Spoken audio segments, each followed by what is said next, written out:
I think it's weird. Welcome to Down the Rabbit Hole Mm-hmm. with Oz and Jesse. I'm just saying, I think it's weird. Welcome to Down the Rabbit Hole with Oz and Jesse. How are you doing, everybody? And tonight we're going to be talking about demons and dolls. Demons and dolls. That is tonight's topic. Different things that have been possessed by demons, and they are inanimate objects, obviously. Is there anything you want to add to that? Or No, I mean, I think we're specifically looking at the ones that are the most popular and the ones that have had movies made about them, and then but mostly these dolls being not like spirits or whatever, but demonic possessed. Like, you know, everyone has a theory, but this is so like my mother-in-law. That's probably true for most people. But going over the stories of them and how these dolls have left its mark on culture, on our pop culture. So if you're watching right now, we are on YouTube, we are on Abstract, we are on X, and that is at Ozthecryptogoat, all lowercases, no spaces. So don't forget to smash that like button, subscribe to the channel, share the show with your friends. If you're watching on YouTube, make sure you subscribe. If you're watching on Abstract, make sure that you follow us. And obviously the same goes for Twitch and X as well. And whatever platform you choose, we appreciate you, but we are trying to build our YouTube, so if you can go over to the YouTube and hit the subscribe button, like and engage, much appreciated. All right, let's get into it. All right, our first doll, you want to pull up the picture? Yeah, which one is it? Annabelle, because she's the most popular doll. And what people don't understand is she does not look like she does in the movies. Annabelle is very much a Raggedy Ann doll that has been said that it is possessed by a demon. So I didn't realize that this doll isn't as old as I thought it was, this whole story. So this starts in 1970 when a student was given this large Raggedy Ann doll as a birthday gift. And her roommate just noticed that the doll was moving on its own. It was like started subtly and appearing in different positions, not how they left it, not where they left it. It would be in different rooms in the apartment, like weird stuff, like just randomly doing weird things. It even escalated to the point where they would find little pieces of paper that were like, please help me, or help me, all over the house. The messages, everyone was like freaking out. So it intensified to the fact where people were getting scratched when they came too close around the chest. People could feel someone pulling on them anytime they were too close to Annabelle. They even had a medium who said that the doll... A medium? Does that mean they're like... No, they're not a large steak. shirt size. They're not a steak. Medium well. No. Okay. So just wanted to like clarify for the chat. A medium, guys. Like a seance. So a psychic seance. I have my one of those. They have like the little finger bells, and they dance with the pointy shoes. I don't know. When I think of seance and psychics, I think of like the big crystal ball, and everyone's holding hands and saying weird things. Or maybe that's just because everybody thinks I have a crystal ball. They're like, Oz, can you look into your crystal ball and tell us the future every single day? And I'm just like, you know what? Every time you ask me what's in the crystal ball, it gets a little bit fuzzier every time. No, that's definitely not. Unless you donate, obviously. If you donate, it gets really clear. Either. It's like it polishes it up, Okay, no, so I'm just messing. The medium claims that the doll is possessed by a spirit of a young girl named Annabelle Higgins, who had died on the property several years before. And feeling sad, they gave the spirit permission to stay with them. When the paranormal activity escalated, the original owners were called in. They concluded that the doll wasn't inhabited by a child spirit, but which they said doesn't possess objects, but was being manipulated by a demonic entity, which means they were just manipulating the doll, making it like, oh no, I'm a cute little girl stuck inside a doll, don't get rid of me, when it really was just something horrible and demonic. Because that's like the case with most things. They pretend to be a little girl. Like, oh, I'm a little girl, you know, Little don't girls are the devil. They aren't, but that's how they Girls. used it. Anyways, because My mama said little girls are the devil. no, her activity got worse and worse, and then they So, put her in the box. Activity, you mean like She was physically okay. So she was either physically lashing out, knocking things over. She was never where she was supposed to be. They'd put her in one room, they'd find her in another.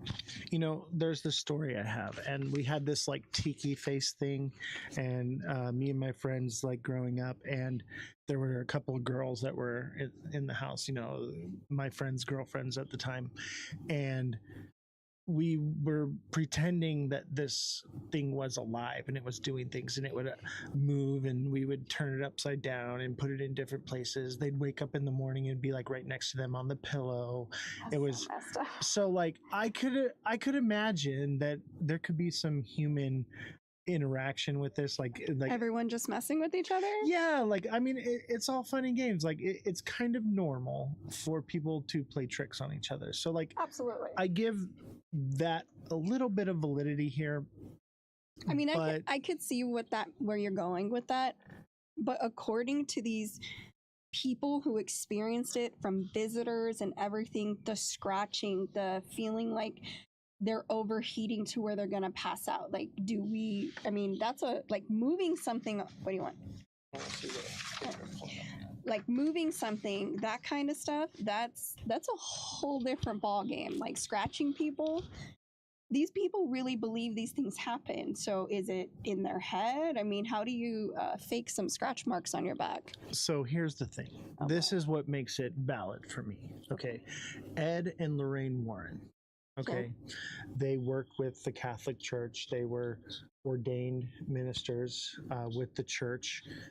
And if you know anything about the churches, they do not allow you to do basically like exorcisms and things like that without approval from Correct. the Vatican, right? So you have to have approval from the church. Somebody has to come forward and say, hey, there's some validity here. It has to be proven that there is something, because they do take into account, you know, for mischief and mental health and different things like that, right? Well, they didn't always used to do that. That's fairly new. Right, but they were, at that time, they were doing that. Okay, so when Ed and Lorraine got involved, that was the case. So the fact that the church got involved and were like, this is serious enough to do something about it, is what makes me feel like there's some validity to what happened, because there had to be some type of thing that they saw in the doll that, you know, made them take it. Otherwise, they just thought it was a collector's item, and they were like, you know what, we could totally just take this thing and we'll put it in this little case and it'll become very valuable. But I don't see that. It's not valuable. It's terrifying. It's very valuable. It was stolen. It was that was actually debunked. That never happened. No, It never happened, but people wanted to see. This is another And thing. here People comes the play conspiracies. pranks. No, but people play pranks. And I looked into that because I thought that too. And I was like, well, that's not great. I don't like dolls. I've always made that very clear. I hate dolls. Dolls are creepy. Their eyes follow you. It's odd. Like, I never owned dolls growing up. But the fact that they were so scared of it, it literally says, warning, positively do not open. The box gets taken. She does not get taken out of it. Okay, so here's my thing is, if Annabelle is this supernatural doll thing, right? And they decide, oh, we're going to take it on tour and we're going to show it off to people. And yeah, because people are weird and they like being around that. Right, and I get it. But who's to say if this thing that literally, when they brought it to Louisiana, the plantation burnt down. Okay. And I have a clip. We're going to watch the clip here in just a minute. But what I want to say is if it did go missing and it was gone, would you believe the official story that, oh, we totally found it, it was never lost? No, I would. First thing I would do is I would go get a Raggedy Ann doll, stuff it in the box, and say, look, we found Annabelle. There she is.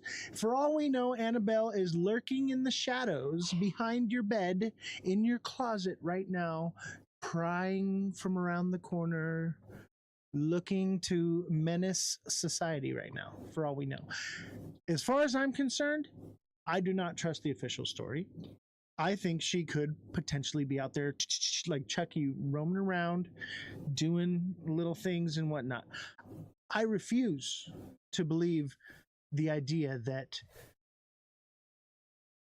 she's just, oh, she went missing. Oh, no, she's back. I don't believe it. I don't believe it. You can't prove that one way or another. Either way, I choose to believe to look over my shoulder because Annabelle's down the rabbit hole over there, okay? But hear me out then. Okay, so by that logic, maybe she never even left and it was all a publicity stunt and it wasn't the real doll, but because people will buy anything and people are delusional and they love this creepy kind of stuff, they could have just been faking it. That makes more sense. Except for the videos that I found while she went on tour. Some YouTubers went and they opened the box and were allowed to like touch her. That's impossible. So we're gonna watch the video. Because then it's not the real box. There's just no way. You're not real, man.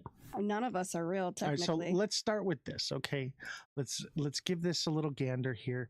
I'm gonna put my headphones on so I can. Or do you want to hear it? Drop my stuff. Because I already heard it. Okay. All right. Make sure it's on the screen. So you can just put this up to your ear like this and take a little listen. And so let's listen to this. This is from YouTube. These guys are freaking hilarious, by the way. Can they see it? Yeah, they can see the. So it's right here. Okay. So let's take a little listen. Recently too, what happened in New Orleans? What happened? Fam, they moved the Annabelle doll. Did you see that? They took the Annabelle doll off the real case and they're doing a tour with it. Oh, they brought it there? Yes, and the first one was Louisiana. Oh my God. The warden literally told that person, this is the most dangerous thing we have at our museum. You must be sick in the head if you want to do a tour with it. And they're doing a tour. Yeah, That's crazy. look at this. He's doing that then. Fam, he has holy water Yeah. and a prayer beside him, and the Annabelle doll is right in that black thing. Oh my God. And then you see him bro. every time they have to do this. That's crazy. Yeah, you said a lot of like the were like buried and stuff like that. There's a lot of that were Fam, right after the Annabelle doll left, two things happened in New Orleans that was really big. One was the plantation caught on fire. Oh, One of the longest standing plantation houses burned. I saw a video where people are saying when they took pictures of the fire, there would be silhouettes everywhere, ghosts. And I'm like, yo, that makes sense because if people died there, so boom, if you see right here, zoom in on the circles, the ancestors. damn! So right away they brought the doll into the fire. That's crazy. The Nottoway plantation started burning. That's crazy. Yeah. You see all these silhouettes like actual like ghosts, fam. No, and just recently too, what happened in New Orleans? What happened? Fam, they moved the Annabelle doll. Did you see that? They took the Annabelle doll. Okay. You want a real answer to that? Because I got a better answer than the doll. Okay, tell me. What are the history of these huge plantations that have been around for over 100 years, and what kind of apparitions or ghosts would be lurking there wanting to set it on fire? Let's go back in history a little bit. Master sir, please, master sir. And So he'd if be like, anyone go wanted- pick my cotton. if He's like, anyone I'm wanted- gonna voodoo the ghost of Annabelle on you. If anybody wanted to burn it down, that's all I'm saying. All I'm saying is I want to burn it all down. Well, that's I'm a with little it. different. Let's leave the government shut down. Let's just leave it that way. Anyway, let's not get too political on that. No. But yes, so the plantation did burn down, and also I believe it was 12 inmates escaped from prison And that I don't know. the same time. So let's pull that one up Oh here. my gosh. So the rabbit hole gets deep, chat. All right, the rabbit hole is deep. So they're moving the Annabelle doll to the French Quarter. He's blessing it and praying over it. Right, this is their little ritual thingy that they're doing, right? And that's his little prayer. He's got to read. He's got it written down so he doesn't forget. just like Jesse. She got Most gracious Virgin Mary, thou who was crushed the head of the serpent, protect us from vengeance from the evil one.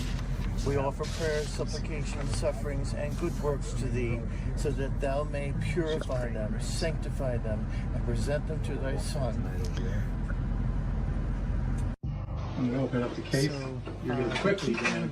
I mean quick. in the case, right? Grab it and put it in. This is obviously not the real Annabelle. It's Annabelle is worn looking, not bright, Right. and So this is a regular. They this said they can't video see. right here.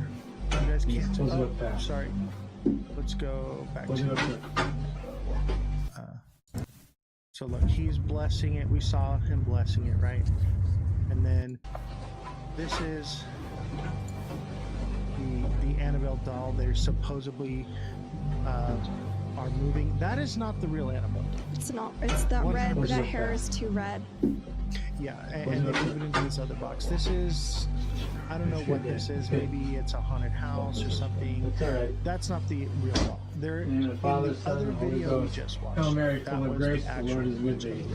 Blessed art thou You know what's amongst crazy women, is and blessed I- is the Getting fruit one of that thy I womb, had, yeah. Jesus. I had a Holy Mary, raggedy Mother man of God, and Andy pray for us sinners, now and at the hour of our that my death. parents had. Amen. And Yeah. one year for Let Halloween, me see your hands my again. sister and I dressed up as Raggedy Ann. And Okay. And now she's That's transferred. well, my parents always One chose it. time. You just gotta watch Now it. she's transferred over. It's actually holy water. And we're going to keep her in there temporarily. Do you It's remember not when Lorraine that Warren said this about the Raggedy Annabelle doll? Don't What? ever touch That's any. Raggedy Ann. And if you do, let me know. It's a long video. This is the Yeah, worst so thing. that's the actual That job. But I guess some people forgot about That's that not because it. she's on tour right now. right? So they took her to New Orleans, and why does a plantation house from There's no- 1859 burn down after? No. So This here's mansion the was thing. about 53,000 square What happened feet in with 1859 on 64 that little rooms, plantation and it there, burns my down friend? after Annabelle tell decides me. to visit the city. Fire is Slavery. still Well, under hold on. investigation, Well, so yeah, you we could- know that, but let's There's rewind. more things at play than a doll. Is that and it burns Let me down tell after you. right? But If I was that is not the actual doll. This is the one So that was then- supposed to be on so if tour. it's still in New Orleans and nothing's ever happened because they kept it in the box, why would the fires? That doesn't sound right. I think they took a fake doll on tour. Yeah, that's what I'm saying. Right. That's why they're like, But- oh, we lost it to cause hysteria because people Right. are dumb. So if there's like a spirit or something, and there's supposed to be like a legion of demonic entities attached. I to can believe Annabelle. that. It's called Legion, and if you ask it its name or whatever, it identifies itself as like thousands of entities, right? Who's to say that a spiritual force couldn't attach itself to this doll just based off of the rhetoric behind it and everything that they're doing? It could have created a whole new entity, or not created, but a new entity could have latched onto it. Who knows? They could have done some kind of ritual thing to it. Who knows, right? Demons don't like other demons. That's not true, because Legion is one that possesses, like Judas was possessed That's- by Legion, right? There's Which is no actual right. But if you go off structure of to biblical, right. But but that's the problem. it doesn't have to be one entity. People can be possessed, and objects can be possessed by more than one entity. Okay. No. Yes. Read your Bible. No. In the Bible, it states that there was a man that was he was full of demons, and Jesus cast out the demons and sent them into a herd of pigs because there were so many demons. They went into all the pigs, Well, and the those pigs pigs ran didn't deserve it. into the sea and drowned themselves. Poor pork chop. I'm just saying that No, this is it doesn't make any sense. Take the Bible out. Explain it to me. there. Take the Bible There's more- out. Explain it to me. It's a spiritual entity. It's not like it's taking up physical real Because there's estate. a difference between demon, spirit, and Haven't ghost you- if you see it that way. Haven't you seen people okay, so there were these people that I interacted with, and I'll tell this full story later on. Now is not the time and the place, but I'm going to breadcrumb you guys a little bit right now. This is part of the breadcrumb trail that I am leaving for you guys. But there was this man, and he would talk, and sometimes he would talk really like this, and then yeah, you know, and So he went from Elmo to Louis Armstrong. yeah, Okay, got he's it. like, I see skies are green, And now you're just Schwarzenegger. plantations too. I whip them too. Don't sing. All right, just me and you, and I think to myself. Okay, I'll stop singing. What a wonderful world. I have to hear this like live. Yeah. Please So- feel sorry for me. This guy was possessed by multiple entities, and each one of these entities that he had in him had a different ability. One of them was this, Schizophrenia.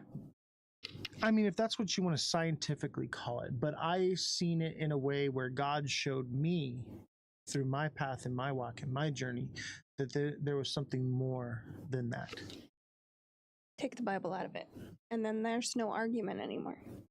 And that's, I mean, you can label it as whatever you want, but here's the thing is we have to have an open mind that there are some things that science cannot explain. Well, clearly, or we wouldn't be doing this. Exactly.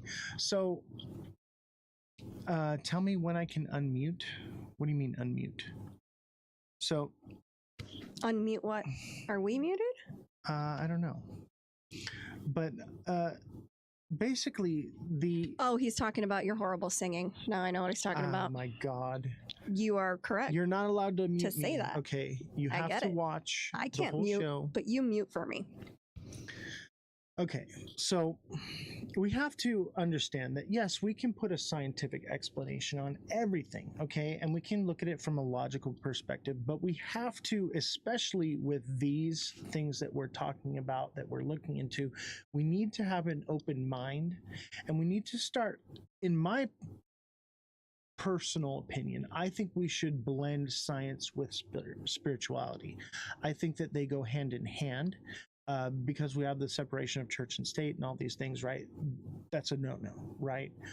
But I do believe that they are similar, one and the same. Yes, we have physics, but there are things that defy the laws of physics. You know, there are things that we can give it this label, and that's how we can describe it and give it away for our puny little brains to understand.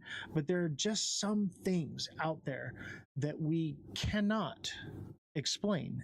No matter what scientific explanation you want to put on it, for me, in my life, in my experiences, I have come to find that yes, there is versions of people who are mentally unwell and they are schizophrenic. And then there are other people that are possessed by demons and they are granted powers because of those demonic entities that are within them. And that's what I'm referring to with this guy. This is how I knew that he was possessed by demons and that he was not schizophrenic, because the different personalities or whatever that he had, they gave him abilities that no human could do. And you ever saw the movie Split? Remember? It was the Unbreakable. I remember the movie. And basically the Beast, right, had this special abilities and stuff.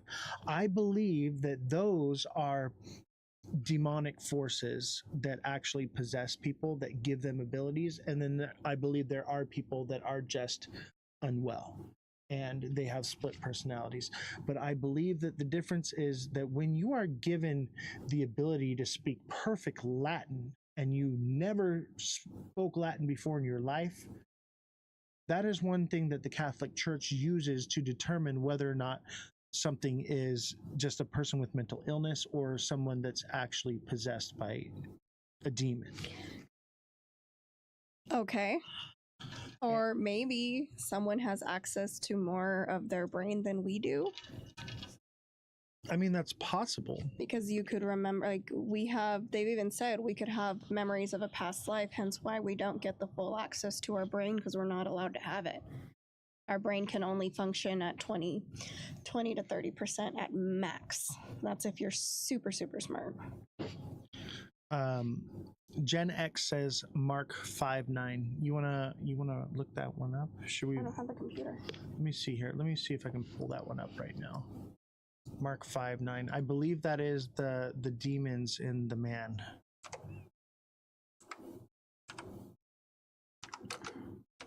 So I have actually read every page in the Bible. So have I. We both went to Christian school. Well, most people who went to We Christian got school tested never on actually. it. Okay, so here it is. And this is from the King James Version, Mark 5:9. And he asked him, "What is thy name?" And he answered, saying, "My name is Legion, for there are many." If you believe the Bible, right? I do believe the Bible. I don't. And you're entitled to have that opinion. But those of you who don't believe in the Bible, I would encourage you to read it. And as you read it, reach out to God and say, "I would like for you to reveal yourself to me," and he will, and you will see that it is real. Okay, I'm not having a Bible lesson with you today. I'm just saying. And the reason that we aren't allowed to use our full capacity of our brain, we have no idea. But as of now, most people don't ever use more than 20%, and only the high elite use a little bit higher percentage. But for whatever reason, our bodies cannot actually process using our brain at 100% capacity. And I think there's they think that we would be telepathic or whatever that case. There's a block that we're just only allowed to use bits and pieces of each part of our brain to answer that question. And I agree with that. And I think that that is a real explanation for some cases. And in some cases, I believe that there is a more likelihood of a demonic possession. And there's a list of things that, the church calls That's my for. whole issue is the church. And I'll tell you this, Creating I do not this demonic possession thing to make experiments out of people, or to be like, these are the same people who are like, mental health isn't real, you need God, when they really just needed medication. And I agree with that. But I think that there's also something else that is real out there that can't be explained. Possible. How do you explain the spirit box thing?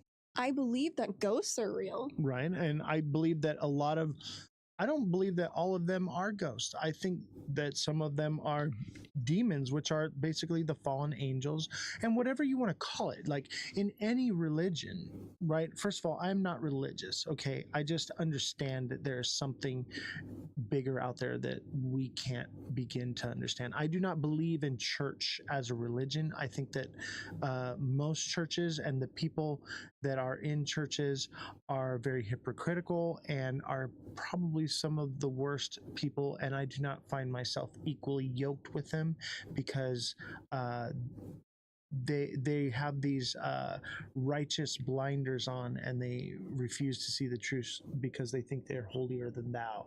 So I do not find myself having church with them in a building. I do not believe God is in a building. The best church I ever had was with my grandfather. We used to feed the homeless every Sunday from 1983 to 2007. Every single Sunday, never missed one. And one time, my grandfather, it was just me and him, and on a Sunday, we went down to the liquor store. We grabbed a couple 40 ounces of malt liquor and went to the park. Just me and him. I was 21 at the time. This was much later on. And we just sat down with some of the homeless people there. And we said, "Hey, you guys want to share a beer with us?" And we passed around the 40, and we were just sitting there talking, and we were just fellowshipping with one another, telling our past stories and things that we've been through, our struggles. We prayed for them, and that was the best church I ever went to. It was helping people, even with just a beer as a way to open it up. And nowhere in the Bible does it say you can't have a beer. I don't understand where all these Christians... if you believe the Bible, he turned water into wine. Exactly. And that's lit. Just saying. That's what I'm saying. That's the kind of God I want to have. If someone could do that in front of me, I'm like, I'd be a believer. But I turn water into wine. I just add a little bit of fruit and sugar to it. That's not how that happened. That's how I do it. You're done preaching to me now. I'm just saying, I get it why you guys have to believe what you do. It gives you purpose. It gives you something that's greater than yourself to explain things you don't understand. I totally get it. But there are things that just don't make sense because they don't make sense. Right. But according to Mark 5:9, he calls him Legion, for there are many. And Legion is apparently what is in Annabelle. Okay? At least what I've come to find. So let's finish watching this clip. Oh, it's so long. Annabelle decides to visit the city. The fire is still under investigation, so you could call it a creepy coincidence, but if you watch the Conjuring and Annabelle movies, you will know how evil she truly is. But that's not the only weird thing that happened over there. 10 inmates escaped from a prison shortly after. So these are the inmates the way that they did it, they like escaped from prison. A wall behind the toilet. This is not now even what she says is a little hyperbolic, like, oh, only a doll could fit through there. She could have helped them. And guess where she's at now? San Antonio, Texas. I'll be praying for you all. Can we also point out that when these fires happened, everyone was angry. The world is divided. And these were representations of ugly history, of ugly U.S. history. And I don't think one is connected to the other. Someone could have literally just gone out and said, hey, Annabelle is out of her cage. Let's go light something on fire because it'll go viral. You know, people are crazy. Okay. I'm just saying, but maybe it was the spirits that were let out from Annabelle that caused someone to do such a thing. Me personally, I think it was just somebody was like, hey, we should totally set this plantation on fire because the history that it holds. Fuck these people. And two, oh, we can blame it on Annabelle. That's what I would do. That's what I would do too. But right, we don't know, but the most likely scenario, the history that those plantations have, they probably deserve to be burned. Not saying that anybody should have got hurt. I'm just saying, I don't care what happened there. I don't think you should burn down a building just because it was the man who, was the judge for the Salem witch trials. Like, you don't burn the building down. No, it's a part of history, and there's things we can learn from history. They literally rename cities when atrocities happen there. There's a few in California. They're like, we're going to rebrand. We can't be associated. If you burn the building down, there's nothing there to point at and say, hey, that's where this thing happened. No, once it's there, eventually, over time, it's lost and no one talks about it anymore. There's no remnants of it. There's no history left behind of it. That's the point. I know. So like burning down a plantation because atrocities happen there doesn't mean that we should burn all those things down, take down all those statues. No, they should be put there in place so that way there can be teaching that happens from it. Do you know what they're taking out of the schools for kids to learn? What's that? Anything that has to do with that time period. So it is in someone's best interest to get rid of them so they're not landmarks and people can't be like, see, we were terrible people. No, it didn't even happen. History is written by the winners. So whoever wins rewrites history in their favor or whatever they're liking to be. Well, that's not what's happening because those plantation owners didn't win. And so if you take out there were no losers and the Confederate Army really won, where are we at here? The South will live on. Like, it's so weird because, like, I see that flag and I'm like, you lost, right? Like, that's a loser we're proud flag. People here. I'm being hyperbolic, by the way. I'm poking fun at the idea. I believe there's some sort of balance between spirituality and logic, but I'm always going to lean towards that logic angle. Right. And for me, I'm going to be in the middle with both. I'm going to give there some validity to the mind is a powerful thing and give some validity to that there just might be something supernatural. So I'm going to be open to both aspects and not discount one or the other just because one is easy for our mind to wrap around. Okay. Okay, so let's finish watching our little clip here. It's not. It's 30 minutes. Let's finish it here. 25. We like to fuck around and find out. So what do? We take Annabelle on a world tour. Okay, we're just moving her all over the place. They send her to New Orleans. Moving her all over the place. New Orleans, man. There's a lot of creepy energy in New Orleans. I disagree. It depends on what you discern as creepy. I mean, there's vampires. They literally had the fire out at one point and it reignited Little itself. clip. If Little that's not clip. the ancestors speaking their truth. Yeah, it's not a little clip. I know, that's what I Then, just said. 11, But I want you guys to see. 10 or So these are 11 the prisoners that convicts escaped, right? Escape a prison. Okay, there are 10. That's pretty much all convicts. there was to Some take from this. convicted Hold of on. unaliving people on the loose This in is New what I Orleans. want you to Actually, I see think they've right called. here. She would cause chaos. I just didn't think it would end up like this. Annabelle. So this is the a actual Ed and Raggedy Ann Lorraine doll Warren. that's made like thousands So of I other wanted dolls. chat to get a chance to Except see that this them. doll And was used in this is communication. supposedly having the original seance. doll. I don't think it A is, though. nurse had Maybe it received the is. doll 1971 as a They're just present, kind of Christmas explaining, present from you her know, what mother. happened. The nurse And the doll received the stands doll. about 3 foot What high. we talked about. Right, And she would take exactly. it to bed with her at night. So I just wanted you guys to get a little context of who they are. They're not the people that you saw in the movie or whatever. So there's that, okay? So this is the video. This one is short.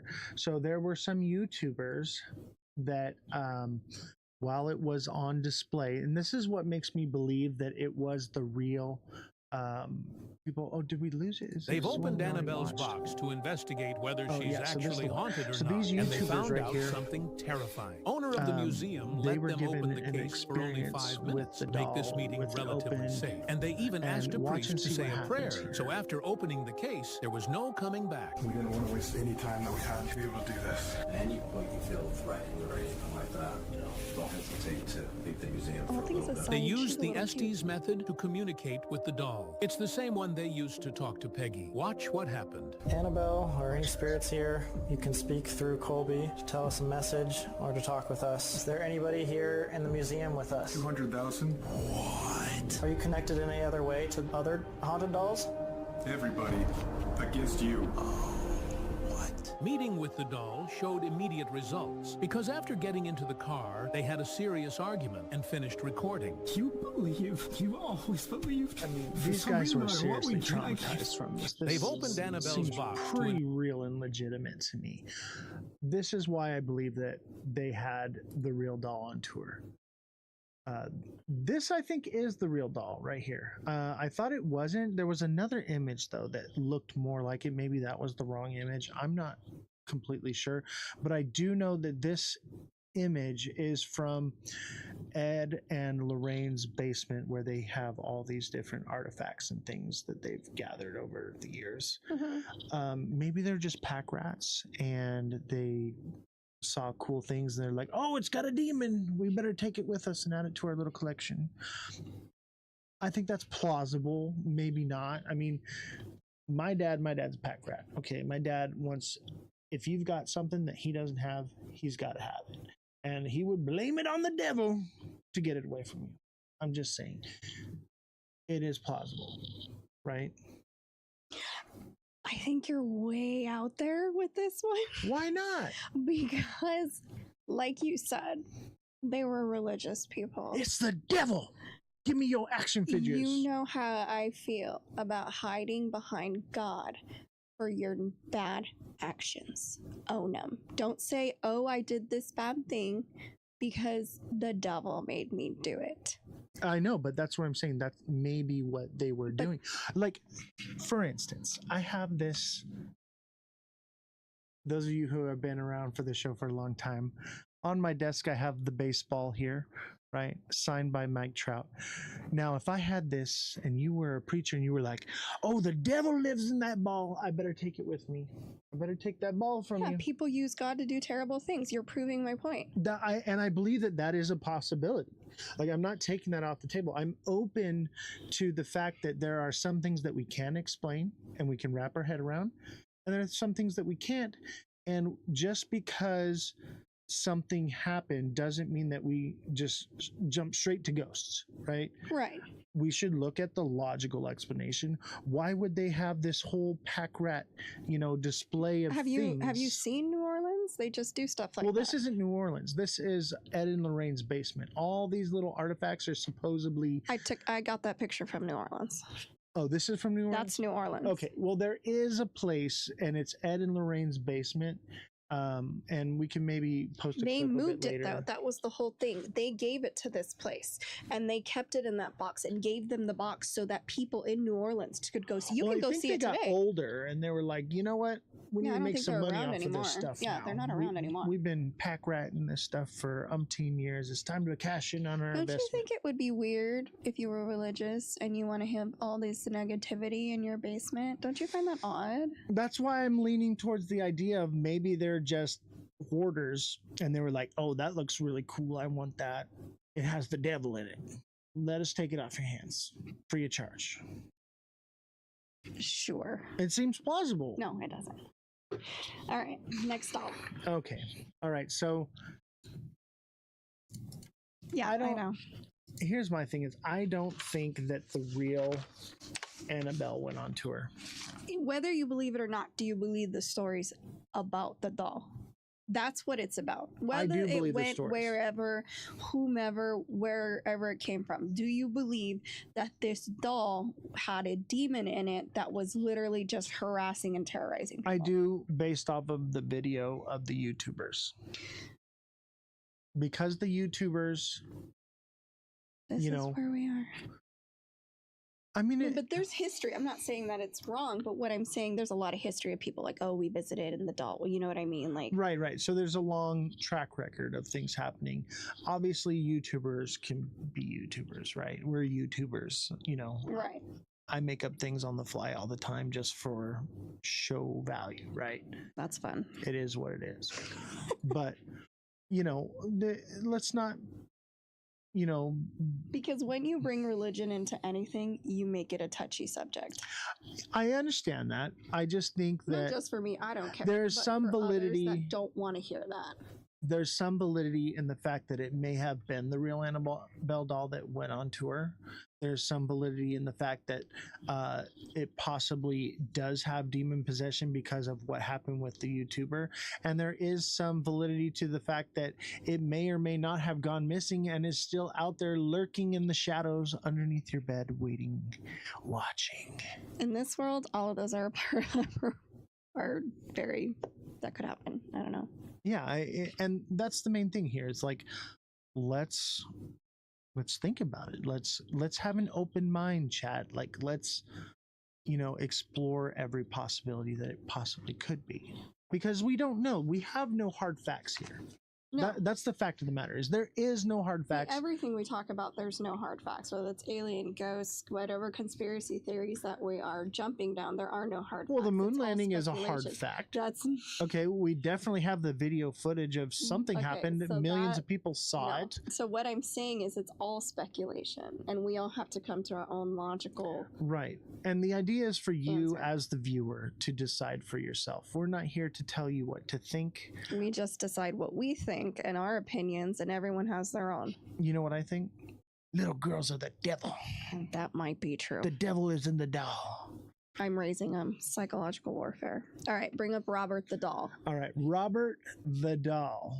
This story is a little older. This one's freaky. Okay, I'm not gonna lie. It looks so sweet and innocent, but my goodness. I'm not gonna lie. Okay, so the story. This one. Hold on. Before, let me just set the room real quick.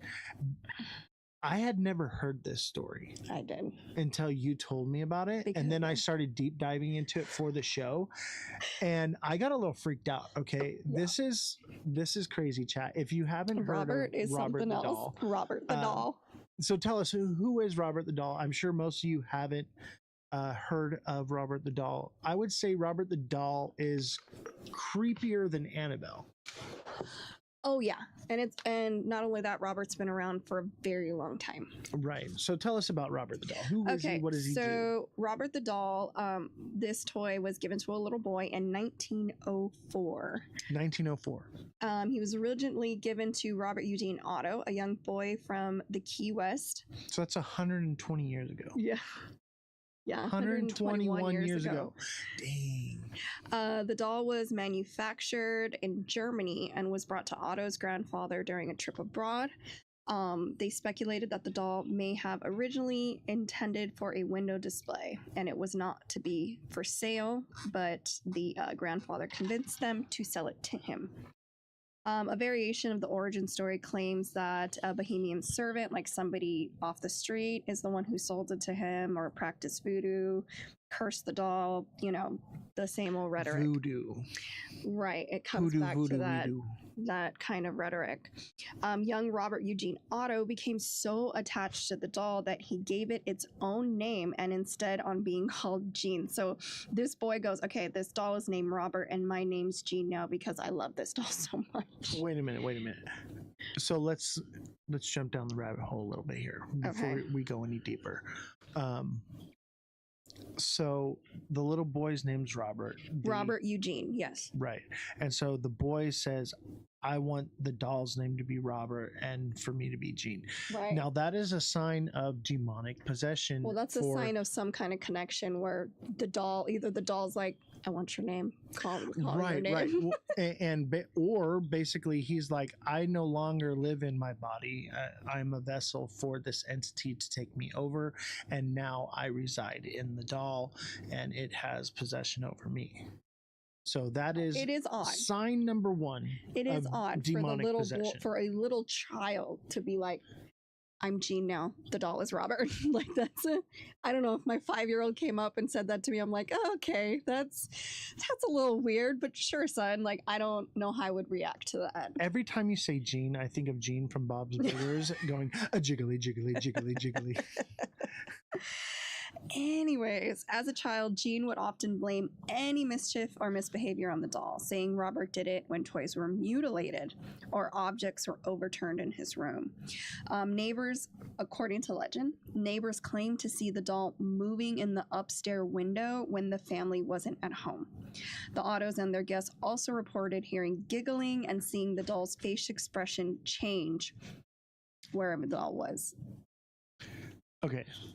Let's rewind a little bit. Mm-hmm. So the story that I read about it is basically the doll was doing weird things and moving on its own, and creepy, weird things were happening. So they locked it away in the attic. Okay. Well, before we get to that, that wasn't just the only case. The incident that occurred for that to happen. Okay. So one night after hearing commotion in Jean's room, his parents found the room in disarray. Jean was terrified, shaking and screaming in his bed, insisting Robert was responsible. All of his toys and everything were mutilated. Everything in the room was destroyed. Hold on. Don't you think that a kid could be having a temper tantrum and did a bunch of crazy stuff, or maybe split personality disorder, yes, or you know, whatever, very logical, yes, and then uses that as a reason to blame it on something? Because I'll tell you what, right now, my 5-year-old, or I think she's like 6 now, when she was younger, even now still, she would do things and blame it on the devil. The devil made me do it. I believe that. So, is it perfectly logical for a child to lash out and do something like that and then blame it on a doll? Yes. Absolutely. Yeah. The question is this. They were not home, and the neighbors saw it moving around in the attic. Right. That's what's creepy to me. That's what leads me down the crazy rabbit hole of this is some demonic thing, right? But here's my issue. So Jean, and he stayed with this name. He never went back to Robert, even after he went to college. And he kept the doll. He kept it. Okay, so not me. I'm gonna light it on fire. You know, I had a Furby one time, and this thing was possessed. Okay, and it was like going. It was going like crazy, and we took the batteries out of it, and it kept like going. So we torched it with a torch. Yeah, that was the right move. Those things were creepy, and it was literally on fire, still going like yeah. It was creepy. No, so this dude, he literally brought it back to his childhood home after studying and being abroad. His wife, Anne, was reportedly uneasy with Robert and had him moved to the attic. Visitors claimed to hear giggling and footsteps coming from the attic after the doll was confined. So this is Robert's reputation. He's obviously in a museum now, locked up, like you see right here. And the story is, if you take a picture of him without asking for permission, you just get bad luck and bad things happen to you. And they literally Elaborate. Okay. like car accident, something bad happens, they lose their job. You get the bad juju. Yeah, they get that bad vibe, that bad. And so what they have to do is send in an apology or come apologize to the doll for taking its picture Dear without Mr. permission. Doll, Robert the doll. Dear Robert, we are so sorry that we used Flash. Please forgive us. Our utmost apologies. Could I please get the winning lottery numbers this week? I've been doing so bad. I believe the government was surveillance through Furbies. I think that was like a test program, by the way. I believe that too. They had like that little like camera sensor thing. And you just do you remember the Simpsons? You didn't watch the Simpsons. There's a Simpson episode that made fun of the Furbies, and the thing was they were literally monitoring children to see what kind of toys they like, so they knew which toys to make for Christmas. I mean, that checks out. It does, right? Yeah. I would not when it comes to the government, anything's possible. I would not put it past any government entity to do something with toys, especially toys, right? Because children, because it's about money, right? Like that's why they monitor everything we do online. They want the data. The data can literally, Facebook knows when you have to poop. They know you have to poop before you do. This is a real thing. Are you talking about that? This is how we all only watch cartoons. Are you talking about that American Dad episode where she finally got a conspiracy theory right, and it was Project Poop, and they were filming everyone while they were people who were on the toilet looking at their phones, and they were filming them? Yeah. And like, so the camera's looking at you and it's looking down. So if you're beating it in the bathroom, the CIA's got footage on you. They're watching you. Big Brother is watching you. Spank the monkey. All right. So you just remember that. And one day when you run for Congress, they're going to say, you better play ball, or we're going to show them videos. We got a whole spank bank full of them, baby. Spank bank. No. I mean, it makes sense. Why, next time you're beating your meat and you're in the bathroom, look at what direction the cameras are looking right at your face. Who takes their phone in the bathroom? That's disgusting. That's where germs live. I mean, never, I get, I put when I have music, when I take a shower, but when I'm using the restroom, why would you take your phone in there where germs and poop and pee live? What the hell is wrong with people? I get my best TikTok work done while I'm on the toilet. Oh, that's so disgusting. Those are my best lives ever. No. Yeah. And you know what? As long as you're using a mic, they don't know, because, if you got your regular phone mic, they hear the echo, right? But if you got your little mic going, and then you're good, they don't even know it. That's disgusting. True story, chat. That's disgusting. True story, chat. No. Yeah. Next time I'm live, I'm just going to say this is a TP live, and all y'all from YouTube are going to know what I'm talking about. We are on a TP live right now. I don't understand it. I guess that's it's toilet paper. I'm not gross, so I'm not. Oh, gross. I'm just kidding. Come on, Don't lie. Entertainment. Don't lie. You're a man. I've seen every male do it. Just take their phone in there, and I have teenagers. I can hear the YouTube videos coming out of there. If I don't take my phone to the bathroom, I have the most boring poop I've ever had in my life. You mean you're left alone with your thoughts and you don't want to be? Yeah. I need entertainment while I poop. At least Angry Birds. I used to do the Angry Birds while I poop. That was my main thing. Yeah. So I'd be dropping poops and shooting birds. Okay. That's I think you're addicted if you can't. That's what I'm saying. Remember when I like doing things I put my people are like, oh, I was trying to get a hold of you. I put my phone down. I don't remember where I put it. I'm going out and doing stuff and living my life, or baking, or talking to my kids. People have gotten so dependent, and it's go live. Don't be on your phone. If you can't go to the restroom without your phone, I get the most work done on the toilet and while I'm golfing. That's where I get the most business handled. I'm killing 2 shits at one time. I don't think that's 2 turds in one stone. What? Getting 2 birds with 1 stone? I'm killing 2 turds with 1 stone. No. Yeah. No. I can kill 2 turds and get stoned. But think about both those things you said are solitary and confined. Yeah, I don't like solitary confinement. But that's what you're choosing. No, because no. you're using your phone. I'd rather have my celly in there with me. My phone is my celly. It's my cell phone. You gotta have the homie in there with you. Can't poop alone. I digress. All right, next one, Valley of the Dolls. Some of y'all never been locked up, and it shows. Okay, well, that's a different story for a different day, ain't it? It is. It is. What is it? Some of you never had a second cop car pull up, and it shows. Yeah, I've had like 11 cop cars pull up on me. You got me beat. I was a menace. He told that one. I didn't tell the whole story, but they did put me in solitary confinement for 15 days straight in the dungeon. I was in the dungeon. And that was the most awful and mentally trying time of my life, was being in that situation. And if I didn't have the mental fortitude that I have, any other person would have cracked. All right, Shelly's in second place with the 9 cars. 9 cars. That's pretty good. I only had 2 because I was 9 pregnant cars. and I beat someone up. What did you do? You got caught stealing cats, didn't you? No, she got caught stealing horses or chickens. I knew it. I think it was the cats. Every time I see her, she's got a new cat. No.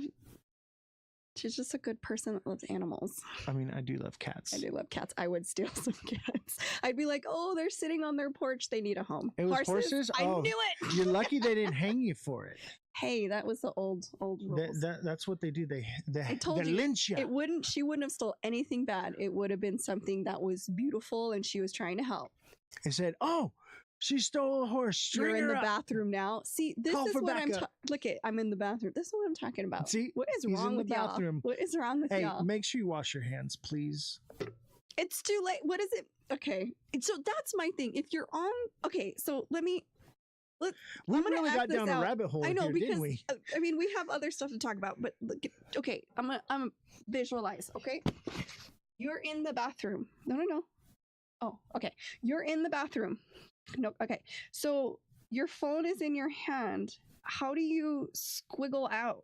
So you take your phone and you like push down, right? And the undies, and you lift up your phone, but then how do you wipe? Do you just like lean to the side and not to your phone? Like, how does that work? And then how do you wipe? I will tell you how. Okay, no, very carefully. Let me finish. Very carefully. And not only that, do you wipe, and you're not going to do it well with one hand and do it correctly because you're too busy looking at your phone. That then you got to. How do you? I got one of those neck things from the TikTok shop. No, you don't. Right no, you don't. And I got my phone, and then I just use my nose. Not only that, then use you my have nose to your phone. Swipe. You swipe in like this. Do you put it on the sink and wash your hands, your poop hands next to the phone? How? Am I crazy? Like, is that not disgusting? Like, I would say visualize that. This is why I never want to touch anyone else's phone, because I would imagine that they're disgusting like you. Every phone. They're disgusting like you. Shit on it, guaranteed. And then you put it up to your face and you talk to it. I only talk on my phone in speakerphone. All right, more on Robert the doll. Reel it in. I know. I'm sorry. You gotta reel it in here, guys. We're out here. I don't know how we even got there. Okay, so Robert the doll. Okay, so that history. So he's still, again, he says that they say that he gives cursed energy, and not only that, you can see all the letters in the background. They keep every single one of them. So if you take a picture without permission, and if you don't come back and apologize or send in an apology, you just get bad luck. What if you call it names or something like that? You Yeah, it doesn't like disrespect. Yes, it's been around a long time. It wants reverence. Kinda. So basically, you have to be all hail to the Robert. Right. Robert, please, if it would be all right with you, may I take a picture? Now, does it answer you and say yes or no? No, the bad luck just stops.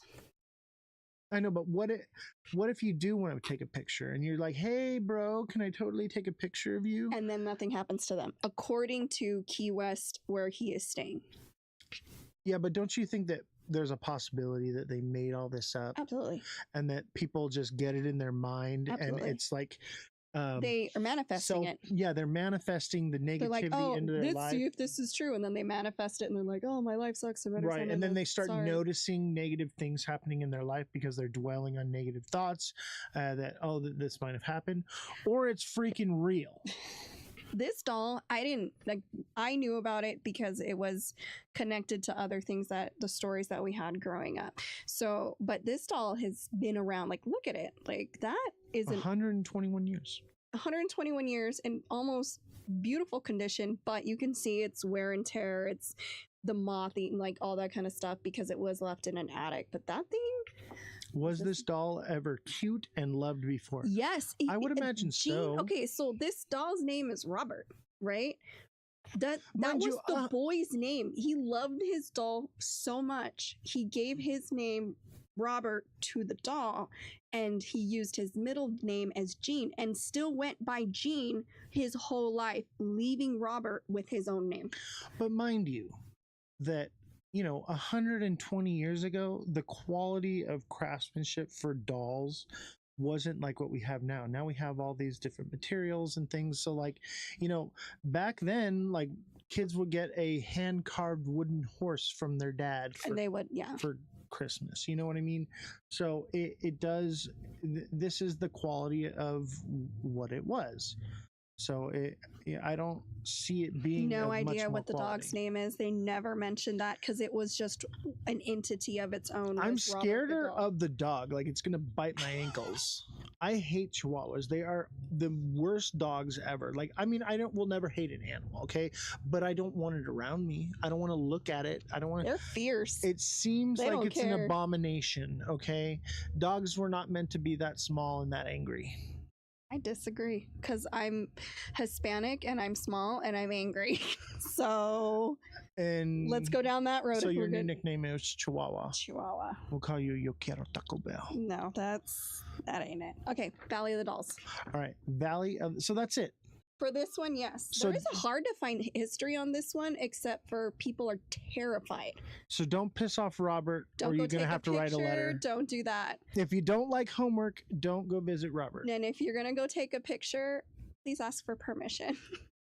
This dude don't play. I don't know. Okay. I'm not buying it. Before we get history. It's like saying that, what does the Bible say? Some guy lived to 500 years. We know that's not true. It seems psychosomatic. And like, wouldn't you want to write a letter that they're possibly going to put up in the case for somebody to read? I would never be around dolls. So I'm going to write a letter and never been there. Be like, I'm so sorry, Robert. I didn't mean to piss you off. What if you do that and it's like, this lying piece of... I didn't curse him. He's cursed now. I feel like we need to write a letter just for talking about it right now. Right? Because if it is real, he must know that we're talking shit right now. Well, if we send the letter, you wrote those. You better write a letter. You better write an apology. Look, my life already sucks, and I already have bad luck. Come at me, bro. There you go. I'll call their bluff. You know how I am. Jesse is gonna get. So we got another image of Robert the doll. Let's check it out here. Cutie pie. Let's take a look. I just can't see how this doll did so many bad things. So this is another image of the doll from the side, and what I want to know is who is this guy that looking like Walt Disney right here? That's what we're focusing on. I'm just saying, did Walt Disney have something to do with this? I don't know. Maybe they had beef. This doll's been around forever. Yeah, maybe a doll that's been preserved, and it's very rare, over 100 years. There had to be, whether you believe it or not, there had to be something very special about Robert for them to keep Let's see. That's Walt Disney. No, it's not. Actually, that looks is like Walt Disney. Remember, chat. this doll was made in Germany, and that looks like a German. That's the devil. No, it's Germans are not certain people. What about this? Look at this. This looks like an official seal from the government. Maybe they're the ones who own it. That looks like it was given to seal. Key West Historical Society. This looks like the Florida State seal. Obviously, it's a bit pixelated. You zoom out. And then this looks like maybe it says like the something. So there's some kind of something to it. But look at this. This looks like the swastika with the eagle above it. No, it doesn't. I'm just saying, I deep dive into this stuff. I was looking at the background stuff here. What I want to know is, what is this? I think it was the little boy holding it. What is that? I don't know. It looks like a goat eating a child. What? You don't see the goat? That's a goat. I think just everything's a goat to him. That's not a goat. That's a goat. You always think you see goats when there's no goats. What is this? What am I looking at? I don't know. I wasn't looking at that stuff. I was looking at Robert. TikTok seller says, I blame Israel. I'm sure you're probably Hitler Youth right. does as well. McDonald's. All right. Okay. Reel it in. Okay, where's Jesse? You keep getting off topic. It's not me. It's not me. All right. Here we are. We're back. So bring it up. The next one. I think it's this one here. Okay, that's a good one. You want to do that one? Yeah. Oh, we lost us. Oops. Oops. Hold on, chat. We're here. Okay. So the Valley of the Dolls, and I'm sure most people, especially if you're Hispanic, you know about this place and its history. But in case you don't, this is part of the Chimilago, I can't say it, canals in South Mexico City. This particular A D island, in English, Bobby. You speak English. Dedicated so there was a hermit caretaker, Julian Santiano Barrera, reportedly discovered a body. Yes, and this was in the 1950s. The body of a young girl who had drowned in the canal. This canal is infamous for the horrific things that have happened. While some say he found her body and a doll floating nearby, others, including relatives, believe he might have imagined the girl entirely due to his reclusive state. Haunted. Wait. Hold there. Yes. So they're saying, because he was basically a hermit to this island, that he was seeing things, is what people are trying to say. That's you. Your Mrs. Everything has to be scientific and has to have an explanation behind it, right? Okay. Don't you think that he could have seen something? I do. Now, I'm not dismissing what he saw, because there's something that deeply troubled him that started him on the venture that he went, because I don't think he could have just decided one day, I'm gonna be weird. And when he grew his own food. He didn't bother anybody. People came and, he traded food for other stuff. Nothing about him screamed crazy. He just didn't like people. Being a hermit doesn't mean crazy. Being a hermit means I don't like people. That's my thing. It seems like maybe trauma could have been due to it. Seeing a dead little girl might be traumatized. Right, and that would totally do it. But and that would explain some of this. But at the same time, don't you think like maybe there was something that happened before? Like, let's say that, because he said he found a drowned girl, right? But where's the girl? There was no body found. There was getting to that. Right. So my question is maybe this is induced paranoia. But I'm the logical one? I'm just saying, like, we got to look at it logically and illogically. That's what I was getting to. Right? Yeah. Okay, so elaborate. Okay. All right. Haunted by his inability to save her or by her spirit, Barrera hung the doll he found in a tree as a memorial, and it is still there, but it's in the spidery part of it. Driven by a perceived need to appease her restless spirit, Barrera spent the next 50 years scouring canals and trash heaps and trading produce for more dolls. He hung thousands of dolls, many of them mutilated, dirty, and broken across the island. So pretty much anybody could bring a doll and hang it as tribute to the little girl. I'm hanging a doll. In 2001, Barrera was found dead, drowned in the same spot in the canal where the little girl had said to have died decades earlier. I don't understand. Like, how is hanging dolls? It was like a tribute to the little girl. So when he found the little girl, she had a doll. He took the doll since he couldn't help the little girl. I don't think the little girl liked this. I don't think this is what the little girl meant. She was deceased. How would you know? If she existed at all. She had a little doll with her when she passed away. What are you talking? Every girl has little dolls. Well, most girls. I didn't. Yeah, dolls freak me out. Dolls freak me out. That's why we did this show, because I was like, what's something I don't like freaky? Dolls. Like, dolls are creepy. But my thing is that she apparently when he found her and she was drowned, she had a little doll with her. So he took that doll, and to appease her spirit, because we don't know what the little girl just drowned, nobody came looking for her and all that kind of stuff. So his way of dealing with that trauma was collecting the dolls for her. I'm leaning towards, like, the dude was smoking some good stuff and had a traumatic experience, thought he saw something, maybe went a little bit off his rocker and started doing this to find a way, like a coping mechanism for. Yeah, I would think this seems more psychological than it does. Like the other ones seem more demonic. This seems more psychological to me. Okay, so remember, he was found dead in the same spot the little girl had died. His nephew Anastasio, who had inherited the island, continued the tribute. Then he also died of a heart attack in the same location. All three of them died in the same spot. The island is now. Legend centers believe the dolls are possessed by a spirit of the drowned girl.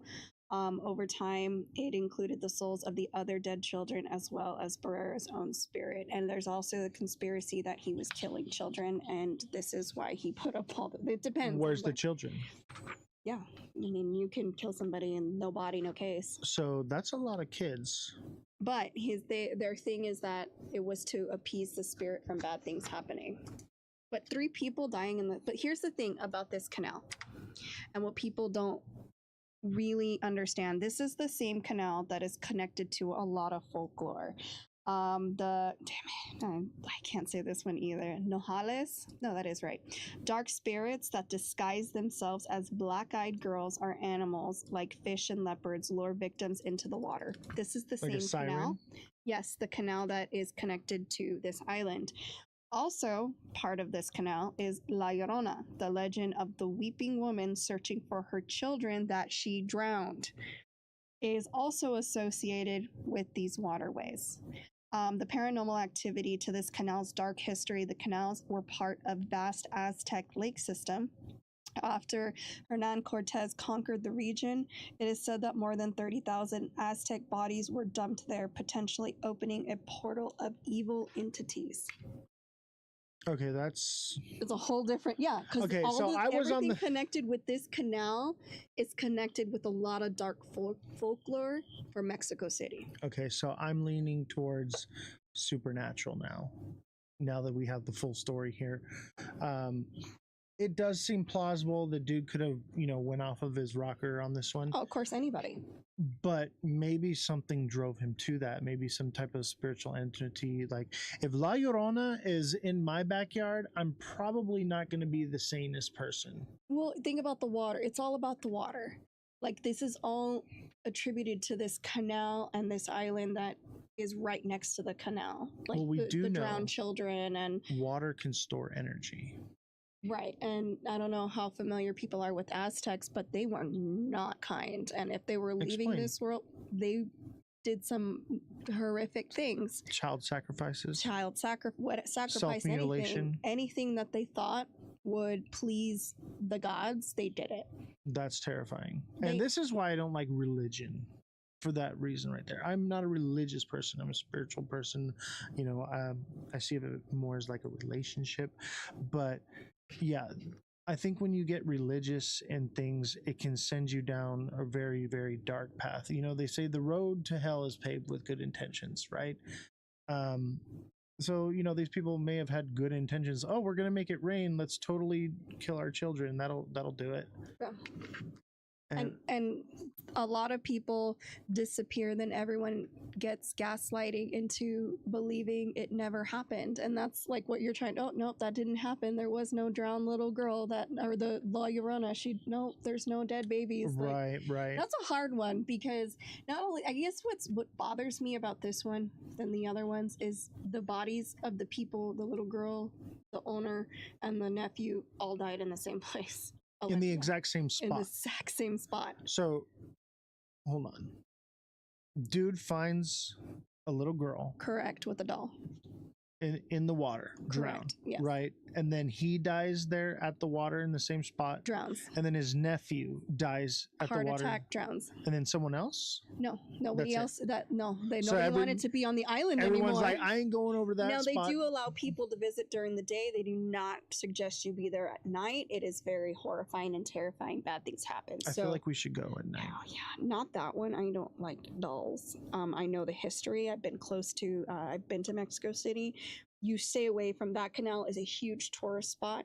I grew up with the story of La Llorona because my mother was mean. What about the cucuy? No, we grew up with all of that. The cucuy chased you down the hallway when you were going to the restroom. Like my mom, just didn't want us to leave our room or our house at any given moment. She was just like, how can I scare these kids? And they were real folklores. They've been around forever. If you get up and go to the bathroom at night, going to the kitchen. If you go into the kitchen and steal snacks, the cucuy and the La Llorona is going to come get you in the night. That was what she did. She goes, that was our nighttime stories. We didn't get no Hansel and Gretel or. And see, this is how religion can control people. Lore like this can control people, right? We're literally controlling children to stay in their beds and not get into snacks by telling them that the creature from the Black Lagoon is lurking in the shadows. It's like when you get told, and I found out that this isn't true. Like if you go to bed with wet hair, you'll be sick the next morning. You know that's not true, right? Yeah, but you don't want to go to bed with wet hair because it can breed bacteria in your pillow. That's the real reason, right? Why you don't go. But we tell children these crazy stories so they'll think, oh my God, if I get out of bed, the crazy demon monkey's gonna grab my ankle and yank me into hell, you know? I mean, because kids, maybe that did happen. Right, but if you tell kids things logically, they're just going to disobey, right? So we come up with the cucuy and the chupacabra to scare them into Who says those doing things something aren't safe. real? I mean, that story came from somewhere. I've actually seen a chupacabra. A bald dog? They have one on display. It's a bald dog. It's a bald, oversized dog. It's a chupacabra, and no one can tell me otherwise. It's a hairless dog. It's a chihuahua. Chihuahuas are chupacabras. They're not hairless. All right. So do we have another picture here? Let's see here. So that's our picture now. And here's my thing is it seems made up until you factor in the idea that maybe there is... Those are the trips you can take. Okay, hold on. Let me pull it up here.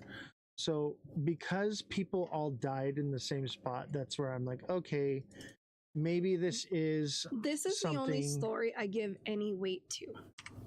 Because they what were are you talking actual about? People. What about freaking Annabelle and the dude? Do you want my honest opinion on that? Now, I gave the story of the background because that's my job to do so. I think it's crap. The doll thing, the dolls being possessed is crap. Just plain crap. I don't because think so. I believe, again, whether you believe in demons or not, demons, and even the church, they want bodies. And in your thing about this guy being possessed, like dead bodies, they want a live vessel. They have they can't get anything accomplished with a doll. They need a person. They need a body. Okay, that was one thing that I was researching, because I was like, they need a body, they need a host. So when I see these doll ones, one, I think those people of Annabelle, they made a fortune, and they used religion to, again, not a fan of religion. They use that to push their narrative. Second, the other doll, again, why would you hold on to it? Oh, Robert made me do it, or Robert did it. That sounds like a child didn't want to get in trouble. It's mutilating toys, so we're just gonna put it in the attic. I'd burn that thing. I burned my Furby. He kept it. Maybe it was because the child was so attached to it. It is weird though that he still let it keep its name.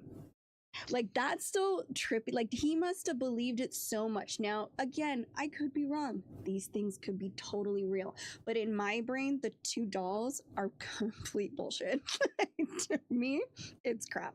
I want to believe. I get it. And people do. People do. But the Valley of the Dolls, knowing Mexico City, knowing the lore behind this canal, pushes me in the other way. Because I know there's some especially, so my native heritage who settled here in California, in Southern California, are the sister tribe to the Aztecs. So you sacrificed humans and children? They did. They for sure did. It explains why I'm so mean. But here's my thing. They did horrific things on that land. I'm not going to make excuses. So did the Mayans. So did most tribes all around the world, but I honestly think, out of reading all of it, the Aztecs were pretty freaking bad. Right. So, and like the Annabelle doll thing, it goes back to what, like the 70s. You know, the Robert the doll goes back to 121 years ago. This goes back like what, thousands of years ago. Right. These folklore have been around for a very long time. Now, granted, this guy who had the Valley of the Dolls was in his, it started in the 50s. He was older, and he was very reclusive, so people wanted to dismiss him.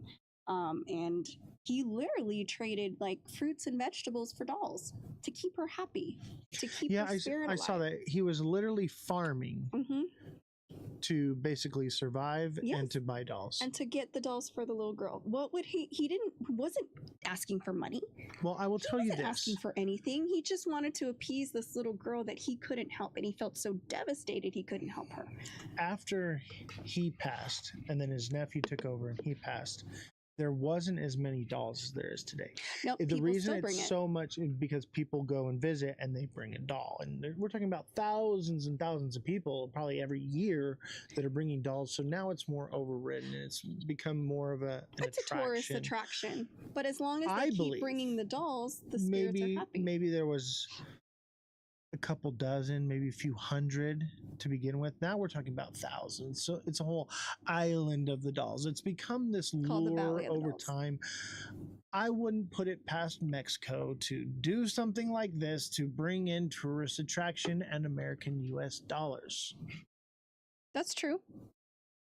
For every supernatural thing. But the story of the two deaths are documented. Follow the money. The money will tell you the truth. But these little things didn't start till a few years, like 10, 20 years ago. This happened in the 50s. I think we forget that we're not in the 1900s anymore. We're in the 2000s. And so the reason why this was cornered off for a while, because Mexico is very superstitious. Whether you realize that, I get Americans are. No, Mexicans, Spanish, any of that in that family, were superstitious to the max. And I think their big thing was, we need to stay away from it. The canal wasn't used for a long time unless it was necessary, because they were afraid of the bad now spirits. They're doing tours through it. Because Americans it must have not been that bad. Because Americans will pay to do dumb shit. I don't know. We went from we're not going anywhere near it to like, oh yeah, let's just totally take families with their children through the canal. If it was unsafe, why would they do that? No, I'm not saying it's unsafe. I'm just saying it's haunted. There's a big difference. I live in a house I know is haunted. I see it all the time. I'm not move. We gonna live together, and someday I'm gonna try to get them to pay rent. Do you understand? This studio is haunted. I believe that because the house you live in, the house I live in, these houses were made in what 1930, like 80 years old 1940. or They're more. almost 100 years old. Yeah, There's some sketchy shit. Everything around here is old, and I think the older something is, the more likely it is to have like something attached to it. So. Yes, so something no. can be haunted. Okay, people. Okay, you're saying that. Oh, people don't. Why are they? Okay, you say that, but how many people go to the Winchester house? How many people? It's freaky and weird and different. Because it's haunted. Is it though, or is it just a staircase that leads to nothing? A door that goes out to people will nowhere. Pay, but I'm saying though, ghosts or not, people will pay to see haunted stuff. Absolutely. And it doesn't mean they're not haunted. Or they are, or the story when the 50s was something completely different, and then they rewrote the story for cha-ching, so that way they can have their tourism. But you can coexist without being possessed. I think that's what people don't understand. You can coexist with the ghost. You can coexist with aliens. You can coexist with things you don't understand. Well, I think there are good entities and there are bad entities. And I think in this circumstance, I would say this is a bad entity because, two people evidently lost their life and possibly a little girl. So there's probably something evil and demonic. When I look at the La Llorona, okay. Doesn't that tie in? She was looking for the children she drowned, and there was a little girl that popped up on the guy's island. I think this is La Llorona. This is probably the That's real the one story I believe it's because the postquel, right? Like it's not the prequel, it's not the origin story. This is what happened a very long time. Right. So I'm thinking this is what happened after. And what I think is La Llorona's origin story comes from the Aztec background that comes with this. So like correct. That's probably more likely. A lot of evil and demonic and killing of children and people and mutilation and all that stems to cause a dark force and energy, which then possessed a mother to drown her children, which then possessed a man to see. Yeah, basically he saw them getting drowned, right? So here's the thing: it's like a cascading domino effect, right? So he now saw an apparition of this drowning girl, or maybe it was a real drowning girl, or maybe he drowned a girl there. We don't know, right? But it obviously is this cascading effect of demonic energy over the years, and it's probably the same entity because these things are timeless. They don't die, right? And so over the years, it's transferred itself, and it transferred itself into this man who caused him to go crazy, or maybe it was in the doll, right? Now you say it's not in the doll. I think it can be in the doll. Maybe it's in the island, maybe it's in the water, maybe it's in Annabelle, maybe it's in the air, in the ether, right? I do believe that entities can attach themselves to you without entering into you. You have to give an entity like permission. A tick? No, like you have to give it permission to enter into you, right? Okay, so I would like to hear when a demon asks for permission. Well, it's like, I mean, when you do like a Ouija board, right? You're giving it permission to communicate with you. Those are fake, right? No, they are not. And let me tell you something. I will give you a firsthand experience of a demonic entity trying. I played with Ouija boards growing up, and the only creepy thing was my dad turning on and off the lights so that we would scream. Right. Maybe there was no entity that, no energy in that space and time. What I'm saying is those things do exist. They are real. There is a scientific explanation for the Ouija board, and we'll do a whole thing on Ouija boards probably one of these days. But what I'm saying is I know for a fact from my personal experience, I have dealt with demonic entities. I've dealt with these spiritual forces and battles that have happened. and I have seen, or not seen, but interacted, and they would basically tell me that, I'm getting chills just thinking about it. Every single time I've encountered one of these things, it's always said the same words: "Let me in.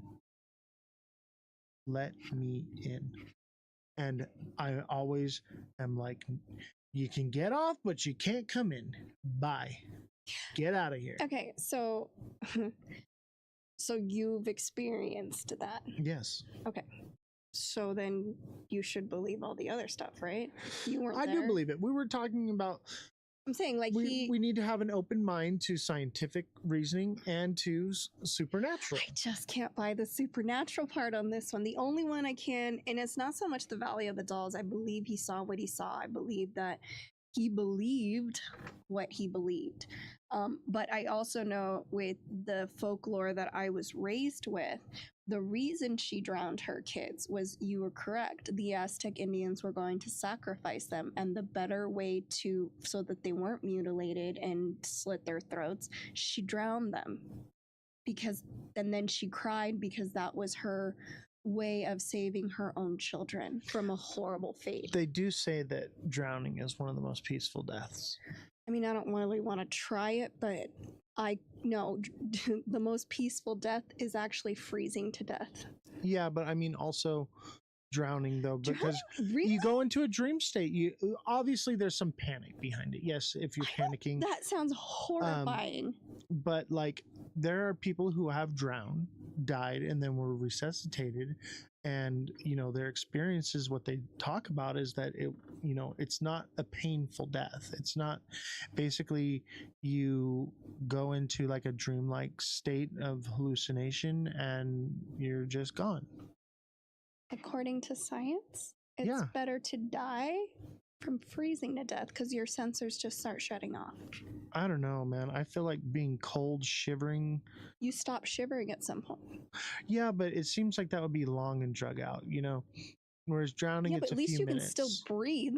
That's the difference. But you actually breathing in water. You get to a point where you breathe in the water and like you don't get that gas. You know how like when you're holding your breath and you have to. It is horrifying. That's the panic state of it. But I've actually saved someone's life and resuscitated them. I had a pool at one time, and we were all heavily drinking, and this girl, she was very drunk. She dove into the pool off the diving board and was like swimming around, and because she was so drunk and got disoriented, she couldn't find her way up. And I actually had to jump in and dive and grab her and take her to the top and do CPR. And, someone in that state, they're drunk, they don't know which way is up, they're just swimming around. They're probably not thinking it's probably not a horrific thing. You're drunk, you're not okay. So under the right circumstances, drowning is fun. I mean, no, I'm just saying. But I get what you're saying, and you're getting frustrated with me. But that sounds insane. That does not sound like like heat exhaustion would even be better. Like, you just fall asleep and you just don't wake up. I want one that I can just fall asleep. I and feel you don't like wake low up. oxygen would be the way. Whereas that's what I'm saying. Cold. That is. Anywhere you go, the best way to die is to freeze to death because your oxygen slowly lowers, your sensors slowly turn off, you just fall asleep and you never wake up. Yeah, and I mean, so like I used to collect insects, and one of the ways that we would collect insects is we would collect them and then put them in the freezer, and they would fall asleep, and that's how they would go. That's what I'm saying. There's a humane way to do it. So I could see that. Okay. Also, lack of oxygen. Basically, you get really tired and you take a nap and you don't wake up. I don't know. I hate the heat. I hate. But if being you were hot. to go lay down because you were so hot and your breathing starts hot. You're so hot. I had to. Did I go too far? I had to see. I went too far, chat. I don't know. Maybe it's the mustache. That's what's so hot. Maybe it's the red beard. Help me. Anyways, but heat exhaustion. You just get tired, go to sleep. Yeah. Anyway, so back to what we're talking about, the Island of the Dolls, right? Honestly, I want to know what people think because I don't know how people are familiar. Again, I love Hispanic heritage, and this isn't just Mexico. Spain has a lot of their own folklore as well, and that's where most of my ancestors are from, is Spain, and from the sister of the Aztecs that settled in Southern California. But my thing is that what is the difference between taking this tour bus to this haunted island that it is all these Americans and foreigners who go to the haunted houses that are all over California, or I mean the United States? How is that any different? You're like discrediting it. Well, it's not that scary if people go, but there's haunted houses everywhere. I think people will find any reason to monetize something. Well, yeah, but this wasn't monetized till, I guess you want to call it that, for a while back. Right. So, yeah, maybe it was just ancient lure that turned into something that they could market. But what the point is for, this is why this all comes together for me, is the drowned children, the black-eyed girls luring people into the water. Doesn't that seem like, even though they came at different times, doesn't that seem like it's all connected? That's the only one that I could find that was connected to something else, to something else, to something else. Yes, I think that this is the most likely to be real. Right. But at the same time, I think there's some truth in all of it. I'm leaning towards all of it is real. Every single one of them. No. I think the least likely one is the Robert one. The oldest one? Right. Well, it's not the oldest because this goes back to the ancient Aztecs, right? Right. But I would say that one because I would write a letter just to get my letter posted up there. Of course you would. Yeah. Why would? Who would? So many. Because I'm not weird. It's not. But I do think that entities can attach to objects, but I think they would much rather attach to a human. And I think in the Robert case, the human was the little boy, and that's why he switched names, because the little boy went into the doll and the demonic entity took over the little boy. But Gene, what he called himself, had a fairly normal life. Went to college, married, had kids. And there's lots of people that are demon possessed that live normal lives. This is all based on the fact that and then demons next are thing real. you know, one day they snap. I think you and me have different words for demon. Possibly. Yeah. When I think of demon, I think of fallen angel, nefarious and I can't entity. Wrap my head around a religious answer. Like when I say ghost, I'm thinking of a disembodied soul, right? Roaming the earth. That I believe. Limbo, that's where people get stuck at. I mean, I don't believe in whatever, but I do believe that we either reincarnate or we get to have we get just the same life over and over in a multi-universe. Like, we don't know anything. When I say demon, I'm referring to some nefarious, evil entity that has, ill intentions. Okay. That's what I refer to as demon. I think that ghosts can be good or bad. I think more or less the ghosts that are bad are more likely demons, and the ghosts are more likely just disembodied people. And I think people inherently are good. I think people do evil things, and I think there are very, very evil people out there. Correct. And those are probably some evil spirits, but I think generally if you're going to encounter a spirit, it's more likely for it to not be evil, because people, I think the majority of people inherently want to be good. At least I feel that way, because I want to be good. I want to be a good person. I want to help people. I want to do good things. I think, people as a group, as a whole, as a society are very ugly and gross and very malicious and selfish and yes and no. But I think the individual deep down inside has a yearning want to be good, right? Okay, but that's not what we're talking about. You're talking about, I don't believe in this whole demonic thing, I do believe in lost spirits, I guess what you would call them, ghosts, spirits that are stuck in limbo and they have nowhere to go. The reason I don't believe in the whole demonic thing is, one, science can prove that it could be mental illness, schizophrenia. But one of my problems is most criminals, do you know what they hide behind? The devil made me do it. And if that isn't there a show called The Devil Made Me Do It? Yes, which I've watched in its entirety. But here's my thing. That is my issue with this whole demonic thing. It needs to be labeled as something else. Do you understand what I'm saying?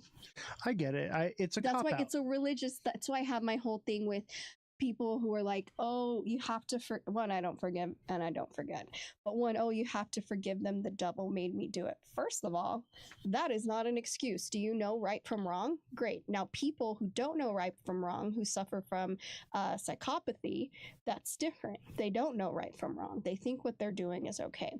I know you don't like my logical answer right now, and I'm not discrediting that they maybe I'm completely wrong and demons are real and I have no idea what I'm talking about, but from a psychology perspective, it sounds more like a scapegoat. Do I believe in spirits that live on this planet? Did you just say goat? No. I heard goat. Scapegoat. I'm the scapegoat. Just a goat.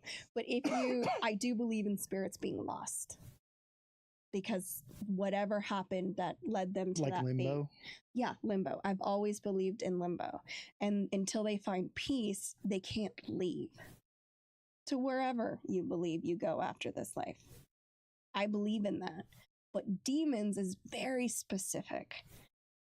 All these personalities stuck inside of you. And I know the movie Split, great movie. Like, if you had to think of something demonic, but that wasn't who he was, what did they classify it? Schizophrenia. Right, it was classified as schizophrenia, but I think the difference is someone that's schizophrenic, split personality disorder, they have those different personalities, they have different things. I think what makes it demonic is those same characteristics, but with abilities attached to it. And that could be very true, but they could have always had those abilities.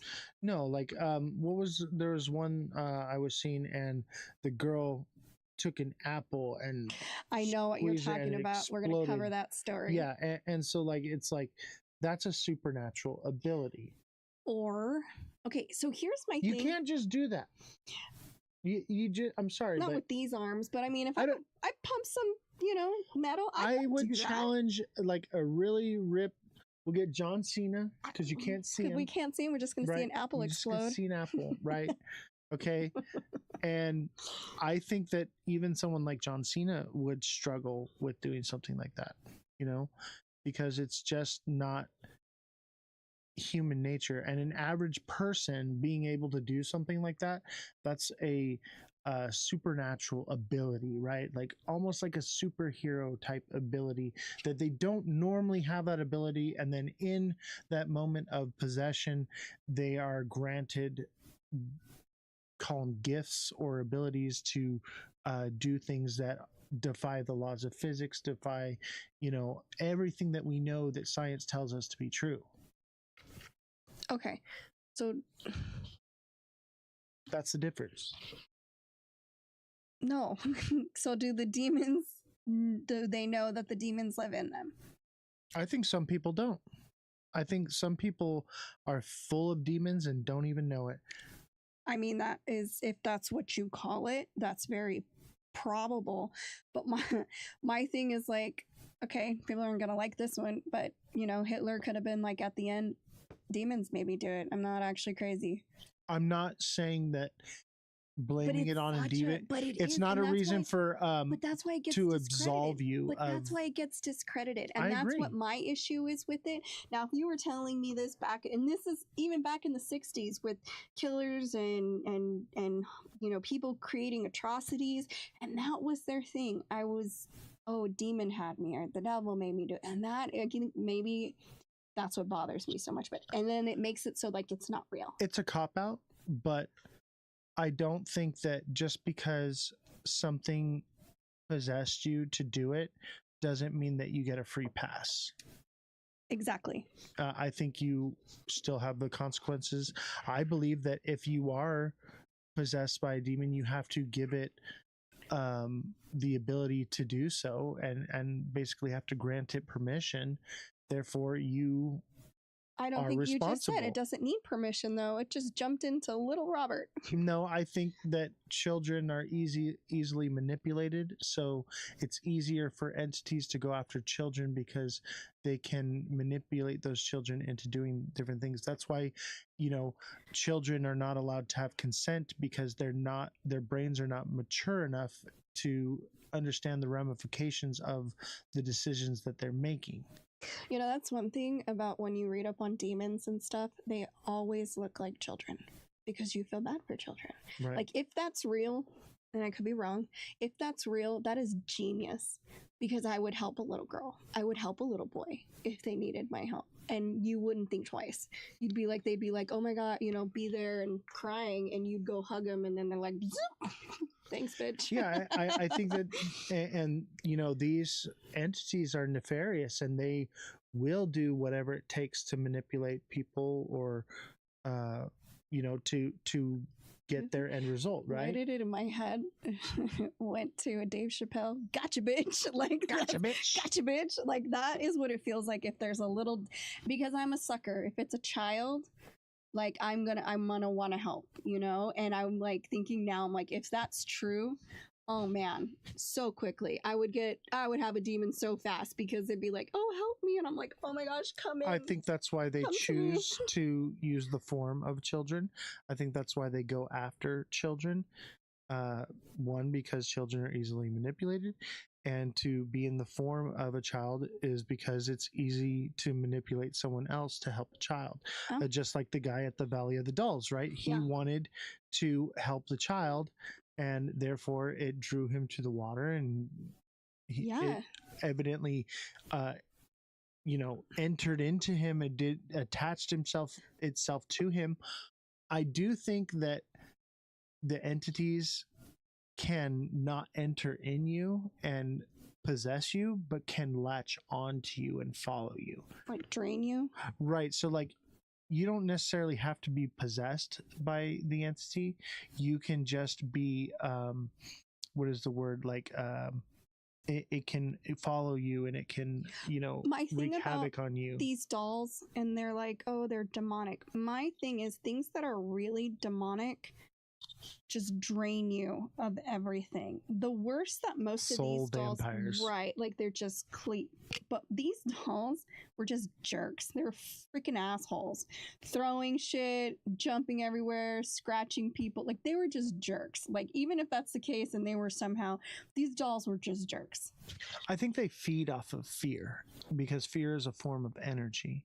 Even with like the adrenochrome, they have to, no, the adrenochrome is stronger and more pure the more stress and torment that. We're not talking about Monsters Inc. right now. I'm just saying is that they do this because it's energy. They're energy vampires. They feed off energy. That's why if they feed off fear, right? But if you believe in the entity, then it gives it more power. And if you are more fearful of it, then it will more likely communicate with you. Whereas like somebody's like, whatever, it's all bullshit. They're never going to have those experiences because it doesn't have the energy to feed off of. It's too draining on the spirit to interact with you. Whereas if it can make the hair stand up on the back of your neck, then it's more likely that it can feed off of those emotions and that energy. Okay, so look, I believe in spirits and ghosts. I do not believe in demons. I just don't. I believe in demons. I can't, because I've encountered them personally, is why I believe it. And I guess because I don't, I never will. But I believe in spirits. Exactly what I'm saying. I believe in like spirits and ghosts. And that that's makes sense to me. probably why the ghost actually talked to you on the spirit box. And I believe in spirits and ghosts too. That's why when I talked to it, I got the same result when I started asking the right questions, same as you. We believe. I think someone that doesn't believe, it has a harder time. Doesn't that seem convenient though? Wouldn't you want to go after the people that don't believe? Well, look at Elon. Elon does not believe whatsoever. No. But he's a believer now. A little bit. He's a little bit now. Still hesitation of what he. Right, because he's very logical. And he's like, well, maybe I didn't hear what I thought I heard. Right. But he doesn't have as many encounters as we do. Because he doesn't believe in it. Because he doesn't believe in it. It's too much energy wasted on someone that doesn't believe. But if it can make someone who already does it. Like you're in danger. I'm not in danger. You believe in it, so I'm good then, right? I'm filled with the Holy Ghost. So I cannot be possessed. Okay. Me personally. I feel like you're in danger because you don't believe. The majority of people that do get these demons are religious. Look at it. Look into the history of all of it. They're religious people because you guys buy into it. And I don't believe that you have to be a religious person in order to be saved. So if you are someone, you call it whatever you want, but if you believe that you are protected, then therefore you are. That's the difference. Someone who doesn't believe is not protected, therefore could be manipulated. That's a different conversation for another day because I know what I wanted to say, but I feel like you guys are the most vulnerable then. I think because you believe in it and you're religious, and if God can't save you, no one can. I think me personally, I feel like I'm I'm not vulnerable whatsoever because I have that protection, but it also does say in the Bible that you should not, engage in those types of behaviors, right? And what are you trying to do? I don't want to engage. I didn't even want to do that thing. Honestly, I was just like trying to see, okay, was this actually interference? And I probably should have never done it. But, the curiosity killed the cat, okay? True. So curiosity got the best of me. I'm a human being. I make mistakes. I'm not perfect. But, I... Because you don't know what you were talking to. I do not know what I was talking to. But I do know this, that I am safe and I am protected. None of us are. I believe I am. I believe, therefore I am. I believe I'm a cat. Do you see how that works? You need a cat box? Cat box. My thing is this whole, I guess because we're on different ends of the spectrum. I'm going to be okay because I'm choosing to be okay. You need something to protect you because you don't think you're strong enough to do it yourself? No, From like demons or whatever? I do myself, but I have... You need to believe in something? I have a hedge of protection, like a shield. Like what if it's not it's called real? putting on the armor. My thing is, I've listened to your sermon this and if whole it's time. not real... What if you're wrong? And this is all a simulation or whatever it is, and we reincarnate. What if you're wrong? Then I slept at night and I'm okay with being wrong. Yeah, but then what if But for me, I don't feel like I'm wrong because of the things that I have seen. But why can't people who have a whole bunch of demons just be schizophrenic? I think they very well could be, and that would be a scientific explanation. The difference is the supernatural abilities. Having a mental disorder doesn't give you the ability to do things that you just can't do or possibly know. Well, maybe they didn't know they couldn't do it and then they did it. If you've never been exposed to certain languages and then all of a sudden you start speaking them fluently. The first time you're exposed to food, you eat it as soon as you smell it. You don't have questions. You're just like, oh my gosh, this is it. Speaking in a different language, for instance, if someone who's never even heard the Latin language just part of their brain and we just don't know. How did it get there? We have a whole bunch of brain we don't know. We don't know what's in there. I believe your brain has to be exposed to something in order for it to retain it there. Now I get what you're saying, that maybe it's from a past life or something like that. Maybe. But that for makes me, more sense to me. I don't think so. I don't know. But I would say that, supernatural ability from, split personality disorder seems more likely to be demonic possession. I do believe that split personality disorder does exist. and that is a real scientific explanation. But I think when you add that other factor into it, that's when it becomes something different. And we have to be able to realize that there are just some things that we can't explain or understand. Yeah.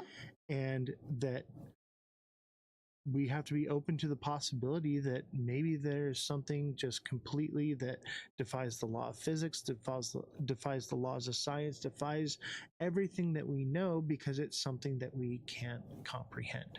And I believe there's things out there we can't comprehend, but I guess you're going to call it demons and I'm just going to call it schizophrenia. And it's all the same thing. It'll all be the same thing in the end. I think a lot of the arguments with all these different things is it comes down to the names.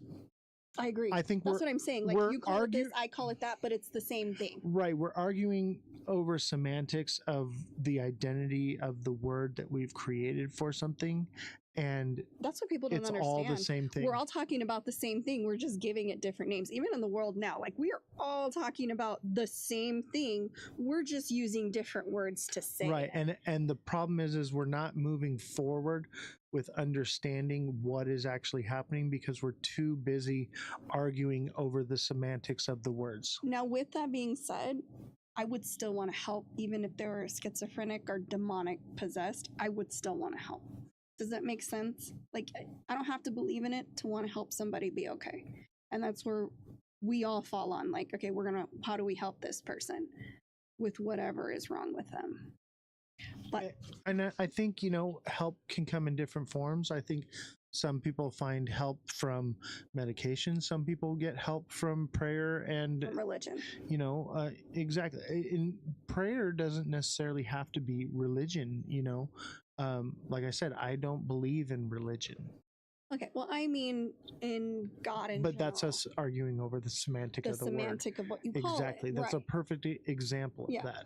Yeah. So, I think we get to the root of all this, the sooner we as a society accept that there are things we can't explain and stop arguing over the semantics of the words and start having a more open mind about the different things that we are encountering, because there are just some things that science can't explain. I mean, yeah. And the reason I do agree with that is because I believe ghosts are real. And if you're watching, don't forget to smash that like button, subscribe to the channel, share the show with your friends. I forgot we were live because that was in my head. The subscription button if you're watching on YouTube and you're not subscribed already. We are trying to get to 500 subscribers, so help us out with that. And we appreciate all of you that are watching and hitting the like button consistently.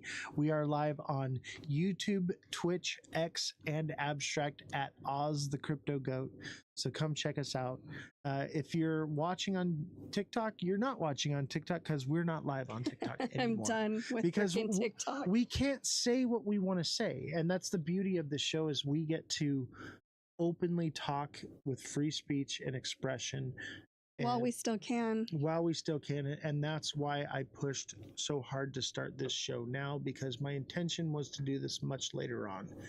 And we appreciate you guys so much. So much. Thank you, everyone. You guys are incredible. One thing I do want to touch on, though, because this is my same thing with the moon landing, is these dolls, little Robert and Annabelle. Mm-hmm. What if those stories are true and we're assholes? Like, we're discrediting their whole experience. Like, they're terrified and scared for their life, and we're just like, it didn't happen. I think that's why it's important to have an open mind. That's my only thing. Like, that's always sits in the back of my head. Like, I know I'm wrong sometimes. I mean, it's not really that much, but like, I know I can be wrong sometimes. I am me. How often am I wrong? All the time. Never. That's why you're the fact checker, because you're always freaking right. I hate it. It's annoying, right? But more times than not, I try to be as as educated as possible about everything. But in the back of my head, it's that you could be wrong. And that's what hits me with these dolls, was like, gosh, what if I'm wrong? And these dolls did all these horrific things, and I'm just telling these people, your experience is wrong. What you felt is wrong. Everything you went through is wrong. That's not fun either. I don't want to do that to anybody. Think of people that are demon possessed, right? Telling them that they're discounted, we I don't want to do that either. I don't want to discount somebody's what did I say? Perception is 90% reality. What you perceive is your reality, and to them that was their reality, whether they made it up. Now see, that's where that's where we try to decide, but perception is reality, and that reality for them what was real. For me, I've experienced demonic entities. I've experienced schizophrenic personality my mother disorder. Seems pretty demonic. People, maybe it's true.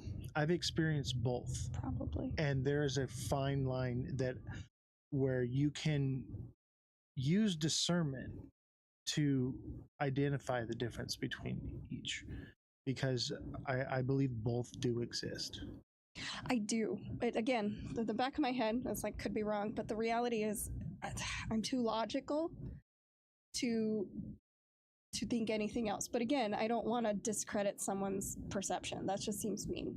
I believe that you think you saw those things, and I wouldn't discredit that because that was your experience. It wasn't my experience.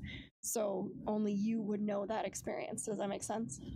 Right. And if you're watching, I would implore you to have an open mind about things. Do not, put people down or discredit their experiences, because we as humans may never understand any of these topics, and you should never, mock someone or put them down or anything what you're talking about, because the fact of the matter is that no one does. That is, we don't know nothing. Yeah, we have no idea. We have no idea. Right. So no one is right, no one is wrong. So for you to go into the world and act as though you know what you're talking about and you know everything, that is when you realize that you know nothing, is when you stop learning. Right. So if you cannot be taught something and you cannot be receptive to something new, that is a form of holding yourself back from learning and educating yourself. So I would implore you to have an open mind, question everything, listen to everything, but believe nothing. And I know we bicker, but it's more so we have very, very different of opinions and thoughts and how we do things. But at the same time, there's a mutual respect, because his comes from a real place, mine comes from a real place. You don't get to discredit the other ones. I don't believe, and he may not believe what I have to say, but the point of this show is to listen to all perspectives, listen to all the theories, come up with your own way of thinking. Maybe you learned something you didn't. Maybe you think we're crazy. It doesn't matter. Like he said, listen to everybody's point of view. And I think especially right now with the world being the way it is, just listen. You don't have to always react. You don't always have to comment. You can just listen and go from there. Just my thoughts and opinions. And that's why I brought you to be on this show, is because we are complete polar opposites. We basically agree on nothing. True. Right. And at the same time, we have the ability to sit in a room together and discuss them without yelling and calling each other names and stuff, and understanding each other's perspectives. And I think that that is something that we need to normalize as a community, as the world, and as society and humanity together. It's okay to agree to disagree. You don't have to hate someone just because they don't think the same way you do.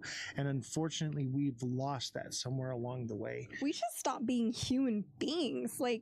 Just love. We're all human. That was always my thing when I was a kid and everyone hated everybody. I'm like, we're just human beings. All of us are human. Just be kind to other humans. That's all you have to do. That's my simple. goal with this show is to lead by example.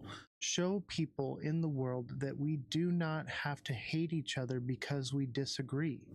We can get along, we can sit in the same room, break bread, and conversate with each other without tearing each other apart. And let me tell you something right now. If you are in an argument with somebody and you stoop as low as to start name calling and using derogatory marks, you've already lost. You lost. Yeah. I can't stand that. You know how I am. I'll make a factual statement and it'll bother somebody and they're like, oh, you're a stupid bitch. And I was like, I won. Yeah, Okay, thanks. exactly. Say it again. Say it a little louder. Please say it. Argue with people with intelligence and facts and even opinions, right?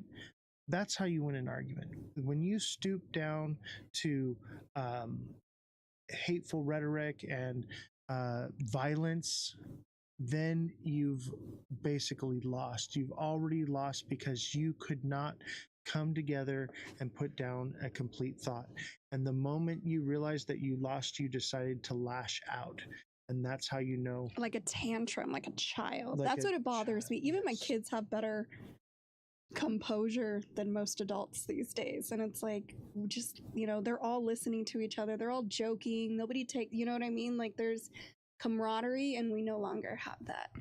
Yeah, your kids are unhinged. By the way. I know, but they're fun. Yeah, they're completely unhinged. They say the most crazy things, but they all get along. I mine never are like have to cookie worry. cutter children. Yeah, mine are. They're like me. We're like, nothing matters. Everything matters. It doesn't matter. Live your life today. There could be no tomorrow. And we have a lot of fun with that, but there's a camaraderie and a closeness because of the way we are. And I'm sure you have a different kind, but it's the same. And my kids, they will make fun of everybody and anybody. You are not off the table. They don't care what anything you are. Yeah, with this show, everyone's getting roasted. Yeah, everyone's roasted. on the table.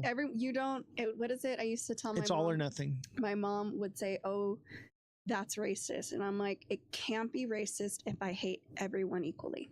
Period. And I'm sure you're on the other side. Well, I love everyone equally. Exactly. I hate everyone equally. Therefore, I don't care. I can't be prejudiced. I will roast anybody. And that's just because, I don't know, I have thick skin. Come for me. I don't care.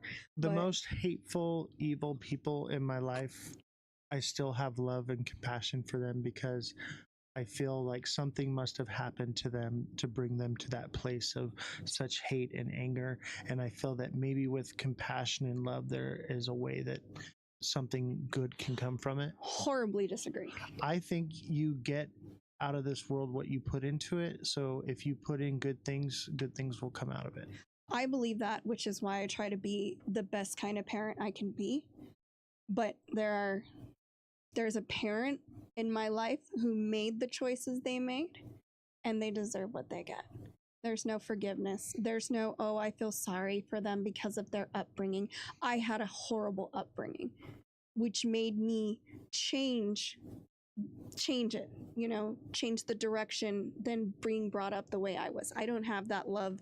I don't know, I'm different. Once you cross me, that's it. You're done. You get exiled. There is no second chances. I will forgive you, but that doesn't mean that I need you in my life. If you are going to destroy my peace and what I am doing to live and put me in an environment where you're taking away my happiness and my joy, then there's no room for you in my life. That's understandable. But that doesn't mean that I don't forgive you for the things you are. I still have compassion. You're a good person. What is it that made you that way? You're a good person. Because even if things made them that way, they chose to stay that way. Absolutely. That's unforgivable. And it's not that it's unforgivable for me, but it's like if you choose to stay that way, then I choose to remove you from my life. Doesn't mean that I hate you or that I, don't love you or whatever it may be. I just choose to not have that in my life because my peace is more valuable.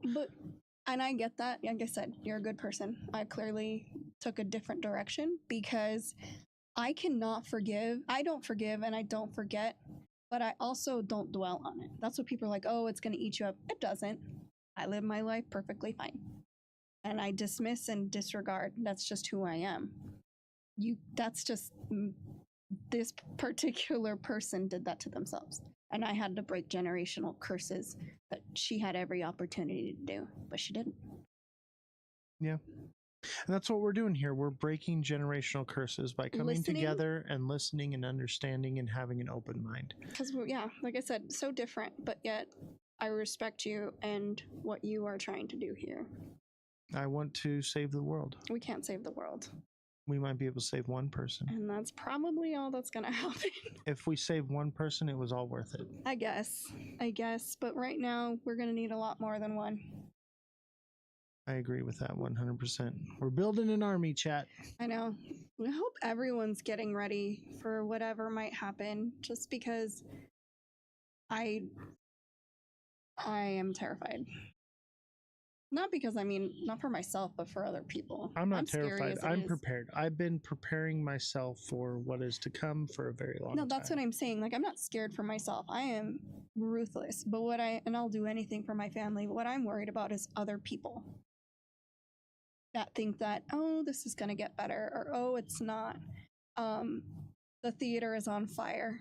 I saw that. Oh, yeah. The theater is on fire, but it's not on fire. The screen says it's not. Yeah, the screen says it's not. And people are missing it. People really think, oh, we just got to get past this and it's going to get better. I'm like, it's not getting better. Be prepared. Stock up. What if it's a special effect in the theater of fire, and then that's why they put it on the screen? The theater's not on fire because you're watching backdraft. And it's a 4D immersive experience.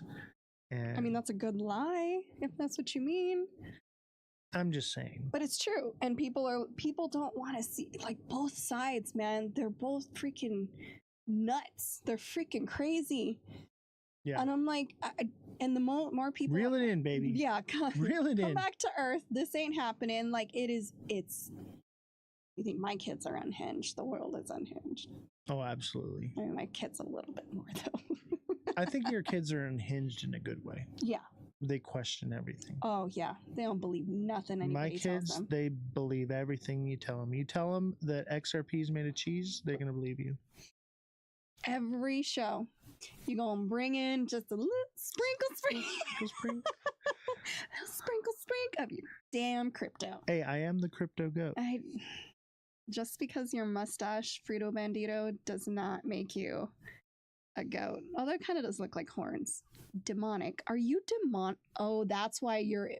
Oh. The goat has nothing to do with demonic. And that's a misconception. I just realized that. So many people demonized me because they thought that the goat was an emulation of a demonic presence or whatever. I just realized that that was the figure, because I went to Catholic church. That was the figure. Yeah. So let the record show the goat represents sacrifice. Now we know why he's so pro demonic and pro helping, because the goat thing. I will tell you this. I do not need to be here. I do not need to sit in front of this camera. You're having fun. And spend obviously I am having fun, but I sacrifice a lot of my time, energy, and resources for the betterment of mankind, because I want to not only tell my story, I want to help people along the way. And so the reason I chose the goat, lady. I know, but the reason I chose the goat is because the goat represents sacrifice. They did sacrifice a lot of them in your Bible. Yes. And so that's why I chose the goat. Obviously, there's a more of a story to it. The lamb. Yes, the lamb. We went with the goat, though, because the goat, lamb, same thing. But the goat is willing to defend itself. True. We used to have baby goats. That's why I went with the goat. And also because there's an inside joke. If you were here when we first started the show, you know why we chose the goat, too, as well. Oh, my gosh. I don't know. Oh, that was so annoying to listen to. It was so long ago, too. Oh, my gosh. Who sent the 100? I think it was TikTok Seller. I think it was TikTok Seller. Yeah. You do know. I think it was you who sent 100. And it was like Seamont did as well. Yeah. And a couple others. At some point. The ones from the beginning, man. Yeah, those were the real OGs. They're the only ones who know the whole Switch thing, like Commodore 64 or whatever. Yeah, it was. the Nintendo Switch live I still stream. want a Commodore. Yeah, like, I feel like I got old. I mean, you got old. I'm still young, but I'm a delight. One has nothing to. Yeah, see, I'm gorgeous. There we go. They all listen. Everybody says so. They all say the goat is the beautifulest man I've ever seen. He's the biggest, most goatiest of all the goats. Help me. They say LeBron's got nothing on the goat. I don't want to be. I'm scared. Listen, losers. Okay. It was 8 months ago, but I miss it. I know. Right? What's crazy? That's so long ago. That was before. We could have made a baby. You did in that time frame. What I don't understand. Could be having birth right now. I know, like we're totally off topic now, but that's fine because it doesn't matter. It's late. But you know what I don't understand? Back then, you said way more crazy things, and weren't always getting banned every 5 seconds. Like it kind of started changed that way, and then all of a sudden, like we were fine. And you know what I noticed? Like when you got an agent, it got worse. It did. It got significantly worse. Like they were targeting people with agents because they didn't want them. I don't know. Doesn't it seem like that?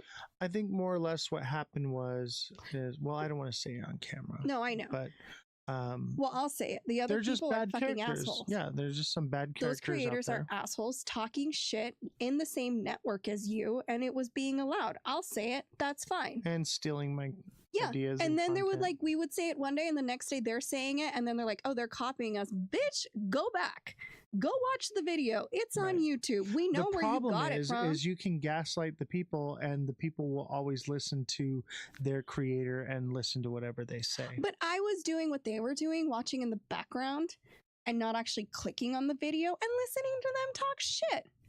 Fuck that. That's why we're not on TikTok. They can suck it.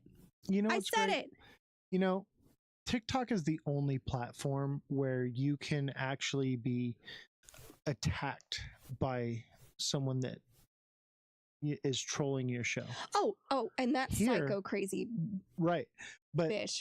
And she showed up here on YouTube, but there's nothing she can do. I know, great. That we're here. No one can do anything to retaliate against us. The only people that can actually retaliate against us is YouTube itself, and YouTube is minding their P's and Q's because they got sued like crazy during COVID for the censorship. I thought.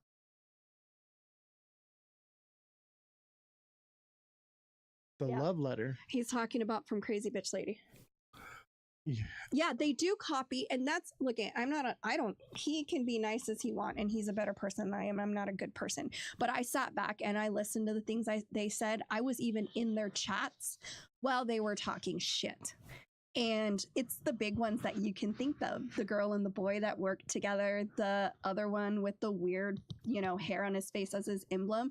They're all douchebags, period. And the fact that they're going out of their way to get rid of people that might be competition for them and push them out of the space because they are wrong and this one's right is fucked up. You know what's great is since I've left TikTok, they have nothing to talk about except for argue and bash each other now. It's like freaking the novelas. That's all it is, novelas. Yeah, it's what is it? Crypto days of our lives. That's all it is. The crazy angel lady gave you another love message. The crazy angel lady TikTok seller literally is messaging people going around saying that I'm a bad person and not to listen to me, but then in the same breath, like I'm speaking major truth, and everyone in the chat is like, yes, everything you're saying is right. And then she's saying, don't listen to him, and it just makes her look even more crazy. And then at the same time, she's like, I bought XRP because angels told me to. My problem is that they buy into her and they spread that because she gifts them like crazy for listening to her stupidity. Yeah, they're bought and paid for.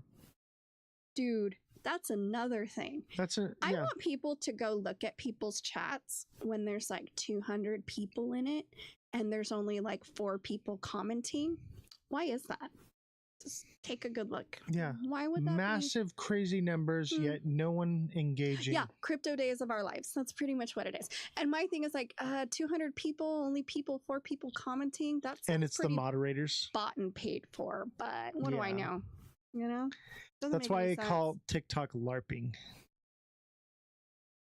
Yeah. When I realized that the TikTok people run the same way as the news, I had to stop following them. Yeah.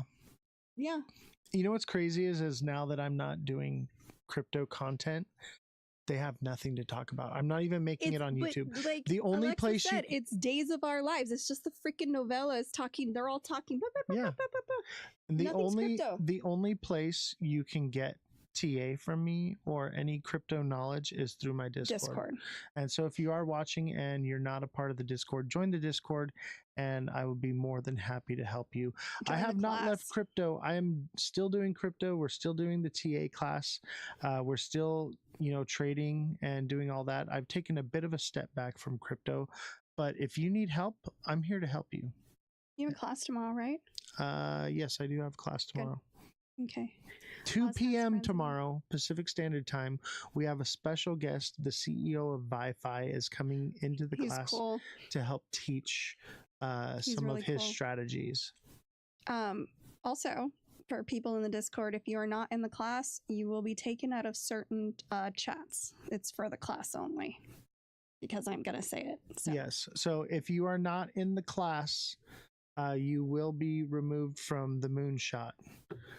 Which is the funniest, the funniest one. Yeah. But yeah, I can't read that.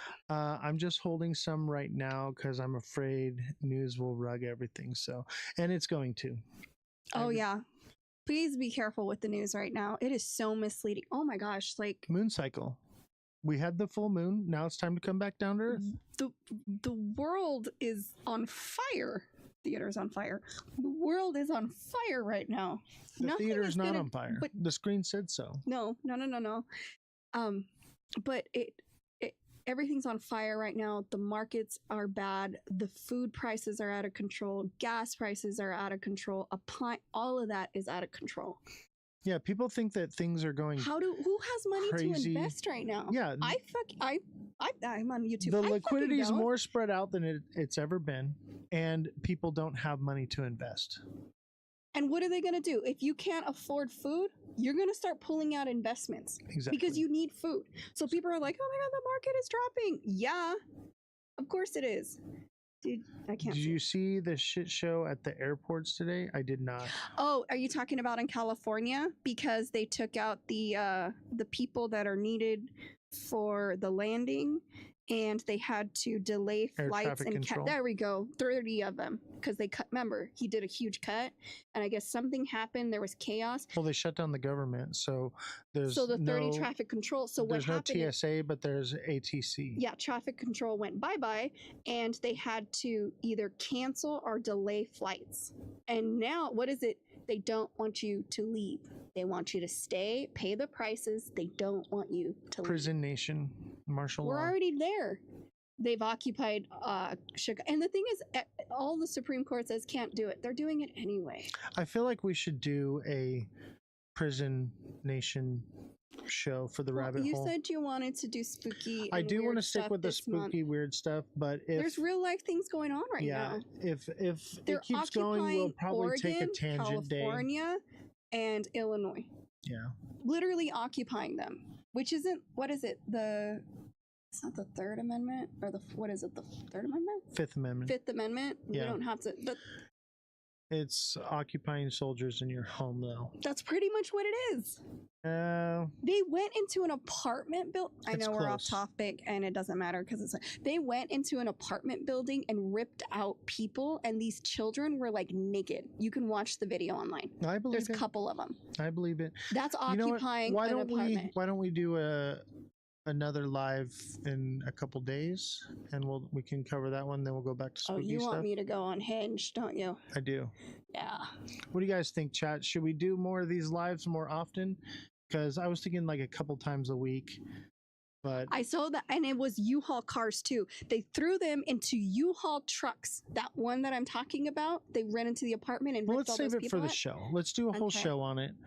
And they're slowly moving into red states, and they're telling them it's for your protection. We can do a political rabbit hole show. What do you think? That's fine. What do you think, chat? Should we do a political rabbit hole show? In like a couple days. And I have to research. I'll post it to the Discord when we're gonna do it. I research everything. I type it all out because I can't. The news show needs to come back. We can do news once a week. I can do the news show, I guess. But it'll be on here. It will not be on TikTok. If you want me involved, I will not go on TikTok. Here's the issue is the rabbit hole show gets a lot of engagement.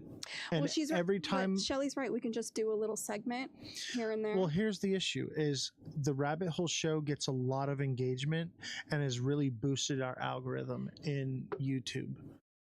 So whenever I post crypto stuff, we get low bad engagement, which hurts our algorithm. So let's not do it for YouTube. So I'll probably do a TikTok platform. only, or maybe just abstract. Why don't we do? Okay, I will bring the news back to abstract. Abstract exclusive.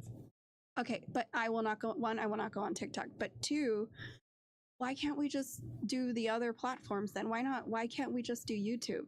The problem is it hurts our algorithm. So every time I post something on YouTube that...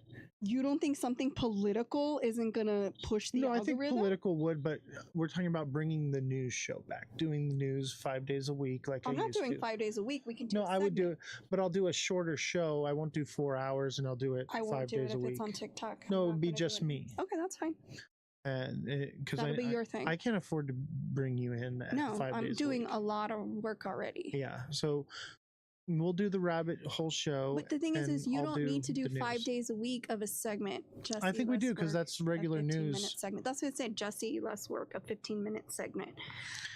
We'll talk about it. We'll discuss it, and we'll see how we can move forward. But I do want to continue, doing. I like the show a lot. And being like a news anchor, right? That's basically what I was. But we'll scale the hours back on that, and we'll put the long hours for the rabbit hole show. If it's TikTok, I'm not. I'm not really going to be doing TikTok. TikTok is our promo show. We're going to be doing live battles and just building a platform there just to get new viewers to come to YouTube. That's the only reason I'm still doing it. On YouTube, I can say whatever I want. Yeah.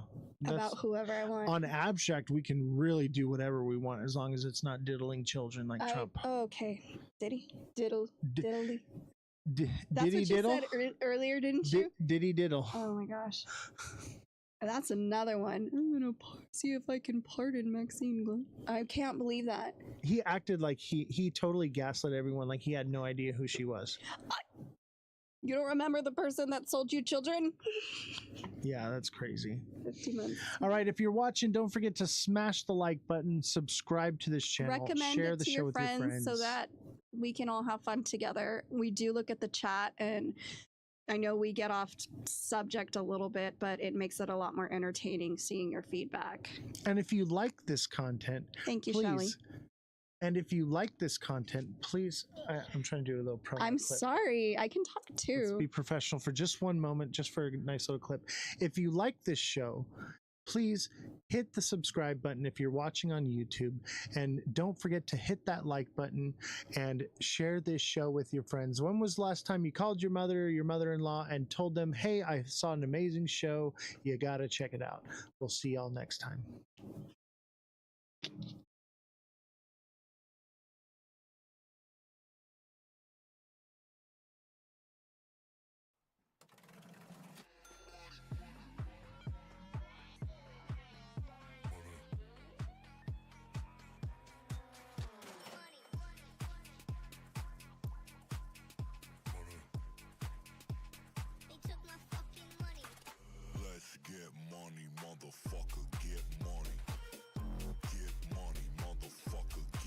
How's everybody doing today?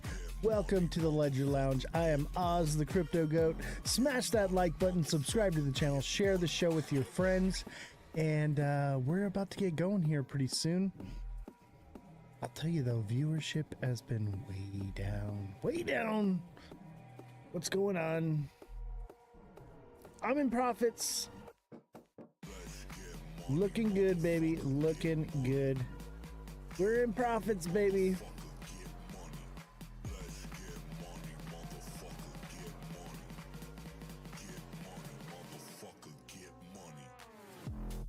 Hi, Joe. How you doing? I'm feeling pretty bullish. At least for today. At least for today, I'm feeling bullish. We could see a pullback tomorrow. But I think overall, yeah, I'm bullish now. I think we finally, at least for the rest of the month, feeling bullish.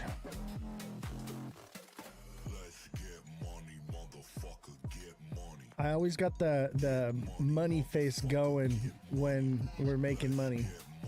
What's up, TikTok seller? How you doing? Everybody smash the like button. Tap, tap, taps.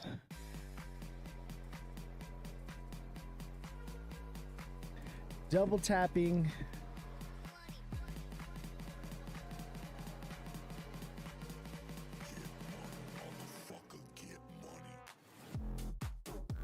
Let's see here.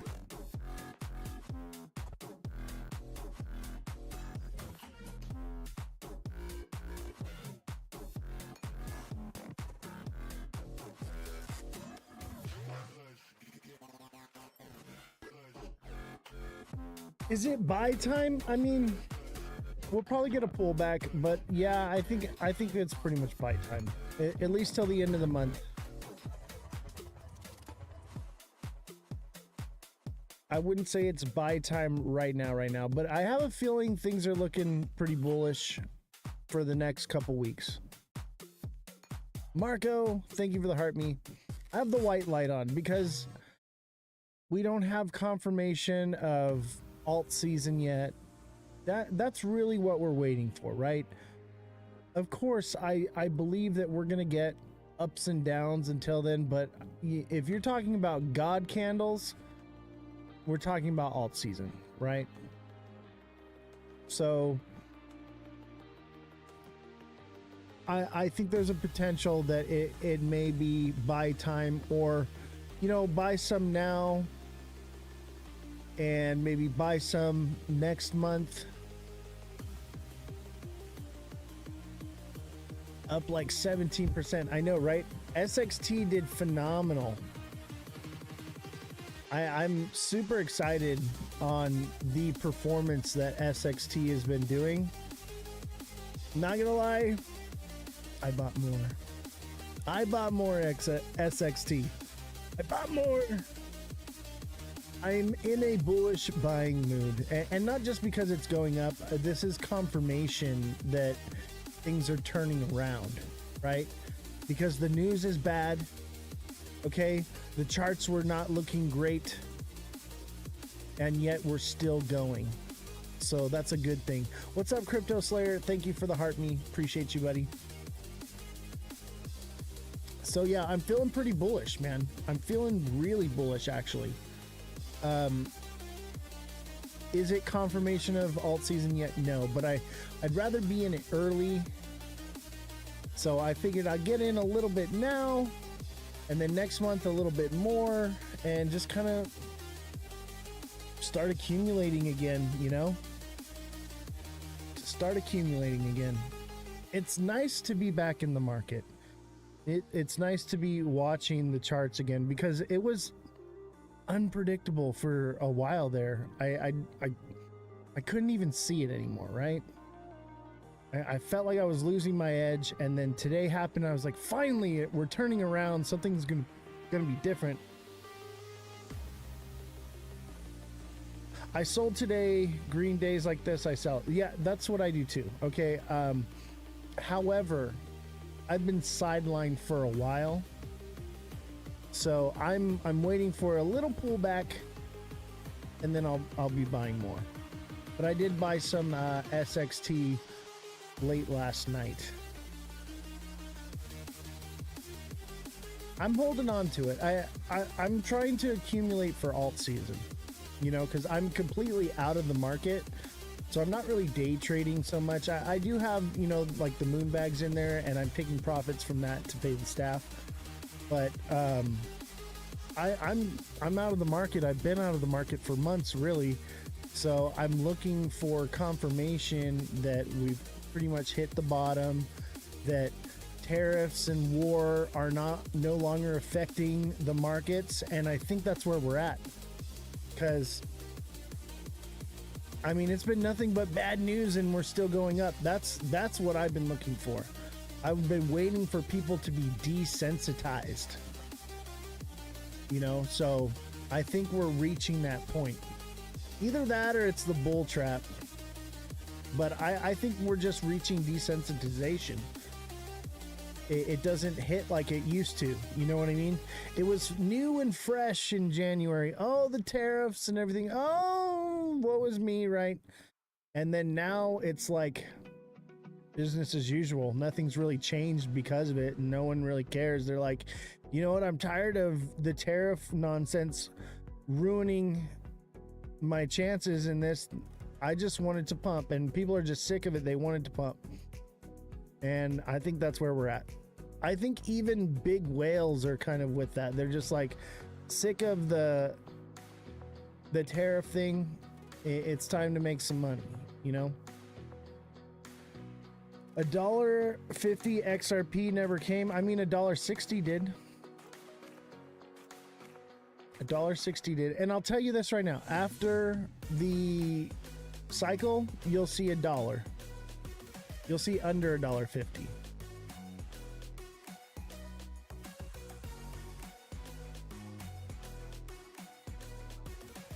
I believe my price prediction for XRP was 163, and that's where it hit, and then it turned up from there. Now, I did say that there was a potential for it to come back further, but I said about like 180, we hit 190. Okay, so I was about 10 cents off.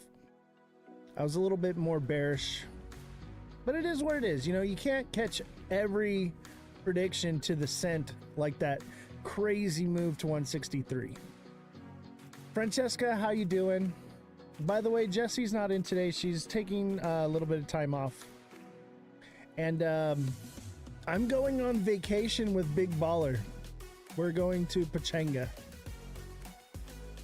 And I want to thank Big Baller for taking me on a vacation, all expenses paid.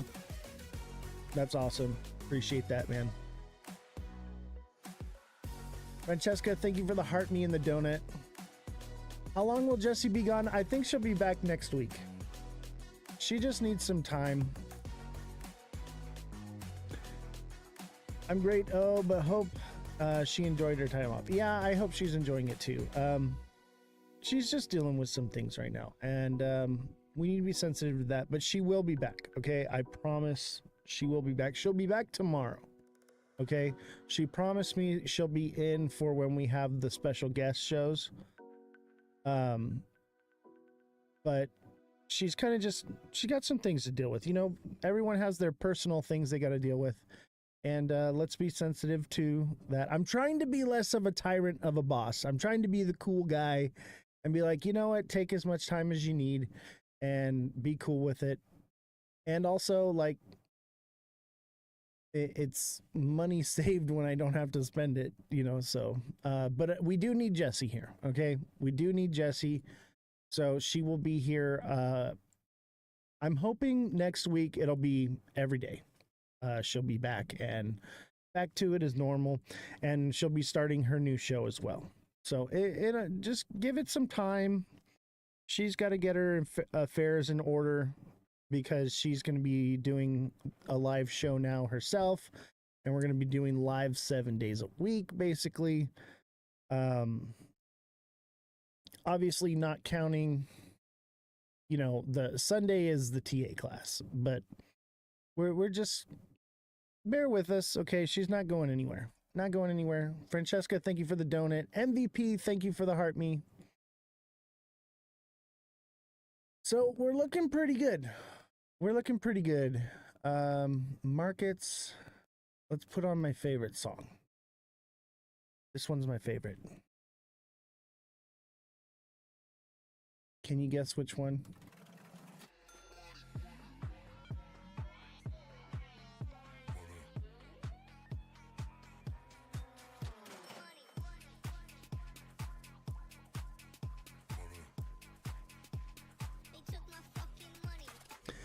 All right. Let's not get too excited, though. We're probably going to see a pullback. But I think we're getting close. I think we're getting close to alt season. Don't get too ahead of yourself.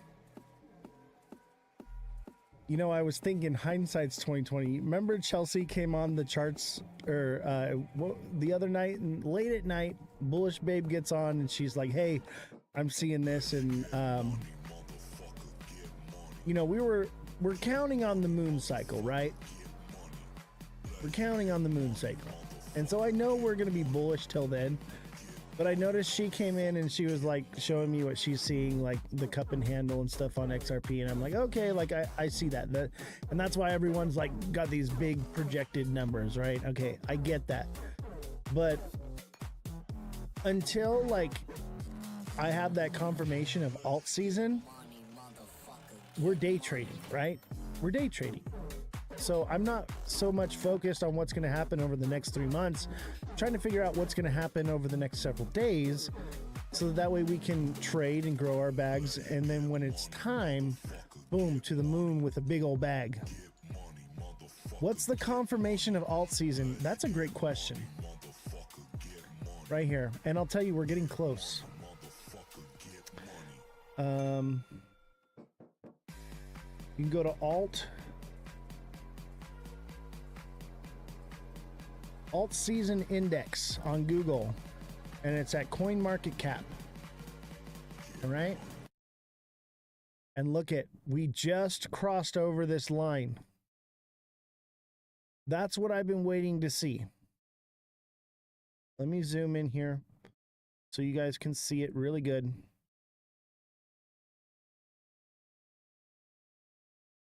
Okay. When you're zoomed in, you can't see it as well. But when you zoom out,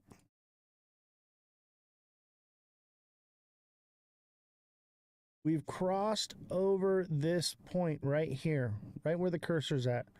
Just crossed over. So that is a good indication that we're moving towards the middle. Let me tell you, once it gets to the middle right here, it's going to go bam and just slam into this side and everything's going to take off. So I just wanted to see Bitcoin lose a bit of dominance, see more upward movement, see Bitcoin reaching that top. And that's where I'm kind of seeing it. And, you know, I may need to buy a little bit more later so I'm spreading it out, you know, I want to spread it out a little bit. Oh, wow. Look at all the gifts coming in here. Revolution. Oh, wow. MVP, thank you for the heart me and the hat and mustache. Revolution, thank you for the heart me. The 19 popular votes. Francesca with the 25 popular votes, and MVP with 5 popular votes. Thank you guys so much. Let's set up a live goal here. Hopefully you made some money today. If you made some money today, send a galaxy. Let's do galaxies. If you made some money today, send a galaxy, right? Hopefully you made some money. Look at Syrup. Top 100 coin performance over the last 90 days. Syrup just did crazy. Pengu as well. I had a little bit of Pengu. I made a little bit off of this one. And you know what I'm excited for? You know what I'm really excited for? After alt season, I know I'm not a meme buyer, but after alt season comes meme coin season. And that's when Pepe, Syrup, Pengu, Doge, those ones, ooh, they're gonna do, you're talking about big X's, baby. Big X's. TikTok seller, thank you for the galaxy. Appreciate you. Thoughts on Dej? I mean, I think it's just the next meme thing. That's what I think. Look at you, MVP, all into the crypto now. I think Dej is a meme coin. I don't know about any utility on that. Let's look at Dej utility.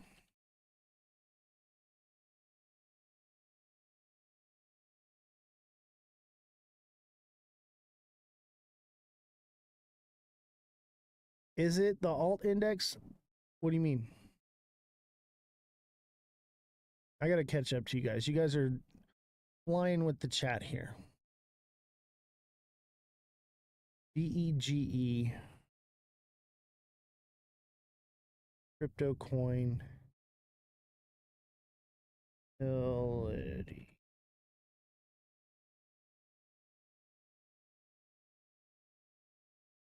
Based on the search results, it appears there might be some confusion about the specific crypto coin inquired. There are two projects, the DEGE ticker and the Dogecoin DEGEN. However, based on the context, and this is not good. So if there's a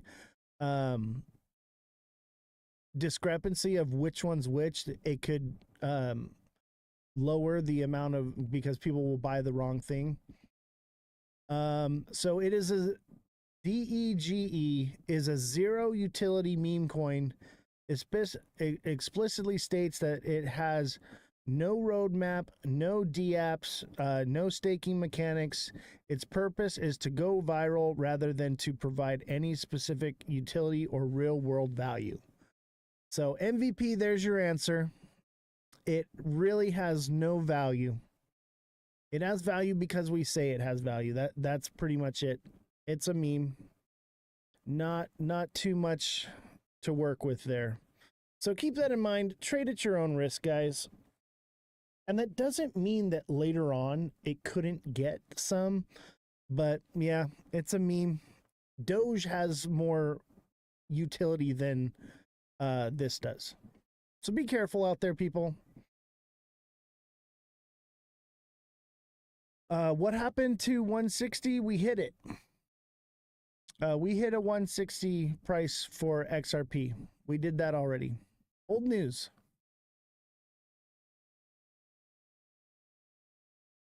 You're a little late to the party on that one. 160 came and went. Let's see. How long will you and Jesse be gone? What do you mean? Jesse's not going to be gone. I'm leaving, and I'm going to be doing the live from Pachanga. I'm going to take the Nintendo Switch with me, and we're going to go old school. Jesse's going to be at home with her kids. I'm great. Oh no, but hope she enjoyed the time off. I'm sure she's enjoying her time off. I'm sure she's having a good time. I'll tell you this. Jesse keeps messaging me on when to take profits on everything, and she didn't even renew her subscription. Shame on her. TikTok seller, thank you for the heart me and the 2 popular votes. Let's see here. Let's do a money gun.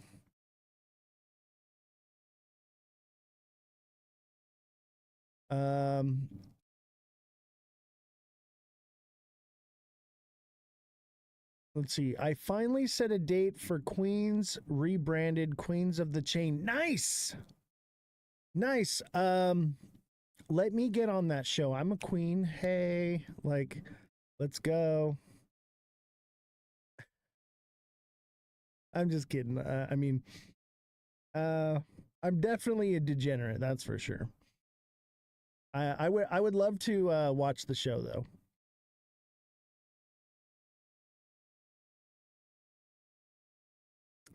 What's the confirmation of alt season? Okay, we did that. I'm way behind. I hit almost all my price points. Thank you for that. Great calls. I almost panicked and sold too soon. No problem. Hopefully you're making some money. That's the goal here, right? We want to make some money, but we don't want to be too greedy. That's the main thing to take from all this, right? Like, don't be too greedy. Take some profits. Make it real. Make it real. I'm not saying that things can't go parabolic, okay? I'm not saying that XRP can't hit $5, $10. But at the same time, let's be realistic. It's not happening tomorrow. and it's not going to 10K. Maybe not in this generation. UB, what's going on, man? I seen you, bro. UB, I feel like I rubbed off on you a little bit, man, because you're just such a gentleman now. I'm so proud of you. UB's become such a gentleman. I'll tell you what, the best way to argue with somebody is calm and collected. The moment you start arguing with somebody, you raise your voice, you call them names, you get agitated, they see that and they latch onto it and they manipulate that. But if you're like very calm, you have to be a debating Jedi. All right. That's why I keep little Yoda on the desk to remind me to be a Jedi. Okay. We have to be Jedis. We have to have strong influence over the weak mind. We have to win our arguments with collected thoughts, right? And not get angry because of frustration. You know what I learned? Because I had to learn to debate, you know, because I was in politics and all this stuff. And you know what I learned is that frustration and anger in an argument stems from the lack of ability to communicate a thought to another person. They're not grasping it, right? They're not grasping the thought or understanding or even listening sometimes, right? And it can become very frustrating. And when we learn in that moment of frustration to breathe, be calm, slow down, you actually grab the other person's attention better. And if you don't grab their attention, you definitely grab the audience. So one thing I've learned, because I'll tell you what, I dated this one girl and she was so educated. She was so smart, right? She had more degrees than I do. She was just on another level of smart. And I have an IQ of 142, right? So she was just on another level of smart. And for the first time in my life, I felt like the dumb person in the room. And but the thing was, it wasn't that she was smarter, is she knew how to argue with complete control of her emotions. And she taught me by learning to argue with her intellectually. It taught me how to manage my emotions and manage how to deal with arguing with people. And it's not really arguing, it's debating. It becomes arguing once you raise your voice, once you move into that realm, right? So once I realized that this was not about that, and it was about getting a point across and understanding, because another thing that I used to do is I would be too focused on thinking about what I want to say in rebuttal instead of listening to what they had to say. And so what I learned is that I needed to receive their information, take a pause, process it, and then speak, and not try to formulate my thought while they're speaking, but actually try to listen. What's up, Oz? Did we hit the top? Obviously, we have not hit the top. Maybe for today, okay? This is what I will tell you, is things look bullish for at least the rest of this month. Yes, we will have pullbacks. Not financial advice. Take profits. All right? We want to be taking profits along the way. Make it real, okay? Make it real, ladies and gentlemen. Do not be greedy.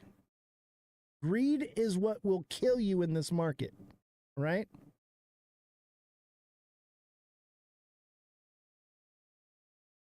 No problem, UB. By the way, that advice was for everyone, not just you, UB. I just thought of it because I'm so proud of you, UB. You've come such a long way. And by the way, if you guys don't follow UB, give him a follow. I just adore this man. Every time he talks in a live, man, I'm just like, Dude is on point. Listen to what he has to say. Listen to what he has to say. And like I say, I give credit where credit's due. Okay.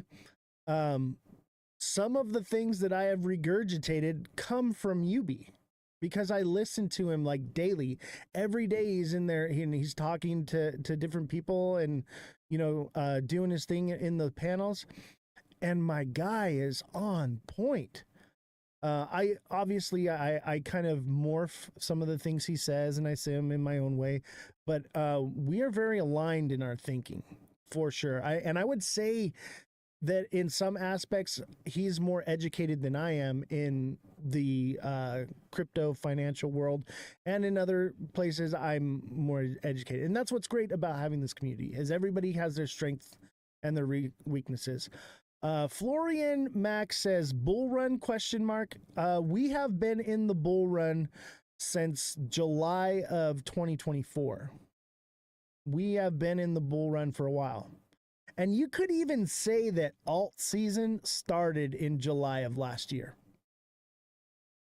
I would be willing to argue with that. Anyone back me up on that? We are in it. We've been in it. Okay. Could it go parabolic from here? Obviously, yes, it can. Anything can happen. It's all about likelihood.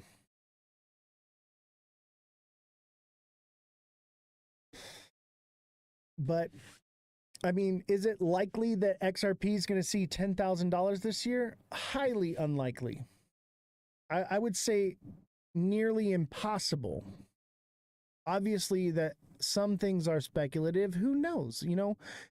Yes, it's possible if all of a sudden every single dollar in the entire world flowed into XRP, but is that going to happen? Probably not, and most likely not. That's where I'm at with it. Revolution, thank you for the 10 clubs. Cheers. TikTok Seller, thank you for the 2 popular votes, and TikTok Seller, thank you for the heart me. If you made some money, send a money gun. That's a 2030 prediction. Dude, I don't think XRP sees $10,000 by 2030. I think that is a pipe dream. Maybe in like 100 years, it could see that price. 2030, I could see potentially $10 to $25. And that's if something doesn't move in and take its place. Right? But look at this. We're moving towards alt season. That's what I want to see. I want to see it get like right here, like close to the middle, baby. And then it's on like Donkey Kong. It could still rubber band back over here, but I think we're getting close. I think we're going to just keep inching this way, and then once we cross over this line, it's probably just going to shoot over. Boom. And that'll be all she wrote. New all-time high for what coin, Jason? No new all-time high.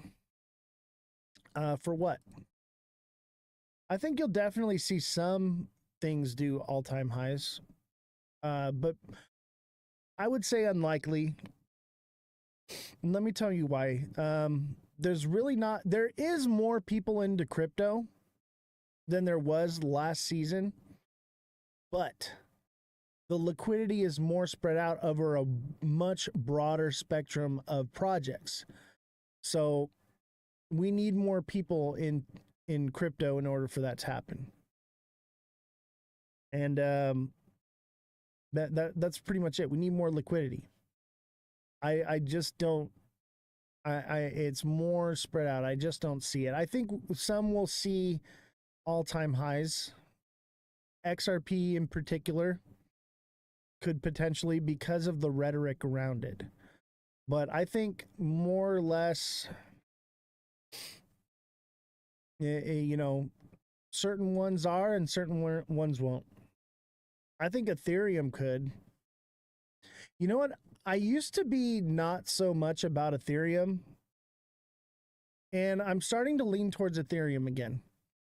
I'm starting to like Ethereum more because of SXT, obviously. And that doesn't mean that, XRP ledger won't come up with a version of this, but they're behind. And the thing is, Ethereum is very secure. And I think that that's the real issue we have with crypto right now, is the lack of security, right? And that's what we need. Obviously, we want speed, right? We want speed, we want efficiency, we want cheap gas fees, we want all that stuff, but it comes at a cost. And if we're talking about a new financial system shift, it needs to be secure. And so I've been thinking about, and I believe that they will come out with new technology that will bring the gas fees down on Ethereum. I really do. I used to be very anti-Ethereum until I found SXT. Solana has cheap fees, yes, but Solana is not as secure as Ethereum. That's the difference. Is you're giving up speed and value for security. But that doesn't mean that Ethereum can't create speed and efficiency, right? So we're going to have to see. But it's an ecosystem, okay? It's an ecosystem.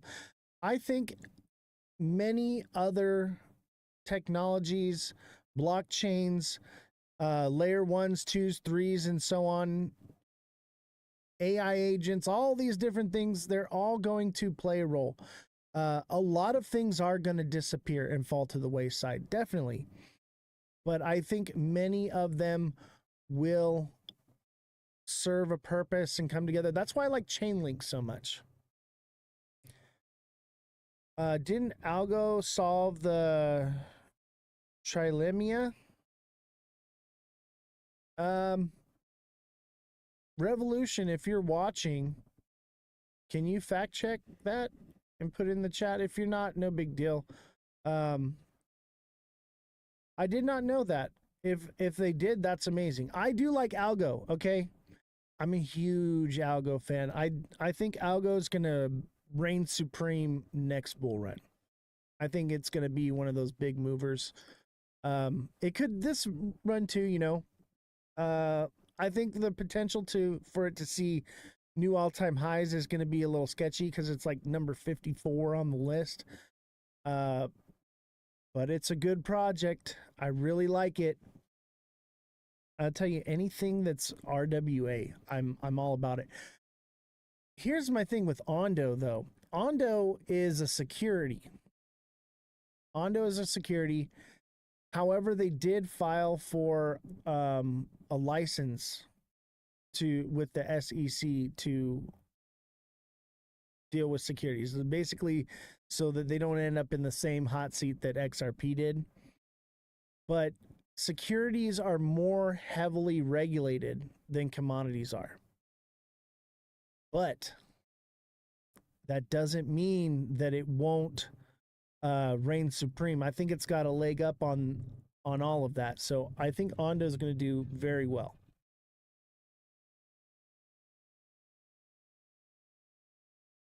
Things are looking good, though. Revolution says Algo is trying. Algo, the last statement was they seem to have almost accomplished it. Oh, thank you, Revolution, for fact checking that. So they have not solved the issue. What was the issue? I forgot what it was. I think it was Jason. Trilemma, right? So they have not solved the trilemma yet, but they're working on it. But they can always say whatever they want. Oh yeah, we're so close. That's like Trump coming out and saying, we're so close to making a deal. It's going to be beautiful. Everyone's going to love it. You know, anyone can say anything. So that's very speculative. Hi, Giddy Marie. How are you?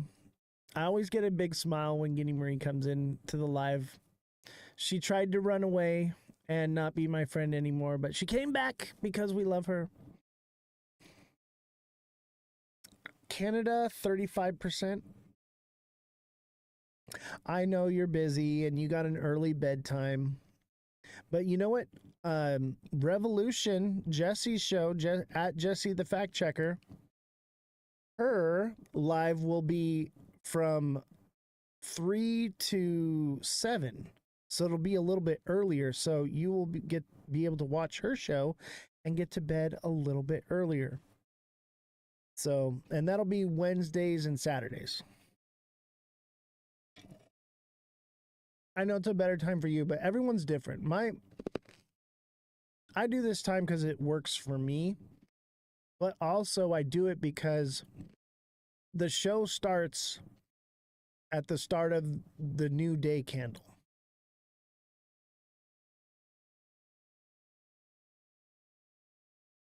What is going on?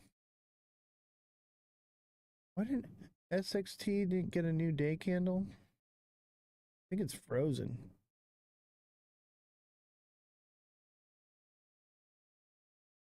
That's weird.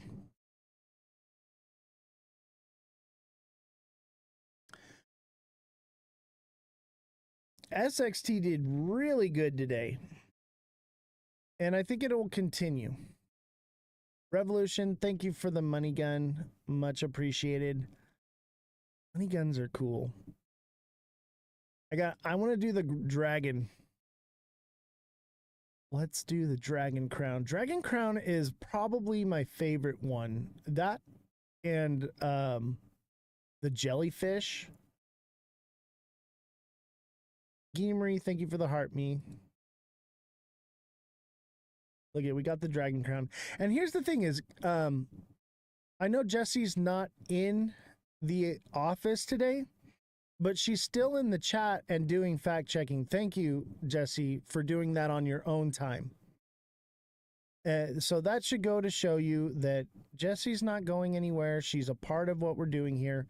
So even with her not being here in the office, she is still fulfilling that role. And I want to give a special thanks and shout out to Revolution Starts Now. That's Jesse, our fact checker.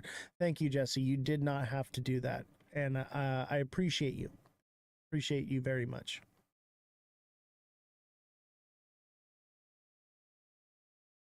Of course, got to take care of stuff at home, but I got your back. Thank you. I appreciate you. Much appreciated. Don't we all just love Jesse? Gina Marie, thank you for the backing monkey. I like the monkey one too. It like hangs out on your back. If you made some money today, please make sure you take some profits, because the moon cycle would indicate we're going to come back down now. Look at, I've got the moon cycle indicator.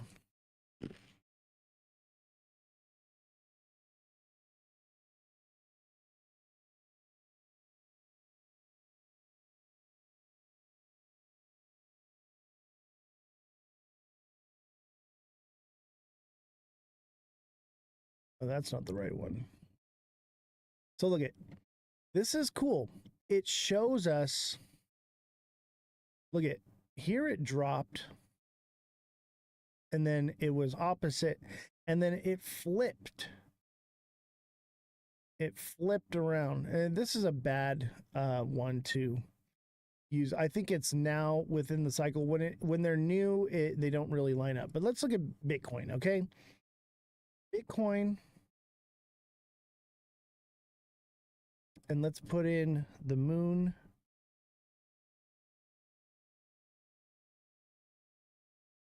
So there's the moon phases, right?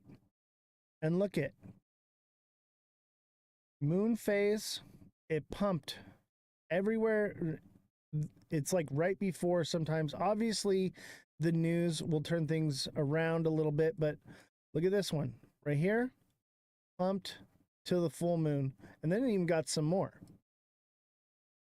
Full moon, pumped, got some more.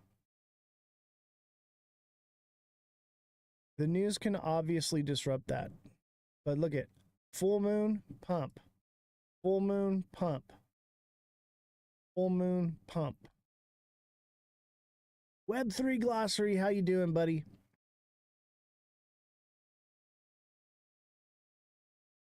Are we coming back down?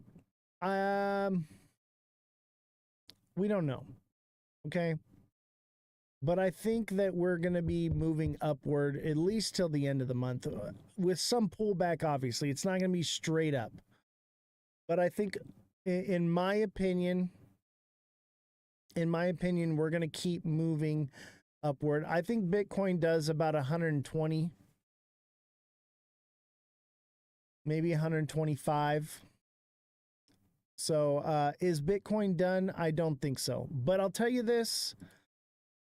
We are moving closer to the alt season on the index here.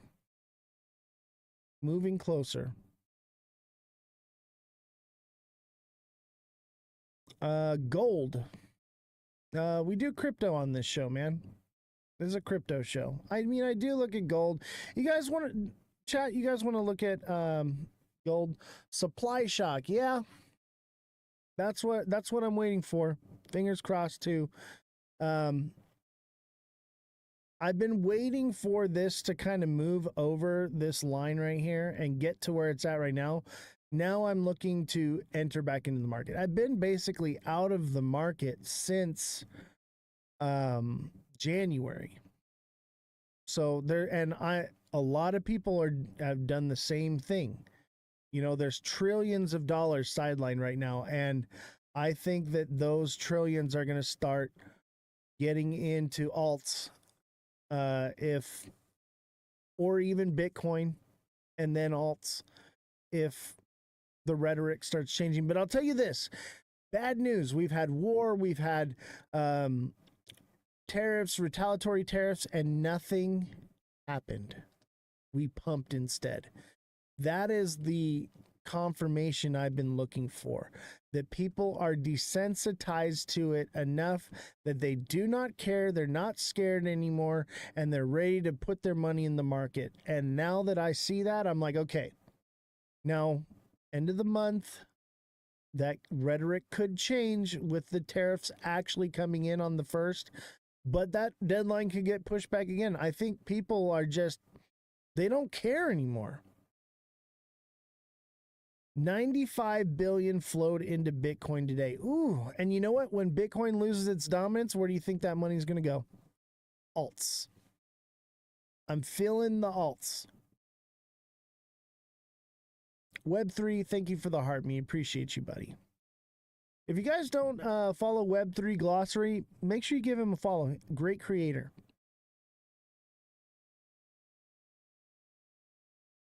Pump my bags, Oz. Let's go. Yeah, dude. Heck yeah. I'm excited, man. For the first time in a long time, I'm very optimistic. Look at, there's that little pullback, huh? But this could bull flag, you know, over the next day or so, and then take off. Same with Bitcoin. And I think that that's probably what's going to happen. I think we're going to get a bit of a pullback, not a lot. I don't think we're coming down on SXT in particular. I don't think we're coming down to 8 cents. I think we could come down to like 8.5. I think that's where it's at right now. It could potentially come down to a little more, like 8.2. But I don't think it comes all the way down to like 0.076. Heck yeah, we needed this, dude. I needed this so that I could pay the staff here, man. Like, I've been IOUing everybody. I'm like, hey, like, I want to put the money and have it in because I think we're going to pump and things are going to go up. And I want to make sure that I have the money in the bags so that way I can pay you guys more. And so I've been paying based off of IOUs so that that way I can actually potentially pay more. So it's an investment for the staff as well. And that's where I'm at with it. And don't forget to smash that like button, subscribe to the channel, share the show with your friends. It's a beautiful day in crypto today. Everyone should be celebrating. Everyone should be cheering. Make sure you're taking profits, not financial advice. But we know views are back. Yesterday was a hard one. Yeah, I know, right? We had a hater. And I'll tell you why it happened. Because of this picture right here. This is what did it. People don't want to see this.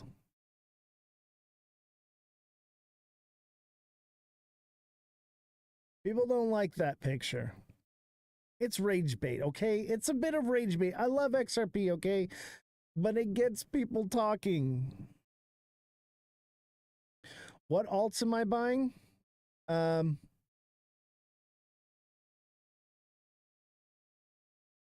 SXT for sure. Algo, Ondo, HBAR, Chainlink, XRP. That's pretty much where I'm at with it. XLM. I got a few others, but a lot of these I've been holding for a long time. I'll accumulate some more, but I'm just going to be, we ran up. I took out my profits. It dipped down. I'm basically going to be buying this dip and seeing where it goes from there. So yeah, that's just how I do it. It's just instead of doing it daily, I'm doing it over a long stretch. Revolution says miner STX, SUI, XLM, and Ethereum. Oh yeah, STX, guys. Jesse turned me on to this one. I really like STX. It actually gives Bitcoin utility. Jesse, tell the chat what it's about. I'm super excited about Bitcoin actually having some utility for sure. STX makes me money. Yeah, that's all you know, right? That's all you know. Let's look it up. Let's take a look at STX, right? Get rid of our moon phases here. We already know when the full moon is. I mean, you don't need a freaking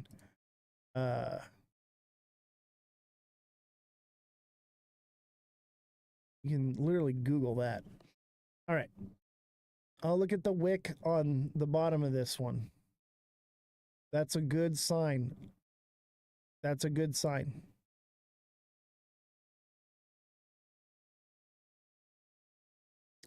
All right, let's look at STX. I'm super dyslexic, so every time Jesse would be like, look at STX for me, I'd look at SXT. Look at this one. Look at, you got your classic double bottom right here. It had its head and shoulders, came down. This one looks like Algo, Ondo. Same thing. This one is coming up here. All right. Jesse, if you're watching this one's going to $1.21 minimum. Minimum. All right. Hold on to that one. Take some profits and buy the dips if you want. But I'll tell you what, this looks bullish as hell. Bullish as hell. And look at, it's a diamond bottom. So even right here, this diamond bottom says it's coming up to 80 cents, right?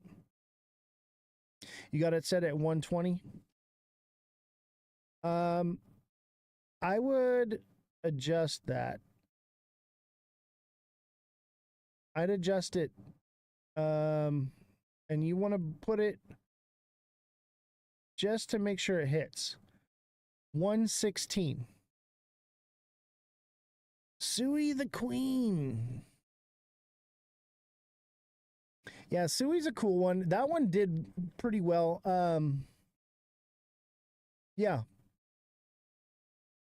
Does Sui have utility, Revolution? Let me tell you this. I know the coins that I know. I'm very bullish on certain ones, and that's really all I look into. And so if you know a good project, turn me on to it. TikTok seller, thank you for the 6 roses. Appreciate you.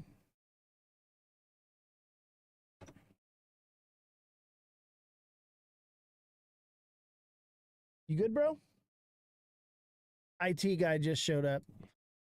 What's going on, broski? The IT broski is in the house. Welcome. I thought I was going to be here all alone today. Agent Tank? Woodcutter says SEI. Okay.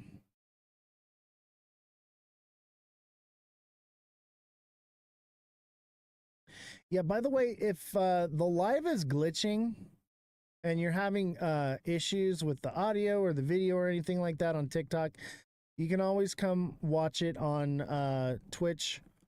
That's Ozthecryptogoat, all lowercases, no spaces. Only if you're having, issues, obviously. But we sometimes go there and we do the live there because we can talk about things that we can't say on TikTok. And it's our little safe haven. We're pretty much basically on TikTok, but we do have it as a backup because sometimes the quality is just so poor that we got to do something. Nope, didn't want to do that.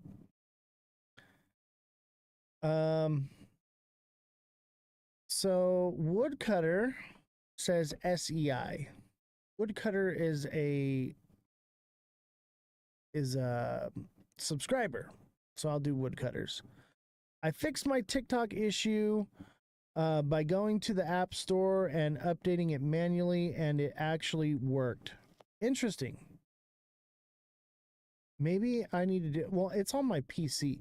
I keep having issues where it keeps disconnecting on my end. It's constantly popping up.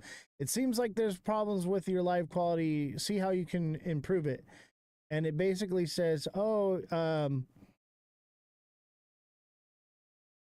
a speed test on your internet. But my internet is great. I have, and nothing's wrong with OBS. It's just TikTok Studio sucks.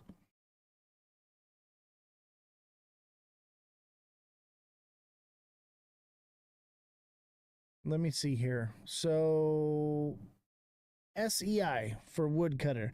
How you doing, Woodcutter? I haven't seen you around in a while.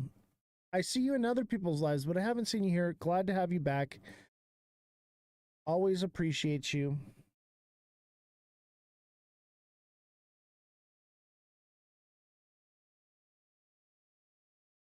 Look at SEI, man. SEI is the same thing. Double bottom. Right here. I'd even say this is an inverted Head and Shoulders. That's an inverted Head and Shoulders. It looks like it played out. But this one could potentially go higher. And then look, it had a descending channel and a pump up. It could double top here at 33 or where it's at right now and come back down.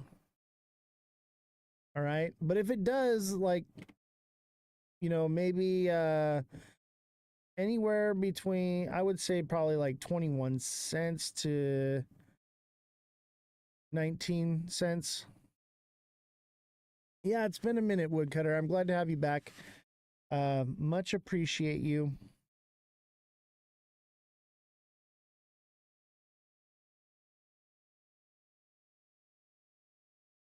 Same here, but that actually fixed it. I seen it video on it. Oh, okay. That's good, man. So if you're having issues with TikTok and the quality, I guess update it in the App Store.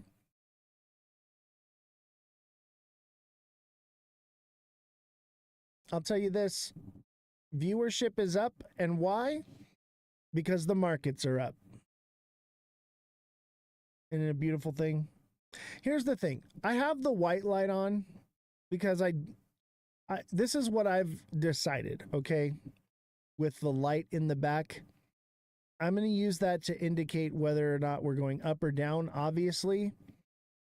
But the white light is is a symbol of indecision of whether or not we're moving into alt season yet. And that's kind of where I'm at. I do think that we are going to pump we're going to get a pullback here, okay? But I think we're going to pump to the end of the month, basically. And then we should see either a collapse or we continue and we're just moving into alt season. It's just going to be up. So we'll have to see. Bitcoin is the determining factor here. If Bitcoin just keeps hitting new all-time highs, say goodbye to your alt season, okay?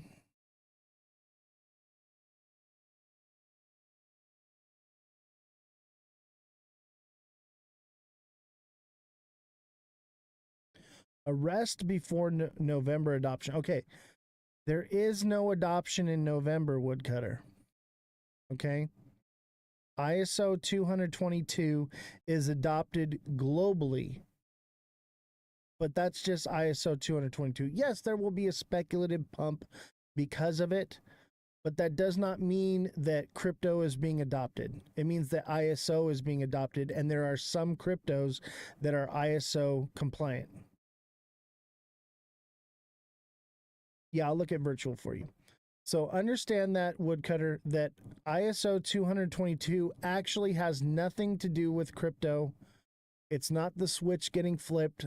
People believe that. So yes, it's going to make it pump, but wire transfers will all be the same. Everything will be the same until we have clear regulation, and then you'll start seeing banks start adopting it over the next 5 years. But there is no proverbial switch.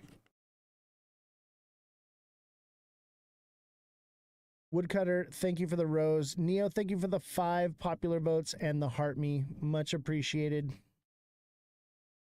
You guys are amazing. Let's get a dragon crown. I want to breathe fire. Right? Let's see. Somebody wanted to see one. Virtual, right?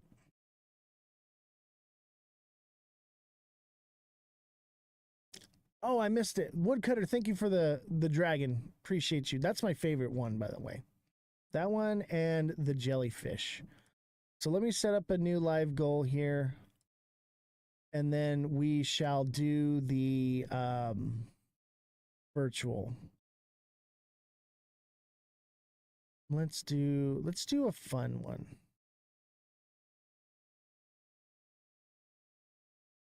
Galaxy Globe. We're going to do Galaxy Globe.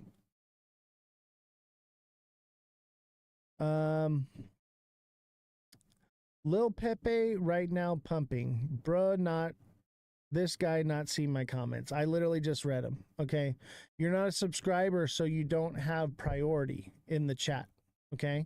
So you got to be a subscriber in order to get that priority. So, it was Seamont is our longtime subscriber, been subscribed since the very beginning of the show. Would like to see virtual, so we'll do virtual.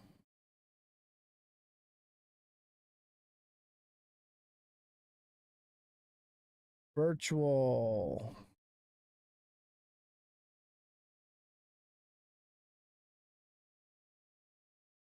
Okay.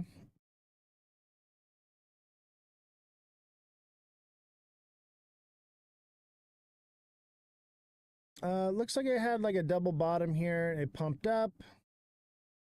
It fulfilled its pattern. It's pulling back now. Let me see this a little bit better here. So it had this head and shoulders that played out. This kind of looks like a crown. That's concerning. Okay. You see the crown? So keep an eye out for that. This one could break structure, and that would bring it down to, I'd say like $1. I would bring it down to $1. If it does. But I think things are bullish. I think this one could potentially see new all-time highs. It's only been out since February. not a lot to see from it. Let me look at it for a minute here. Because this should be bearish and it pumped anyway, so let me look in the 1 hour. And that's a descending. This thing's going to see 186 again. Or I would say probably 185. That one will see 185.5 probably. And then potentially come back down, double top, and then could make a head and shoulders here, or it just keeps doing what it's doing and just keeps going up, up, up, up, up. But this wick is a bit concerning, but I think it's going to retrace back up.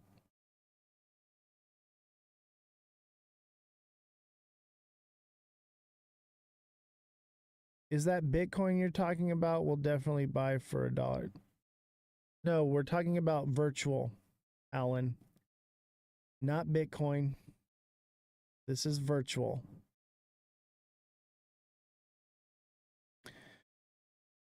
Keyboard warriors. It's funny, you want to troll, right? But at least get your information right. You know what I mean? Like, come on. Really? Troll me. I love it. I love to be trolled. It's been so long since I've been trolled. As long as you're not, you know, bananaing me, I love it. I welcome it. I think it's funny. But you should be wrong, Alan, because this is not Bitcoin. You would be wrong. Anyway, CMOT. I think this at least retraces to 185. If it goes past from there, your next point of resistance would be obviously 188, 190. But this could, I'm not really seeing any pattern here. I think that this is what it's gonna do. Okay, this is what I think it's gonna do, CMOT. I think this is gonna turn into a cup and handle. If it does turn into a cup and handle, expect to see a price of $3. Something like that. We shall see. It's funny how you guys always ask me the same projects all the time. I wonder if my prices ever change, or is it always on point? Is it always the same thing? Who's that walking on my bridge? Trit trot on my bridge. Oh my God, because the troll. Oh. Alan. That was funny. All right. I give you that one. Nate, thank you for the heart me. Who's got me with this awesome galaxy globe? Somebody hooked me up with the galaxy globe. I know you're all making money today. All right. I know y'all making money. Hook it up. Hook a brother up. Woodcutter said, wait for my brother. Why, is he a troll? Is your brother a troll? All right, now that we're chilling and we don't have any new stuff coming in, I guess we can take a look at Little Pepe. Little Peepee. Let's look at Little Peepee. I wonder if this is going to be a cup and handle. I think it's more double bottom. Chelsea pointed that out to me. Double bottom. I thought it was going to fall down here lower and be a double bottom. You know what? I think it's safe to say we're removing the magnet for now. We're removing the magnet for now. I'm not removing the rest in peace, though, because I do think there is a possibility that XRP is dead. Obviously, it's going to pump, but I don't think that XRP's utility is what people think it is. Mother Dragons, thank you for the heart me. Welcome, Mother Dragons. Always a pleasure. Oh my God, magnet gone finally. Yeah, it's gone for now. All right. For now, it could potentially come back. I'll tell you what, when you see this ghost disappear,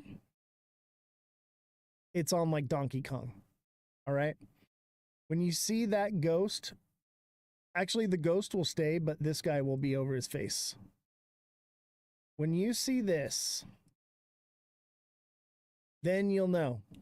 All right. Then you'll know. Because we're never going to get rid of the ghost. We've had the ghost since day one, right? I kind of just want to put that there anyway. I think we're potentially going to see all-time highs in September for XRP.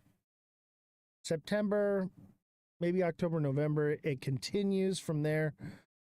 We'll have to wait and see, but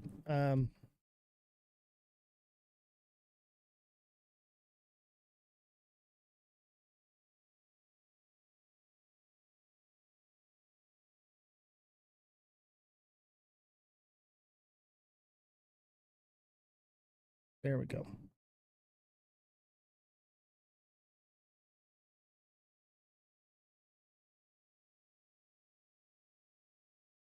These little auto clicker's not working. We need the auto clicker to work, right? That's better. Day trade for now. I'm used to that. Yeah. What's the most stressful coin? XRP. 100%. XRP is the most stressful coin. I can't stand it. Mother Dragons, thank you for the popular vote. I chose XRP because of how challenging it is, but at the same time, everyone's like, "Where's my price points at?" I'm like, I don't know, man. I'm not a machine. You know what I mean? Oh yeah, SXT did very well. If you bought SXT, you did better than you did with XRP.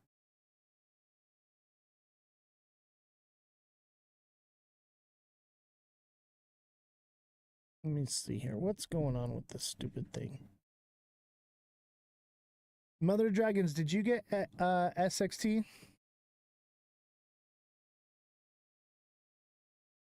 Oh my God, Alan, you're such a troll. Alan says, Mother Dragons, awesome to see you're off witness protection. Alan, come on, bro. Mother Dragon says, sure did, lots of it. I know, I bought more. I bought more. I'm getting bullish now, finally. Thank God. I'm in profits from what I just bought last night. On top of what I had before. Oh, let's look at SXT in the hour. Oh man, is that a flag?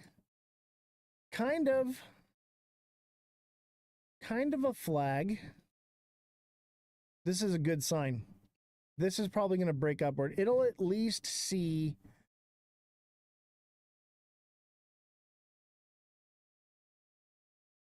.088.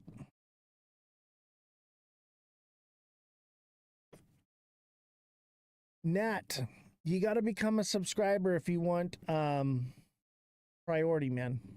I'm trying here, but subscribers have priority. So you either got to stick around or send a gift. If you send the live goal gift, I got you, bro. But here, I'll pin it there for you. Otherwise, you got to be patient, man, because there's lots of other people that are subscribers that pay for that priority. All right, so hold tight.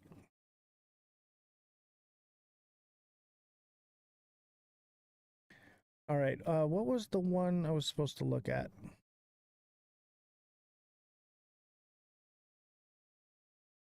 Revolution, thank you for the let him cook. Appreciate it.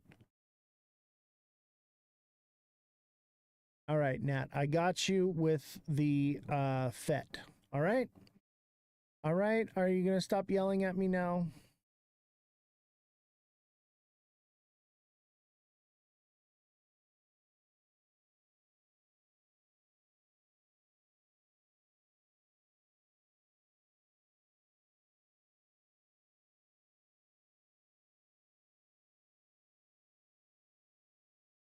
Bullish bro, what is up? Cosmic Crypto in the house. He's now bullish bro. What's going on, man? Dude, I'm bullish. I actually bought more last night. So I'm now transitioning into moving back into the market. So yeah, caught this pump. Loving it, doing great. I was waiting for the 9th to see what would happen on the 9th.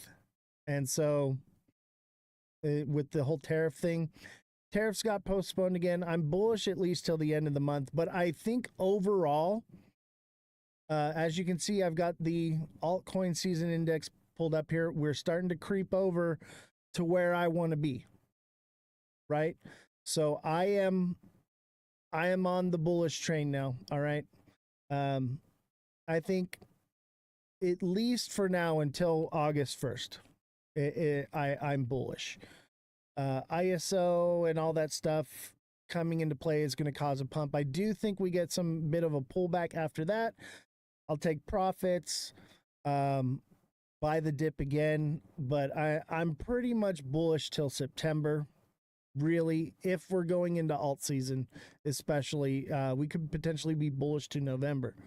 So dude, I'm there. All right. And I've been kind of leaning that. I've just been waiting for confirmation. I'm not a greedy trader, bro. I have to be a smart money investor because if I fuck up, people's jobs are at stake here. Henry, what's going on, buddy?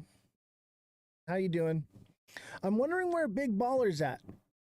Big Baller and I are going on vacation next week. Big Baller's taking me on vacation.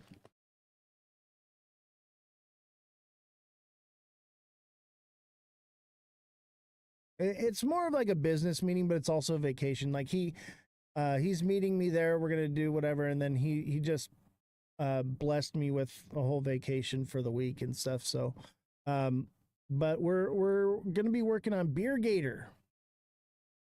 Gonna be working on Beer Gator.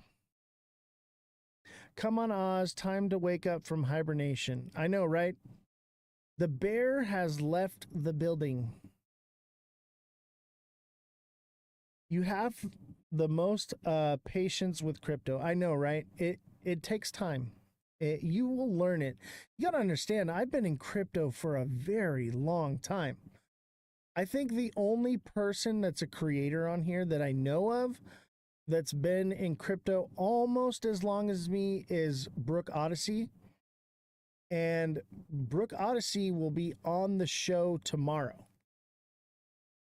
So we're going to argue and fight over things and agree on things, and it's going to be a great show. I will tell you this right now. Do not miss tomorrow's live. Tomorrow's live is going to be phenomenal. All right. You are going to see a great debate. And I'm hoping it. Let me tell you right now, if anyone can change my mind about XRP, it's Brooke Odyssey. And I told her, I said, look, we're going to argue about XRP.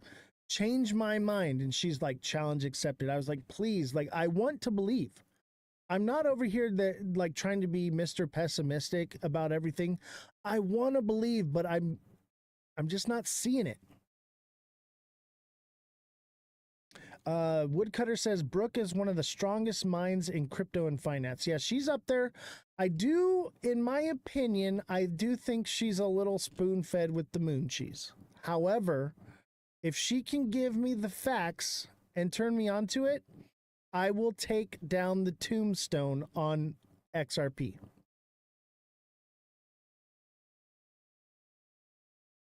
Let's see. I was supposed to be looking at somebody's project. I got, okay, FET. All right. I got you. I got you on FET. Hold on.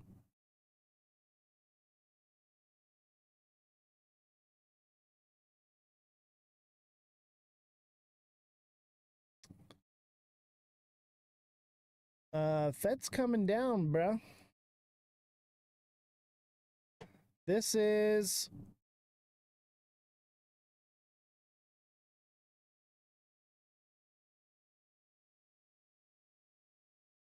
I'd say a broadening wedge. Let me double check that one.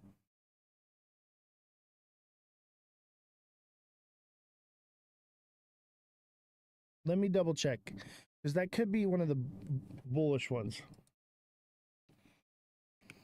Because it's a flat bottom. No, well, hold on.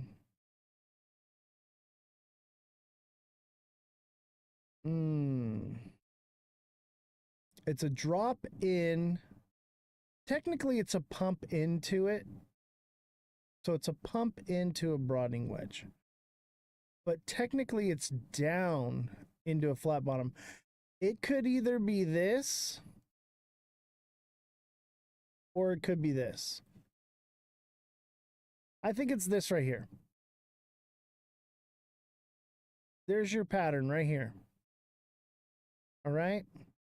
That's what I think it's at. That looks about right. So that would be bullish. And that would take it to...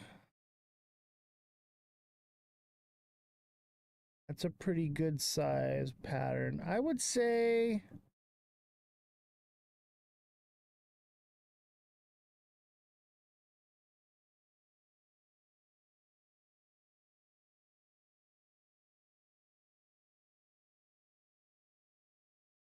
Yeah, like 80 to 85 cents. I do have a YouTube channel. It's at Ozthecryptogoat. I have YouTube, Twitch, and TikTok. So all of these are recorded and posted to YouTube. She was anti-moon cheese forever. She finally saw the light. What do you mean, woodcutter? With Brook Odyssey? I think that's the problem, is moon cheese is not a good thing. But Brooke is amazing, and she's very smart. And that's why I'm like, okay, Brooke, I want you to come on, convince me. Okay? If Brooke can convince me that XRP is everything that they're saying it is, I will take down the tombstone. TikTok freezes when you give the price points. Well, that's the beauty of being a deluxe subscriber. When you're a deluxe subscriber, you can message me directly if you miss something. Which one did you want me to do, Seamont?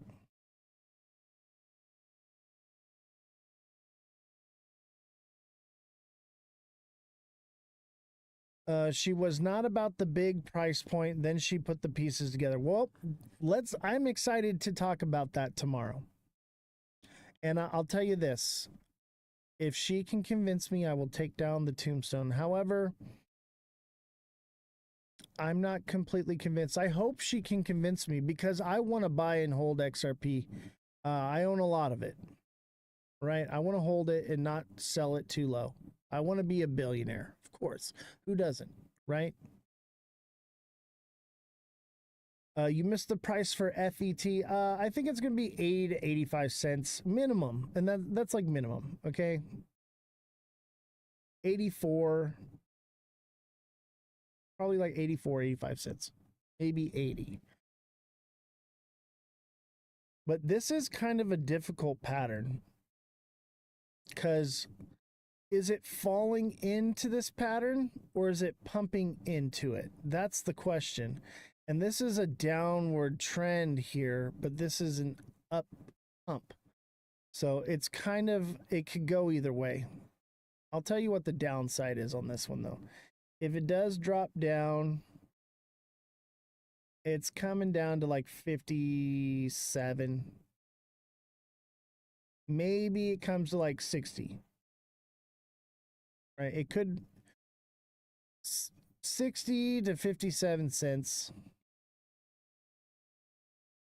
I'd be happy just to have $1 million and don't worry about bills. Let me tell you something. $1 million is not a lot of money, and $1 million is not enough to make you not have to worry about bills. I can tell you that right now.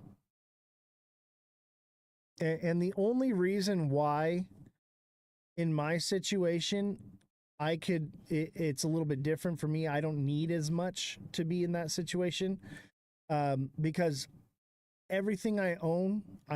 I've never had any credit.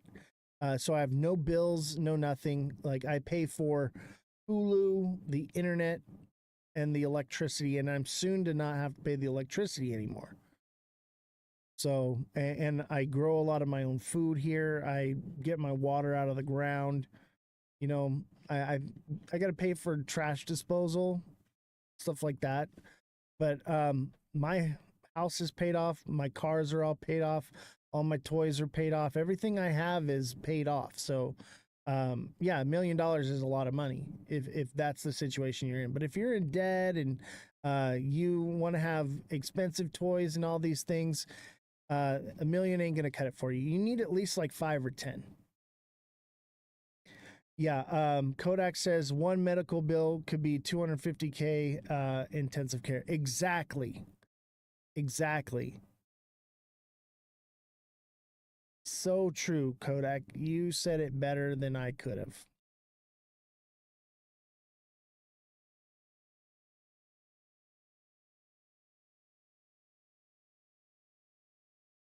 Let's see here. Can we get a gift goal? Is anybody gonna send the gift?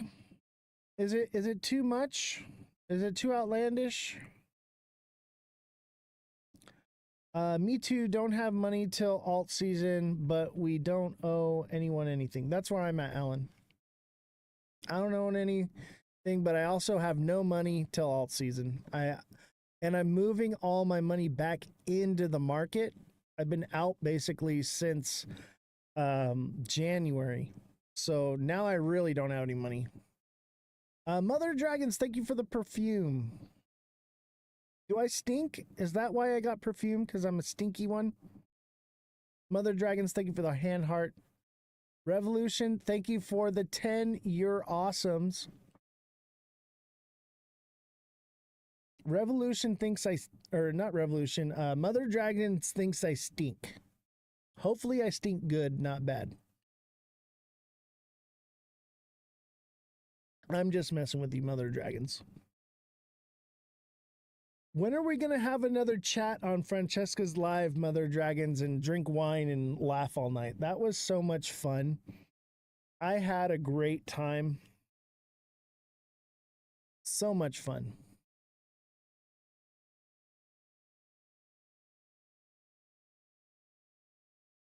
Let's see here.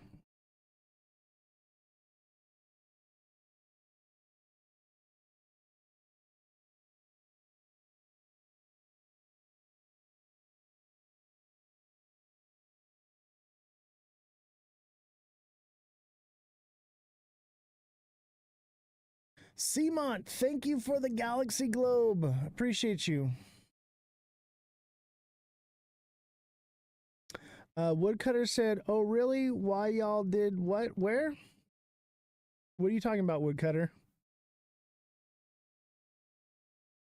Thanks, Mother. Now he's not too smelly. Alan is my troll. I'm glad. I love having a troll. Trolls are the best. It's entertaining.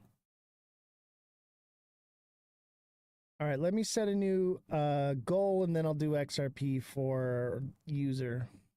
TikTok seller, thank you for the 5 roses. Let's do a new goal. Let's do a new one. Nothing too crazy. We'll do something. Oh, this one's cool. Tiny Dino Hot Dog. Crypto Pro, thank you for the heart me and the 2 popular votes. Appreciate you. Revolution with the tiny hot dog. All right, let's do a new one. That one was too easy. Too easy. All right, I like this one. A swan. Let's do a swan. Slim Bud, thank you for the rose. Appreciate you. Who's got me with a swan?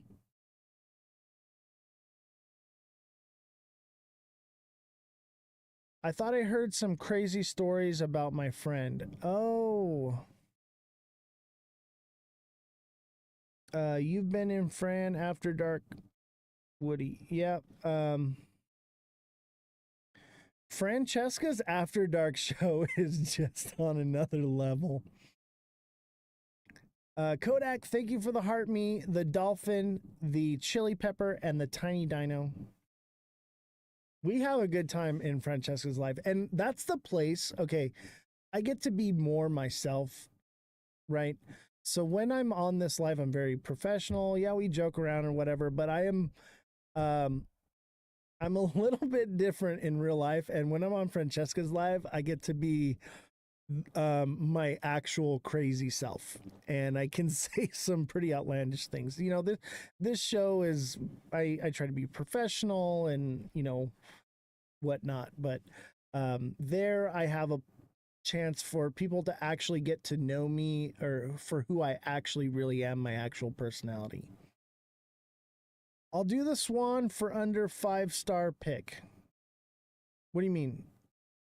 Undervalued 5-star pick? Oh, dude, H-bar. H-bar is probably the most undervalued crypto as far as ISO goes. Let me pull it up.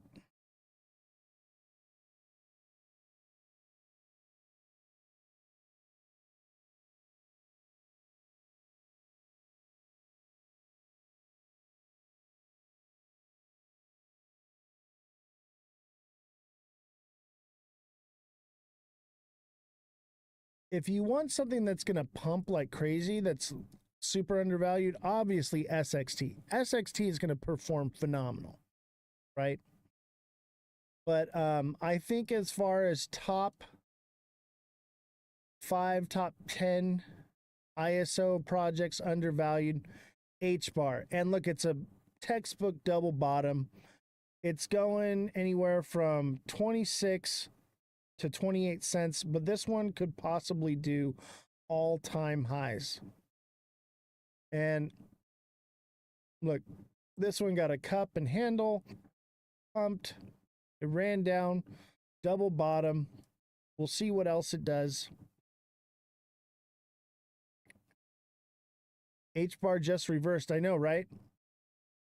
Look at it, it's starting to pump again, and that's a good sign that other things are going to pump. But this one has a long way to go to fulfill this double bottom pattern.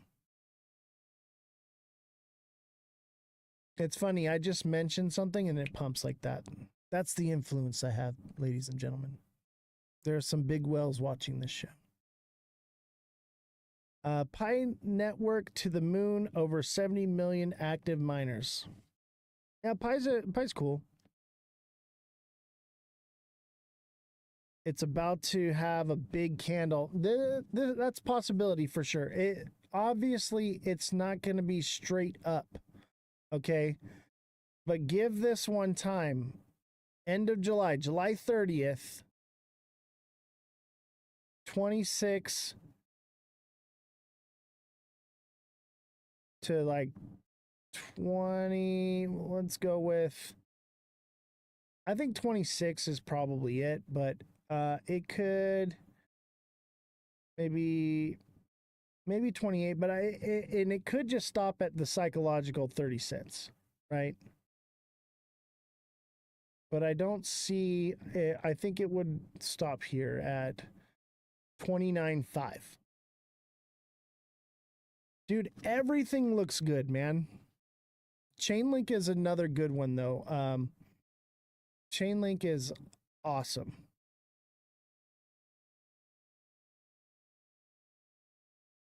Let's look at Link. Link. It looks like everything else. Double bottom. And Chainlink is more defined. It's going to 19 to 20 cents. Okay. Danny Gibson, thank you very much. Appreciate the swan. You're awesome, man.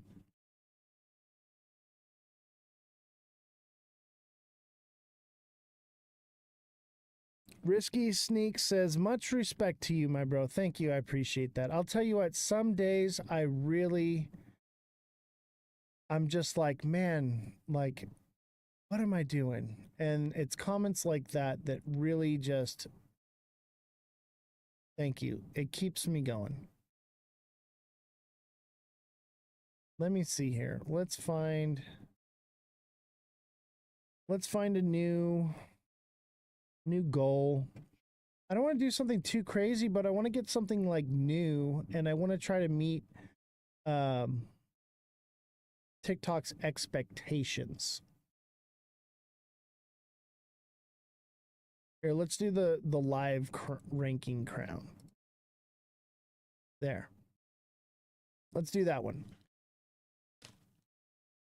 Alan says you do great, Oz. Thank you very much, man. I appreciate that. Chainlink is falling on support in the 15-minute. Yeah, but that's if you're day trading, that even matters.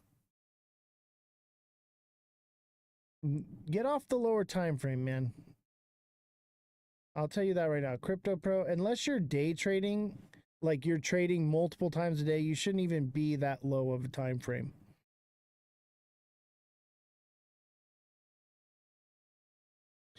Yeah, it could double top right here and then come back down. Like 14.9 to 14.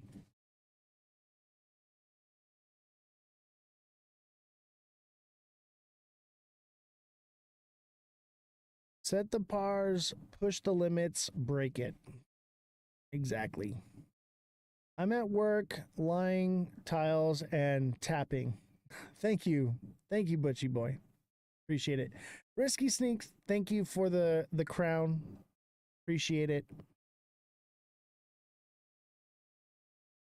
All of you that are at work just tapping away, thank you so much. We're at 71K likes. 71K. We're going to hit 100K.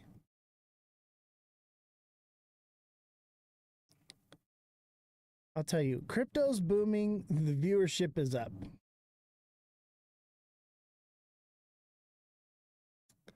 Let's do the floating octopus. I don't know why I like all of the jellyfish and octopus ones. I think jellyfish are pretty neat, right? Obviously they sting, but are they not just so beautiful? Like when I see them in like an aquarium tank and the way they just float around, it's just something so majestic. Dogecoin is a meme coin, has no utility. That's my opinion. I'll tell you this though, my other opinion is everyone's talking about it, but that's only because TikTok is pumping it. It'll fall short eventually. Crypto Pro says wrong. Is that on Dogecoin? Because I'll tell you what, I just looked it up. And by the way, there are two Dogecoins. Okay, you may be referring to a different project. And that's another problem with Dogecoin is that there's another project that's similar to it, so that will spread out the liquidity because people will click on the wrong one and buy the wrong one.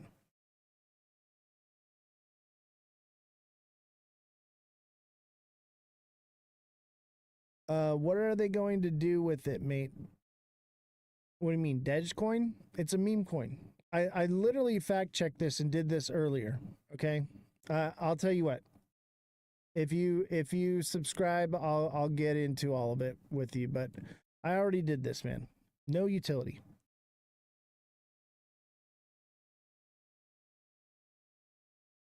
Have you looked at Cardano yet? Let's take a look.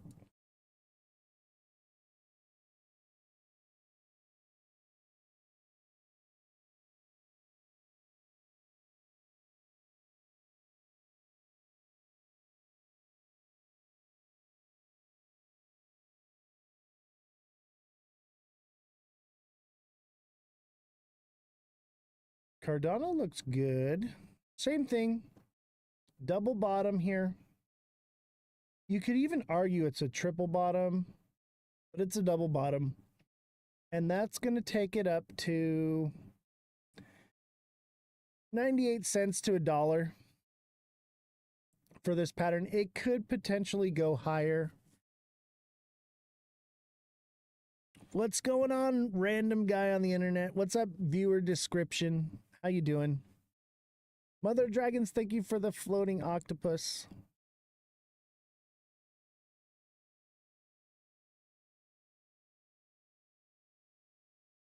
You guys are amazing. I absolutely adore you. Let's do the DJ glasses.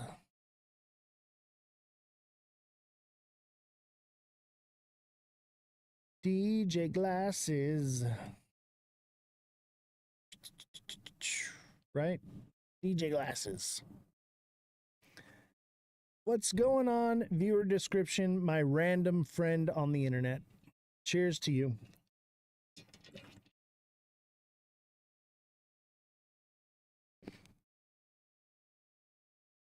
Everything looks bullish.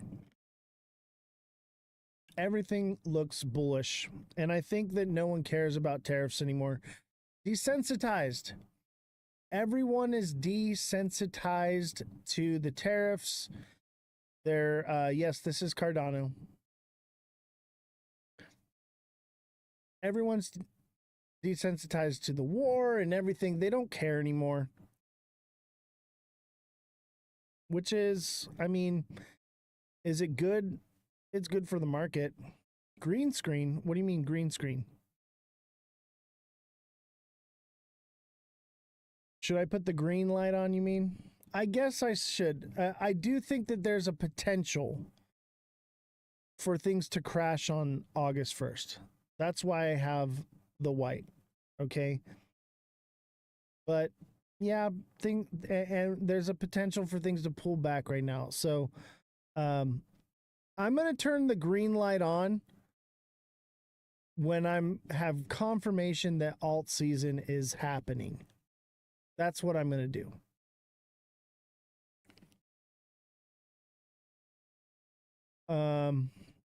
Risky Sneak says tariffs are strategically placed to follow charts accurately. I agree with that 100%.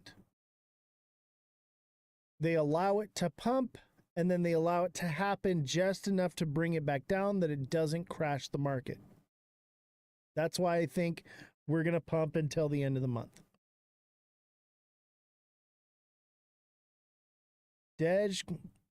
Degen official listing on the 20th. Okay, Degen and Dogecoin are two different things. You just confirmed what I was saying. Two different projects.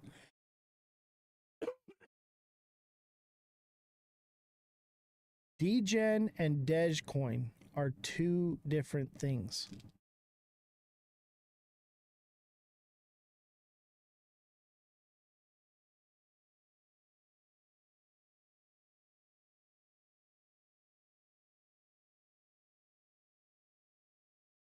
Okay, just because something has an official listing does not mean that it has utility. No utility on Dej. Okay? It is a meme coin. Period. Algo's pumping.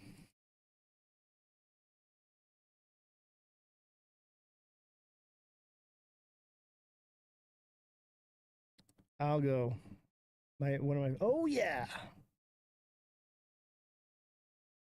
Yep, things are going to keep pumping. I think we keep pumping. We'll get some pullback, but we will keep pumping. So Algo is coming to like 29-30 cents according to this pattern. That doesn't mean that it can't go higher, but that would be where you would take some profits, expect a pullback by the dip. That could also just be the end of it. Okay, it just depends. JFM, yeah, become a subscriber, and I'll put you at the top of the list. Otherwise, you'll have to be patient and wait for me. A friend of mine told us that Dej was a meme and a rug scam. It is. Dej is a rug. That doesn't mean that it won't pump and you can't make money off of it, but someone has to lose, all right? Someone has to lose. Big Baller says, playing poker, we're going to the moon. Yeah, baby. Where are you playing poker at, man? I want to play poker. Texas Hold'em? That's my game, dude. Texas Hold'em is my game. And you know what? I finally had a loss in Vegas, so I'm sure that I'm going to do well the next time I play. Hawaiian Gardens, nice. I'm not a huge gambler. Like, I don't do slots and stuff like that, but I like to roll dice. I love to play poker. But I'm not like, I'm an investor, you know, so I play those games for the entertainment and love of it. I don't care about making money doing it, you know, that. And I think that's part of why I'm such a good poker player. I do it for the love of the game. I'm playing the people, not the cards.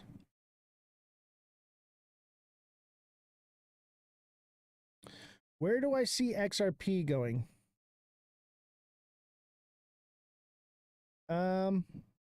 I see that depends on the time frame. What do you mean, like 20 years? 100 years?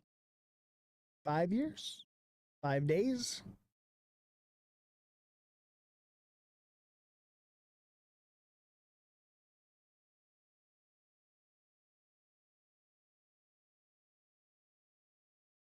Hyper. Hyper looks good. Is this a meme coin? It hasn't been around really long enough for it to be chartable, dude.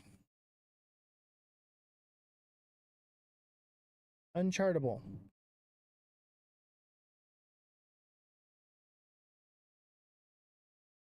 Look at this is what I mean. An ascending channel and then a pump. You can't chart these things. Short term 5 years. So you think 5 years is short term for XRP?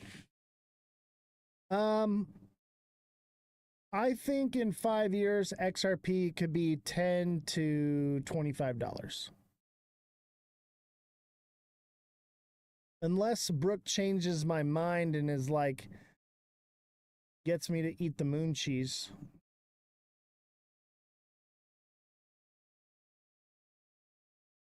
I think everything's about to get another pump right now.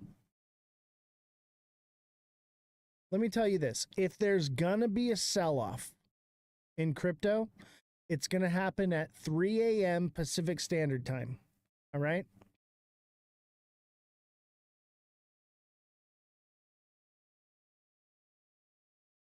Yeah, exactly.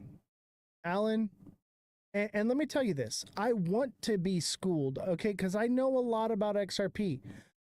But I also am not going to feed into speculative nonsense. If somebody can give me factual information that is on point, I will change my stance. So far, no one has given me that. They've given me speculative information. I need facts. And it can't be Brad Garlinghouse said this. That is not a fact. The dude has everything to gain by pumping the price. Alan says after tomorrow he'll be saying 5 to 20K. I hope so. I hope so, because if that's the case, I am very rich. I'm okay with that. I'm okay with being wrong. Being wrong in my case makes me rich. All right? I'm totally fine with it. 2 times I always watch crypto is 3 a.m. and 9 a.m. Exactly. Exactly. Very smart. You notice I put out a lot of my price point videos at like 3, 4 in the morning. That's because I'm up watching, waiting for confirmation, waiting for markets to open in different time zones. Revolution says, or the people who get their news from X, it's not real news, it's opinions and fake news. Exactly. AB Ryder, what's going on? I'm just going to start calling you AB Ryder. SXS is a tongue twister. We shall see. But I'll tell you this, tomorrow, Brooke will be on the show. And Revolution will be here fact-checking, and we'll get to the bottom of this. I'm telling you right now, if any creator that's going to come on this show can change my mind, it's going to be Brooke. So if Brooke can't change my mind, I don't think there's any hope, unless some new information comes out. AB, thank you for the heart me. Mother Dragon says, I hope she brings baby goats. That would be awesome. Baby goats.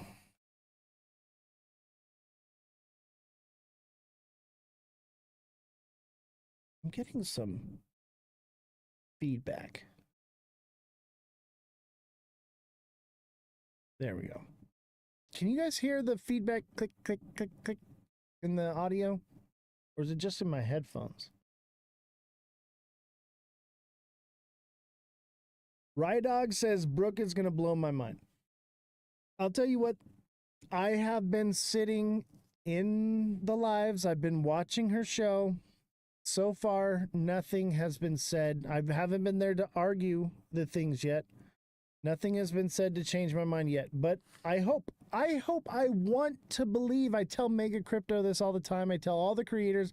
I tell Caveman. I'm like, I want to believe, man. I want to believe. Because if it's true, I'm freaking rich. All right? And I'll hold longer. I'm just not there yet. Convince me. Use facts. Convince me. And I will scream it from the rooftops. I will join. And let me tell you right now, this show will do so much better if I'm on the XRP to the moon train, okay? We get suppressed a lot because that's not the rhetoric here. So, change my mind. I want to be on that train. I want to be loved and adored by the XRP community, not where I'm at right now. All right? I want that, but at the same time, I have integrity in what I do, and I'm not going to just change where I'm at because somebody said something speculative. Look at everything pumped more than XRP did already, just in the last couple hours. It's getting dumped on. Brad Garlinghouse is dumping on XRP now. I gotta save this. Okay, saved. Look at this is a bit of an inverted head and shoulders. Kind of, not really. I think this is a cup. Cup and handle. See, this could have been a cup and handle, but it just wasn't. Big Baller says Jerome Powell is going bye-bye. No, he's not. Listen to me. Jerome Powell is not the one making these decisions. It is a board. Jerome Powell is just the Fed chair. There's a group of people that vote on these things, and the votes have been unanimous. Fartcoin is farting. Is XRP going bye-bye? What do you mean, Brian?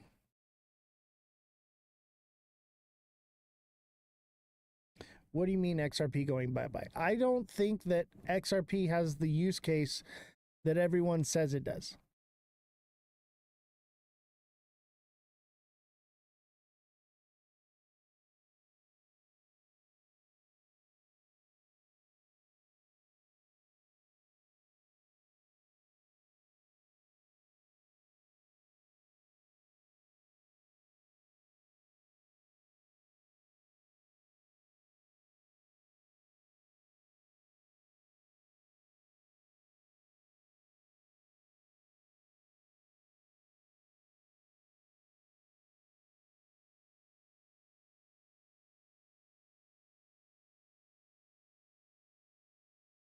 Yeah, Revolution says that's not going to happen. He gives the news. Exactly.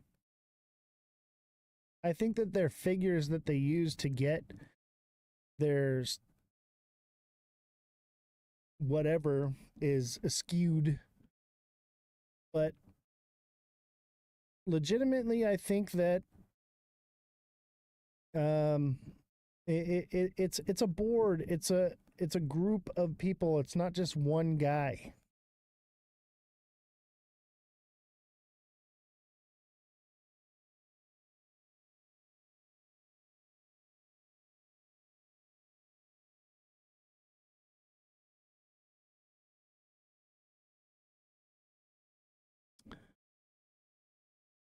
Why is the Federal Reserve updating wire transfer system at this moment? Because they're implementing ISO.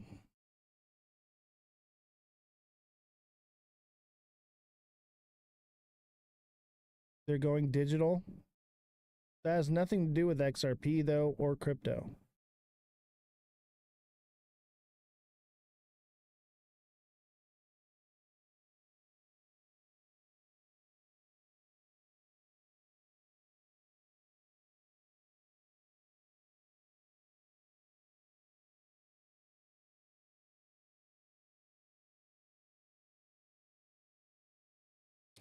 Can you explain ISO? Yes. What crypto is a part of ISO? Well, okay. No crypto is a part of ISO. Okay. Hear me out. Okay. ISO will cause a pump in the markets. Okay. Because people don't understand it. Okay. But the banks are changing the system in which the way their computers communicate with each other. That is what ISO 20022 is. It is the way that the computers communicate for the banks. All right? And that is all happening, I think it's like the 12th or the 14th of this month in the US. And globally, it happens November 22nd. All right? Here's the thing. Just because the banks are changing the way their computers talk to each other does not mean mass implementation of crypto into the bank, okay? What will spark mass adoption would be regulation, okay? And clarity, and banks' willingness to want to use it, all right? So ISO is the way the computers are going to talk to each other. That is it. It is the language that the computer speaks. All right? That's all ISO is. Banks are going to be using that now. Okay, great. The reason why people correlate it to crypto and think that this is when the switch get flipped and all this is happening and this and that and whatever, okay? It's false. All right. It does not, wire transfers are still going to be handled the same way. Obviously, it could change over time, but I believe banks are waiting for more clarity and stability in legislation for crypto before they even are going to attempt to do something like that, if at all. They may just do stable coins, right? So ISO is the language the computer speaks. What does that have to do with crypto? Okay, there are certain coins that are ISO compliant, which means they can operate on that system. But just because something can operate on that system doesn't mean that they will use it. Obviously, I think in the future they will, but not right now.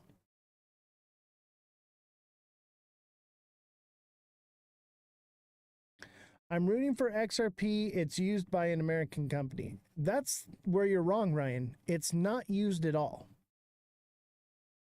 It's speculated that it could be used, but it actually has not been used yet. There are some very small banks that have less than 100 employees that are using it, but it's not being used.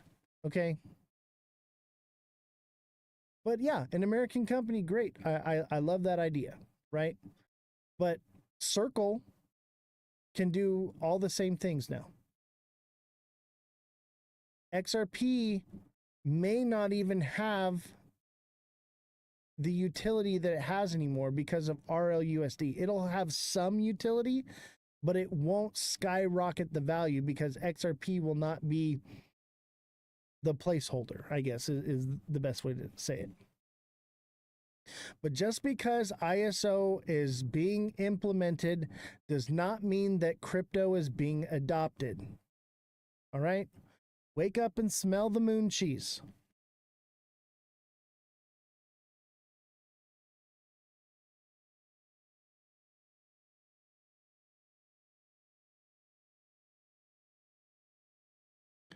Algorand's going right now? I'll tell you, this picture really causes the rage bait on XRP. People do not want to believe that XRP could potentially pretty much be useless. Obviously, it's speculative, but from what I'm seeing, I'm leaning towards it's obsolete, dead technology.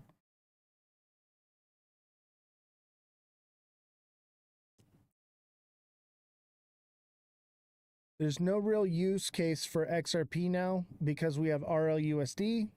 It serves as a liquidity pool. That's it. The money flows through it. It doesn't sit in it. XRP gets its value from the people that hold it, not from the liquidity that flows through it. It's like trying to fill a bucket that doesn't have a bottom in it. What do you mean it doesn't matter about use case? Of course it does. The market goes when it goes, all one big trade. No. The money goes into XRP and the smart contract fills and instantly comes out of it.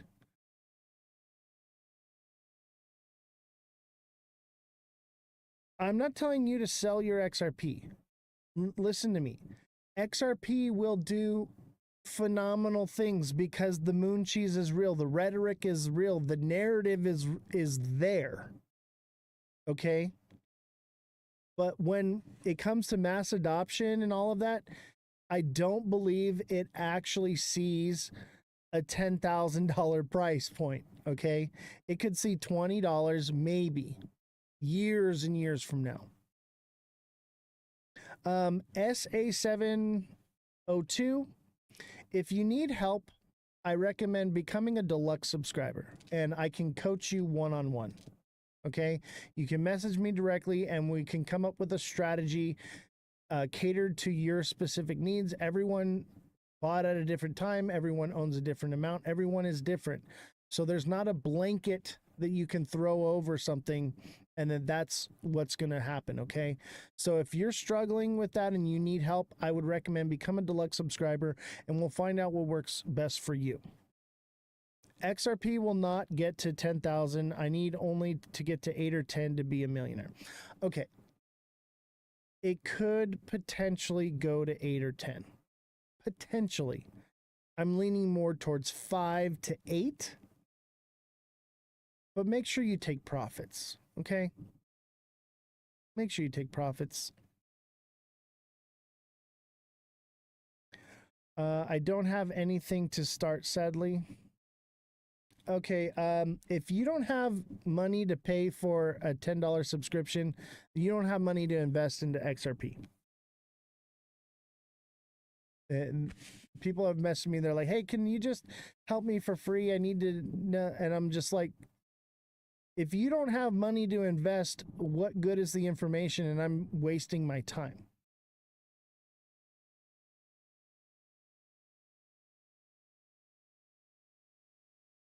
I'll tell you what, though. SA702, maybe someone in the chat will bless you with a subscription, but I don't know if they will if you don't have money to invest. It's not going to help you. Revolution says, from everything I've read and seen, XRP is a stepping stone, but will probably be dead tech by 2030. That's what I think. That's what I think. But it's speculative. We don't know. All right. But I'll tell you this. XRP is not Ripple.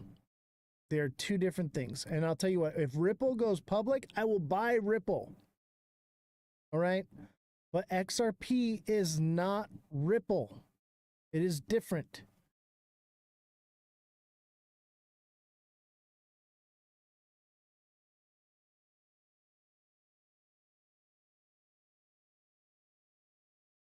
All right, let's see if we can get this live goal met here. Who's got me with the DJ glasses? Somebody hook me up. DJ glasses me. Let me get the goggles. Where are we at? Who's got me out there? Who's got me with the DJ glasses?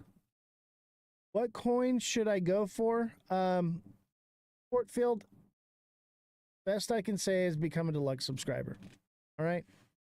Become a subscriber and you can talk with me. I'll message you after the show and we can work on something, okay? Do I just spot trade?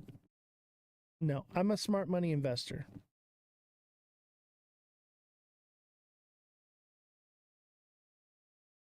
I'm a smart money investor. And then I do day trade small amounts. But let me tell you this. Crypto is a high risk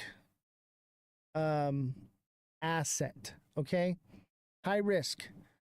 In order to become wealthy, you need to take high risks with a small amount of money.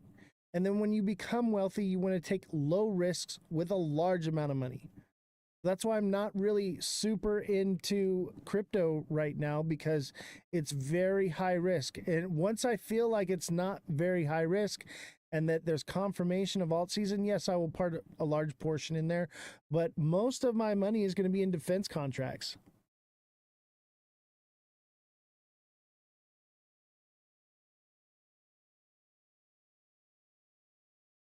Dividends. All right, let's get into the news.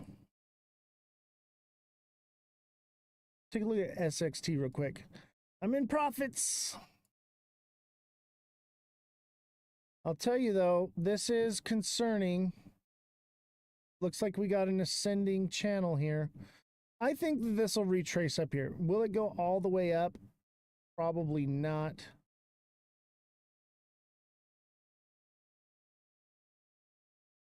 It could hit 0.086 and come back down.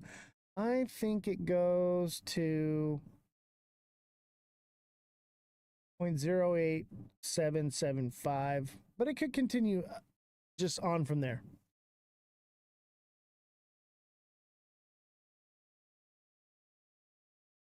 All right, let's read the news.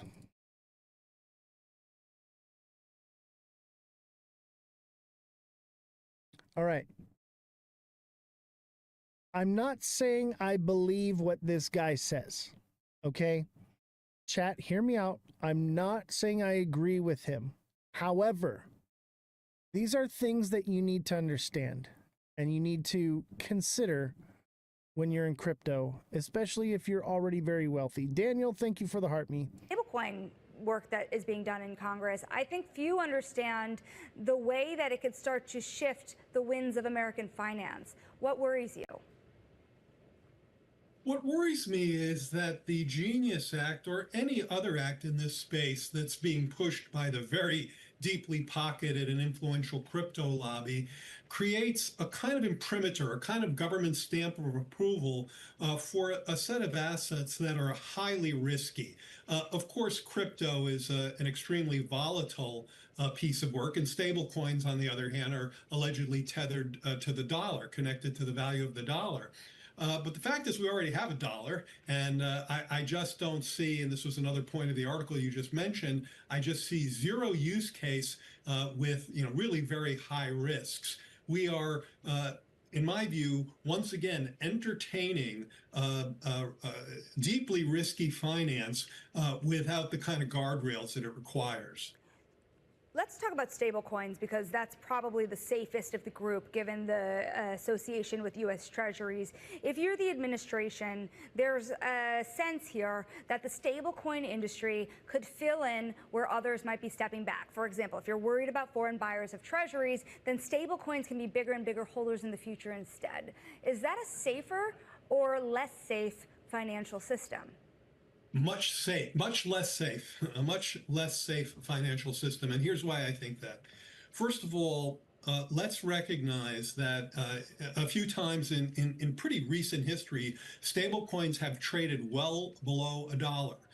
In May 2022, Tether fell to 95 cents. In March 23, and this was around the time of Silicon Valley Bank, Circle's USDC coin fell below 87 cents on the dollar. What happens if we now have hundreds, maybe thousands of new stablecoins issued because of the government imprimatur and the aspects of the Genius Act that facilitate that? Imagine some of those currencies break the buck. Their value falls below $1. They trade below $1. I think this is a highly runnable problem, and that's not guesswork. That's empirical based on what I just described. Suppose you start having a run on 2 or 3 or 4 or 10 of these stable coins, and there's hundreds out there. What if it cascades to many, many more than that? What you might then see, this gets to your question, is that these companies, in order to make good on their linking to the dollar, would have to sell massive amounts of U.S. treasuries. All right, that would mean a spike in interest rates. It would mean a kind of recessionary dynamic, and it would really redound to the harm of lots and lots of Americans, even if they had nothing to do with crypto. So I think it's a much less safe system we're contemplating. Does it leave the country vulnerable to the potential for bailouts? The reason I ask that is I remember very closely where I was. I remembered the room I was in when the Silicon Valley Bank rescue happened, and I was watching the Circle USDC price retether to the dollar at the same time of the rescue. Now, do you think that this means in the future, if stablecoins experience issues, it was going to require federal intervention? Exactly the scenario I just outlined. This is a runnable problem. When stablecoins break the buck, and if there's thousands of them out there or hundreds of them out there, I worry about a cascading run on stablecoins. You'd have to see all of these companies, and they might be Amazon and Meta, and who knows, obviously lots of financial institutions. The Genius Act gives them the permission to issue these coins. You might see them having to do fire sales of U.S. treasuries. And no government, I was in government during the during the Silicon Valley Bank bankruptcy, and no government wants to sit there or is able to sit there and watch that happen. So yes, I think there's run risk. I think there's treasury interest rate spiking risk, and all of that leads to bailout risk. All right, did you catch that? So let's talk. You catch that? Is this actually being adopted? Maybe. Probably. But crypto is a high risk. High risk. Even stablecoins are high risk. Now, because stablecoins hold a higher yield, there's a possibility that it keeps it afloat. But we have to understand that these are real things that he's talking about.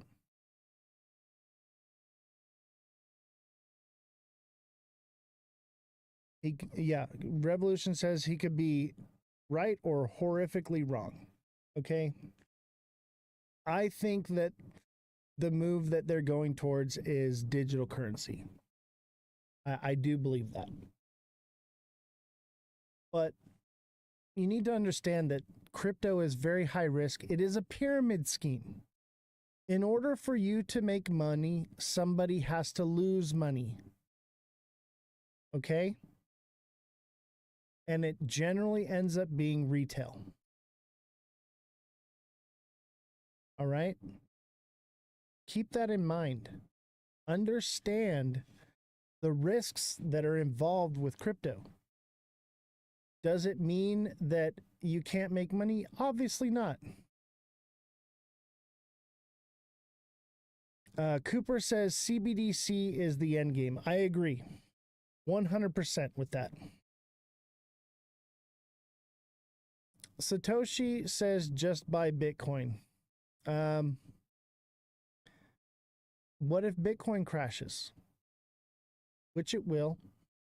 It's just like the dot-com bubble. These are bubbles. In order for someone to win, someone must lose. That's the name of the game. So understand that these are risky things. It's only making new highs. Yeah, right now. Satoshi, it's only doing that right now. Eventually, it will pull back. Okay? We will go into alt season. It is a cycle. There could come a time where it just dominates and takes over, but and that's just what it is. But you have to understand, Bitcoin is just as volatile and risky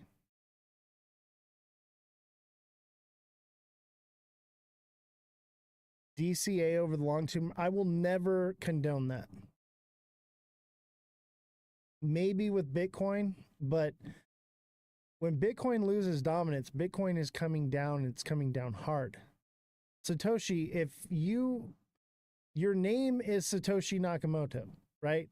So you should understand what the bull run cycle is. You should understand that.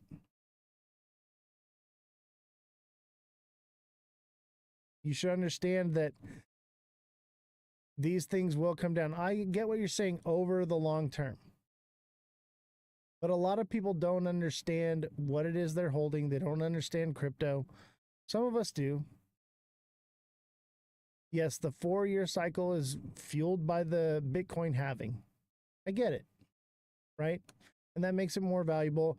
But also, Satoshi, there is a wallet out there, many wallets out there actually, that are from the Satoshi era of wallets that are holding massive amounts of Bitcoin. You don't think eventually they'll liquidate? You don't think that they'll sell that? Whoever Satoshi is has a wallet with, I don't even know what the amount of Bitcoin is in it. That's too much control that one person can have. Yeah, 1 million coins. We don't know who it is. We don't know who's holding that, which makes it highly risky. At any given moment, they could rug pull crypto. He's never moved any since creation. That doesn't mean anything, though. Just because he hasn't moved it yet doesn't mean that he won't.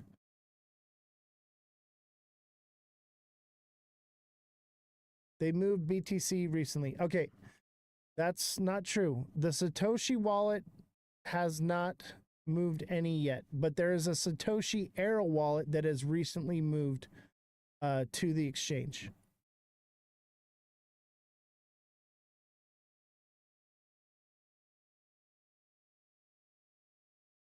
Yes, Ziggy, I understand what you're saying, but it can also lose its value at the same time. It's very volatile and high risk. Over the long term, yes, it can be a place to store your money, okay? It is still volatile. And we have to understand that.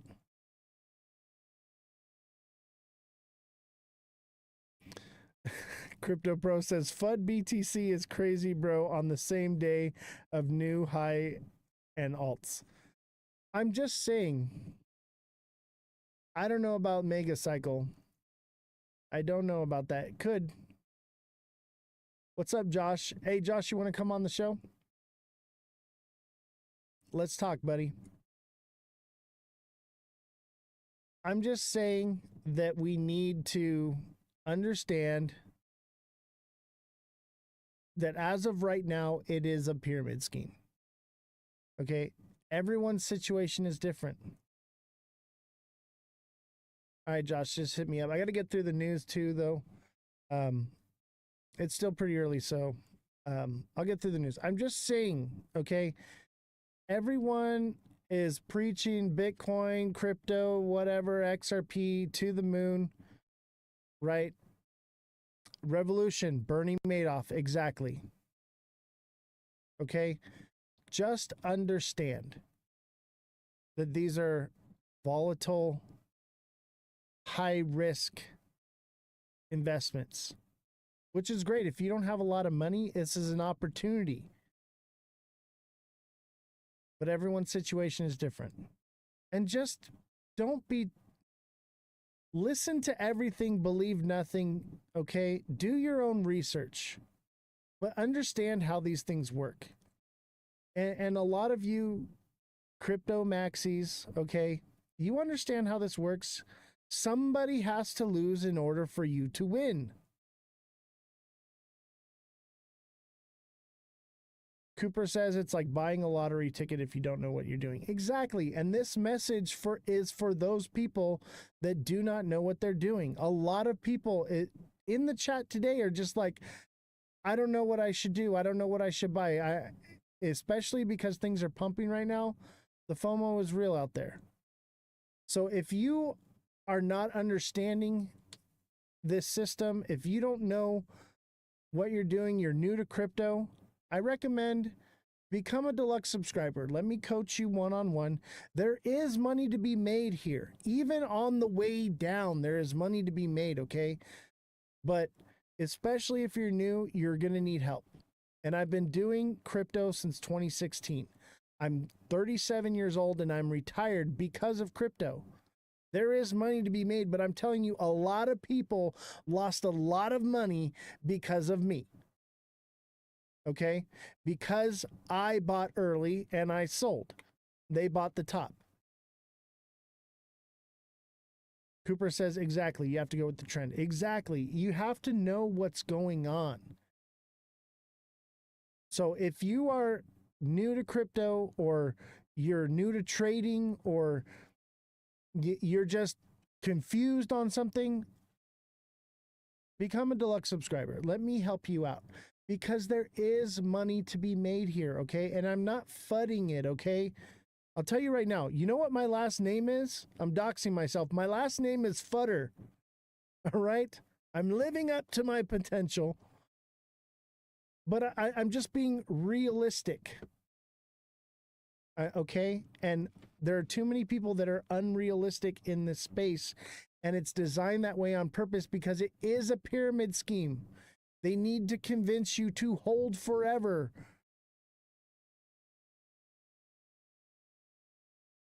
TikTok says, I saw the Venmo. Yeah. That is legitimately my last name is Fudder. All right?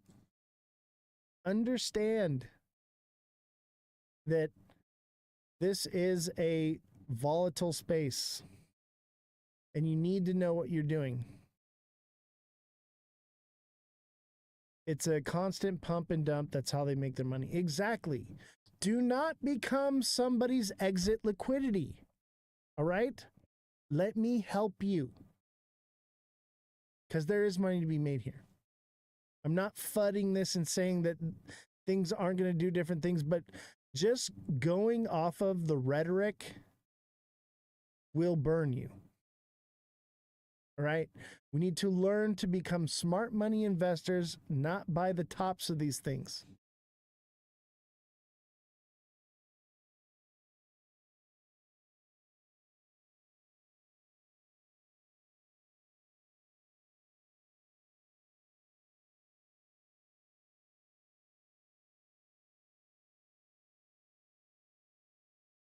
All right.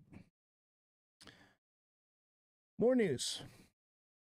South Korea plans to lift crypto venture business restrictions. South Korea plans to lift crypto venture business restrictions. South Korea's Ministry of SMEs and Startups announced Wednesday that it plans to lift restrictions preventing crypto-related businesses from qualifying as venture companies. Currently, firms operating in the virtual asset sector are excluded from the government's venture classification, which limits their access to various tax breaks and financial support. The ministry said the proposed amendment reflects a shift in perception of the digital asset industry and the establishment of legal and institutional safeguards aimed at protecting users. The announcement further states that the government is currently focusing on nurturing the digital asset industry, and following last year's implementation of crypto regulations, legal protections for users are already in place. For this reason, restricting the industry is inappropriate, it states. The ministry will accept public comments on the proposal until August 18th. A final enforcement date has not yet been announced. Related, 27% of Koreans aged 20 to 50 hold crypto, 70% eye more investments. Report. The implications for South Korea's crypto industry. The proposed change would allow crypto businesses to be qualified as venture companies. Furthermore, existing venture companies will be able to expand into the digital asset space without losing their classification. This is expected to revitalize and expand the venture ecosystem and support the growth of the virtual asset industry. Being qualified as a venture allows companies in South Korea to access a series of government benefits. Those include a 50% corporate income tax cut for 5 years, a 75% business real estate acquisition tax cut and broadcast ad discounts of up to 70%. Related, South Korean banks plan one pegged stablecoin launch by 2026. South Korea bets on crypto. The proposed changes follow a growing trend of crypto-friendly policies in South Korea. On Sunday, the Bank of Korea informed commercial banks participating in its central bank digital currency, CBDC, pilot that the trials were temporarily suspended. A senior official from one of the banks told local media that the pause is meant to give the government time to clarify its stablecoin policy and how a CBDC might fit into the broader digital finance ecosystem. Newly elected President Lee Jae-myung campaigned on a list of crypto promises. Among those was allowing the issuance of stablecoins pegged to the local fiat currency. Lee Jae-myung made multiple crypto-related promises during his presidential campaign, including allowing stablecoins. Source: Cointelegraph.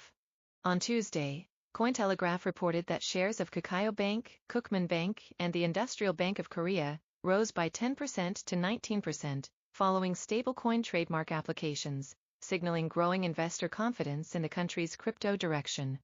Magazine, Genius Act reopens the door for a meta stablecoin. But will it work? Stablecoin CBDCs.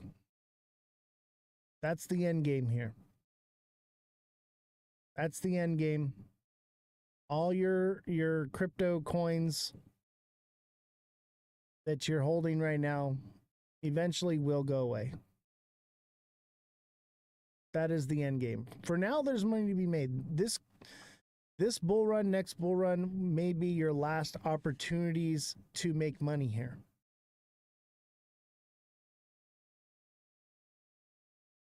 Trump's crypto agenda is rigged for the rich.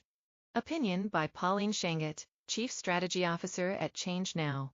Bitcoin optimism is naturally running high. U.S. President Donald Trump's trade agreement with the UK has provided a jolt of confidence in global markets, Jakob, if you're asking that question, can I sell my Ethereum now? I think what you meant to say is, should you sell your Ethereum now? Obviously you can, but should you? If you're asking that question, I would suggest become a deluxe subscriber and I can coach you one-on-one, because everyone's financial situation is different. Everyone bought it at a different price. So what I would say is become a deluxe subscriber and you can send me a direct message and we can go over what your situation is and we can come up with a strategy specific to your needs. So become a deluxe subscriber and I can help you out and answer that question for you. And Bitcoin, BTC, as the ultimate borderless asset, is reaping the benefits. Unfolding behind the Trump administration's aggressive push to deregulate the crypto industry, however, is a consolidation of power that favors the few while ignoring the many. Cryptocurrency was designed for the everyday person, those who had had enough of opaque financial systems that prioritize profit over the interest of the people. Bitcoin emerged from the ashes of the 2008 financial crisis as a radical experiment in financial sovereignty, not an exercise in empowering hedge funds and political elites. That's exactly what's happening.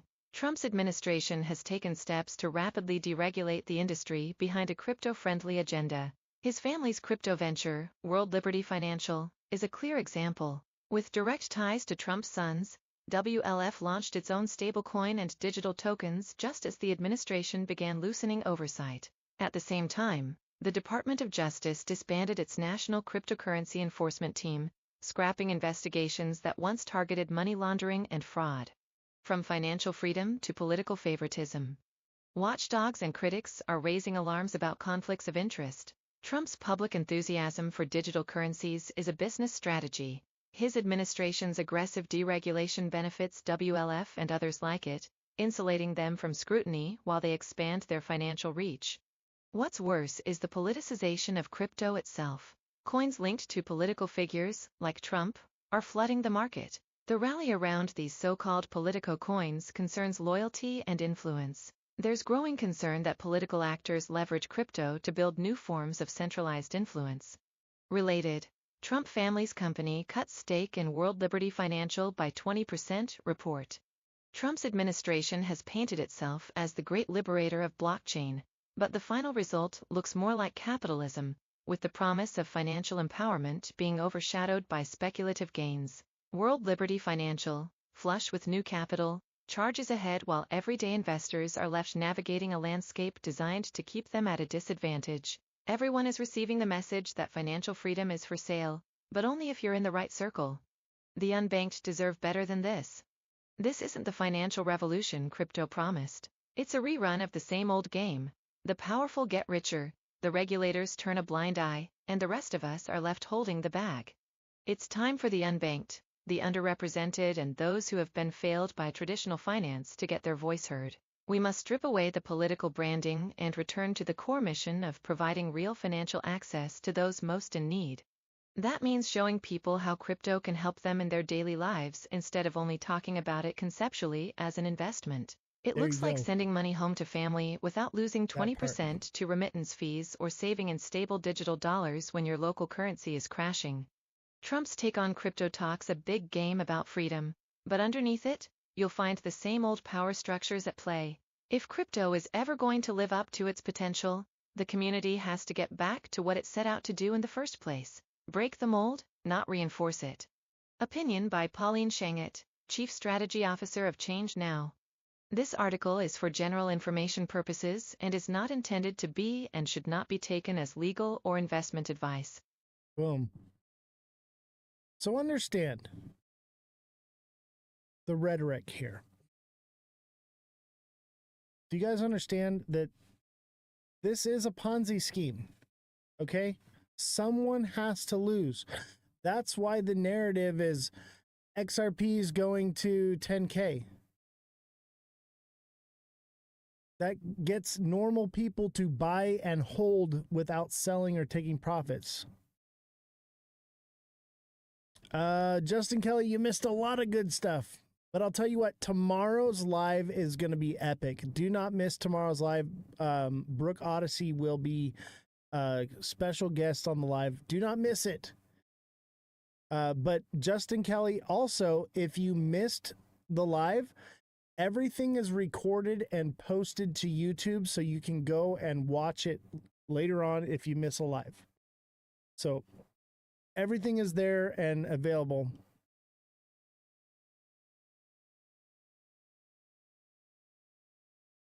XRP news today. Ripple plans XRP ledger upgrades to compete with Ethereum. Ripple, the company behind the cryptocurrency XRP, is planning to implement multiple upgrades to the XRP ledger following in the footsteps of Ethereum. These upgrades are aimed at enhancing functionality and efficiency of the XRP ledger, making it more competitive in the rapidly evolving blockchain landscape. The proposed upgrades includes integration of smart contract capabilities, which will allow developers to build and deploy decentralized applications on the XRP ledger. This move is significant in its positions. XRP has a more versatile platform capable of supporting a wider range of use cases beyond its traditional role in cross-border payments. The integration of smart contracts on the XRP ledger is a direct response to the growing demand for blockchain platforms that can support complex financial transactions and decentralized applications. Ethereum has long been the dominant player in this space, but Ripple's upgrades aim to challenge this dominance by offering a more efficient, scalable alternative. The XRP ledger's EVM compatible sidechain has already seen significant number of smart contract deployments, indicating strong developer interest and activity. This sidechain allows for the execution of Ethereum smart contracts, providing a seamless transition for developers familiar with Ethereum's ecosystem. Here's the difference.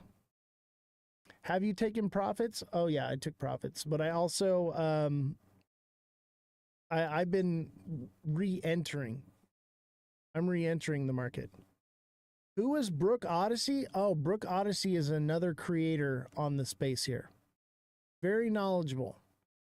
And that's why we're going to have it out, because we have difference of opinions. And I'm hoping if anyone can change my mind about XRP, it's going to be Brook. She's on a live right now. That's why viewership's down. That's awesome. Tomorrow's going to be a great show. Don't miss tomorrow's show. It's going to be awesome.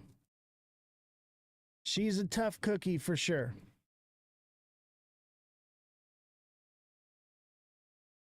Oh yeah, Brook Odyssey is not her real name.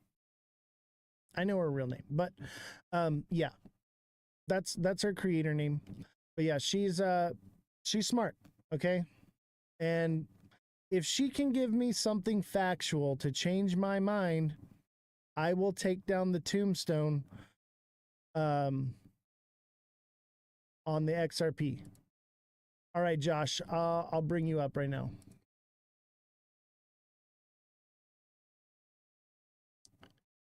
I can't remember how to do a phone call.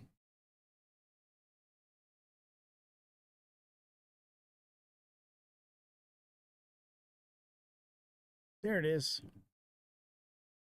Hello. Josh, are you there, my guy? Yo, what's up? What's going on, man? How you doing? I'm doing great. I was enjoying the Bitcoin pump today. Yeah, right? Everything's pumping. I'll tell you what. I got my green lights and everything.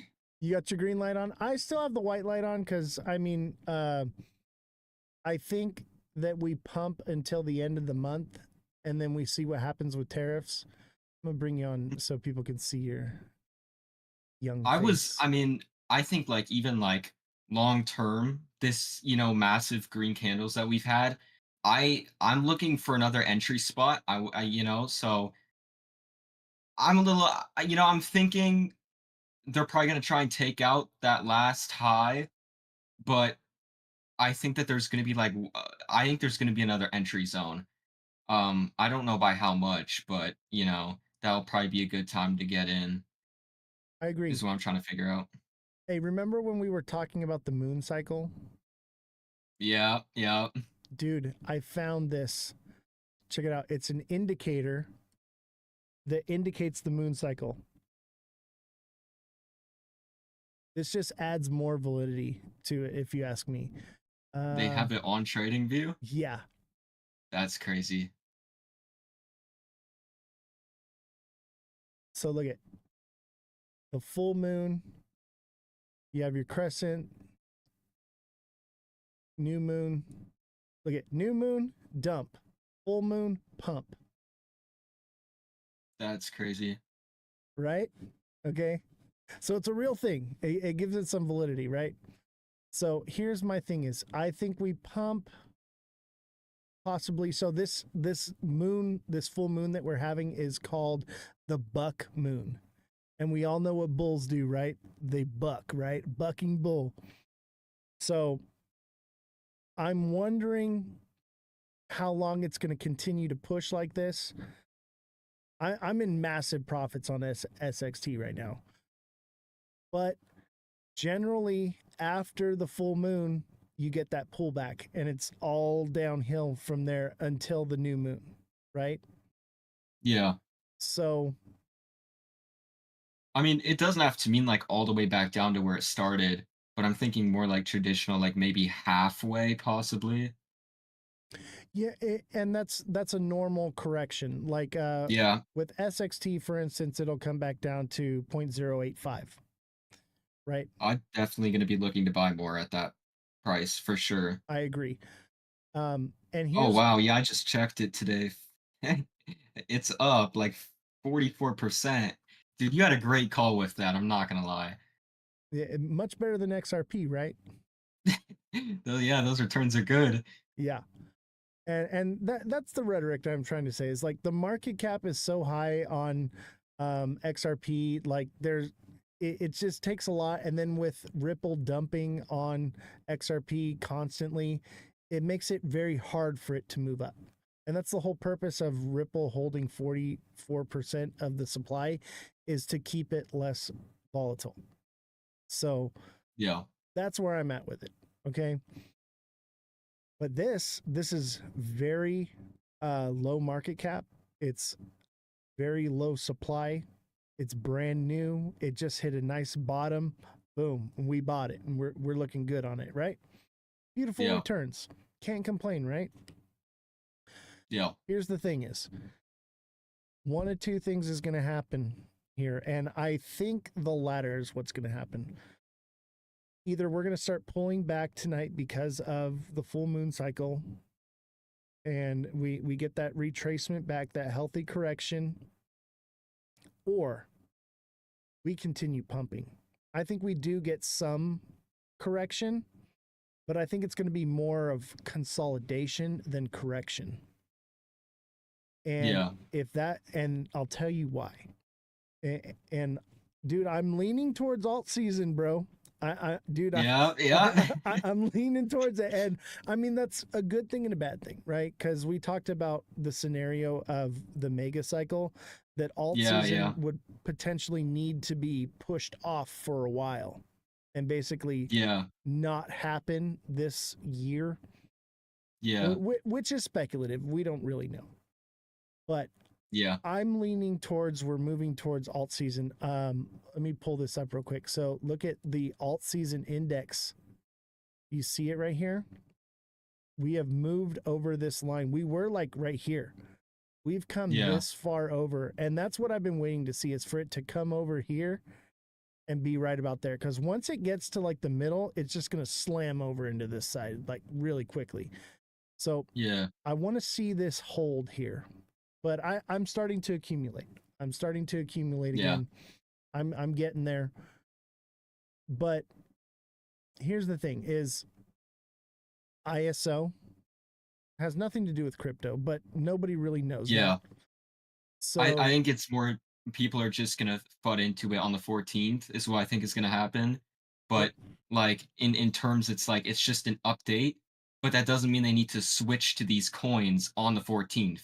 So Exactly. But it'll create FOMO. Yeah. It will create FOMO, which is great. We're going to catch that FOMO. I'm all about it. They will be our exit liquidity. Let it happen. Are you, I think I think altcoin season will probably last for the rest of the year, to be honest. I mean, I put Mega Cycle in the chat, but there are a couple things I would have to see for that because, like, let me just be clear. I think we pass like previous all-time highs. Like ADA, I think it could smash $3.10 easily. I don't think in the shortest time frame. I think for sure we're seeing new all-time highs on these top coins. Whether or not we continue past that, we'll have to see. So, I mean, you're definitely going to have to watch the charts because we're just going to have to see. I mean, I saw influencers switching their positions now. They're bull posting, they're talking about huge cycles. And usually when they start doing that, especially these bigger names, it's coordinated. And so I'm getting this feeling like, yeah, I think this year could be it. If we do see a super cycle, we're just going to have to see what these charts do. Like if we get to all-time highs and we start to dump from there, I'm going to be honest, I'd probably start telling everybody to take profits, but it's going to come down to charts because I mean, we saw what happened to XRP last time where, it went to 330 and dumped back down. This time I think will be the last one. If when it starts to move down this time, that'll probably be the last time before a bear market, and I could be wrong, but that's just what I'm thinking. I think we move upward until September. Like obviously there'll be some pullback in there, but that's if we're moving into all season. Yeah. But the tariff thing, there's it being delayed is what's causing a lot of this. But I also feel like maybe people are becoming desensitized because the news is not good as far as tariffs go. I think like the tariffs like on August 1st are for smaller countries because they've already made deals with the bigger countries. And Trump has already announced on August 1st, and the fact that people are already buying is kind of interesting. And I agree with you. I think, people don't really care anymore.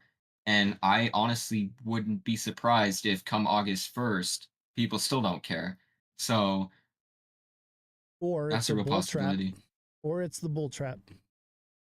It's definitely a date to look at for sure. And you never know what type of deals get pulled off before then. But the fact that some of these larger countries have deals now is definitely a good sign to me, because those affect the market the most. And I don't know. I honestly I want a dip, a little bit of a dip, right? And normally nobody wants to say this, but I am looking to accumulate more in here around like a week or so, and I definitely don't want to be like, I'm gonna be really mad if we get 5 consecutive days of 10% gainers. It's like, I kind of want to accumulate more, and I think a lot of other whale investors will too. So I'm looking for these dips. I called the very bottom dip for everybody, like that's in my channels. But I'm very honest, like I think there's gonna be at least a couple more entry points. There kind of has to because if you look at the chart, I don't really think we start really ripping to the upside until we pass some of these past highs or lower highs. I mean, yeah, it's going to be interesting to see what happens, but I'm definitely going to be looking out for these like entry points because I don't think they're going to stay there very long if we do get them. I mean, I've seen so many whales minting money today. It's like absolutely crazy. So, yeah. Real crypto bros love the dips. Yeah. Real crypto bros do.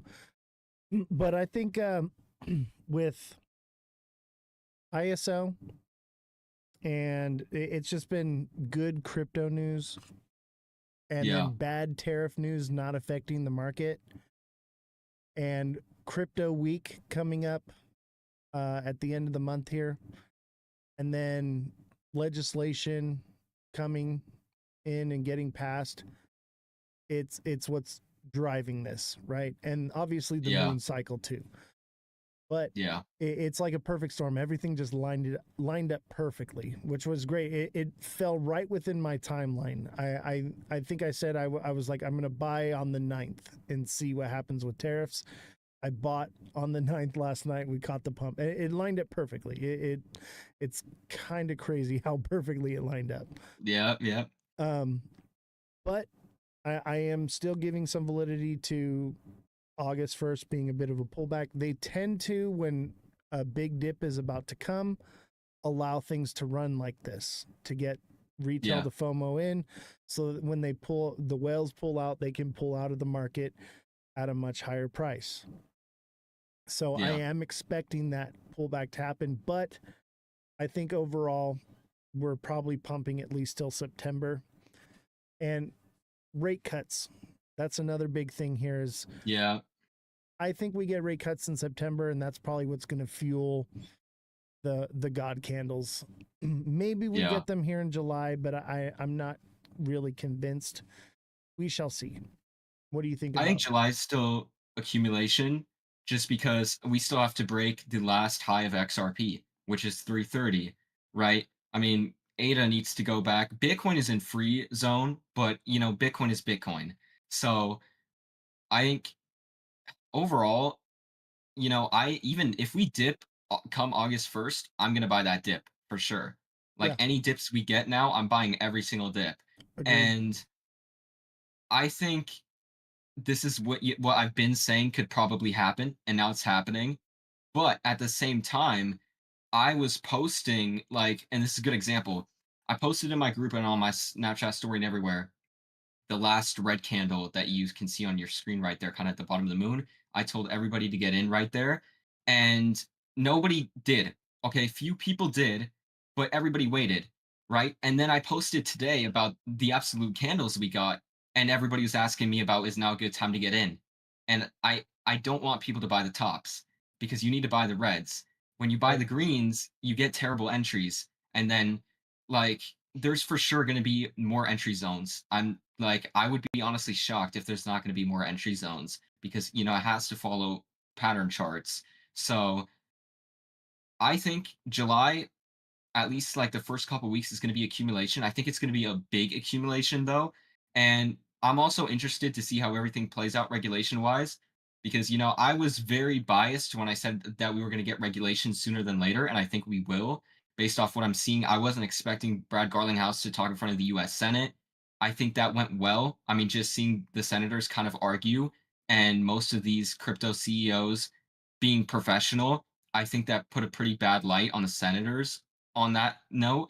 And I was very happy with how that went. Originally, I'm going to be honest, I thought Brad Garlinghouse is going to talk because the market pumped the day before. I thought this is going to be one of those, you know, pump, you know, buy on the news, or I mean, sorry, buy on the rumors, sell on the news, right? Right. And I thought for sure when he talked that it was going to go south and we were going to dump. So I was surprised to see that it actually went up. And I think it was because, you know, he talked about XRP being used for payments, which was a big question that was hanging around the corner. And the fact that that's now like for sure, I think a lot of people are going to FOMO in. But I think besides just July overall, the whole world is now looking at crypto. It's every single company. And I was talking about this with my dad. I don't think, and I think a lot of these younger people, especially the ones that bought Bitcoin early, they're in a dilemma right now. Do I sell or do I hold? Because right now you're in a position where if you sell your Bitcoin, a institution is coming up to buy your Bitcoin at any dip you give them, which means there's a risk of you never being able to buy in at that price again. And I think that FOMO is carrying heavily.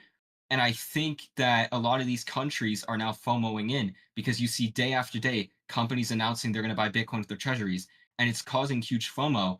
And we've never seen worldwide FOMO like this before, ever. So I'm very curious to see how this plays out. But people are going to be slow. And I think overall, these dips are going to be generational because you're going to get so many opportunities to add to your portfolio.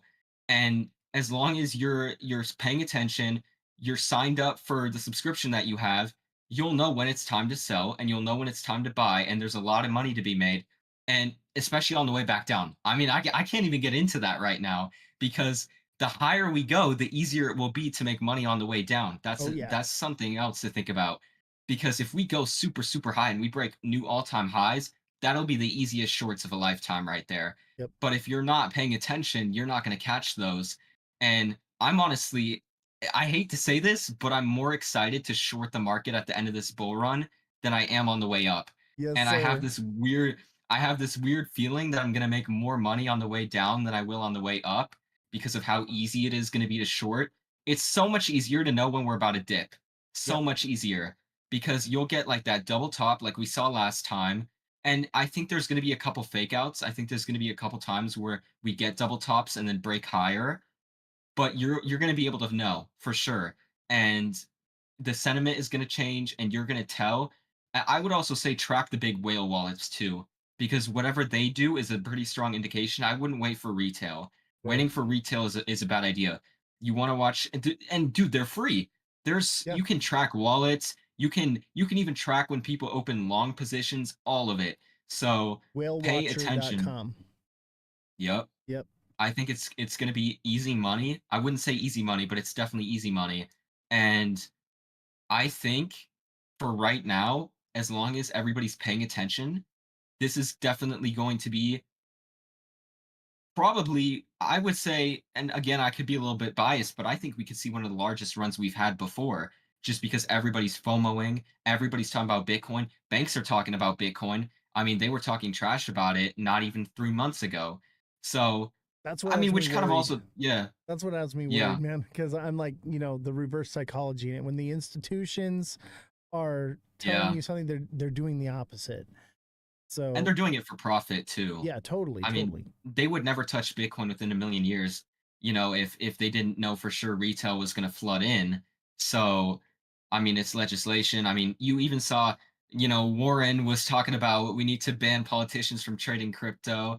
And I mean, I thought it was a little bit hypocritical because they all trade stocks and we know that they manipulate with stocks. So I was like, well, they're with trying that to take logic, that away too. Yeah. And I mean, I'm just saying she built a lot of her wealth with it too. So, you know, I would just say, you know, we're always talking about retail coming out on the short end side of this, but I think it's mostly because they're too lazy to get educated. Because if you were educated and you didn't just look at your phone and you didn't look at your news, the news is news, right? An event happens and then it's broadcasted on the news, which means you're too late. By the time you're hearing about it, it's already happened. So that's, I think the biggest, I think a lot of people are also going to get wrecked this cycle because of how high it's going to go. And we're going to break new all-time highs. And people are, you know, I think it's great to be conservative, but I'm going to have my stop losses. Like, I will have my stop losses. That's for sure. I don't do stop losses, man. I know where it's I'm going to inch them up, you know? Yeah. But I'm talking about, like, if we break all-time highs and we continue to send, I'll just be inching my stop loss up. Like, more like that. Because, you know, once you're past all-time highs, there's nothing to chart off of. So it's free. I mean, it's psychological numbers. 007, 555, 666, so on and so forth. 1, 2, 3. It's always psychological. What's your thoughts on people were talking about Bitcoin was going to go to 50K. I don't know if you saw like all the James Wynn posts where he's talking about shorting Bitcoin. He got completely wrecked. And you know, I think I was looking at it. I saw Bitcoin at 115,000, 116,000. I was like, there's no way this is the top, right? Like, it's such an odd number. They're going to be targeting things like 130, 150, 120, like, maybe, you know, 125. Yeah. Yeah, psychological numbers. I think we could see more though. I think 250. I think we could see 250 just because of the fact of like institutions are still buying. They're still raising capital. They're still moving investments around. And as long as they keep buying and BlackRock keeps buying, people are going to continue to FOMO in. So here's the thing is, you know, the US hasn't even created the Bitcoin reserve yet. There's no Bitcoin that's reserve. true. Yeah, so that could potentially take it up to those high numbers when that happens. But at the same time, buy the rumor, sell the news, people believe that it exists now. So when it comes out that it's like, oh, we have it, they're going to be like, I thought we already had it kind of thing. And it's like, oh shit, sell the news. You know what I mean? Who knows? But I'm kind of leaning the other direction, and I'm conservative, right? And I think it's smart to not be greedy. Greed is what will burn you in this market, right? Yeah. So, yeah, we want to see those crazy numbers. Keep a moon bag for that, you know? But at the same time, 100%. As it's going up, be taking those profits buying the dips and putting it back in if that's what you fancy, or hold it and wait to buy in the smart money entry zone all the way at the bottom after the bull run.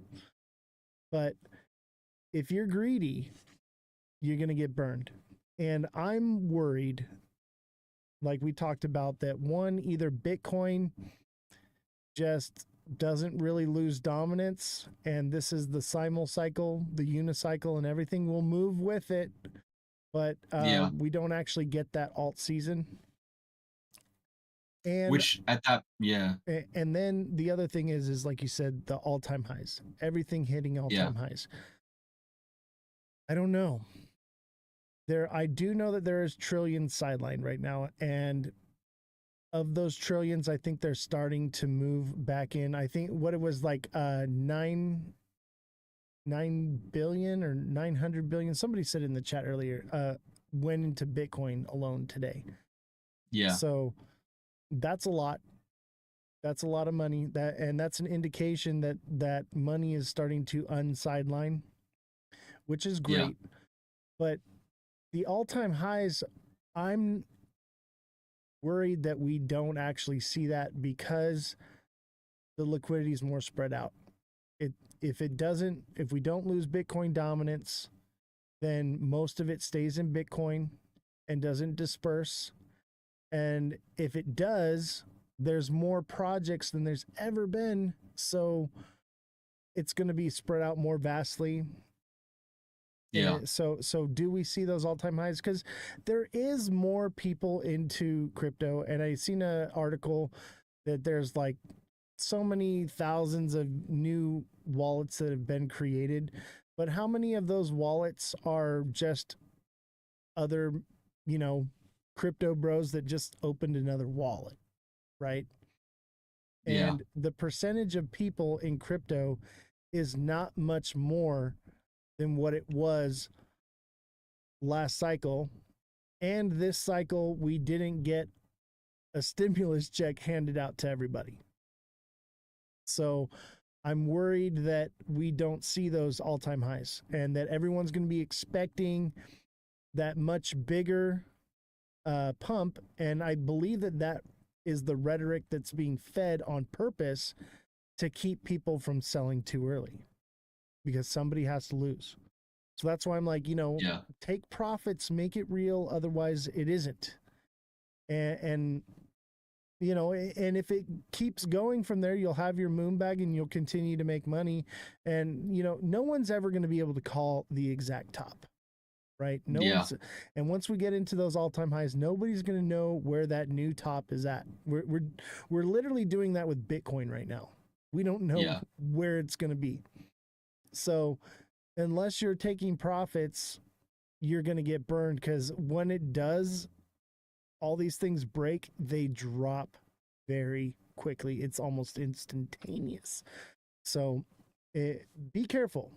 And looking at, like the past, and looking at the amount of people that are into crypto and the amount of liquidity that's available to it, it's a little alarming that the rhetoric is crazy new all-time high mega cycle, but nothing really indicates that. You know what I mean? Yeah. It's just a narrative to me. I think the main thing for me is that usually narratives is what happens. And I think more people are investing. And I also think the people who invested last time are investing even more. And the reason why I'm thinking that is because the Solana trenches, Pump.Fun extracted so much money, and now they just announced they're making another token, right? So I don't like the fact they're making another token, but that just shows how many people are actually buying it. Because hold up, if we're being told retail is gone, then why does Pump.Fun decide, they're launching a token, so they obviously know. I think it's interesting because the trenches have been getting revived lately, which is interesting because it seems to me like I think this time around, what could initiate past all-time highs is the fact that new people who have never been in crypto before are getting into crypto, right? We're sitting at Bitcoin all-time highs, and barely any retail is in it right now, besides for Ada. I know Ada is mainly held by retail right now, but besides Ada, there's not a lot of retail in the market right now. So to see these prices shows not only how many more people there are, but also more people are educated. And I think that, this, excuse me, this drop when we start to go down is going to be quicker just because more people are educated. Yeah. And, a lot of people bought at the end of the cycle last season and accumulated just like I did. So they're just waiting for the moment to sell. I am. Yeah. I've been living off of this stuff. You know what I mean? Everybody that keeps FOMOing in, they're my exit liquidity. I think a lot of people are also still trapped. I think a lot of people, they held their XRP when they bought it at the top at 330. And I actually have a feeling that once we pass 330, they'll continue to hold. I feel like we could go to even $4 or $5 XRP and they won't sell, right? Or we could go to $8 XRP, they won't take any profits, and they'll ride that dip again and again and again. They'll buy it. So I think that's also I am on that train with XRP, but I'm seeing it more as I'm going to be leaving a moon bag, right? In case they decide to use Ripple for bank transfers, I'm going to have my XRP in there so that way I don't miss out. However, am I going to leave everything in and just watch it go back down from $8 all the way to like 250 because it's like, they applied for their banking license, but we don't know when that's going to get approved. So, or if it does, they could say, "Oh, you guys are criminals. You broke the law. No banking license for you." I think it's interesting, though. I don't know if you watched the way that the Senate was talking, but it seemed like the senators didn't even really care about the whole event that happened with Ripple. It seems like that wasn't even a point of discussion, which was interesting. I mean, they were just saying it's not a security, and they were talking about what defines securities. But like Ethereum, and I don't know if you looked into this from last time when I mentioned this, but there's a big company that said that if XRP ends up getting ruled as a security, Ethereum will. And I mean, Trump's largest holdings are in Ethereum. So I just have a feeling that there's going to be also biased rulings on that as well. So that's why I think it's just going to pass through and nothing's going to happen. But I would still approach with caution. But I just think so many rich and wealthy people have their money in Ethereum to where it's like they're just not going to let it be classified as security. And, that's one thing we're all agreed with Senator Warren on is she's right. They're just going to make regulation that is pro crypto, and it's like just enough regulation to where it can get used and adopted, but not overstepping regulation to where it's still they can do what they want. And I think she's right about that. I think that's how it's going to happen, right? Like they're going to get regulation to say there's regulation, but is it really going to be regulation? I don't really think so. So, I mean, they did it with the derivatives market, and I just have a feeling that that's what's going to play out, and I could be wrong, but I think we are going to get regulation, but I don't think it's going to be over the top regulation, and I think a lot of people are vocal about that. I mean, Bitcoin is decentralized. There's crypto that's decentralized, so it's like I don't really see how the government can really come in here and make regulation. I mean, they can criminalize people within their own country, but in any other country it doesn't, and somebody brought that up. So it's like if the United States cares about securities, but China doesn't care about securities, it's still going to pump the coins. It's still going to pump the projects, right? And they'll innovate on that side. And that's what they were talking about. Well, the issue is that the U.S. is the biggest market for crypto, has the most capital into it. So that's why it kind of follows. Everything kind of follows suit with it. So that's why everyone's looking to what is the U.S. going to do? Because that's what's really driving the train here, Yeah. I mean, what are your thoughts on that, like regulation wise? You think they're going to actually go over the top on it, or do you think, you're more leaning to what Senator Warren said, where it's going to be regulation, but just enough for them to kind of still do what they've been doing? I think that with the regulation, it's going to evolve over the years, over the next 5 years, and even more. Things have to also still get passed. Like no regulation is actually passed and is a law yet. Yeah. And a lot of I people don't understand that. They know that the House or the Senate voted or whatever, and they think that that's it, and they don't understand how anything works. Yeah. So really, we have nothing still, and I think that the regulation is going to be just enough to pacify, to get the banks to be on board with it, and to make people feel like it's safe when it really isn't. And the billionaires are going to use it as a way to extract from the population. And I think that's more or less what we get from it. And then over the years, it actually becomes regulated, actually becomes adopted, actually becomes, all these things that we're speculating about cryptocurrency. But I think we're just too early. Mm-hmm. And like I said, like obviously I'm a little bit biased. I think it's gonna come pretty soon here. But that's why I said, like, if it is later, I'll be taking my profits, but I'll always have a moon bag. Like that's the safest route you can play here, right? Like, I mean, I don't know how many people believe about, how deep XRP goes, but it's like your best option is to leave a moon bag and take profits on these highs. I mean, I like that's really the only thing we really can do at this point. And I was honestly shocked because the way that, even the administration has been talking about regulation, when I was watching the Senate talk to these crypto people, I was like, they don't even have anything ready yet.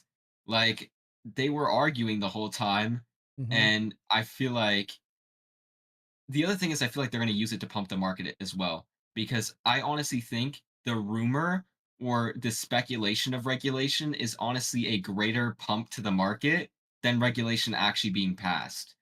Like, I don't know if I'm wrong about that, but I just have this feeling that the longer they drag out that regulation is coming, the longer they can get people to hold the tokens, not sell, and keep buying. Exactly. Is the way that I think that's what they're doing. And just keep, and it won't run too high, but just enough to keep inching up while they take profits, and people just keep putting into it, buying the dips, and then eventually it'll all come crashing down. Yeah, it has to. I mean, it's a bubble. Or on the other hand, I mean, we talked about this last time. There's the theory that the institutions never sell their Bitcoin, which is another thing that could happen. So we'll just have to see what route they take. But I think it's gonna be interesting to play out. But like as of right now, there's definitely good money making opportunities for sure. Oh, And 100%. the fact that we're talking about what could happen is how you make the money, because you have to pre-think about all the scenarios that could play out, and then watch the charts and keep along with the news. I mean, we were talking about the fact, what was it, when I was on a couple weeks ago, we were like, yeah, it's going to dip a little bit more and then it's going to go back up, and that's exactly what happened. But unless you were actually paying attention to it, you didn't catch this. And I know for a fact a lot of people bought XRP probably an hour ago after it pumped all day, because Right. they got home from work and they saw their phone all-time highs. And it's actually crazy because everybody buys on the all-time high notifications. And I Yeah. saw so many crypto influencers make videos about that today. They were talking about how the reason why they think we might see a larger cycle is because a lot of people, they'll have their meme coins watch listed on their phone, but until they breaks or even passes all-time highs, nobody's, a lot of retail isn't going to buy. Yeah, they're And buying pumps, it's interesting. not dips. Yeah. And those are exit liquidity. They're the people that are frustrated and they're like, why can't I make any money? It's interesting. I don't know if you've ever played Grand Theft Auto 5, but the way that it works with the stocks in that game is you only buy the stocks that are in the red. Yeah. You don't buy the ones that are up. So it's like it's been like common knowledge this whole time. And I don't know when that's gonna get in people's head that red is when you buy and green is when you sell. Like it's always how it's gonna work. Like Right. I started when I first got into meme coins, I was buying the pumps, and then I switched it when I got better, and I learned these things, and I wait for the larger corrections, right? I don't buy the small dips. I wait for the large corrections, and that's what we just had.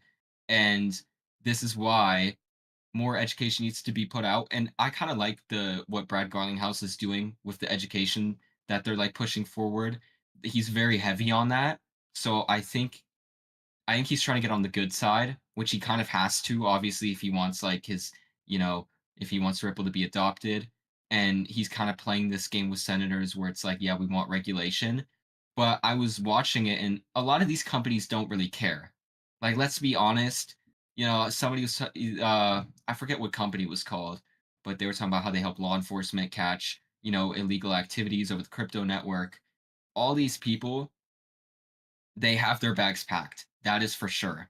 And this distill of safety is crazy. The stock market is in a way no different.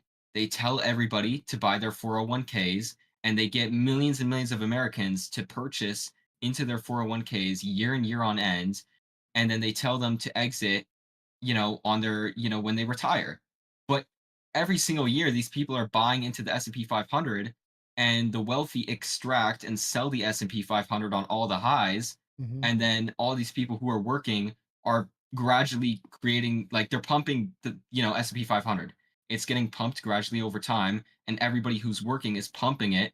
And the method is you sell on the highs, and you have all these people. I honestly think if you went through your own investing, you'd actually have more at the end of retirement than you would with a 401k. Yep. Because there's so many rules on when you can sell in a 401k. It's not really even your money. I mean, you don't have custody over it. And you even, on top of the taxes you have to pay for 401ks, there's actually a fee to take your money out of the 401ks. So you're actually losing even more money. And it's the same. I don't think crypto or stocks, I don't think it's ever going to be a difference, right? The smart people are always going to get the end of the bag. Like, they're going to buy the red, they're going to sell the green. And I think a lot of people are also going to leave the stock market and get into crypto because they're going to be told that it's like the new thing, and they're going to buy these tops because they don't know anything about it. And I mean, even JD Vance said, 100 million Americans are going to go own Bitcoin before the end of this year. They're already putting it in front of people. Like, that's the plan. So it's like, well, yeah, 100 million people owning Bitcoin, but it's like at some point Bitcoin is going to have a correction. That's how it's always going to be. Right. And they're going to be holding it, yeah. They're going to be holding it, stuck with it. That's what he's really saying there. Yeah. I would compare the S&P 500 to Bitcoin at this point. I mean, it's not. Sorry, I don't mean to cut you off. I want to run back to what you were saying about 401ks, right? And how you said that you could make more money by trading it yourself, right? Yeah. So, you're young, you probably don't know this. Maybe you have a 401k, maybe you don't. And chat, if you're listening, this is your 401k hack. All right. Trade at your own risk, do your own research. Okay. But this is how I was able to, not only because I made a lot of money and I invested like every dime I ever made, but, you can actually borrow against your 401k. So whoever holds your 401k, whether it be principal or whatever it is, you send them a message and you take a loan out on your 401k.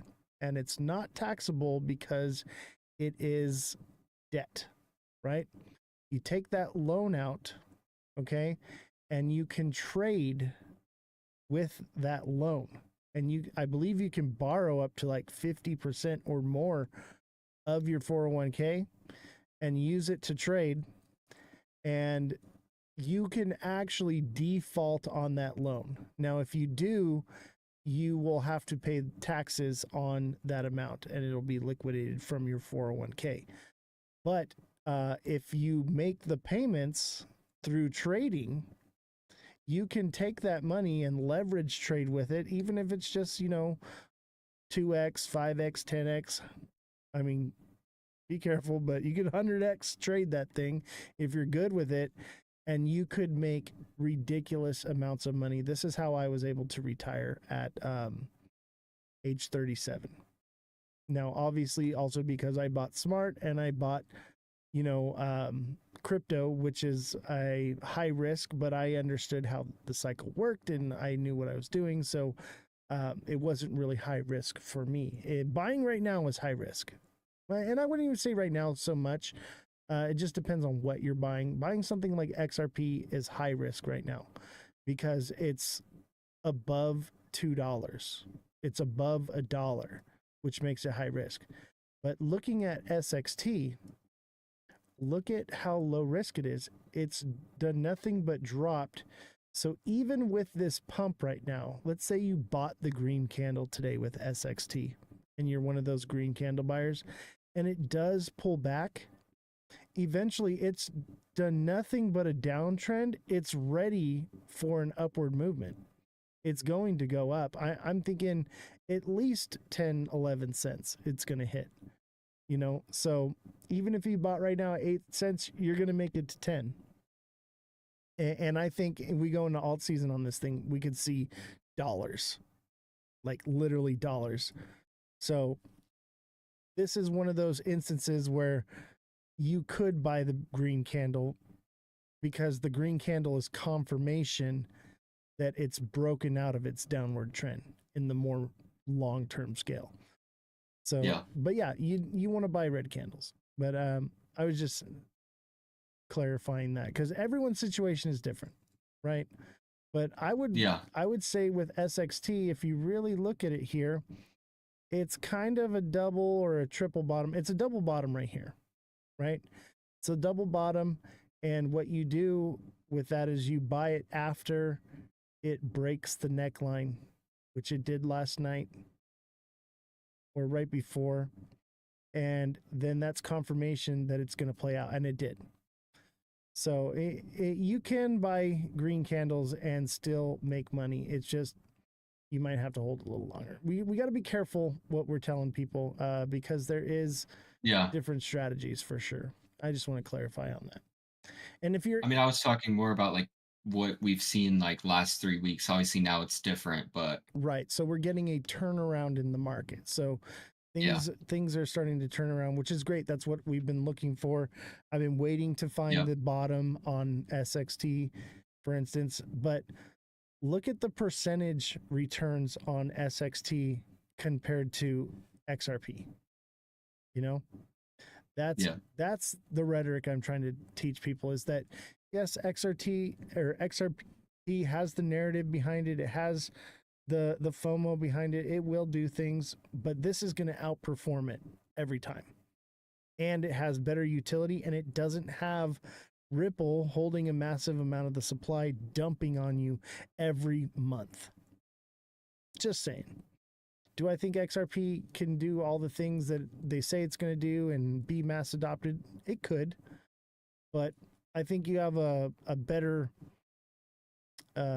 opportunity here. That's all I've been trying to say. So anyway, I'm gonna I'd love to see that 57x on SXT. Dude, I hope it does 100x. And it could potentially 100x. If we do like alt season and we're getting like everything that you're saying that you want to come from alt season, this could potentially do 200x. Especially because nobody knows about it yet. Right. And it starts moving like that, it's gonna bump up and be on everyone's radar. And with its utility, people are going to be like, oh, what's the utility on this? And they're going to be like, oh, I want that. So we're just too early, which is what you want to be. You want to be too early. Anyway, brother, thank you for coming on, man. I'm going to get back into the news here. We only got about 30 minutes for me to cover a couple more articles here and stuff. So I appreciate you coming on. I'll tell you, I'm not always right, but I told you so. I told you so. Yeah, SXT is great, bro. I'm up like 44%. So, glad. I'll definitely be adding more to it. And that's the plan, is to help, because imagine if you'd only been focused on XRP. Where would you be right now? You'd be up 5%. Yeah, I mean, 5% is still great on. Oh yeah, for sure. On turns. Any percentage return is great, but also 44%. Yeah. Also at the same time, you'd been on the rhetoric of I'm just going to hold it forever. Yeah, I mean, there's money to be made in a bunch of other things, and I mean, most people make around less than 44% in a single year on the stock market. So to make that within a couple of weeks already that's crazy. Yeah. Well, I'm glad to see you doing well, and glad to have you on, man. You're always welcome, like I've told you. Not tomorrow, though, because I have another guest. But I appreciate you, brother, and have a good night, man. All right. You too, bro. All right, that's Josh. Josh, jump in the chat so that people can follow you. Some of the chat wanted to follow you. I don't know what your social media is or whatever, so if you want to throw that in the chat for everybody. I forgot to ask you to shout it out, my bad. But yeah, follow Josh. He's an upcoming creator here in the space, and we encourage that. I want to, instead of reaching up and trying to grab people to pull myself up, I want to reach down and pull other people up with me. All right. Ikme, 00, are you still there on Twitch? You had asked, what do you recommend I buy? Not financial advice, but the recommendation is SXT. I don't necessarily know, and it's not a recommendation. But what I'm telling you is SXT has the potential to do so much more than XRP could ever do. All right. It's very low market cap, very low supply, and its utility is one of a kind, and it's brand new. It's only been out since May 8th.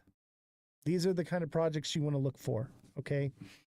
XRP's market cap is already so high, and everyone's saying, oh, market cap doesn't matter and stuff. That's all speculative. Okay. Maybe tomorrow Brooke will prove otherwise to me. But for right now, this is going to give you everything that you're hoping for from XRP. This is going to give you so much better returns. That's all I'm saying. Big Baller says Pudgy Penguin and Fartcoin are printing money. Hell yeah. Simulcycle because meme coins are pumping with Bitcoin. Josh says, I'll be here for Brooke. I know, right? I'm hoping that Brooke can turn me straight, you know? I want her to convince me. I really do. I want to believe. I'm not one of those where I am locked in on my rhetoric, but I want to believe, but I need facts. And I'll tell you what, if anyone's got the facts, it's going to be her. Josh and Elon Musk have tried. They have tried desperately. I'm still not there, though. This is not a news source, buddy. I'm just messing with you. You and Brooke are doomsday preps. Oh, yeah. We're going to talk about that, too. We're going to talk about living in the pod, eating the bugs, prepping. We're going to talk about XRP. It's going to be a great show tomorrow. I'm expecting it to be our greatest show of all time. XRP, space and time. Yes. Space and time. Crypto Pro says, let's go hunting. I do like to go hunting, but not with people that may or may not like me.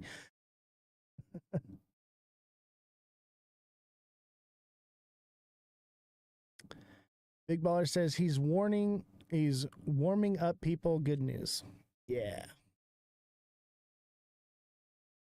We need to get this live to 1 million likes tomorrow. Agreed. Just tomorrow, everybody get your like machine out. We're going to pump the likes to 1 million likes. $20 is $20. XRP has been replaced, just not telling us. Yes, XRP is probably going to be replaced by Circle. In my opinion. Circle is more prominent, more trusted. USDC is more used. XRP Ledger is not even being used, whereas USDC is in use, and it's number 2 with Tether, right? So, and I think Tether could possibly be delisted, so it could potentially be number 1. I lean more towards Circle. Josh TV says, whoa, I'm in enemy territory. No, it's not that, man. I mean, I do think XRP can do phenomenal things, but I think a lot of the rhetoric is misinformation. USDC and USDT feed on meme coins, says Crypto Pro. Well, USDC, I don't know if you saw the news about it, but Circle is in direct competition with the XRP ledger. And it's more likely to be mass adopted because it doesn't have the, what do you call it? The injunction on it. We will see. Yeah, obviously a lot of this is speculative. But you know, I'm looking at the psychology of things, and it just seems like the XRP maxis are too tunnel vision and are having trouble zooming out and seeing the big picture.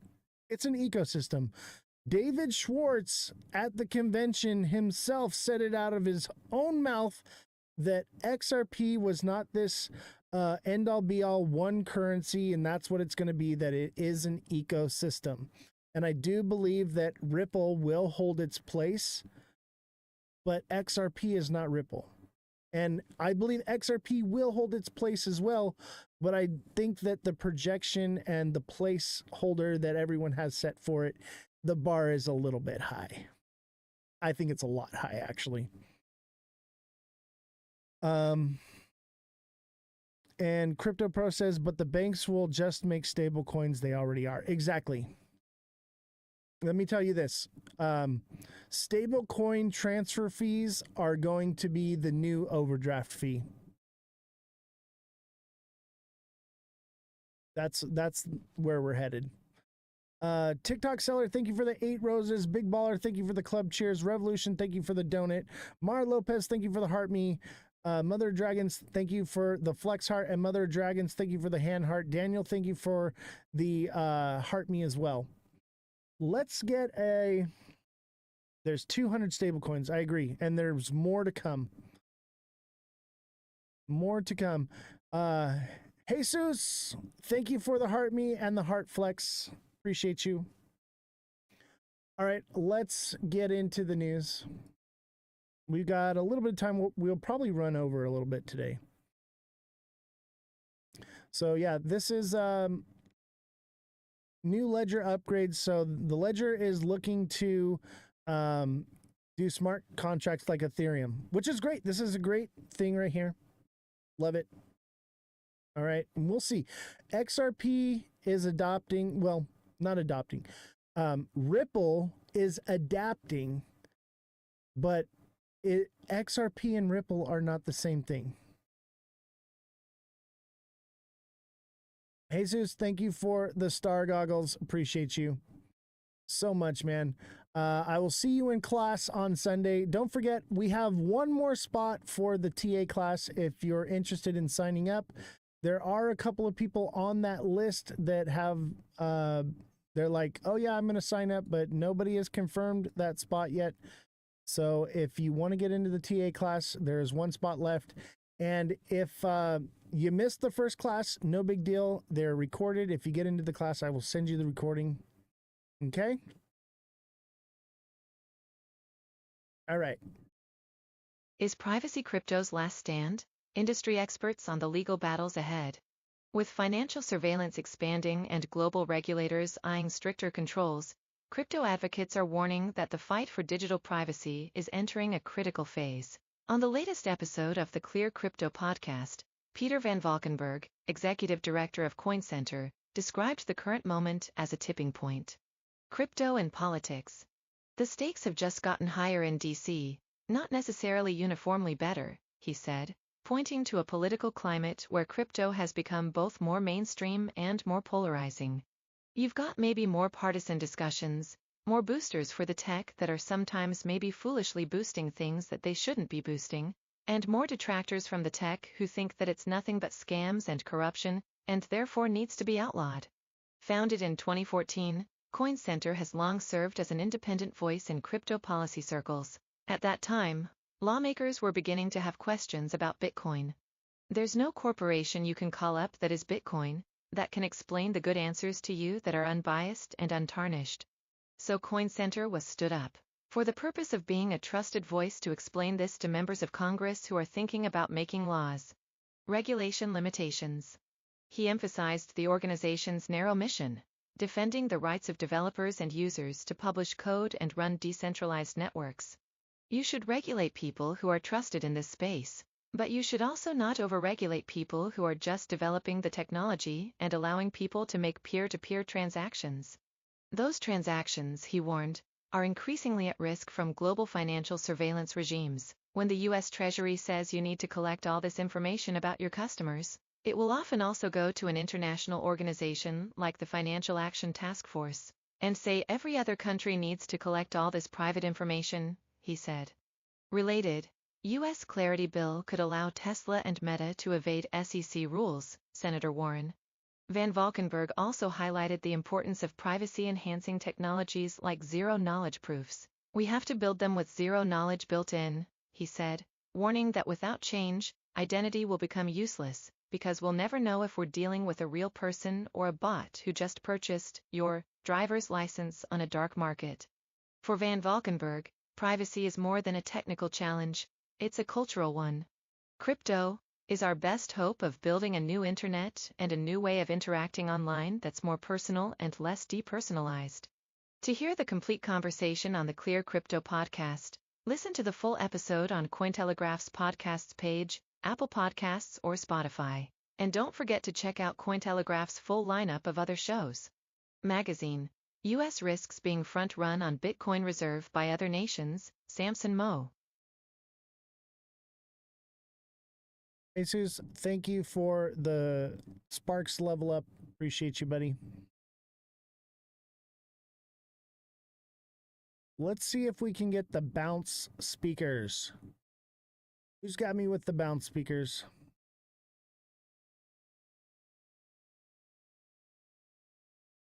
Coinbase partners with Perplexity AI for real-time crypto prices.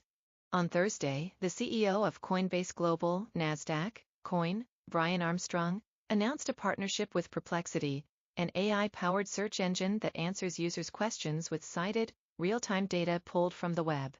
According to Armstrong, the move will integrate the crypto exchange's market data into Perplexity's large language model, LLM, further connecting AI and crypto, and helping users make more informed decisions about digital assets.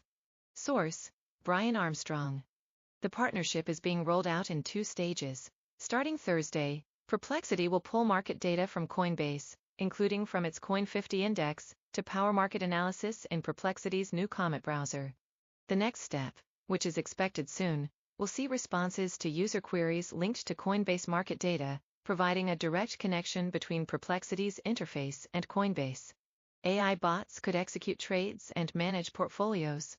As LLMs continue to reshape how users search for information online, Coinbase's partnership with Perplexity aims to give users a journey between their crypto questions and the Coinbase terminal. The partnership also sets the stage for further integration between AI chatbots and crypto exchanges. For the time being, Perplexity will show market data and prices sourced from Coinbase. However, as the integration matures and LLMs evolve, Perplexity and other AI chatbots could fulfill crypto orders, rebalance portfolios, and manage staking and yield, transforming a basic queue and a window into a full-service trading desk. While this degree of integration between AI chatbots and crypto hasn't come to fruition just yet, Coinbase is moving fast in that direction. Back in August 2024, Armstrong wrote that LLMs should have crypto wallets. A few weeks later, he oversaw the first crypto transaction managed entirely by AI bots. Related, Coinbase unlocks off-exchange settlement for institutions amid high demand. Perplexity AI's valuation grows as LLM race heats up.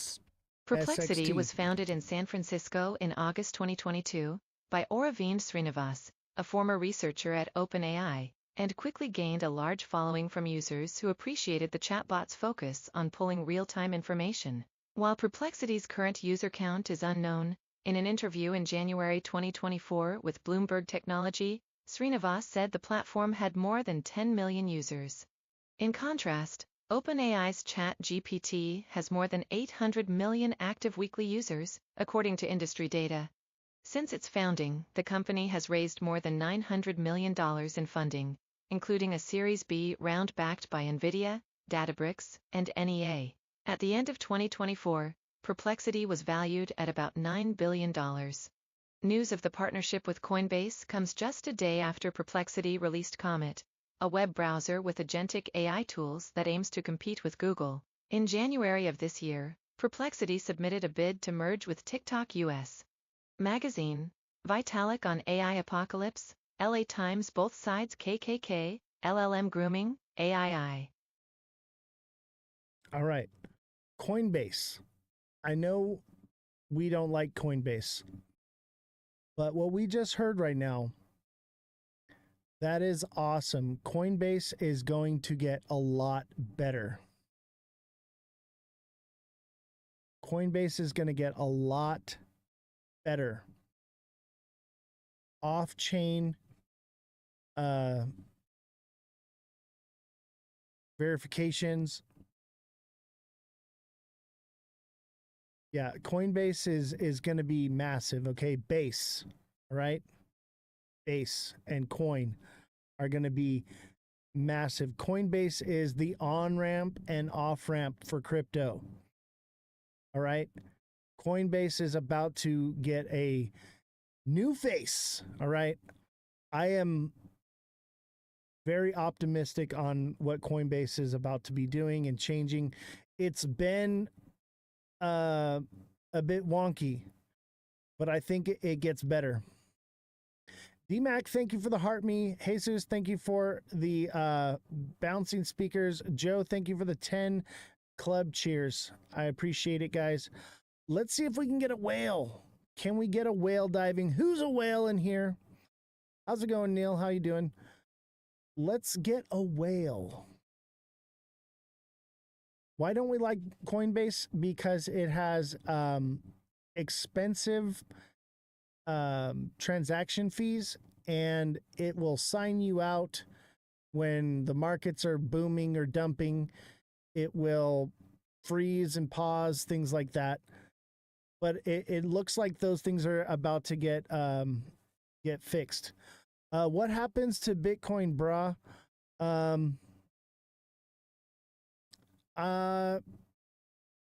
That's kind of hard to say. We're in uncharted territory, but we kind of hit a double top here, and it looks like Bitcoin could potentially drop down to 114, maybe consolidate, and then drop back down to 111, which is where it was at. But that doesn't mean that it doesn't continue going up from there.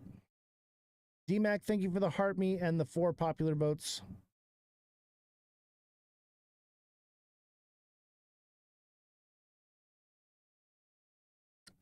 Yeah, we just have to we have to wait and see, but I think things go better.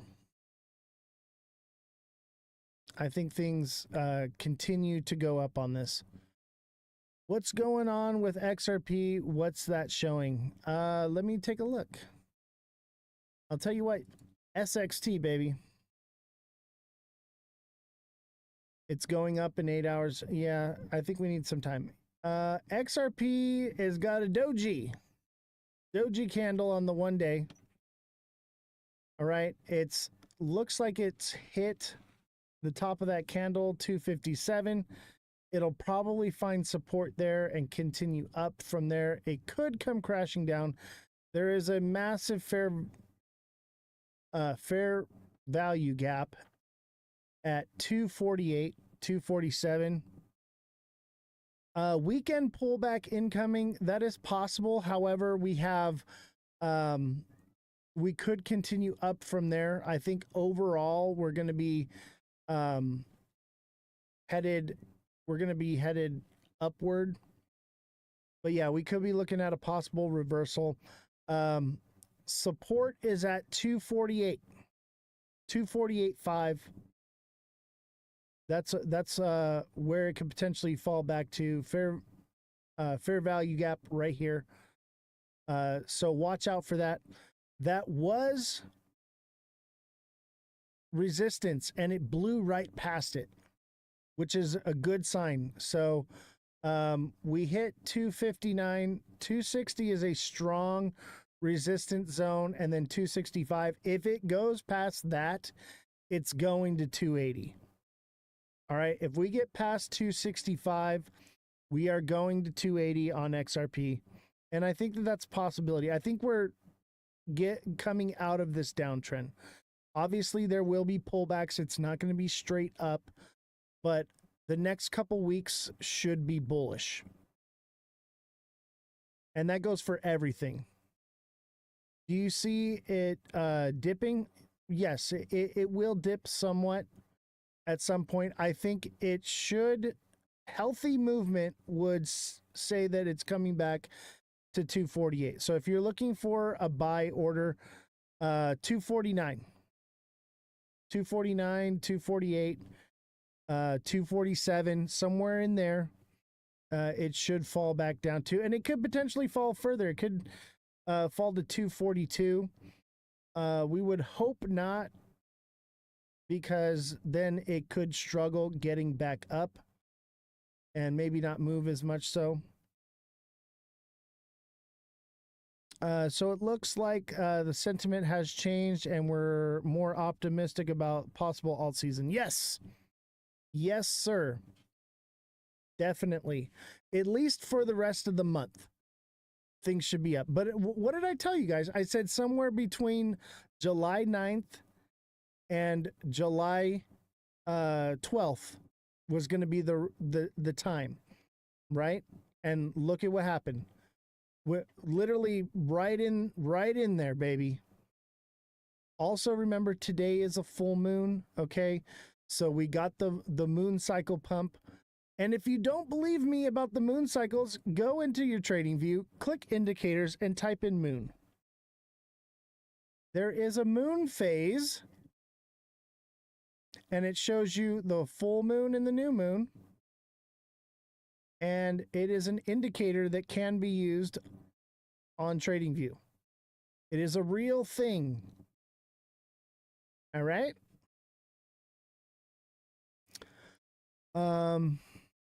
What's the DTC dominance chart at?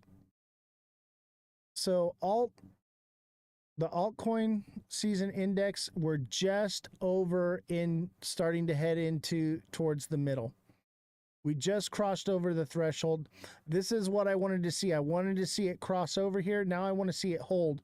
If it holds this, oh, it's on like Donkey Kong, baby. Thoughts on Amazon for a trade? We do crypto here, but if you were a subscriber, I would do it for you. Jesus says Ondo, please. Yes, sir.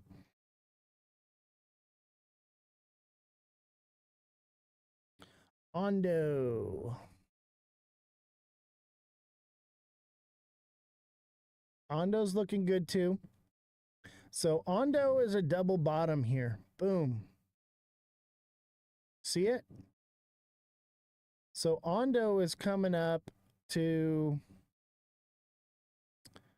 I would say, 117 at the minimum to like 128, 130. And it could potentially go higher from there, but that's where it looks like it's going. Markets are still going. Let's go. I know, right? It's a buck moon. Okay.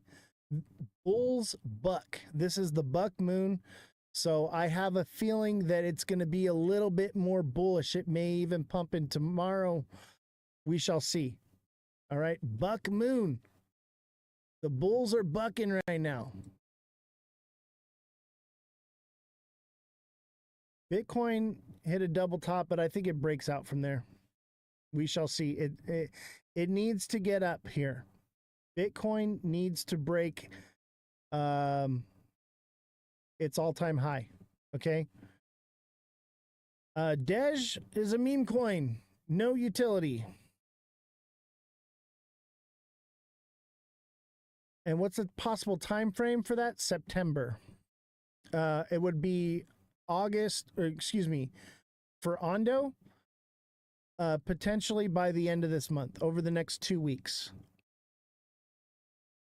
So within the next 2 weeks or so, could take a little bit longer. It really just depends on, do tariffs play a role? I think people are a bit desensitized. Solana, yeah, I'll do that in a minute. I gotta deal with the subscribers first. But I'll tell you what, if you want priority, all you gotta do is send the gift that I just pinned there if you want to get priority. Otherwise, I gotta do the subscribers first. Can you give me your thoughts on Kita, please? What do you mean thoughts? Like my technical analysis, like utility on the coin? Oh, Bitcoin's pumping. And viewer description, I got you on Toncoin. Okay, give me just a second. Let me do Kita, KTA. Let's do KDA. Oh, I want to take a quick little look here at SXT.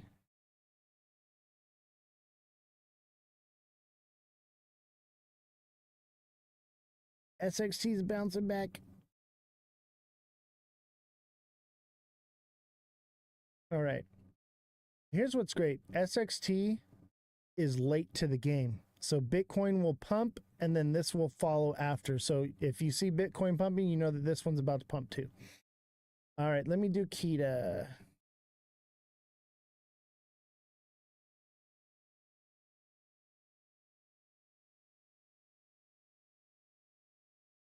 Kita. How about some music?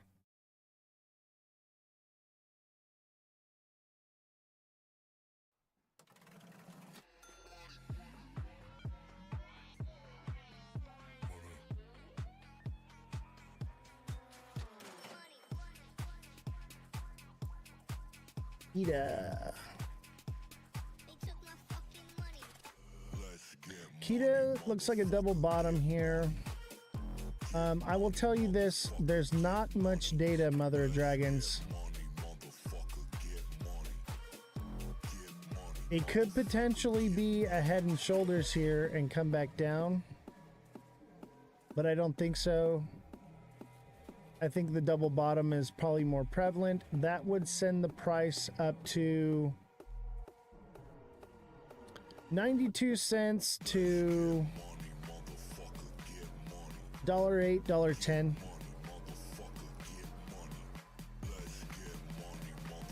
It could be like $1 too. It could go to like $1 or $1.03, but I would probably lean towards more like the $1.10.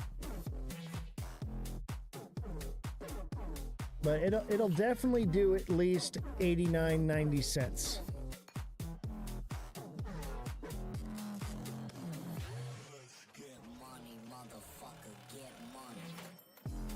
All right, let me see here. Just got here. Nobody's talking much about Ondo or Algo thoughts. Well, we just did Algo and Ondo. They're both double bottoms. They're going to pump. Toncoin.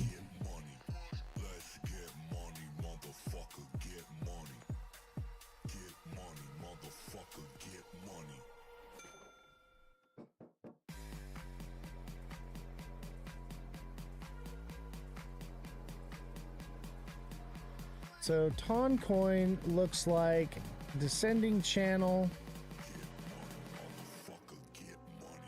and it pumped. That's a hard read. But I guess it's kind of a double bottom here. It's a little out of structure. Let's say it is a double bottom. Let's say that this is the bottom and this is the bottom. It looks like it had like a diamond top right here and it came down and now it's in reversal. let's call this a double bottom. All right. Let's say it is. So let's say it goes to like 380 to 390 on this one, potentially. But I'll tell you, this one is wonky. This one's wonky. Hard to say. But it is.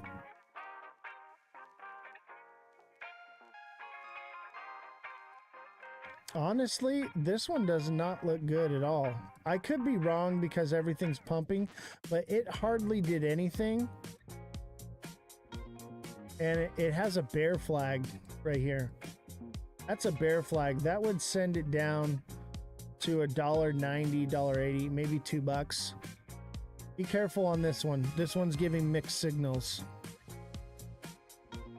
Do I like ICP? Yeah, Insane Clown Posse is pretty cool, man. I do like the Insane Clown Posse. I'm just messing with you, buddy. ICP is all right. It's a meme coin, though, right? Is there utility on it? All right, XCN.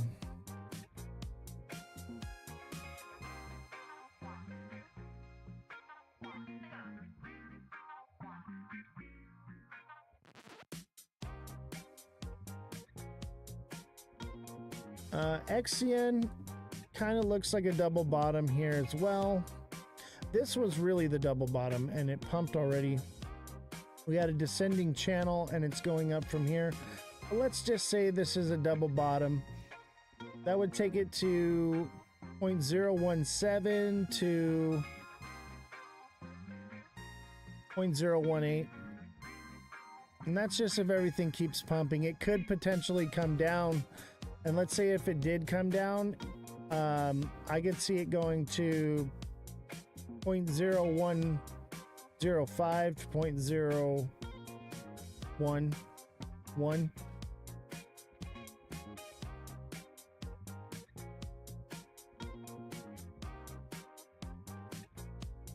Rate my portfolio. I hold XRP, Ondo, Algo, SXT, Pengu. I think you're doing all right, depending on when you bought. I think you got a nice little portfolio. If you're not holding more than $10,000, though, you're a bit diversified.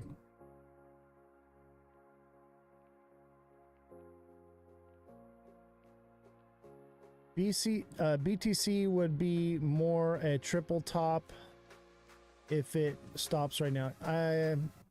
You're probably right. I believe you because I seen you're trading. I see you're in the class and you're on top of it, buddy. Come on, Bitcoin push. I think it will. If not, it could potentially spark alt season.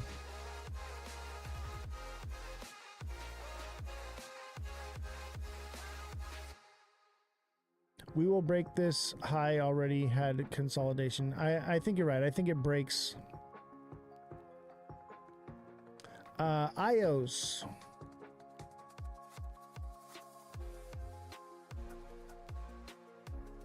So we're running out of time, so IOs is going to have to be the last one unless you guys send gifts. So if you want to do, if I haven't done yours yet, send the diving whale and I will stay later and I will do for every person that throws out the gift that is in the live goal. I'll continue to do the TA and I'll go as late as you guys want me to.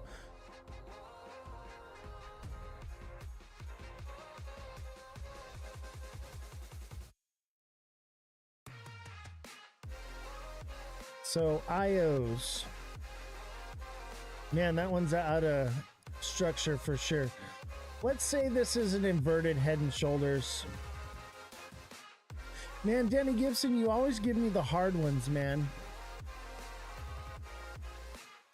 Danny with the hard ones.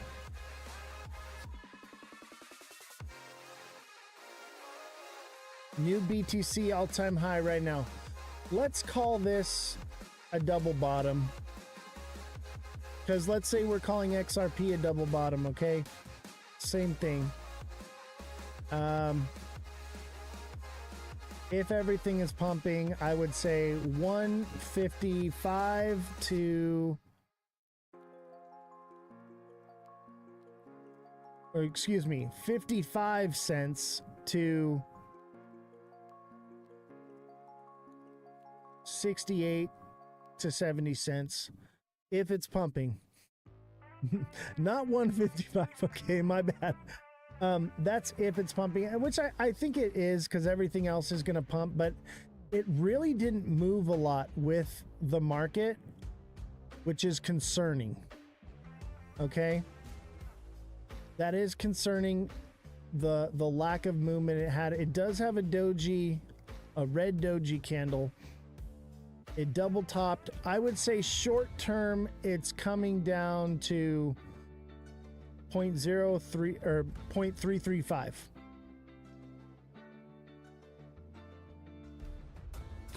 I got you excited. My bad, buddy. My bad. I think it's actually could potentially come down. Short term, though, I think it could potentially come down, but if it does go up, I think it should see 39 cents. But in the macro, like over the next couple months, so like by September, either end of July, mid-August, September, it just depends on what tariffs do. It could, all these price points could get screwed up on August 1st. But if he extends the tariff thing again, expect it just to keep going. It's in Trump's best interest to keep the markets pumping.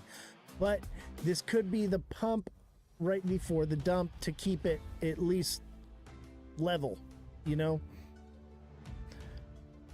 All right. So it's 9 o'clock. So if anybody has any other anything they'd like me to look at, I see ICP, I see H-bar, I see MOG. If you want me to do those, send the diving whale, and I will do that for you.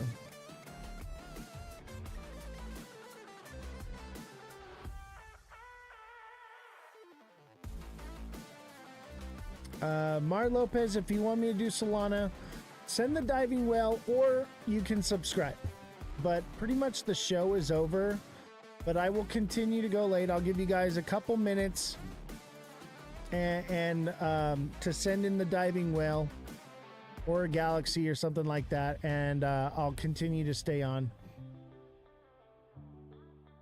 Thank you, Mother of Dragons, for all the gifts. TikTok seller, thank you for the 7 roses. DMAC, thank you for the 5 goats. DMAC, thank you for the 4 popular votes and the heart me. Much appreciated. Crypto Pro says just put a massive long on Bitcoin. Anything still worth longing? It depends on how long you plan on holding. I definitely think so. Danny Gibson, thank you for the whale diving. What did you want me to look at for you? Let me know what it is, and I will take care of that for you. I like the whale. The whale is so cool, and with, like, because whales are in crypto, right? So let me look at Solana for you. I appreciate you, Danny. I will go late, especially on days like this. You're going to need, like, that technical analysis and stuff. I didn't even go over all the news. Which was kind of lackluster stuff, nothing too crazy, which is good. We need to go over the crypto stuff. I will go late, but it's got to be with gifts. Luckily, the staff is not in today, so I can go as late as I want. So as long as the gifts are coming in, I will continue to do this for you all night, guys. We can go into tomorrow. I will go 48 hours straight if you guys are sending the gifts like that. All right, that's how dedicated I am to you guys. That's how much I care about you guys. I understand that you guys need to go, but at the same time, it does help the show and pushing this stuff out. Let's call this a double bottom. It's not really. I'd say this is an inverted head and shoulders right here. So it should see at least 188.40 to 180. Actually, 179.64 on this one. It could potentially go higher if this is a double bottom. But right now it's a descending channel and it kind of pumped. It played that out, but it could, you know, over the next month or two, continue to go from there.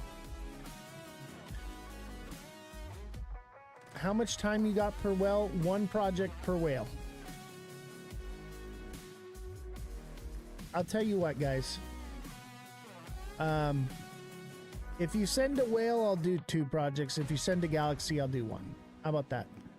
But eventually I want to go to sleep, you know, and enjoy my life. I've been in front of the camera for the last 4 hours and I do the prep for the show before this. So I've been in front of this screen for 5 hours straight, no bathroom break, no nothing. So that's what you're paying for, is me going overtime, you know what I mean? So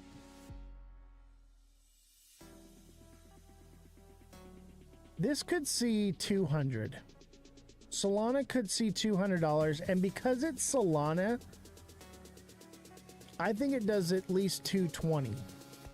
All right, if we're going up. But hear this, all right? Say this is a channel.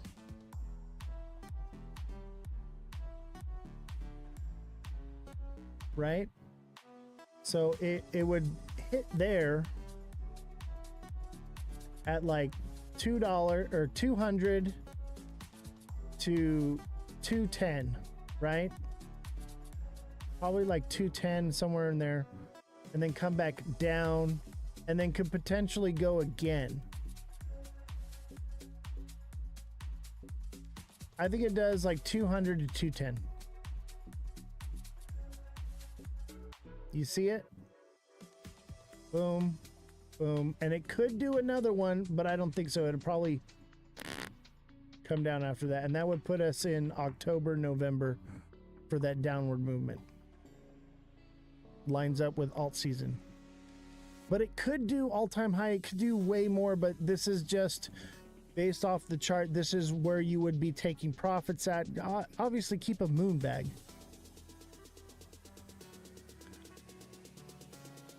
Bro, I just sent you a Venom, killing it in poker. A Venom? What's a Venom? Oh, a Venmo. Thank you, bro. I appreciate you, man. Dude, I want to play poker with you, man. We need to do something. Like, obviously, we're going to hang out next week, Big Baller. But, and thank you, by the way. Thank you so much for the vacation, man. I'm going to actually be doing... I know.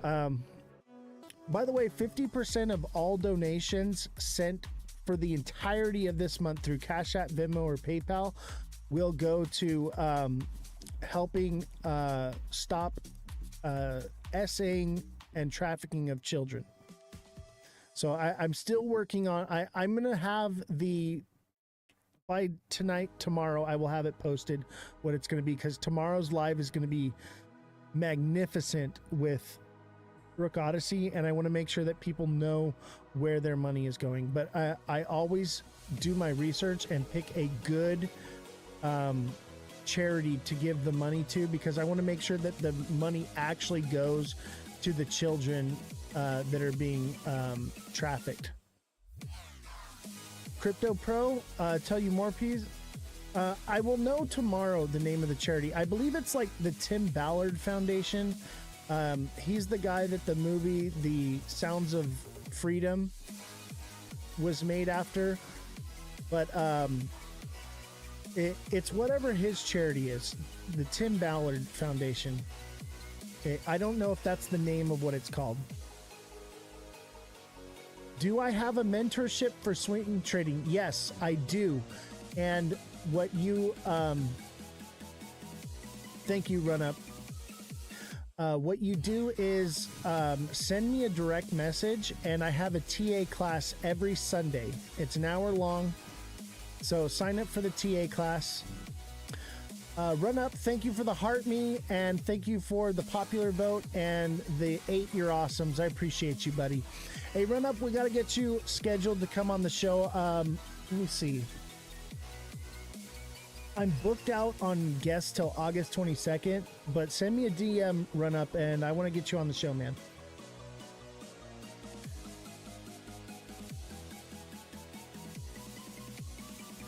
So yeah, as far as the charity goes, last month we raised $75 for the Save a Warrior Foundation, and the month before that we raised $75.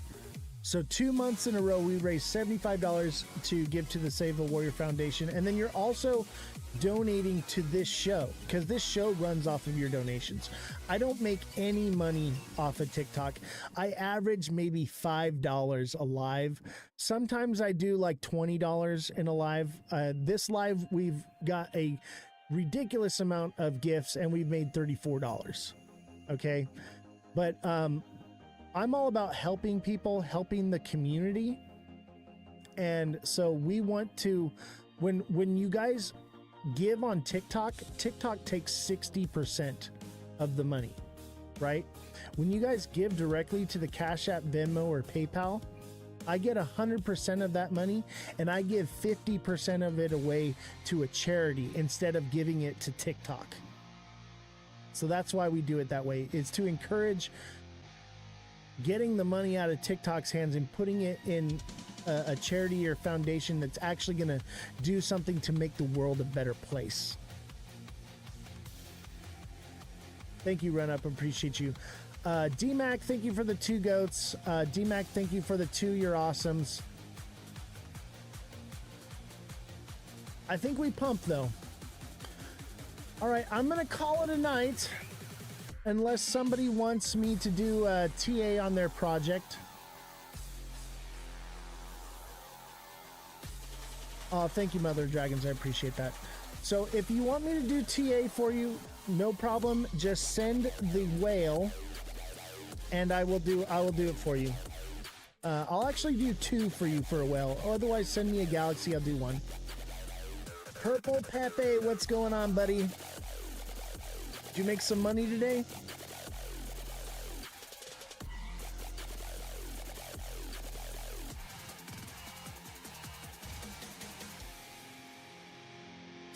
I'm having a great time with you guys. I love when the markets are pumping. Let's look at SXT one more time. SXT's not really doing it yet. Let's look at Bitcoin real quick. I'll give you guys a couple minutes to send that whale. Finally, XRP broke out, laughing my ass off. That's like a miracle. Yeah.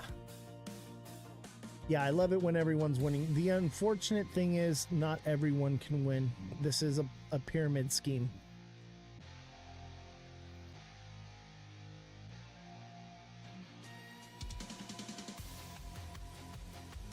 Bitcoin wants to do it. Let's look at the 1 hour. Oh, it wants it. It wants it. Find me and I will help you and surprise you. Help me and surprise me with what, Julia? Send me a whale and I'll surprise you. Bitcoin to 120K soon. I think you're right. It could go higher. I need to figure out why I can't see the value of my SEI when I moved it to my Ledger wallet. That sounds exactly like what those scam people said, but I know that you're not a scam, DMAC. DMAC, become a deluxe subscriber and you can message me directly and I can coach you through that.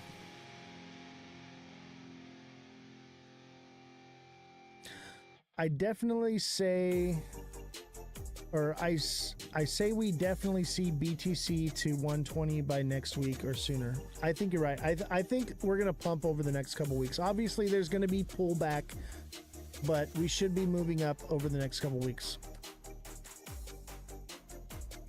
Coins are there, but not the money. DMAC, best I can say is deluxe subscribe, and I'll help you out, man. Because that's one of the things that I do with coaching is help people with their wallets and stuff. So become a deluxe subscriber, man. I'll help you out. I'll stick around for just a couple minutes to allow you to do that. And then after you send that deluxe subscription, send me a DM and we can address that.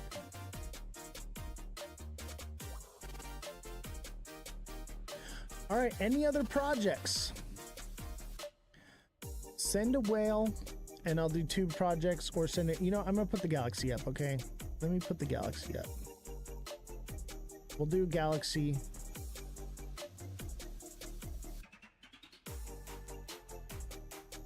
I know y'all are making money. Don't act like you're that broke that you don't got enough for a Galaxy. Come on now. Jesse's not here today, so I can actually stay late and work as late as I want, because I don't have to pay overtime. What goes up must come down. We shall wait for crypto to crash. Yes, it will happen. But is it happening like crash? No, we get a healthy pullback, you know. DMAC, thank you for the 2 goats.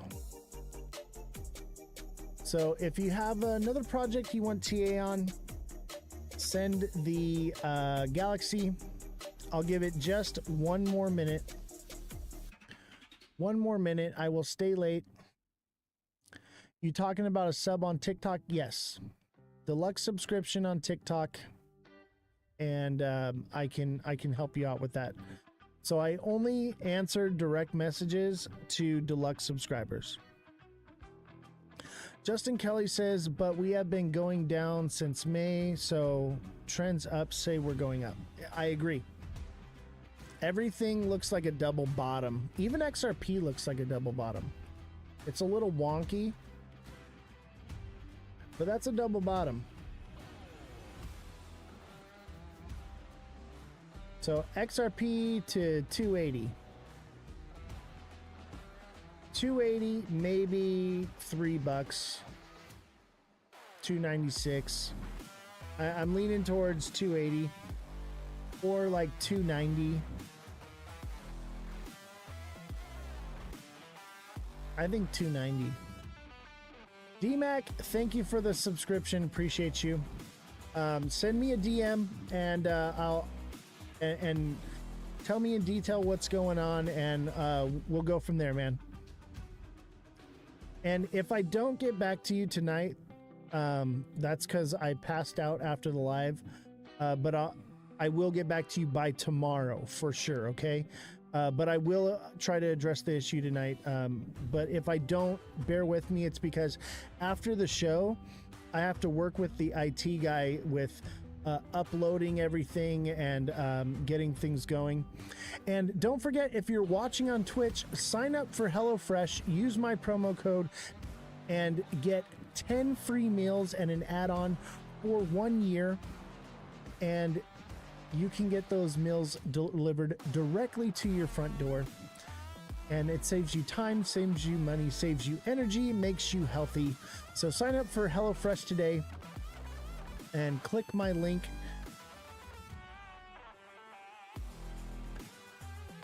DMAX says I'm going to be pulling an all-nighter. Yeah, I kind of want to do the same thing and just keep an eye on this. But at the same time, I do have the IT guy here, so like I have to, like, within reason, because I do have to pay him overtime for being here. So that's why I'm like, okay, like I have to pay overtime to 9:30 anyway. So like I want to like try to see if I can get some gifts to cover. I'm already overtime anyway. So I want to see if we can make a little bit more money. Great. If not, no big deal. I just want to, I understand, like, the markets are moving. You guys need this information. I didn't even cover all the news. right? I was going to talk about all kinds of other things, but we had guests come on.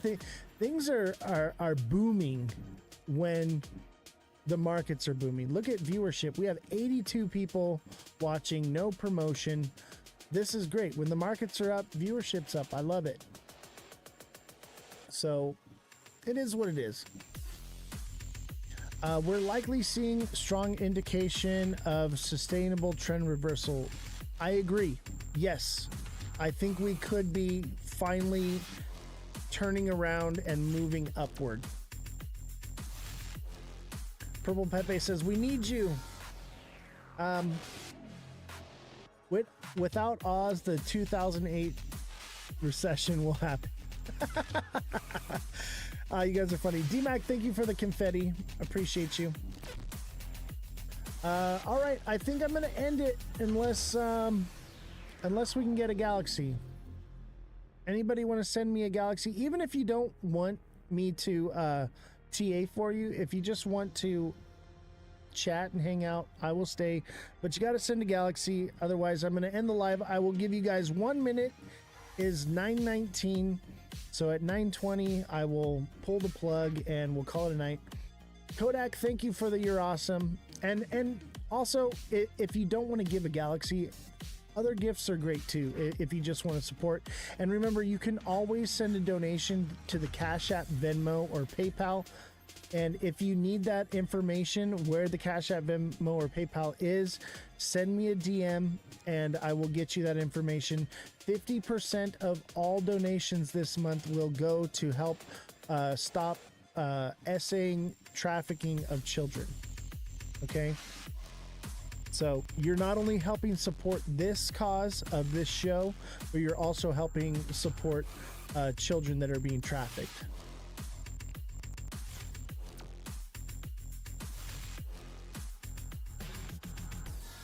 All right, that's 9:20. I'll see y'all later, guys. Unless we get that galaxy, I will see you later. I'm going to pin it here real quick. 30 seconds to get a galaxy, and then we'll call it a day.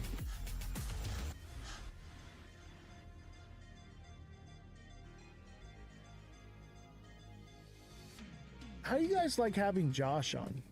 Josh is pretty cool. Great kid.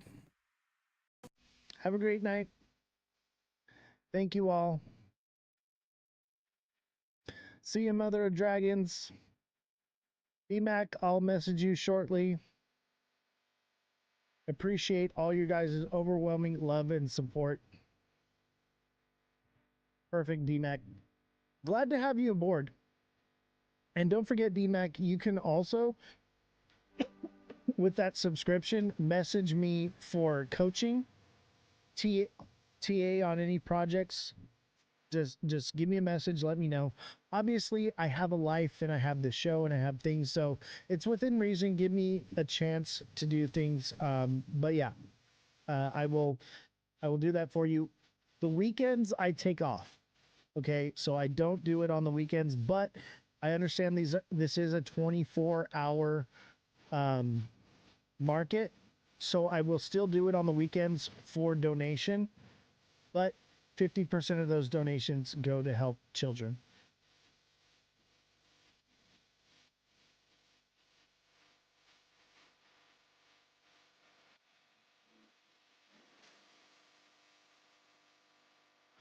Kodak says, thank you, got a roll, getting on a bird. Hey, fly safe, buddy. Purple Pepe, thank you for the rose, appreciate it. Fly safe, buddy.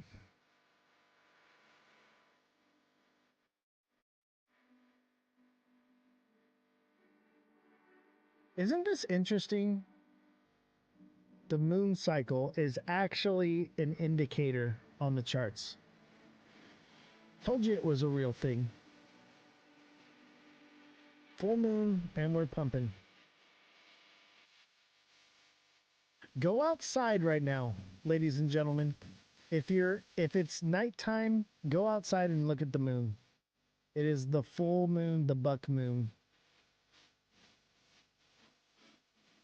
We got 0.1 million likes today. That's awesome. Thank you all for the likes. Thank you all for the gifts, for the subscriptions, for the support. I appreciate you guys. All right, I'm signing off. I stayed a little later. I was hoping for a galaxy, but I guess not. No worries. All right, take care. It's a cool moon tonight. I live in an area that is considerably darker skies. So do I. So do I. I live in the middle of freaking nowhere. All right. I'll see y'all later.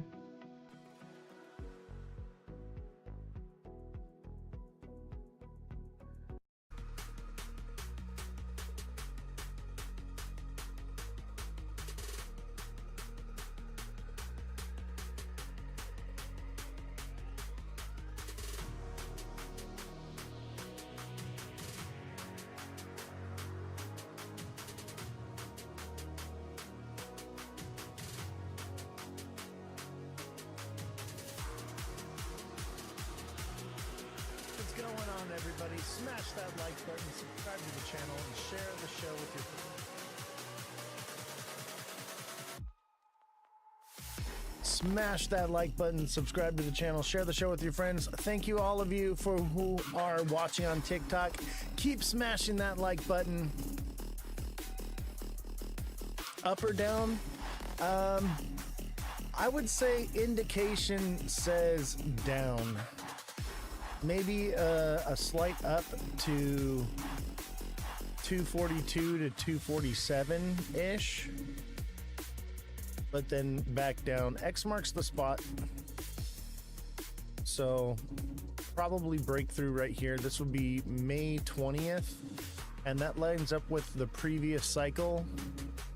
This was May 19th that we dropped right here and fell into capitulation before a move up in July.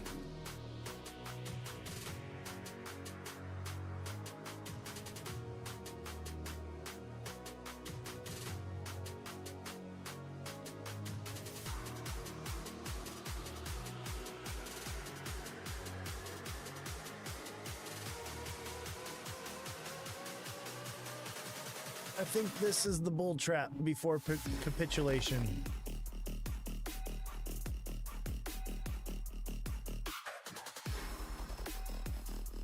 How's everybody doing today? Start smashing that like button.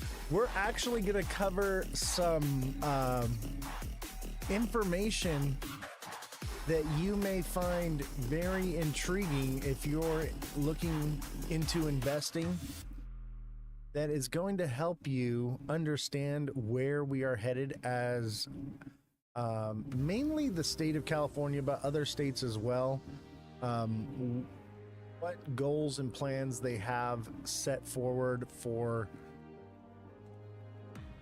the future. As you all know, in 2020, Donald Trump signed the release of Suppressed Technologies bill, and all suppressed technology is to be released and implemented into society by 2025. And there are some interesting technologies that you haven't even heard of. You're going to hear it here first today in the live of some interesting projects that are coming to fruition here that are great investment opportunities. And we're going to cover that, but you're going to have to come over to Twitch to hear that because we can't talk about these things on TikTok. So don't forget, we are live on Twitch as well. That's Ozthecryptogoat, all lowercases, no spaces. And we have a special show at the end of the live. It's about the last hour of the show. We go over to a Twitch exclusive. As you all know, June 19th is the cutoff day for TikTok, and we may no longer have access to TikTok, so we are migrating towards Twitch. And you may have heard I possibly will be speaking at TwitchCon this year in San Diego, so hopefully we'll see you down there. And also on June 2nd, we are having the meet and greet in Vegas at Caesar's Palace at the Fountain in the mall. At 5 p.m., I will be there waiting for you for a special live show. Come be a part of that experience, and we can hang out. We can, go play some games and have a good time. There's this suit at Versace that I want so bad. I'm tempted to finally go get it. It's this nice silver silk suit I've been wanting for a while. But the wife says to cool out on the suits. I have too many. And I just lost a bunch of weight, so I'm kind of waiting to find out where I settle in my size before I get something new tailored.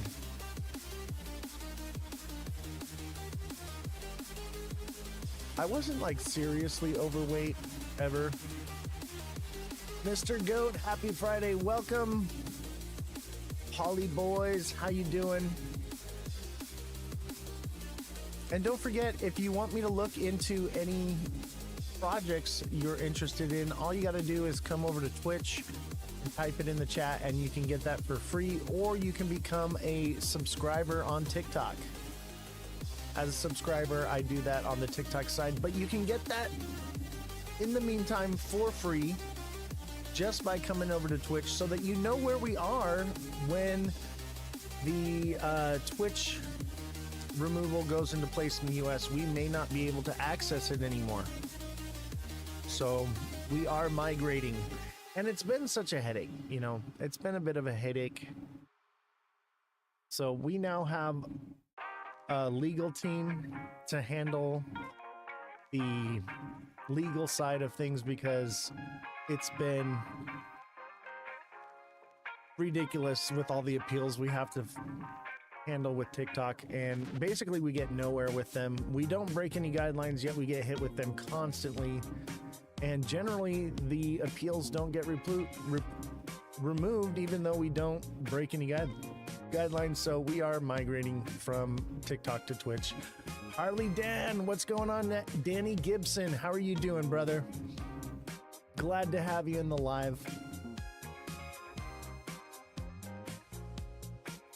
Oh, let me put on the mainstream for those of you on Twitch. My bad.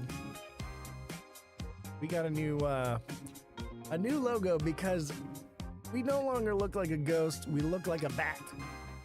Still scary. Bats can be scary. And we got our dude here. He is not happy. He's like, what the hell's happening?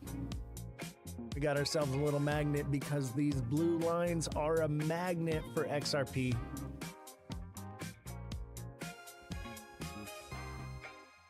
I hate bats, yeah. And I think that's what it kind of, doesn't it look like a bat to you? It looks like a bat to me. I'm like, okay, this is a bat. He's got like one wing tucked in and the other one spread out. Like he's trying to sell you a watch. Rabies, I know, right? XRP is rabid right now.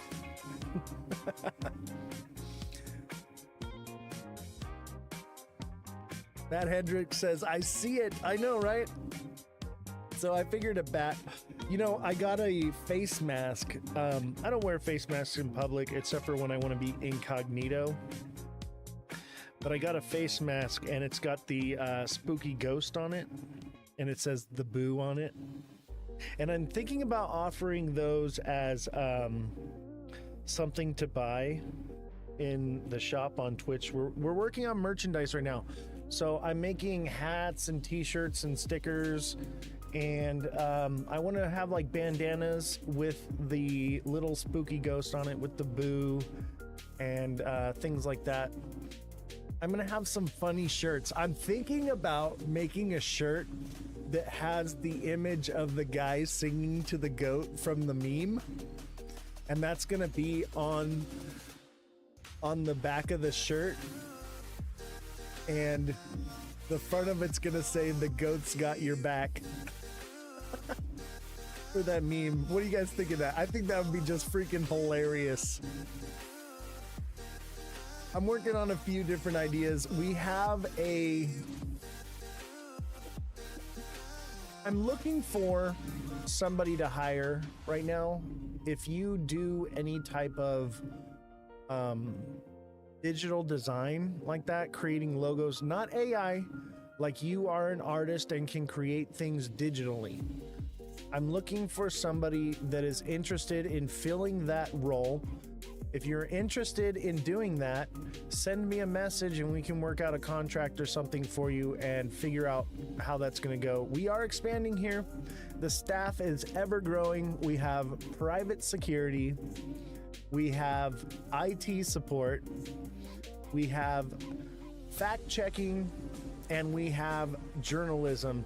So we have the journalists that are going through the news and putting everything together for the show, as well as me going through that with a fine-tooth comb and finding the truth and everything.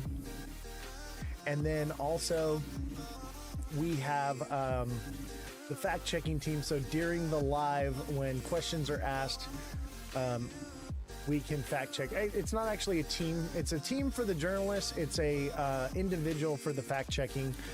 Now, they're not always in the studio because we have had to scale back a little bit because of just the cost of it has grown a lot, and we did have to add to the legal team, and that's I would say the IT guy and the legal team are the most expensive members of this venture that we're building here. But mainly, while everything's going right now, the IT guy is pretty much here every day, and the legal team is more like remotely done, but they do handle a lot of that. But because of those two expenses, we've had to scale back a little bit. So sometimes I will be doing the fact checking. Sometimes we'll have a person doing it live. I believe they're coming in today. They're not here yet, but they should be in today. So we should have fact checking. And I'm trying to work out a system because we need like an intercom system from the studio to like the mission control center so that they can hear. I mean, they can hear me, but I can't hear them. So I'm thinking of like an intercom or walkie-talkie system or microphone setup so that I can reach them. But I've noticed that sometimes I'm doing the live, they're leaving the room during the live and they're not hearing me. So we're working out the kinks and all that. We are still building too. The construction team is nearly finished with the construction. We've got like one more sheet of drywall to hang and the soundproofing insulation for the final wall that has been built. And then we have the curtains and the stage setup for the background and all of that, and a little bit of lighting left to do. So I am doing some wash lights on the curtains in the background, and we have an awesome picture to hang in the background. I don't want to give away the surprise yet, but it's going to be really cool. I hope you guys really enjoy all these new improvements that are coming every single day. And don't forget, start hitting that like button on TikTok. Let's see if we can get to 20,000 likes before the end of the live. Then I will do the after show on Twitch, and we're going to go over some very interesting information that I'm only going to give you on Twitch. I do not have an NDA for this one, and I'll get into the reasoning why on the Twitch side. And I don't want to say too much because of TikTok. We don't want to get hit with guidelines or misinformation or anything like that.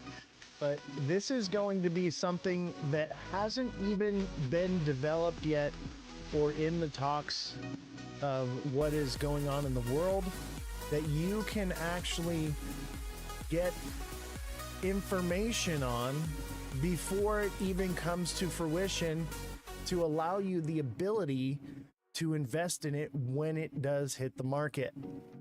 So you're not going to want to miss this information. This could be very, very lucrative for you in the future. And it's also quite eye-opening. It's a bit of, I don't necessarily agree with what they're doing, but nonetheless, this is what they're doing. And that's part of why we cannot talk about it on TikTok, because they will hit us with misinformation. It's ridiculous. But it is true and factual. And I can tell you right now that my sources on this one, I trust in the utmost way. However, my sources are confidential for this one because they do have NDAs.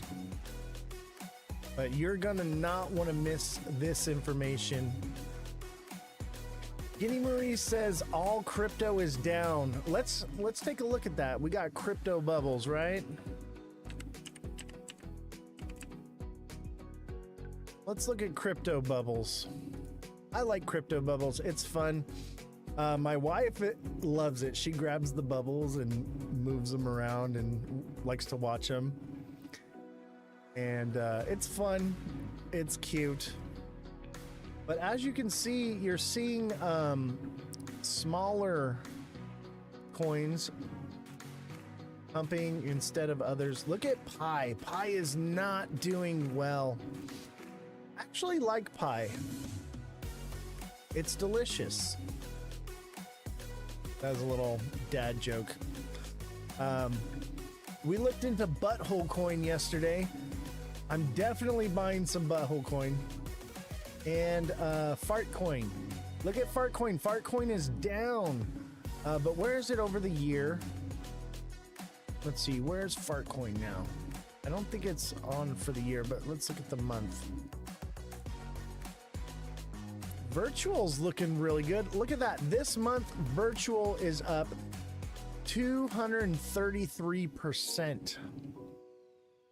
Pumpkin pie is phenomenal. You know what? Matt Hendricks, I have a farm here and we grow pumpkins. We grow carving pumpkins and we grow baking pumpkins. And I'll tell you what, I made the most delicious pumpkin pie last year for Thanksgiving and Christmas from scratch. I have, maybe I'll make a TikTok and post it. Took pictures of all of it. I'm like I mean, I don't want to toot my own horn, but I am quite the cook and baker. My wife's more the baker and I'm more of the cook.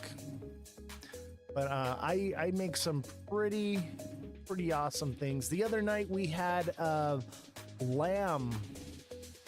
Oh, it was delicious. A lamb roast in honor of the Abraham Accords. So that was wonderful. Who's been watching the Abraham Accords? Obviously, it was originally signed in what was it? 2020, and now it looks like Syria is honoring that accord. Look at Shiba Inu. I'm a big fan of Shiba. What's up, viewer discretion? How you doing, buddy? Glad to have you in the live on TikTok. Don't forget, smash the like button on TikTok. Don't just hit it, don't just tap it, but smash it, baby. We need your support on TikTok now more than ever. We need to get to 20K likes, I would say within the next 20 minutes. So we need like 1,000 likes a minute right now. So if you guys can help out with that, that would be amazing. Should have made goat. I know I was looking for goat. They didn't have any available, and the only goat around was the neighbors, and they did not want to slaughter it. They want it for milk and cheese. But I'm definitely going to be picking up some of that goat cheese and making some unleavened crackers, I guess I would say, for my goat cheese. I love fresh breads and baking. We bake our own bread here on the farm.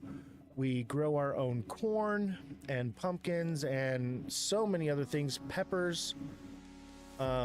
We have massive growing plots. I have 5 massive, I would say they're probably 40 foot, I think they're 40 foot by 20 foot greenhouses. We have 5 of those. We've got quite the farm here. We have the airport as well. So we have a fueling station here on the property, and planes come in constantly to refuel here. It's kind of like a puddle jump spot for smaller aircraft, but it's a private landing strip we have here. And that's why it took so long to build the studio, because we had to go above and beyond the soundproofing for the show, because the freaking planes were just so loud. Everyone could hear it. TF, I'm the goat. Adrian, you're the goat too? I guess there's more than one goat in this world. You know, I mean, isn't Brett Favre the goat? Isn't Michael Jordan the goat? Isn't Eminem the goat?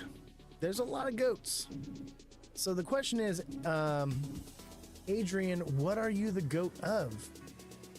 I believe that I may be the crypto goat. I'm definitely the crypto goat of Twitch.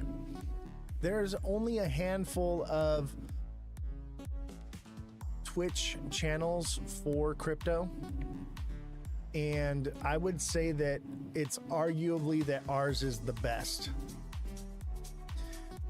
Skinny Marie says Tom Brady is the GOAT. What's up? Just got out of a 1.5 hour massage. Oh, bro, I need one of those. Is that one of those that end very happily? Is that one of those happily ended massages? Cmont77 says the only one crypto goat, Oz. Much appreciated. I would tell you, I would say that out of all of the analysts on TikTok, nobody's been as accurate as we have, you know? And I think partially because of that is a lot of people are noobs, and a lot of people are propped up because they lie to you. Go to Miraval resorts, those are illegal. You know where I like to go? I like to go to Morongo for massages. I have a lady there. I like to go enjoy the casino and get a massage there. Very professional, you know, none of that nonsense. And it's actually a quality massage. I would say that my lady there is, not only did she do the best I've ever had in my life, and I have her card somewhere. Maybe I'll give her a shout out one of these lives. Very professional, and she's like more like medically trained in doing massages, where she knows how to read your tension to find the ways to release it. It's just amazing. It's a whole new technology. What's up, Sydney? How you doing?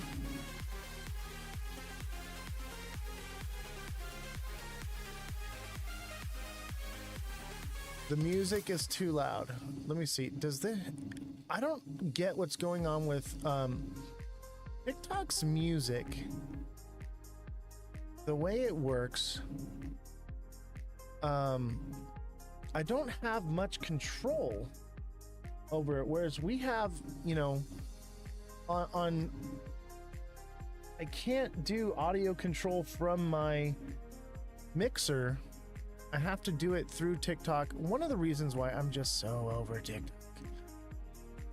Let me see if this fixes. Did that fix the audio? Music is too loud, low. It's off now. You know, it's crazy. I don't understand how TikTok audio It's just very primitive. I'm used to very advanced audio system. As you know, I am an audio video engineer. So this is the worst program I've ever worked with.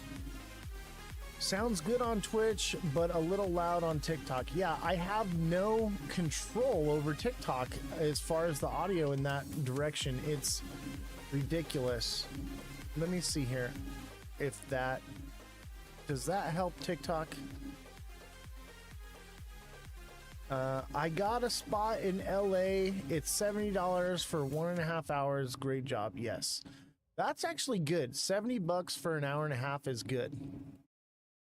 I pay $150 for 90 minutes at Morongo, and it is worth every penny. There's also, what is it? Oh God, I can't think of the name. It's like this it's a spa, and they do the massages and stuff, and they have like the hot pools and the cold pools and steam rooms and everything and cocktails. Oh, it's amazing. Something Gardens. Beautiful, beautiful place here in California. I can't help myself. Has anyone noticed that since Apple said he hated Taylor Swift, she's not as hot? I paid $225 for 90 minutes. Dang, that's expensive. You know, I actually know Taylor Swift personally, and I would say at one point she was a good friend of mine. And I just saw her recently at the Grammy Awards, and I actually, you know who I ended up hanging out with was Flava Flav, and hanging out with Bill Murray and Flava Flav. We hung out most of the day, but Taylor Swift acted like she didn't even know me. I've known her for like 15 years. Every time she would come to Crypto Arena, I was always her audio engineer, and she acted like she didn't know me, and I was just like, oh, okay, it's like that. So I don't know. At one point I considered her a friend. You know, we used to eat lunch together, and now she's too cool for school. Hawaiian Gardens. No, that's not the name of the place. I can't think of it right now. It'll come to me. XRP is dropping. I know as soon as that day candle opened, it just started going down. And it's probably going to go down to the blue line here. I would say 232. And what did I tell you? Monday would be the top, right? And a return back down from there for price correction to about 230. So we're getting close, and I'm expecting this to be a Head and Shoulders, and it bring us back down from here to 217 to even as low as 208. It could hit 220, 217-ish, and then consolidate out, because that is a nasty zone, and possibly pump from there, but we'll have to see. She took a turn to the dark side. Oh, I can confirm that. You know what? Remind me, Harley Dan, when we go into story time on Twitch, to talk about the stages. Remind me to talk about how she took a turn for the dark side and what the stages actually are. You like her? I mean, she used to be a very sweet young girl, and very down-to-earth country style girl, and she lost it. I'll tell you though, Carrie Underwood is like Miss America when she walks into the room. The most beautiful woman you ever seen. It's like she's glowing. And her personality matches who she is physically as well. Why did China get into Gaza and feed them and we aren't, though? I know I saw that. I think that's in the news here. No, I kind of skipped over it because I felt like it was meh. Come in.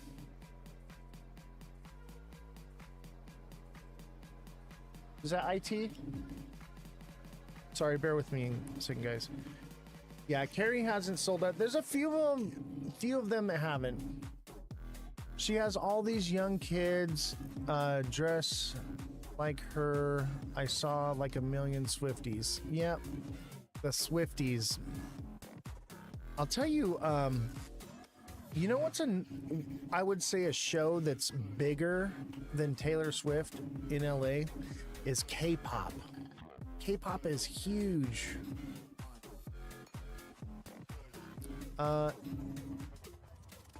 Guinea Marie says it's very important. Yeah, I believe you're referring to the China-Gaza thing. I ran out of time with putting the show together. I slept in. I was up till 3 a.m. or actually later. I think it was like 4:30 a.m. I got off the computer at 3 a.m. I talked with, who was it? Who was it that I was, Kodak, I think. Kodak and I were talking last night. We got into STX last night. So STX, you know, let's pull that up. Let's talk about STX. Now, as you remember, there was a pre-sale for STX, and we decided not to go through with it because it looked a bit sketch, or excuse me, SXT. I'm very dyslexic. This is STX. We want SXT. SXT, where are you hiding at? There we go. Look, it's a baby project. It's only begun, and look, it's dropped down. So I set a limit order at 12 cents and 11 cents. There is a possibility that it does tank down, but I just put a few bucks in there, a couple $100, and a few limit orders on the way down for a few $100. So there'll be about $1,000 in there. No big deal. It's very new. So because the pre-sale, it pumped up the price, right? And then once it released, it ran down. And I believe that once it gets more to the bottom, it will pump from there. But it's running, I would say, sideways-ish, kind of, you know, but it's near the bottom. So I would say at least it's going to pump up to 215 again, which is cool. That's a nice little, it's very low market cap. AV, glad to see you. I am doing very well. I hope you're doing the same. When will you make a trade? What do you mean, Sydney Hotshots? When will I make a trade? I've been looking into other low market cap coins. I'm looking for something because I believe we're going to move into alt season here soon and meme season, and so I want to be prepared for that. It's always a joy to have you, AV. I appreciate you very much. Haven't heard you though from the coaching side. Don't forget, as a deluxe subscriber, you can reach out to me and message me directly for your coaching needs. Sad says buy UNH. What is the reason for that? Would you like to come on the show and speak on that? I'd love to have somebody come on as a guest and talk about maybe some of their low market cap coins that they're into. AV, thank you for the heart me and the 5 roses. I've been traveling a bit. We'll reach out, Oz. Thanks. No problem. I understand everybody has lives. I have no life. I'm retired. All I do is stare at this computer all day long. And that's kind of why I started the show. I was like, you know, maybe I should be doing something with this time instead of just staring at the chart all day.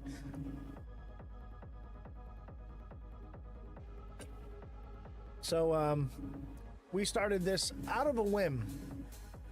I went live as a guest on Mega Crypto's show mid-January, and it went so well. I was like, you know what, I could be doing this. Why am I not doing this? And we started there, and we've grown so much. I went from the guy with the Twitch, or the Switch, to the guy on Twitch. I have to work, at least for now. Well, let's work towards getting you retired as well. Let's retire and enjoy our lives. We weren't meant to be slaves. Hey Oz, if you're calling the XRP prices so well, how come you're not day trading them? I do from time to time, but right now it's a bit of an uncertainty. What I'm doing is looking for the next entry zone. I don't want to day trade. I want to not have to monitor it every day. I want to know that I bought in at the bottom and it's going to run up over the next month so that I can focus on other projects. Right now, the one I'm day trading is SXT. AV with the stars and AV with I'm here for it. I do trade cycles over. That's a possibility, but I don't think so. We usually get another bull push. So right here at May 19th, May 20th in the previous cycle is right here.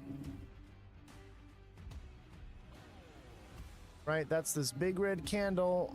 May 19th, we dropped, and then we pushed back up in mid-July, July 22nd, up to 139 from 51 cents. So I think that we're somewhere around right here, and we're headed down into capitulation.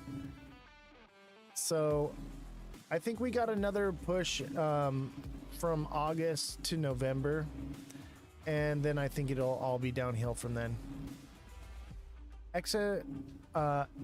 SXT is talking a good dip right now. I know my limit orders are about to kick in soon.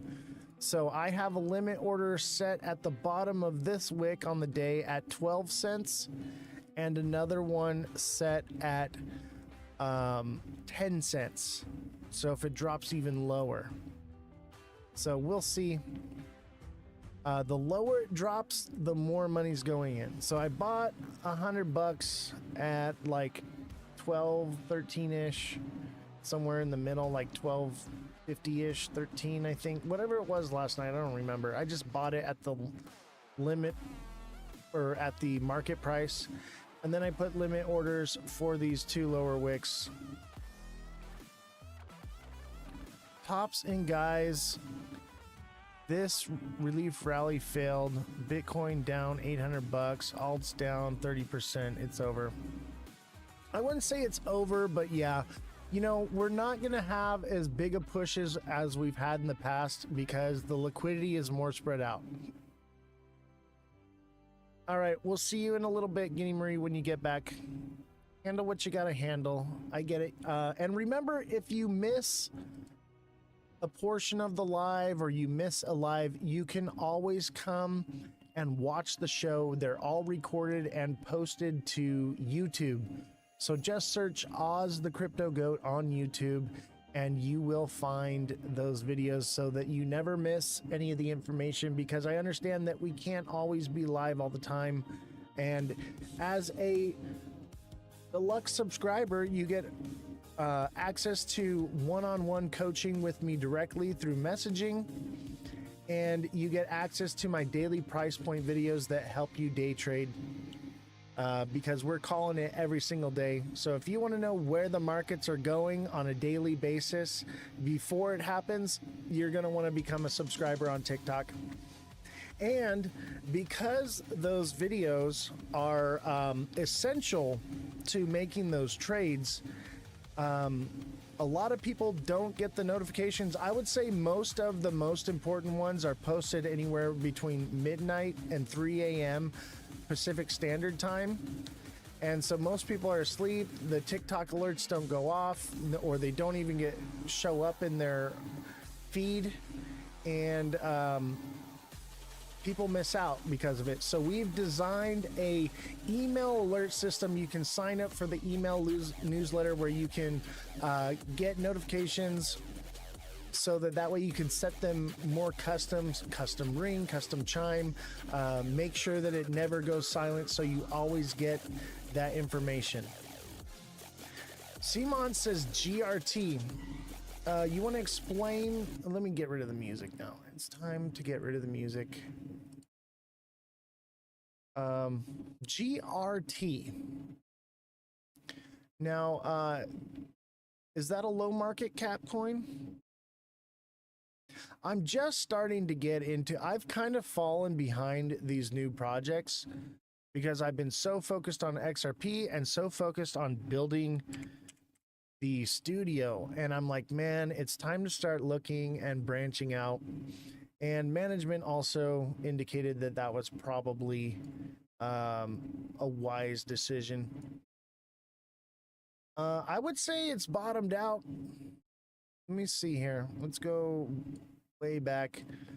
Yeah, I would start accumulating anywhere between 2 cents and 10 cents is going to be your accumulation zone. Buy it up and just hold it until it moons again, because it'll get these spikes. It looks nice and volatile. This one I would imagine would be good for like weekly or monthly trading. Let me see, how much are we from here? This was from January to March. I would say this would be a good monthly trade.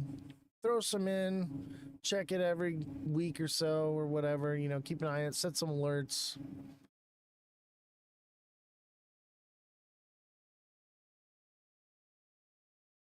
Let's see here. Basically, if you make 20% on an alt, you should start taking profits these days. Too many alts. Exactly. That is exactly it. I take profits at 10 and 20%. I've learned from the past that I've lost out on a lot of money by not taking profits, trying to be greedy. I was just curious about this project. Yeah, TikTok is definitely, I'm not going to say the B word, you. I have to go through other Oztins before I find you. Yes, it's an issue. And so if you are watching on TikTok, make sure you're smashing that like button. I need your support now more than ever for TikTok so that we can continue to grow. But Twitch is growing. Twitch is doing well. And I expect that being at TwitchCon is going to grow the show exponentially overnight. And don't forget, on Twitch, you can send bits. I figured out, I got the IT guy, we lowered the price of the bits. They were way too high. So you can send much cheaper bits and cheers now. So take a look at those. That's the little Ethereum sign, and then there's like a confetti type horn thing next to the emoji in the chat. And take a look at all those different options. I didn't even know like that they were adjustable in price, so we dropped them, and I'm hoping that will encourage you all to use it a little bit more. It's just like TikTok with sending roses and flowers and goats, obviously. But if you're on TikTok, I need 5 swans. Help me out with some swans. TikTok has goals, and they want you to meet a certain criteria at a certain volume number. And I believe that if we make this goal, it should bring us out of the shadow ban. So I need 5 swans. If somebody can help me out with that, much appreciated. Oh, I said the B word again. We can't be saying that word on here. It is not good for the show. Let's see. GRT isn't new. Not low cap. Yeah. Last year. Yeah. I'm looking into AI projects because it sounds like with the bill they just released, they're looking to let AI be unregulated for the next 10 years, which is terrifying, but I mean, that's definitely something to get into with AI.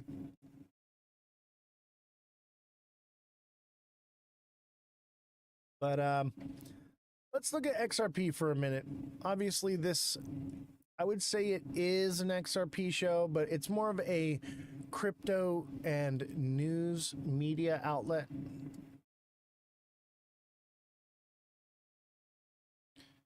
So let's see here. This is what I think is happening.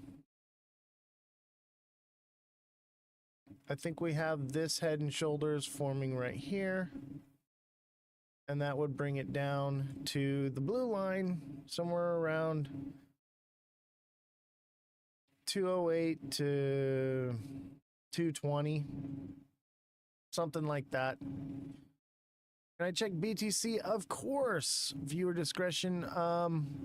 But you gotta become a subscriber. Oh wait, are you a subscriber? Oh yeah, you're a subscriber. I do apologize. You have a special subscription emoji because you've been subscribed for so long. Thank you for your overwhelming support. Much appreciated. Wow, you've joined the elite crew of subscribers. You've been a subscriber since the very beginning. Much appreciated. AV, thank you for the swan. Thank you very much. So we need 4 more swans. We have 3 hours. So basically till the end of the show, we have the opportunity to meet this goal, but I'd like to meet it as soon as possible, because if they all flow in at the same time, then it promotes and boosts the show. And we need to get to 20K likes. We need to get a lot of likes, and we need to do it quickly on TikTok. So much appreciated for your support. We need to get out of the funk we are in. We are stuck in a freaking mud puddle right now. And because of analytics, when the shows are slow like this and not a lot of viewership, we have to cut the lives early now. I've been talking with management about this. They've been doing some studying on the algorithm and for Twitch as well. And having the viewership low like that is very bad for the show. So if it's slow, we're going to cut the show. So we have to work together as a team. So if it does get low, like Twitch right now, there's only 2 viewers.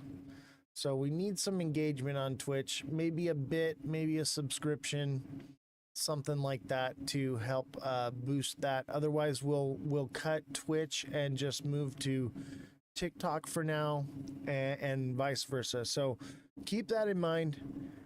But I don't want to cut Twitch because we are going to have some special information given out today. I can't say it on TikTok, but you're going to want to know this information for investing. And this is some special insight that I have from being at some of the meetings that I used to do. For those of you who know, I was an audio engineer, and a lot of these meetings like the Crypto Summit and so on and so forth, I did those types of panels where I sat in the meeting and ran the control board, and I have some information to share with you all. But look at this. This looks like a Head and Shoulders to me. I seen this today. Do you guys see it? It's, excuse me, inverted Head and Shoulders. And I wanted to share that with you, which would, if this is the case, that this is an inverted Head and Shoulders, it could have played out right here, but I would say not. I would say that would put us at about $2.80 to $3 would play out that Head and Shoulders. So there is a definite possibility of a run up, I would say, right there. Let's do that. Do you see it all? Do you see the inverted Head and Shoulders here? So that is possible if this doesn't play out, and this magnet right here, this magnet is just very strong. Everything wants to stay between these blue lines here. This is XRP. And we'll cover other cryptos as well. Seamont says thanks. Thanks for what? Thank you. Thank you for subscribing. Thank you for supporting. Thank you all for donating. Your donations are greatly appreciated, and they go towards supporting this show. I don't put the money in my pocket. I reinvest every dime back into the show. And that's paying for the staff that we have here and the equipment and all of building this stuff, hiring the construction crew, paying the IT guy, paying the journalism team, paying the fact checker, paying the legal staff. So we also have somebody that manages and deals with the legal side of things. And that is the more expensive side of things, is the legal stuff. But thank you all for your support, and a special thanks to Sweetwater and DJI. Thank you for the amazing equipment that we now have for the show. Definitely check out DJI. Their products are wonderful and some of the best quality audio. For our in the field reporting, we will be using DJI products, and for in the studio, we are using Rode, and that all comes from Sweetwater. Thank you all very much. Thank you, Sweetwater, for the amazing deals. We did have to pay out of pocket, but we did receive an amazing discount from them, and so we want to thank them for their support. The audio on Twitch is excellent. Yeah, TikTok does not give me much control over the audio. I can do so much. It's a lame OBS system with TikTok Studio. But OBS has quality audio setup, and the control is just so much better there. I would say it's subpar from what I'm used to using, but it does help. AV subscribed at tier 1. They've subscribed for 2 months. Thank you so much, AV. 2 months with the Oz. Woohoo. Yes. Thank you very much. Your guys' support is overwhelming. And don't forget, those of you on TikTok, we need 4 swans. We got till the end of the show to get in 4 more swans. Help me reach that goal, but I tell you, if we get them sooner now, it is going to help promote the show throughout. So we want to get those in as soon as possible. So if you're thinking about giving to the show or helping, swans are very helpful right now, because we do want to break out of being shadowed and shunned on TikTok.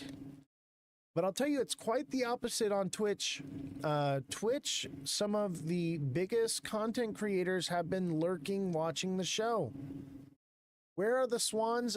You click on gifts. It should be the little present box. And you're going to click that, and you're going to select swan.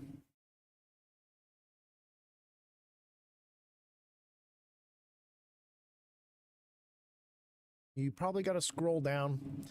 And if you can't afford a swan, obviously always just send a goat, because we love the goats here, because I am the goat. The crypto goat, that is. So this is interesting. There is definitely a possibility that we hit the X here at 230 and we retest and we bounce off and head up towards $283 or even just 265, 260 again, double top and then come down. And I would say right here, we kind of, I wouldn't quite call this a double top, but it's pretty much a double top right here and here. This is a double top. This is a double top and kind of a double top here on the days. This is a bit of a double top. So I would say that every big major drop before we had it started with a double top. And we've got a double top right here. And if we came down and came back up to retest the upper levels and did not break through, I would say a double top again. And I would say it's more likely that it hits lower than the last time. As you can see on these, it kind of slopes downward here, slopes downward here, slopes downward here. We'll probably see something similar at a price of $255. And maybe even as low as 247. 247 will be a tough one to get back above again. Will we see $5? I would say probably not. Unless we break up here to $3 and like bull flag from there and move up to all-time highs and bull flag from there and start pushing up over the next 2 months. If it does that over the next 2 months and gets to all-time highs through May and June, yes, I think we will see more than $5. I think we could potentially see $6 or $7, maybe even 8 to 10. But 10 would, I think, would be the max. But that's kind of a pipe dream right now. Because generally you sell in May, go away, and then come July, it starts pumping again from end of July to November, and then that's it. So X marks the spot. As you can see, we have this X right here. It's indicating a heavy drop down. There is a potential possibility, you know, for this to continue upward if this is an inverted head and shoulders here, and it to do that. It's kind of in a limbo phase. I don't think it has the gas to do it because we're not seeing the case dropped anytime soon, and we need that case to really drop for institutions, and not just the case to drop, but the injunction to be removed for XRP to really do anything crazy like that. So I would say that it's unlikely. We should have an alt season though, correct? Well, as you know me, I've been calling this the unicycle or the simul cycle, and everything pumped together in unison with Bitcoin. And I think everyone's kind of waiting for it to do something bigger because it didn't do as much as it probably should have. But the liquidity is more spread out. There's more projects than have ever been before. And that goes to question is, will we get the same gains as we've had before, or are the markets starting to stabilize? And I think since the last bull run, we've only grown like 2 or 3% in total investors in the world. We were at about 7%, and now we're at about 10% of the global population being invested into crypto. What's up, Ozzy, Nate, and AV? Thank you for the goats with the sunglasses. Love the goats. It's always fun. Thank you very much for that. And remember, those of you on TikTok, we need swans, baby. I need 4 more swans. Help me reach this goal so that we can break out of our being shadowed, or if you can't afford to give, smash that like button. We need to get to minimum 20k likes within, I would say, the next hour. So that's actually going to be pretty tough. Your guys' thumbs are going to be sore. So I need you guys to work together as a team. Don't just rely on one person to do all of the work. We need to come together as a community. And that's what's beautiful about this show. We bring people together, all creeds, colors, and nations, and we are growing. What's up, Henry? I cannot wait to see you in Vegas. I've been trying to decide what suit I should wear. I'm tempted to wear a suit. Big Baller's talking me out of wearing a suit, though. Big Baller's going to be there, too. I'm going to have a lot of equipment with me, so I may not wear a suit, but I'll probably wear something nice. Because we will be on camera. We'll see. I haven't decided yet. It is going to be hot. That's why I'm thinking more polo shirt. Sydney Hot Shots, click the gift box. There it is. Thank you, Kodak. Suits are nightlife stuff. I agree. I don't think I want to wear a suit because I kind of want to go play some Texas, and I don't want to seem like I got deep pockets.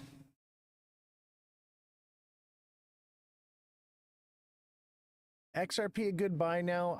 I mean, maybe if you believe that this is an inverted Head and Shoulders and that we're going to $2.80 to $3, I would say $2.30 is a nice entry point, or even where it's at now, $2.35-ish. If you believe in that, or if you believe that it's a regular Head and Shoulders forming here on the lower time frame. With this indication, then I would say your entry point would be somewhere around 210-ish. But we have the magnet here. The magnet is pulling down. Everything wants to stay between this channel. This is a very strong channel. It's gone all the way back to January 16th. Until now, it's been 6 months in this channel.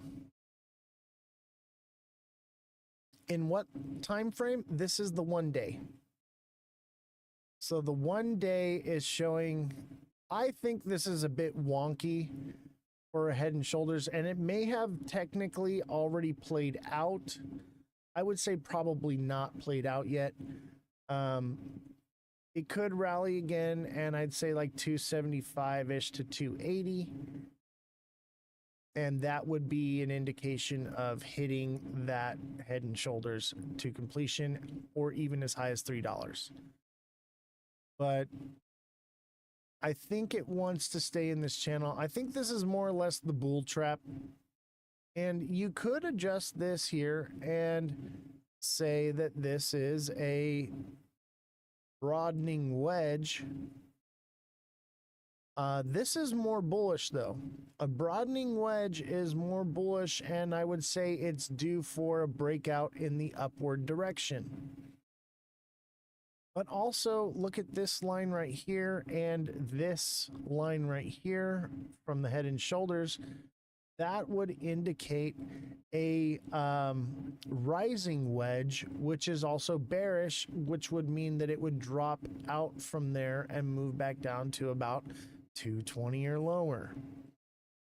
So there's a lot going on with XRP.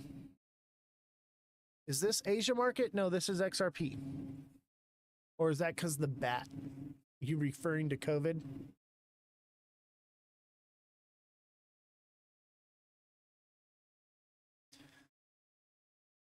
XRP, Batman Project, Trump has Batman. Yes, actually, I'm Batman. I drive a Batmobile and I go out and I rescue people at night. That's actually a true story. I am a volunteer with the fire department and search and rescue, and we do off-road recovery where like fire engines and things can't get into, because we're a group on Facebook where we do It's a Good Samaritan group where we go out and rescue people. There's been many times that I've risked my own life to rescue people. There was a mother and daughter were trapped in rushing flood in Lytle Creek, and I had my monster truck back then, and we were able to go out, and I had to jump. I was harnessed up to the truck. I had to go and jump onto the other car, pull the people out of the windows, and get them into my truck and get them to safety, because if it had not been for me, they would have drowned. They put out a bulletin on the group, and we were able to get there an hour before the fire department and rescue them. I actually have videos of it, I believe, on my TikTok. You should be able to see it. So that's something that we do out here. I try to give back to the community as often as I can. I like to use Stotch RSI along with weekly timeframes to see if we have enough data points. I do use them. I prefer that if I am going to use indicators, I like the EMAs. And look at, we have a golden cross on the EMAs.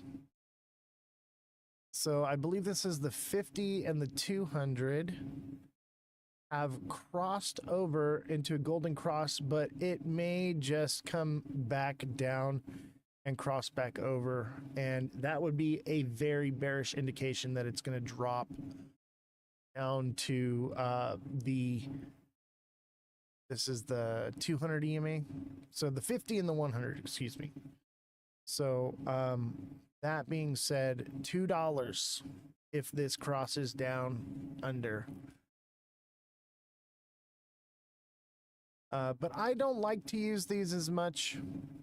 They can be misleading, but RSI, you know, when I am trading from my bed and I'm not using TradingView, I use all these indicators from sometimes. I have them on, but I'm not really paying attention to them as much, but I am looking at them. But I get the most accurate predictions from staying away from all of that. My style of trading is different than anyone you're going to see on here, that's for sure. And that's why we've been so accurate. Candlestick trading. Why ME on your chart? You talking about this guy right here? Is that you? Any buy signals? Let me see here. I have one that has buy signals on it. I don't like to use it. I think it's RSI.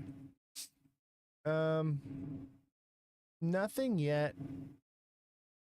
I'm surprised it hasn't given a bear signal, to be honest with you. I think it's just indecisive right now. But according to this RSI, this Head and Shoulders has already played out. But according to the chart, it's the opposite. The purple one too? What do you mean the purple one? The purple one foo. Simon says, you keep your style. I appreciate that. And I think that it makes for good content because no one else is doing this. I'm trying to be a bit original too. What is RSI? Relative Strength Index. This is your RSI divergence indicator. As Mega Crypto would say, this is like gas in your tank. Okay, it needs to be close here in the middle or down low for it to have enough gas to work its way up to the top. And right now it's in the middle, which would indicate that it's got some gas to move back up. as you know me in this show, I will always give credit where credit is due. So if you coin something or say something, I'm going to give you the credit for it. What basic things do I need to know if I'm getting into crypto as a beginner? Sore Stroker. That's a hilarious name, but I would say become a deluxe subscriber and you can get one-on-one coaching with me and I can help you. So you can message me directly and we can talk and go over it, and I can help set you up with a wonderful strategy.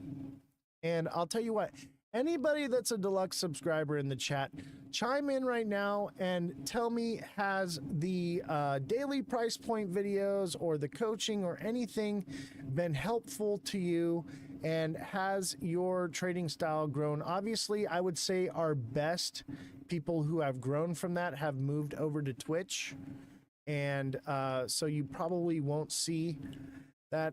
Sydney says yes. How do we message you directly? So from TikTok, you just go click on my profile and send me a message. Only unprofitable traders sell courses. I don't sell a course. I offer coaching. So you can ask me questions. We can talk. We can just chat about your fishing trip or whatever. 100% email system is legit. Yeah. You can also set up the email alert system, and when you sign up for that, you get an email alert every time I post something, so that way you never miss a trade. Can we talk live? What do you mean, can you talk live? You want to come on as a guest? I love deep sea fishing. Oh, me too, especially in Avalon and Cat Harbor out of Catalina. Some of my favorite spots. I've caught some nice yellowtail out there.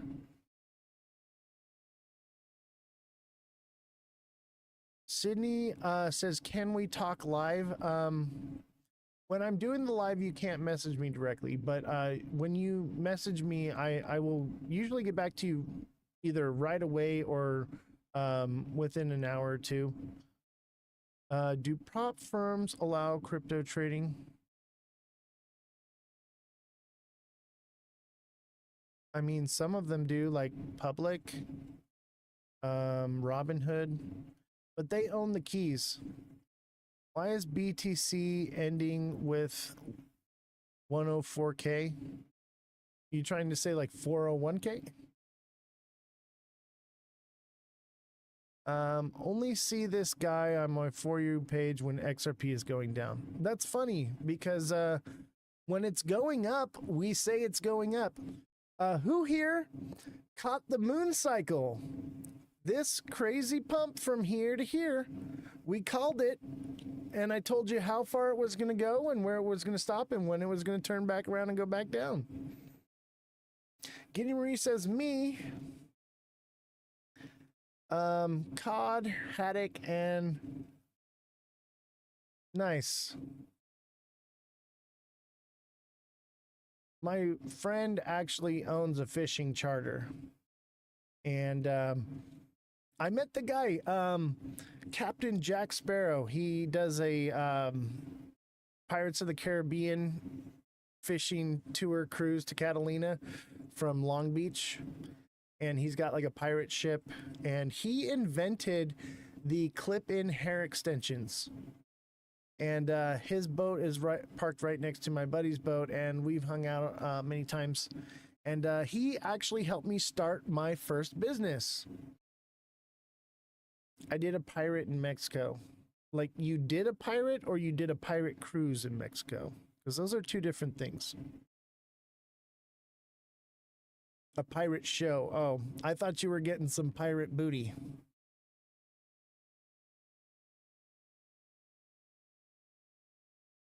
No, L. No edging, not ending with 104K and not going up. I would say, first of all, if you want to go over Bitcoin, become a subscriber or come over to Twitch, and it's for free. all you got to do is put Bitcoin in the chat on the Twitch side, and I will pull that up for you and do my technical analysis. Sydney, thank you for the rose, and Sydney, thank you for the dolphin. I need some swans though. I need 4 swans if you can help me out.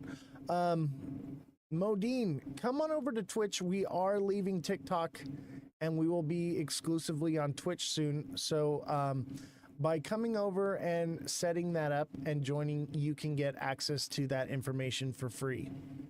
XRP is basically the only free one on TikTok.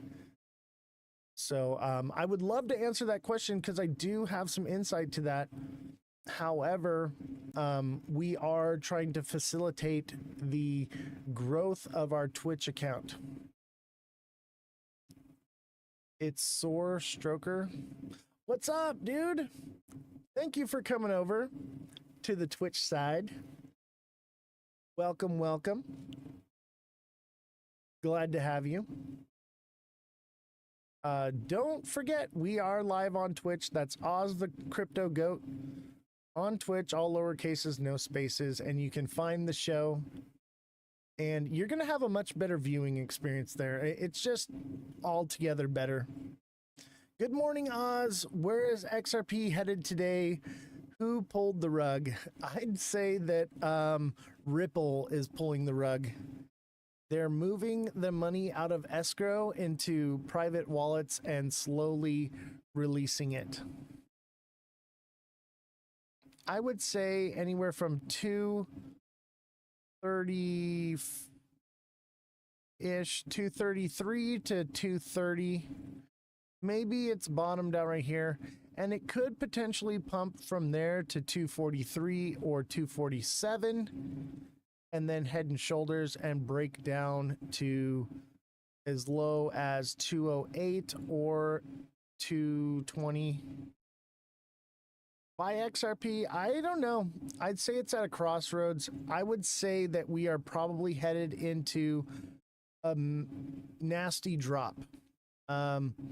If you look in the previous cycle, so X marks the spot, first of all. Okay? See this X right here? That would indicate this head and shoulders drop down to lower levels. And that is on May 20th. Okay? And if you look at previous cycles, so let's look at the previous cycle here. Look at this big red candle. This is on May 19th. And we dropped all the way down until July 20th, and then we started to turn back up and pumped from there. So if it works like this, I would say we drop down to as low as $1-ish to like 120-ish to like 75 cents-ish, and then back up to 250 to 280 at the most. So what happened to FTX? I remember that was a big thing a few years back. Basically the dude ran the company bankrupt, I think.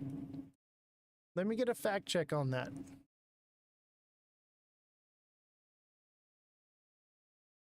Let me alert the fact checkers. Can I get a fact check on what happened with FTX exactly? I believe this was in 2017 or 2020.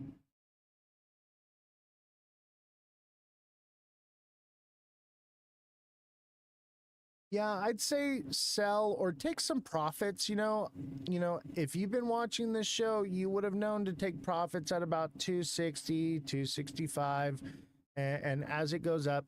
So if you haven't taken profits yet, definitely I would have been taking it all the way along up here. But yes, but as you know, back in early January, and you can see the videos on my profile, I said that we would drop to 163, and then we would turn around from there and start to move upward and break out of this descending channel here. And we dropped all the way down here to 162, 161, and I said about 160-ish, but we added a couple cents just to make sure that it would hit. And then I said probably somewhere between $2.60 to $3 would be the top. So it just depends, but I would definitely be taking profits. Be taking profits. The less greedier you are, the more the universe will reward you. This is a decline, a bull trap. I agree. I believe that this right here is the bull trap in the crypto cycle. I think that's where we're at now. Let me see. Where is it?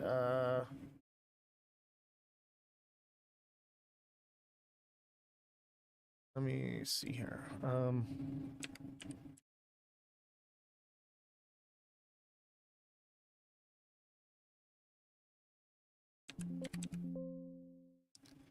Let me search this real quick. There we go. So I think we were in denial.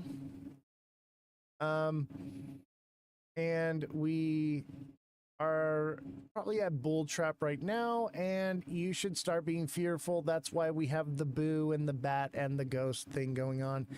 And we'll probably head into capitulation from there, into despair, and return to the mean before we start another one of these all over again from July to November, December. And it will be less substantial than the previous cycle we've had.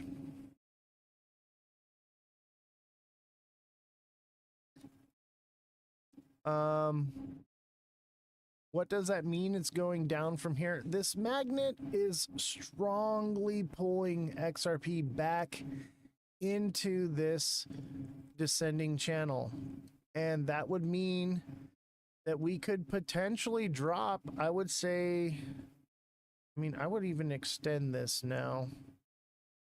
I'd say somewhere around the $1 to $1.20 range-ish is very possible. I think that's a little much, though. I think 130 to 155, somewhere in there.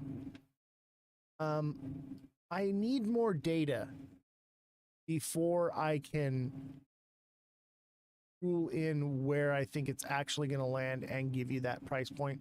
But as, you know, things play out, I'll be able to tell you. But let me tell you, if this is an inverted head and shoulders, this could very well, let me get rid of all this, and so you can see it a little better. This could very well be a head and shoulders forming right now, and that would bring us way back down. This would be like this.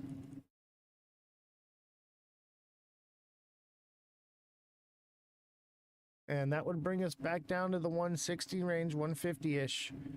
That is possible as well. I know that looks kind of wonky, but there's a possibility that that is head and shoulders as well.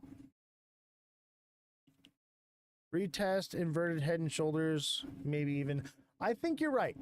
This could be an inverted head and shoulders, and we retest at 230 and then pump from there to 280 and maybe beyond. That is a possibility, and that is on the table. And let me tell you, we have had from 160-ish all the way to 260-ish. That's a whole dollar movement that we've had without a price correction.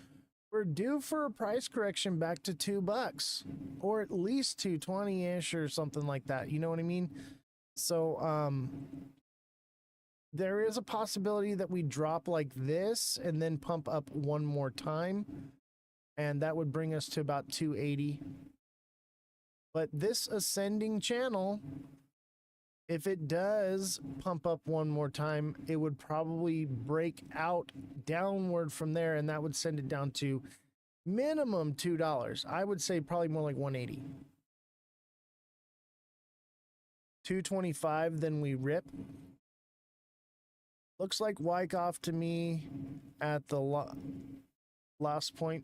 Yeah, and a lot of people have been saying that.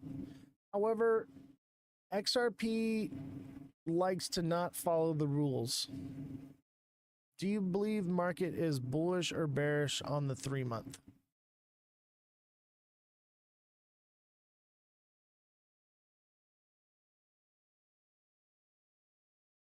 I would say on the 3-month we're bearish.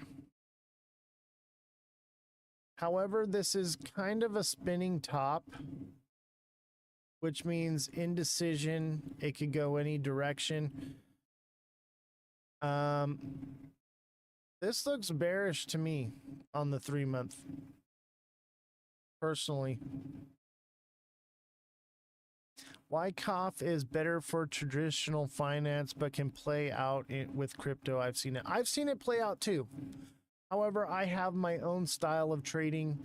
I do go off of Wyckoff and Elliott wave theory, but I tend to, and I don't use indicators, and I don't use those methods usually. I do sometimes. But mainly, if you've been watching the show for a long time, you know how I do it and why we're so accurate. My accuracy comes because I trade based off of trends and candlesticks. I'm looking for patterns. XCN, yeah, if you want me to look at XCN, no problem. All you got to do is become a subscriber or come on over to Twitch. That's Ozthecryptogoat on Twitch, and you can put it in the chat and I'll do it for free.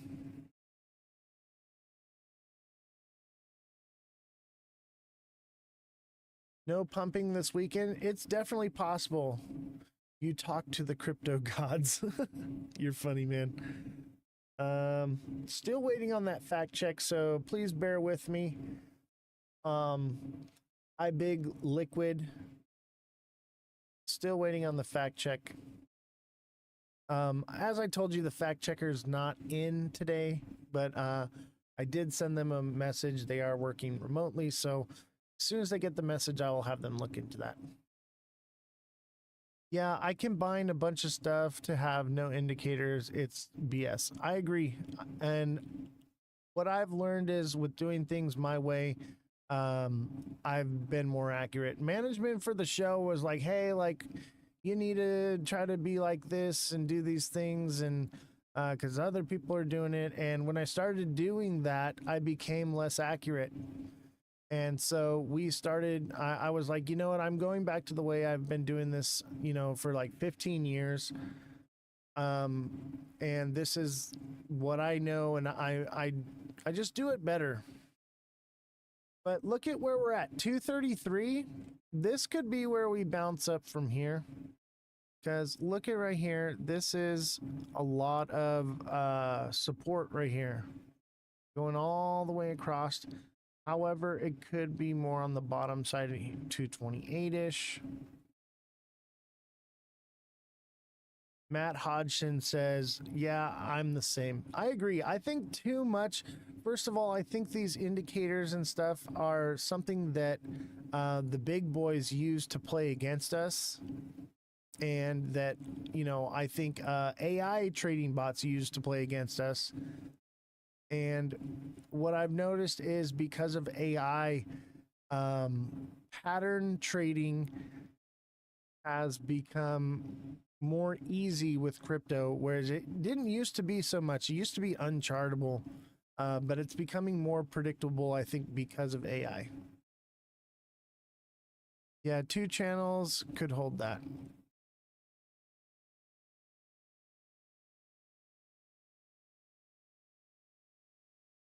Mike T says, yeah, man, facts, I agree. Yeah, I'm feeling it too.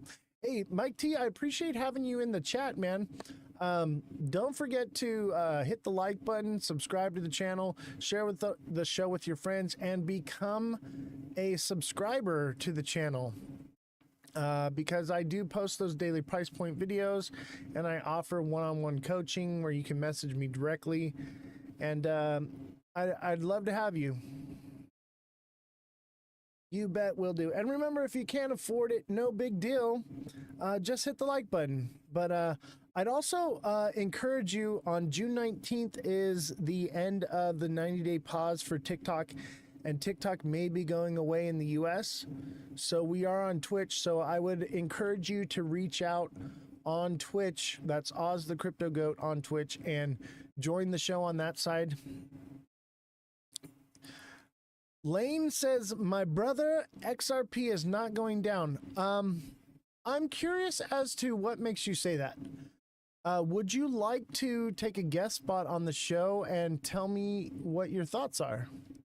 So I'm going to send you an invite.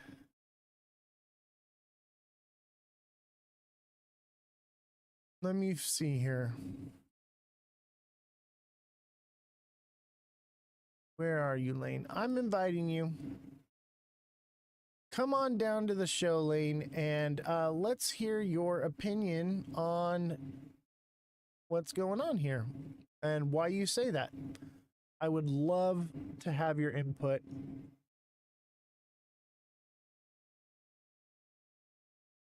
And if anybody else would like to join and has something to say about XRP, I'd like to open up the floor right now. This is not something we normally do, but I think once in a while it can be fun. But Lane had a lot to say until I offered him the floor to speak, and now we have nothing.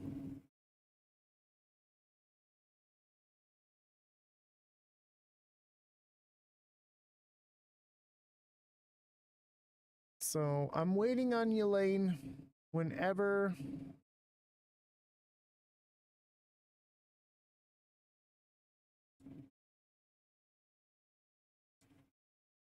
you'd like to speak. So your mic is on, everything's good. I'm not here to clown on anybody. I'm not here to make anybody feel bad. I'm seriously want to know what your I don't hear you.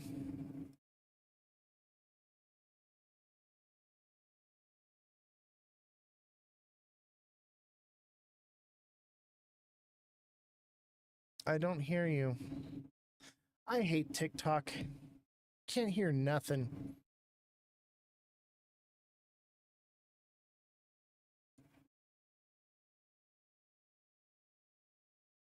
What is going on? Let me figure this out. This is my first time having somebody live. I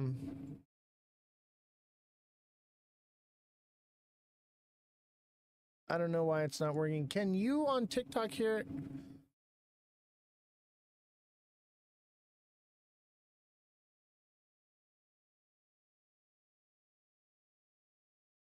I don't know what's going on, why it's not working. I'm gonna have IT look into it. I do apologize. So we'll look into that. We'll do more of that in the future.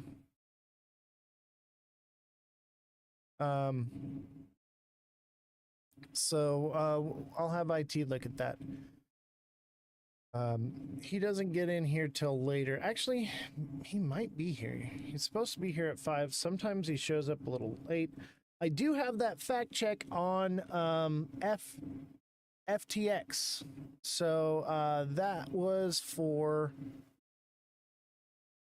who was that for? Big Liquid. I have your fact check for you. Hopefully you're still watching. 2022, due to a combination of factors, including mismanagement of funds, a lack of liquidity, and significant withdrawals triggered by revelations about the exchange closed ties with Alamad Research, a crypto hedge fund also founded by FTX CEO Sam Bankman-Fried. Amen Research, which had significant exposure to FTX's own token, FTT, reportedly used FTX customer funds to fund risky trading strategies that led to a loss of confidence, a surge in withdrawals, and ultimately FTX's bankruptcy. So that's what happened with FTX. if we want to all-time highs, it would leave a lot of people sidelined. Also, America is pulling. Yeah, but I don't see any indication of that happening because what's going to take that is institutional money, and the injunction is still in place. 99K incoming for XRP. You think XRP is going to $99,000? You got to stop drinking the Kool-Aid, bro. Oh, BTC? Yeah, I definitely believe that. Agree to disagree. He's talking about BTC. Yeah, I know. My main concern is that the case is not settled, and people were misinformed about that, and the injunction is still in place. I think in order for that to happen, we need regulation, clarity, and legislation, and with that will come the removal of the injunction from XRP, and then we will see big, awesome numbers. But I think until then, it's the only crypto that's not a security. I understand what you're saying, but there's still an injunction in place. And I agree with you. And it's the only crypto that's been through the legal fire, you know, and it's been refined legally. So and that's why we do an XRP show. I think it kind of stands out and shines above the rest. But I think in the meantime, it is going to take a long time for this lawsuit to end, and I believe that they're dragging it out on purpose. It's the biggest FOMO coin ever in my guy. Everybody knows about it. Yeah, I mean, but Shiba Inu was a big FOMO as well. It could be the next BTC. I think I understand what you're saying, and I'm there with you, buddy. I'm there with you, but I'm also here to be the voice of reason that there's no sense in buying the top when we can enter in at lower zones. That's my thing. Yes, I hold, you know, I have my moon bag for XRP. I love XRP, okay, and XLM. Yeah, but XRP is backed by something Shiba ain't. Well, Shiba actually has utility. And one thing I like about Shiba is that obviously I don't do meme coins. If you know me, I'm not a meme coiner. But we are kind of branching out into looking at some of them. I did buy some SXT.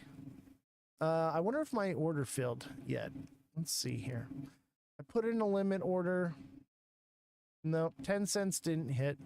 But I did buy some at about 12 or 13-ish. So SXT, I think it's onto something. Yeah, but it's utility based on its ecosystem. XRP fixes real world problems. I agree. And it does them very fast and quickly. But there are also other companies that do the same thing. HBAR, for example, Cardano. So they do have some competition. I would say that they're ahead of the game, though. And that's why we focus on XRP so much, because I do believe in it. Everything you're saying, I believe, just not right now. But I think a big portion of the problem is that people believe that it's going to be adopted by, you know, the SEC and the government and all these different things. I think globally it'll be more used than it will be in this country. Maybe, and I could be wrong about that. It may be used more, but according to like the speculation of what's going on with XRP, with the SEC, the proposal on the SEC website, there's nothing official about that. That's just some proposal that some random guy wrote and submitted. So there's nothing actually officially from the SEC. There's a lot of hype and speculation behind this. And I think it's going to be a little disappointing of what actually, there's obviously all these things that XRP could do and it could be used for, but I think in the long run, what it's actually used for will be a little lackluster than what people actually get from it. Can you show a video on stream? I sure can. I would love to show you a video. Yeah, you can email that to me. That's, or you can, yeah, send me an email. Send it to ozthecryptogoat@gmail.com.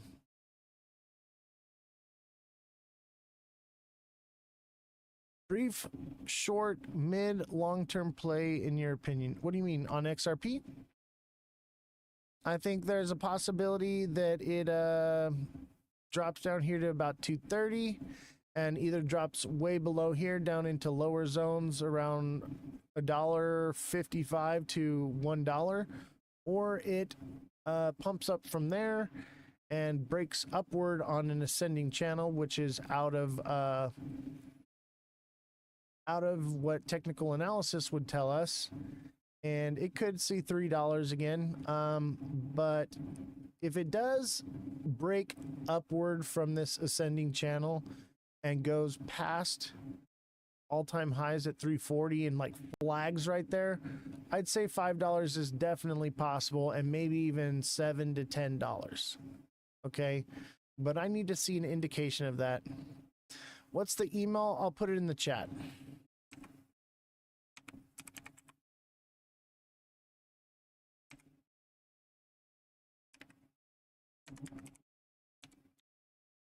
By the way, if you do, if anyone gets this email and messages it, you will be blocked. This is only for specific use and utilities. It is linked to the email alert system that you can sign up for. But if you start messaging it or sending things to it, you will get blocked, and then you won't be able to be added to the email list. But Layton, go ahead and send me that video, and I'll pull it up for you. I really enjoy our back and forth. I gotta look at the chat on Twitch now. I do apologize.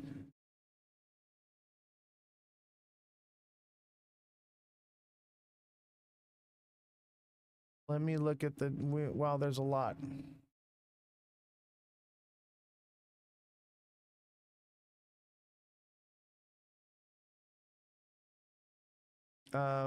Okay, let's see here. Guinea Marie says, is it a decline, a bull trap, all of crypto? It's possible. Nothing's confirmed yet. So what does that mean? It's going down from here. I think it's the end of, we're going into summer, which is like crypto winter, and things are going to drop dramatically, I think, in my opinion. When 160, I don't know. I would say June, beginning of July. No pumping this weekend. It's possible. We all learn from, okay, talking and direct communication is the best way. I agree. Well, I own 16,000 SXT. Let's go. I know I bought some. I figured, whatever, you know. Don't be scared. Let it materialize for a while. Exactly. Crazy how cooked it is. Yeah, I agree. Morgan Girl says, thanks for the subscription. That was very kind of you. Morgan Girl, glad to have you. And thank you, Big Baller, for gifting that subscription. Guinea Marie says to Big Baller, thanks for the prep talk. I think I figured out that pre-sale. Did you? I'm glad I didn't buy the pre-sale. I was able to buy it cheaper. I bought it for cheaper than the pre-sale price.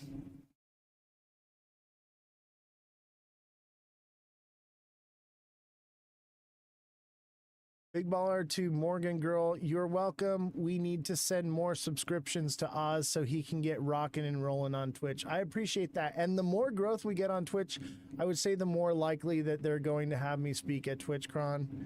But they did reach out to me about that. I did see that they have a section for people to submit to that, but they actually personally reached out to me, and I think that's probably because we have the best crypto show on Twitch right now. XRP has been through hell and back. I agree. Maybe in 2030, XRP will go crazy. That's what I'm thinking. 2030. Lane, I'm thinking 2030, baby. Can we look at XLM? Yes, just a minute. Algo is also my favorite. I love Algo. I'm a big fan. Can you get that off Coinbase? Yes, you can get SXT on Coinbase. Sounds like a Brad commercial. When SXT hits 11, I'm buying. I put orders at 12, 11, and 10. All right, got caught up in the chat finally. Wow, we're actually booming on the show today. A lot of engagement. Now I gotta go through TikTok. Let's see here. I'm driving in a storm. I got you in the car. Hey, thank you, TikTok seller. Much appreciated. Be careful driving and stay alive. We need you alive. What's the email? Sorry, sent you the email. I sent it without subject, so it might be somewhere. All right, I'll look for it. Then watch the top left video. All right. It's not going down. I'm kind of weary about opening this link, to be honest with you. Management is telling me not to open it because it could be a scam and take all my crypto. What's your view on BTC next few months? Did he break support and we free fallen? It hasn't broken support yet, but oh, it kind of did, but it could just be wicking into this zone. It could be wicking in, but it could just fall early. And the earlier it falls, the further it's going to go down. Or excuse me, the less far it's going to go down.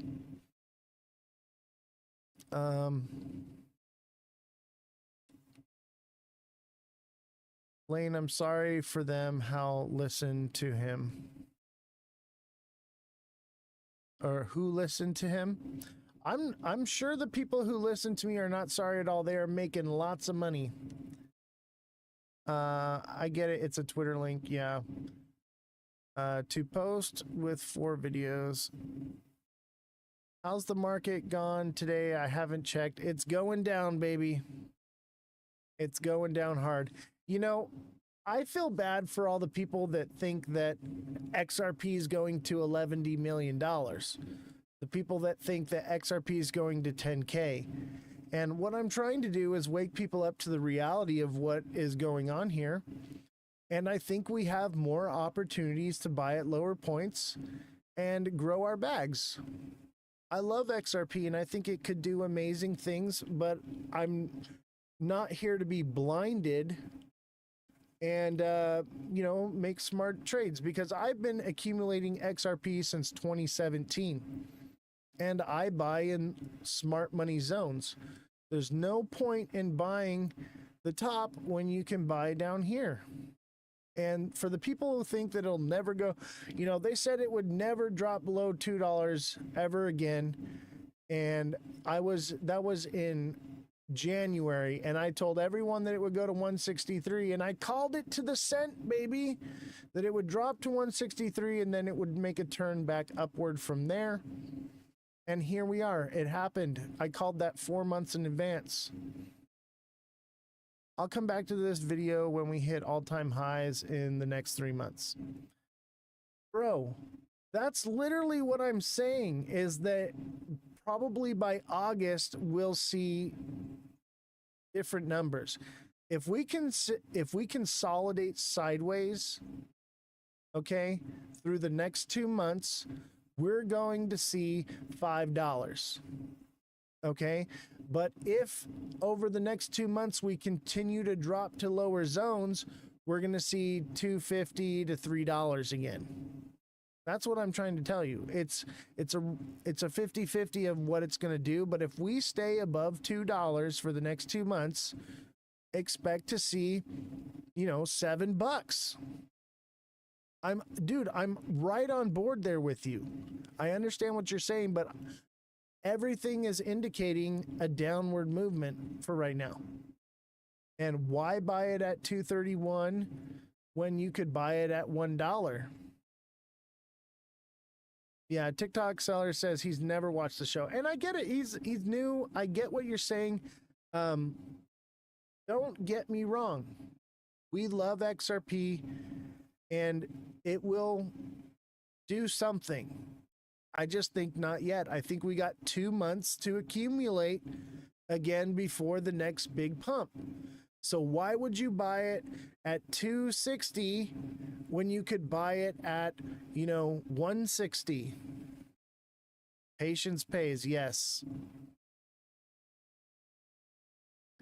Morgan Girl says, what is SXT? SXT is space and time. And what it does is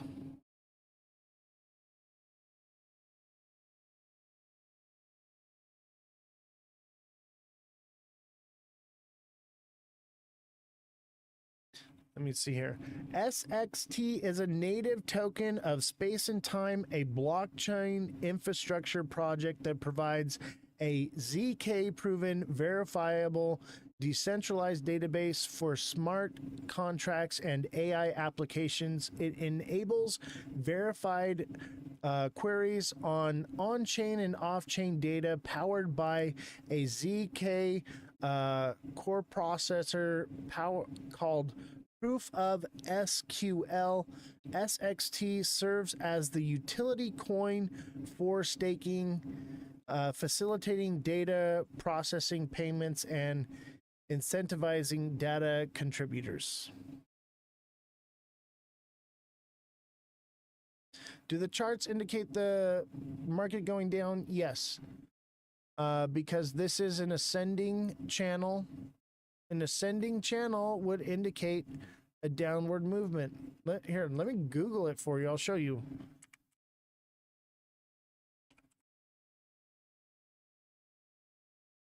Ascending channel pattern. Images. Look at. When it goes up like this, it drops back down. When it goes up like this, it drops back down. This is possible.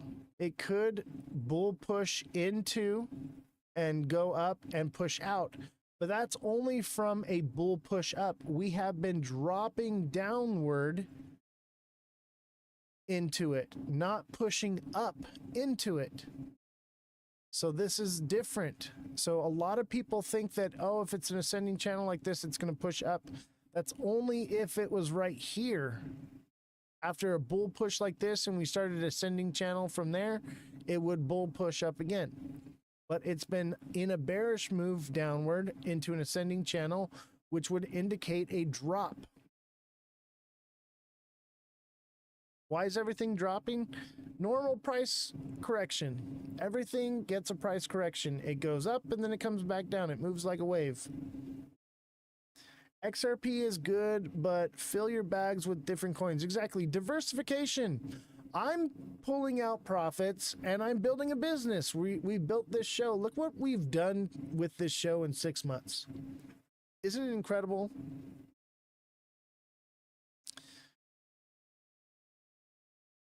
Jacob Andrew says it won't keep paying. What do you mean keep paying?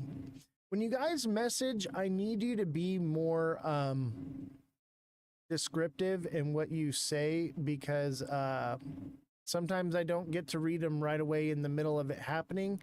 So I can't address question or things like that. Going to $1.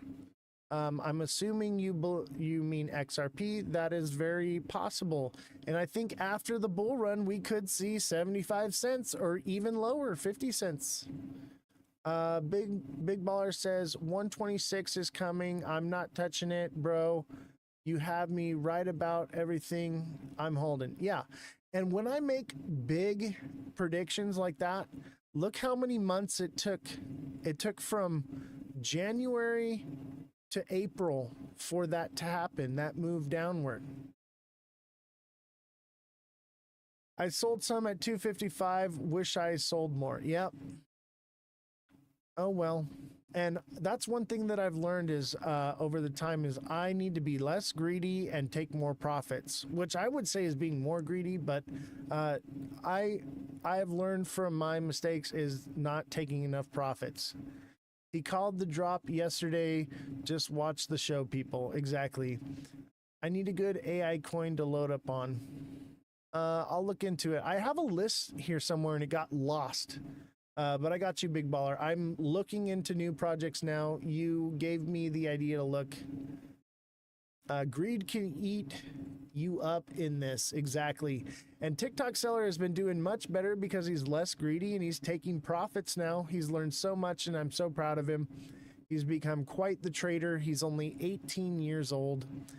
Very proud of him.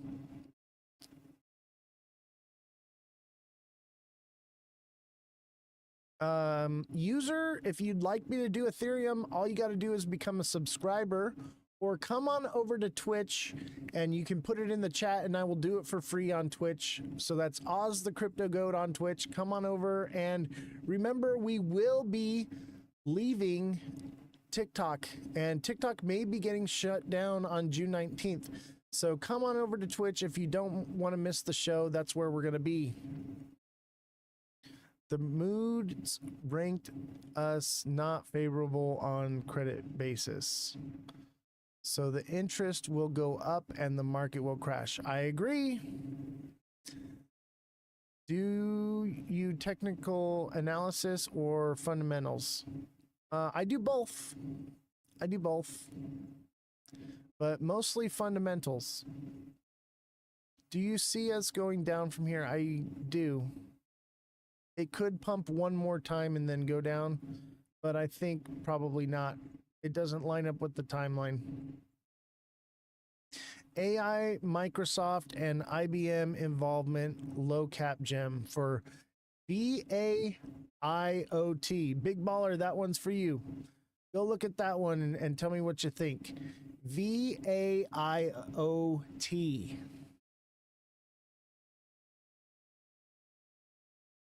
TikTok Seller says 232, laughing my ass off. What did I tell you? 230, baby.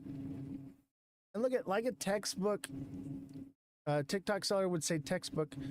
We wicked below here and look at where we'll probably come up here again. But we're gonna ride this line downward here, I think. But yeah, we went all the way down to 231. What did I tell you? What did I tell you a couple days ago? I said we're going to see 230 and everyone was like, no way, it's never going to happen. Here we are. He literally called it, has a video like 4 videos ago saying 230. Exactly. Calling it every single day. The market goes up and then it goes down and it goes up and it goes down. That's why you're going to see me one day I'm bullish, one day I'm bearish. The problem is you don't watch the show every day. So you're missing tidbits and you're only getting what you're seeing right now. But I told everyone we were going to pump before this pumped. And I told you what day would be the highest point of the day. I told you Monday, didn't I? I told you that the night of the full moon would be the highest point, and boom, it was. And then I told you it would be downhill from there, and there it was. Kodak says you called it again. It's like the 10th time for me. Thank you. Every single day I do this.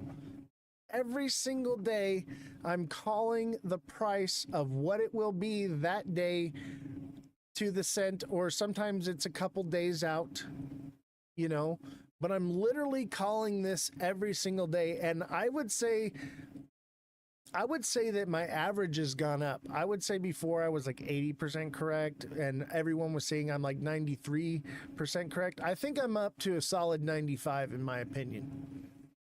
I think I'm at a solid 95% correct on my price points. We're getting green next week. No, I don't think so. I think we're due for heavy price correction, but it's possible, you know, we get a little bit of green, but I don't think we'll see green like this. I don't think so, but it's too early to tell. But this is a Head and Shoulders, baby. This is a textbook Head and Shoulders.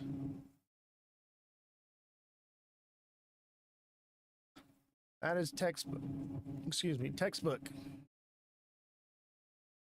TikTok seller says he literally called it. He has 4 videos ago saying 230. I'm always too early. That's why when it's going down, I'm like, hey, it's going down. And then before it goes up, I'm like, hey, it's going to go up. Because I'm not going to tell you after the fact, I'm telling you before. And isn't that the point of how this works? Do you want to hear what just happened or what's going to happen? That's the whole point of the show. I'm telling you what's going to happen, and we're right every day. I would say within the cent, within 1 to 3 cents, we're correct. 1 to 3 cents. And I'd say most of the time we're within the fraction of a cent. You have a Discord, how can one join? I don't have a Discord yet, but that is coming. I believe once TikTok is removed in the US on June 19th, that's when we'll start the Discord. I do have IT working on it.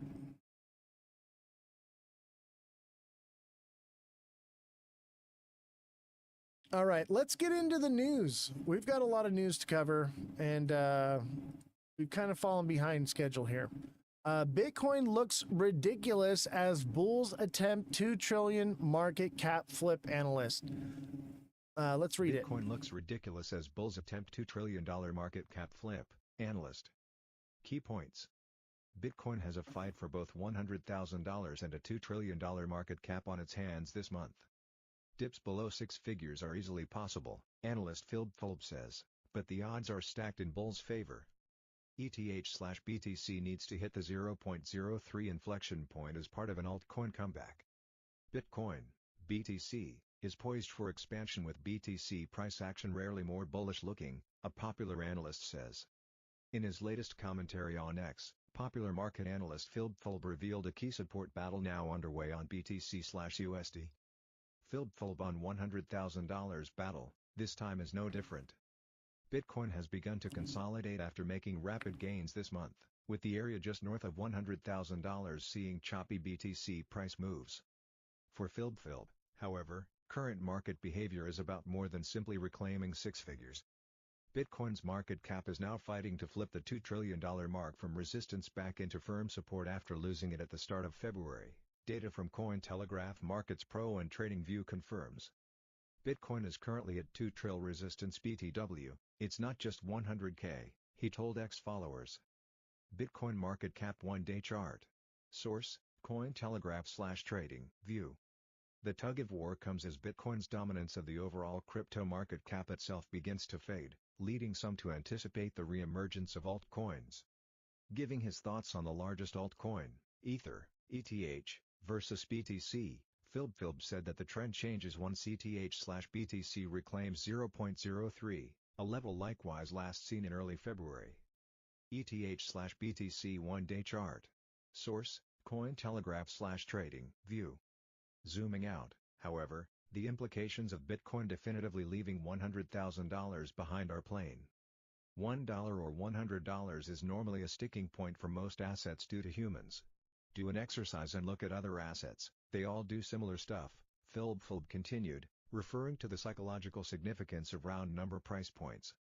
Burn the round number after ages of resistance to liquidate shorts, come back to the 80s, then find expansion later. I believe this is no different. BTC/USD found multi-month lows at around $75,000 in April. As Cointelegraph reported, the event was well supported by on-chain reversal signals, with the hash ribbons indicators delivering a rare buy signal shortly beforehand. Honestly ridiculous. Bitcoin meanwhile continues to field bullish price prognoses from longtime traders and analysts, who agree that the current slowdown is a stepping stone on the way to a rematch with all-time highs near $110,000. Related, BTC bulls get biggest signal, 5 things to know in Bitcoin this week. Targets include $120,000 in the short term, with June in line for $150,000 or more. As for Bitcoin, honestly, ridiculous, the more you zoom out, the more insane it looks, Philip added on the outlook. Short-term pullbacks below 100K are easily possible, however, I haven't seen such a bullish-looking thing in a long time. BTC/USD 3-day chart with indicator data. Source, Philip/X. This article does not contain investment advice or recommendations. Every investment and trading move involves risk, and readers should conduct their own research when making a decision. All right, Simon says, what time do you start these videos on the daily? It's 4 in the morning here. So I am Pacific Standard Time, and we are live Monday through Friday, 5 p.m. to 9 p.m. Pacific Standard Time. And that's Monday through Friday. So don't forget to follow, subscribe to the channel, become a subscriber. And also, if you are on TikTok, I need 4 swans. Help me out. Help me get to my swan goal. That's going to help us out exponentially. Much needed the support. We are being shadow hidden right now. I can't say the B word. Arthur Haynes says Bitcoin price will hit 1 million thanks to falling confidence in U.S. Treasury bonds. What happens when foreign investors had their fill of U.S. Treasury bonds? Bitcoin, $1 million. That's Arthur Hayes' take. And crypto influencers and co-founder BitMEX is bound to draw some nodes of approval. He just called Bitcoin slide to 74,000 and subsequent rebound. In his latest blog post, Hayes agrees that the combination of the U.S. President Donald Trump's economic policies and rising global instability will drive investors away from U.S. government debt, long deemed ago the safest securities on the planet. Bitcoin will pick up the slack. Foreign capital representation and devaluation of the gargantuan stock of U.S. Treasuries will be the 2 catalysts that will power Bitcoin to 1 million sometimes between now and 2028, he wrote. The time is now to make hay while the Sun King takes the shine to Bitcoin. So that's interesting, but that's a long-term goal, obviously. 2030.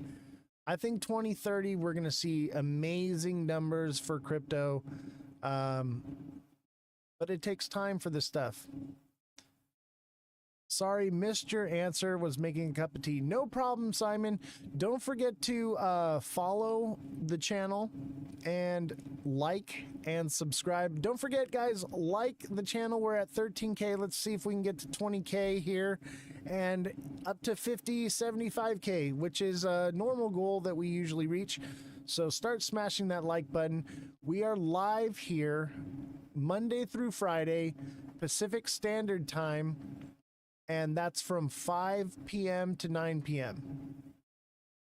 So do the math there, but Pacific Standard Time, 5 to 9, Monday through Friday. We are here live every day.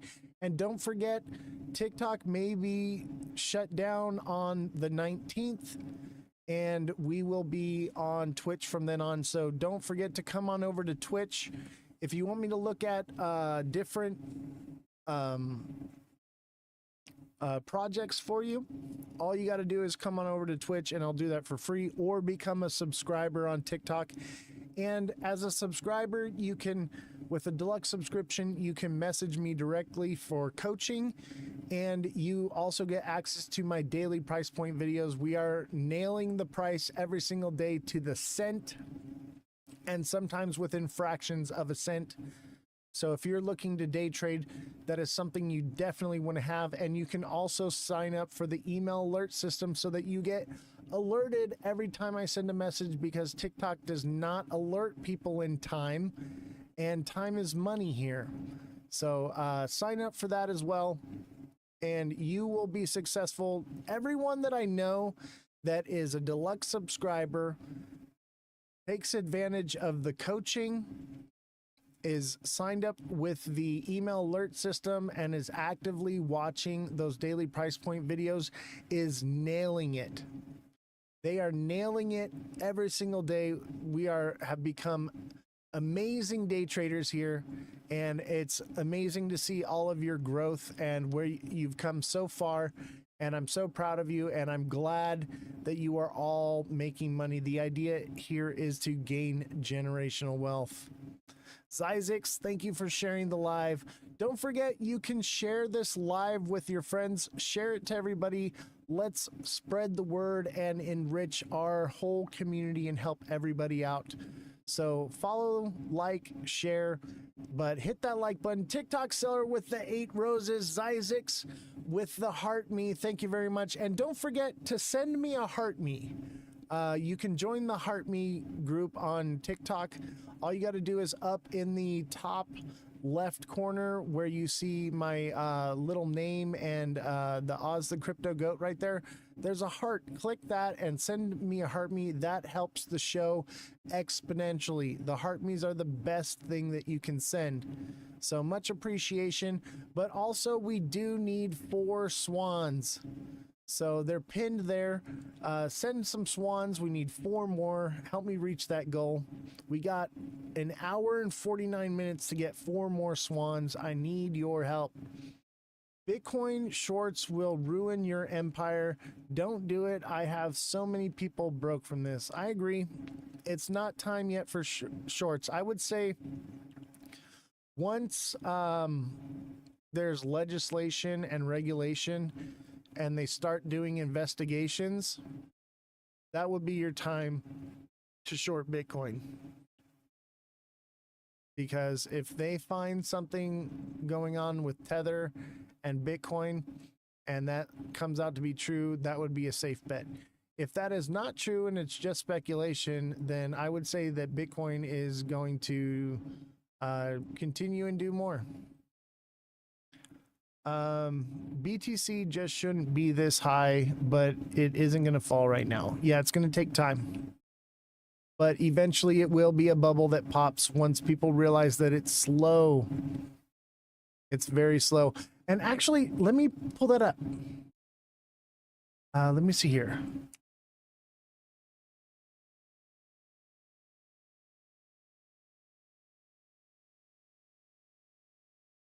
Let me see here.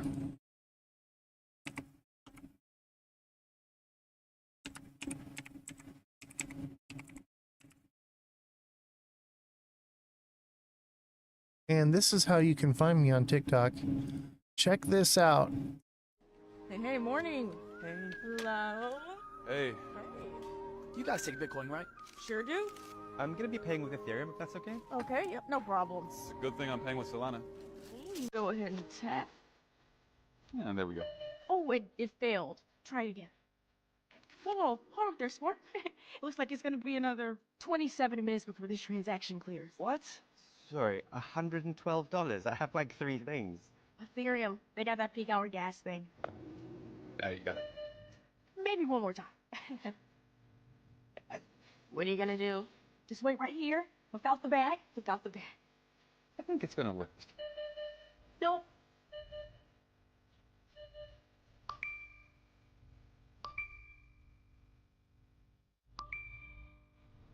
Should have shot without Grand. How do I get in that line? Isn't that interesting? Posted. Algorand is another one I'm big on. And I used to be skeptical, but ever since the crypto summit and the interview with the creator of Algorand, I am bullish on it. I would say that's a long-term 2030 goal, but I think Algorand is going to do amazing things.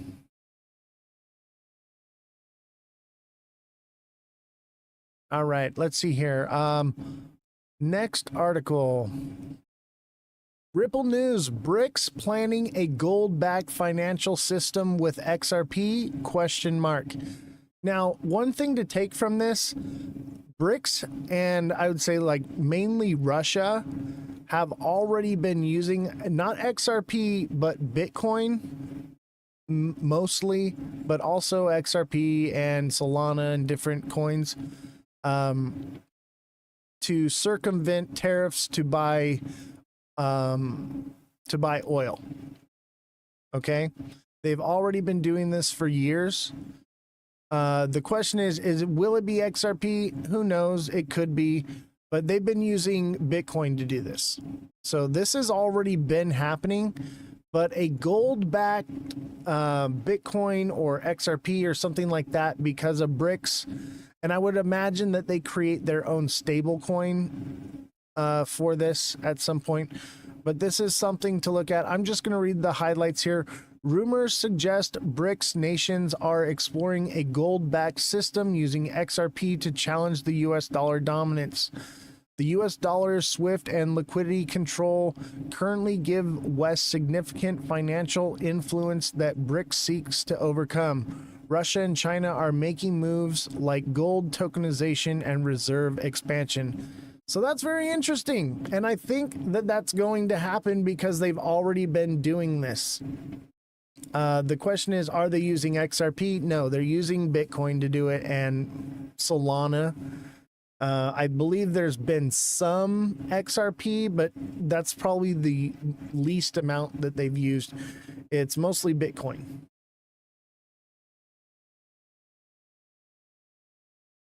Man, so many ads. Experts say BlackRock clearly wants XRP ETF, but issues a warning to investors. A speculation grows around potential BlackRock XRP ETF filing. Industry experts Vandal Al-Jahara suggests that asset manager clearly wants to enter the market. However, Al-Jahara, who is the co-founder of Black Swan Capitalist, issues a warning to investors about this potential development. He suggested that the anticipated move is less about enhancing crypto adoption and more about profit and control by institutional players. BlackRock wants an XRP ETF, but there's a catch.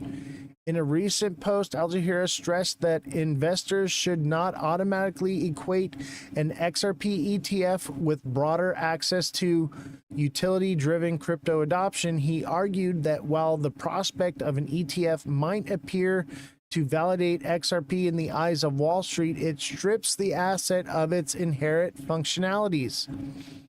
When held in its native form, market participants can use XRP for real-time...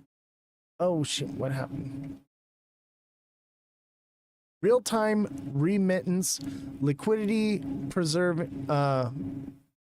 provisioning, staking, and self-custody. However, an ETF version offers exposure only to price movement without granting access to these core utilities.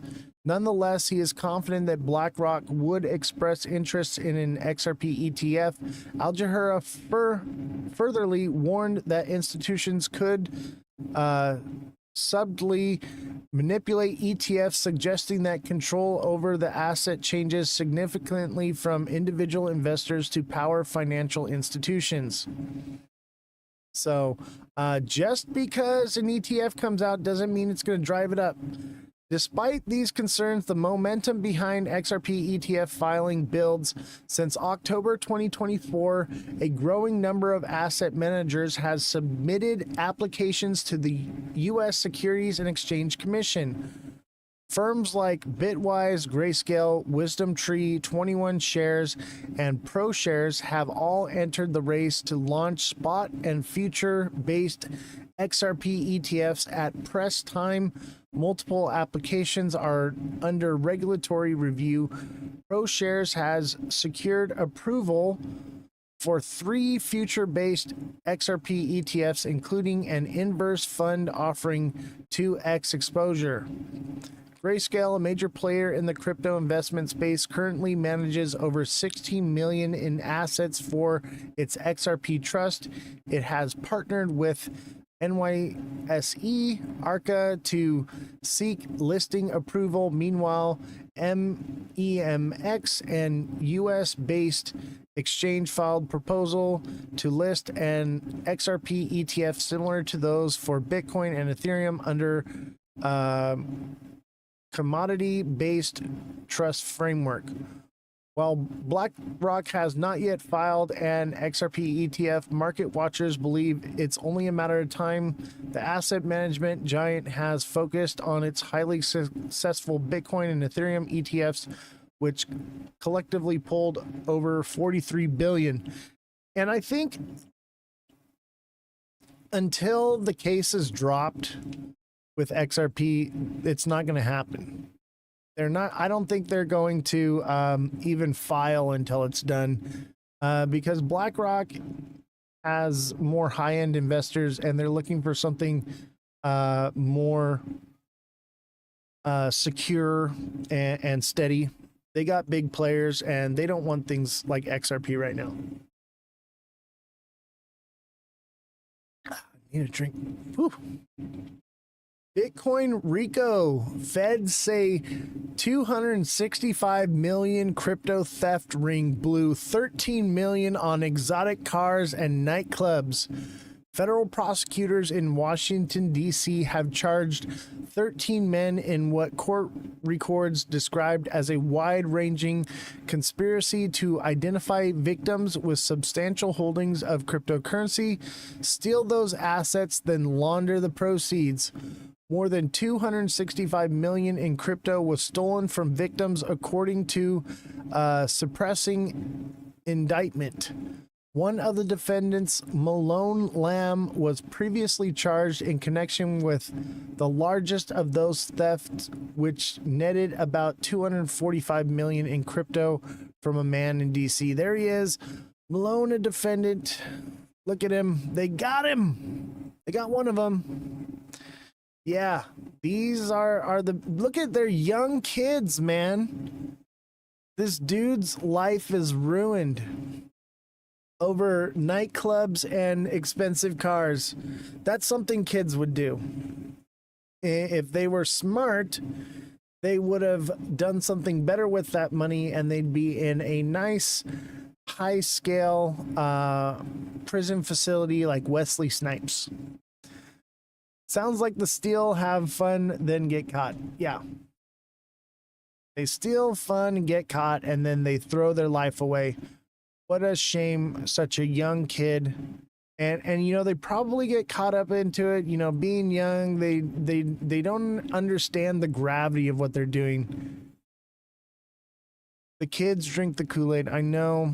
It's a shame. It's a shame to see these young kids doing all of this. And they're literally holding the countries of the world ransom right now. I don't want to get into that too much because we don't want to get hit with guidelines.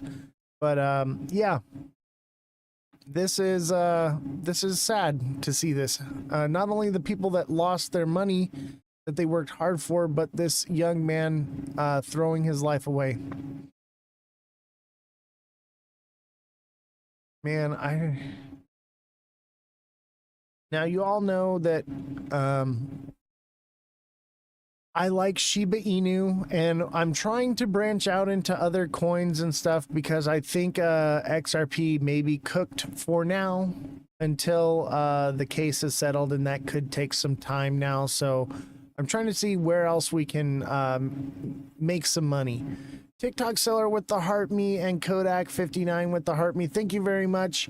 And don't forget, we need 4 more swans. We need 4 swans.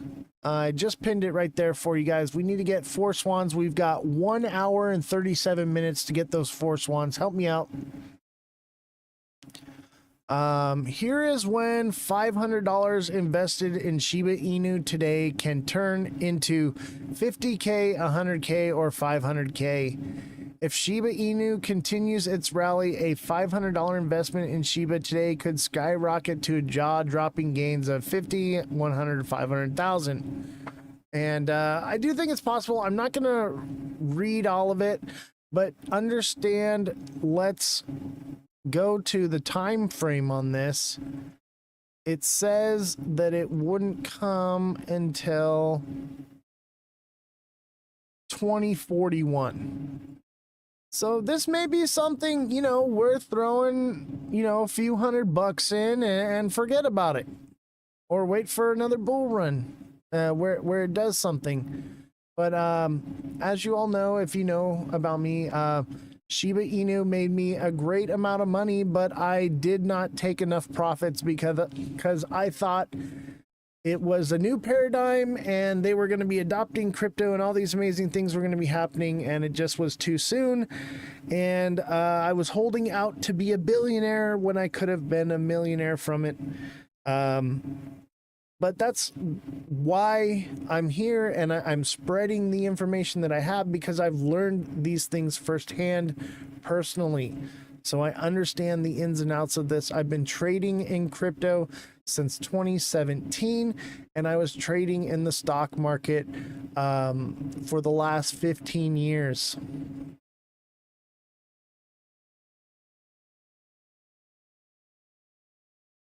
Why is crypto down today? 3 coins to avoid market downturn: XRP, Doge, and Tron. All right, that's all I'm going to read to you. So this, they say XRP is the first one named. Maybe avoid right now. I'm not the only one saying it. Hey, morning. Hey, hello. Let's see here. Every day, the Fed prints an average of $465 million. That's 26,000 shipping containers a year, created out of thin air. Maybe that's why the dollar loses value over time. But there's one thing they can never print more of: Bitcoin. At the size of a quarter, this is all there will ever be. Shouldn't a store of value hold its value? Interesting, huh?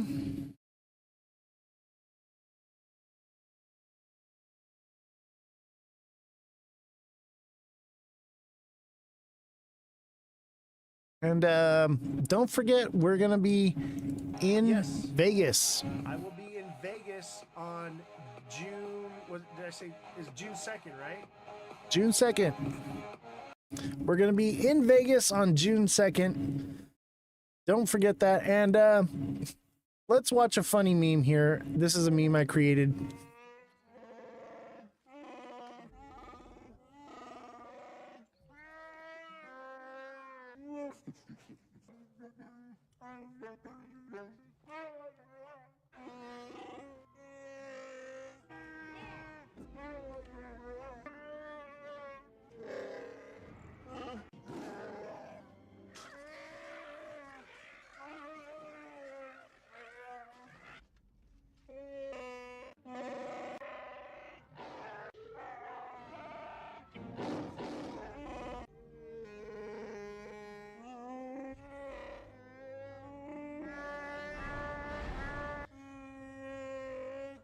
That's a little bit of fun. Hope you enjoyed that. All right, let's get a look at the charts here before we go into a little bit more news. Look at that.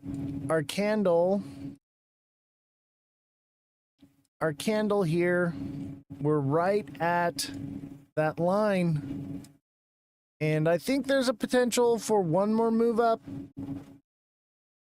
I would say 243 to 247, and that would be perfectly aligned with this head and shoulders forming right here.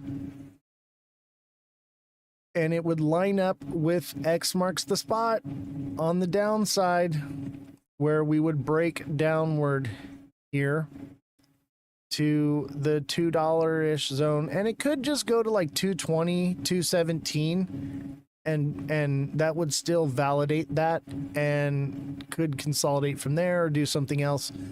But it does line up with the previous cycle. May 20th. May 20th is right on that X. And in the previous cycle here, this is May 19th, this big red candle. Big red candle, May 19th. And it dropped all the way till, May 23rd. Just bought some more XRP today when it dropped to 240. I feel like an idiot. Hey, that's all right. That's all right. However, if you were subscribed on TikTok and you got my daily price point videos, you would have known that it was going to go to 230 and then possibly rebound to 247-ish. So definitely subscribe to that and sign up for the email alert system so that way you get alerted when I post those videos. Those are on TikTok exclusively, but we will be migrating from TikTok to Twitch exclusively. And so we will be setting up a Discord or something that will help us to figure out how to facilitate those same processes that we're using on TikTok, but on Twitch, because June 19th, TikTok may no longer be going on. Why the bat and moon? Well, there's no moon. This is just a dude that's irritated with XRP. I just thought it was fun. I'm going to get rid of him. Not a moon. The bat is, so we had the ghost for a while. Where's our ghost here? We had our ghost. All right. And I think that we're moving into fear with XRP. And so the ghost is kind of scary. We had a bit of a ghost because this was, looking like a Head and Shoulders. It more or less did like a diamond top thing, but it kind of looks like a bat to me now. So I put the bat instead of the ghost. It's fun. We're having a good time. I actually just found you on TikTok. Well, glad to have you. And let me tell you, those who take advantage of the deluxe subscription on TikTok are doing very well with their training. Not just training, but trading as well. I offer one-on-one coaching, so you can message me directly.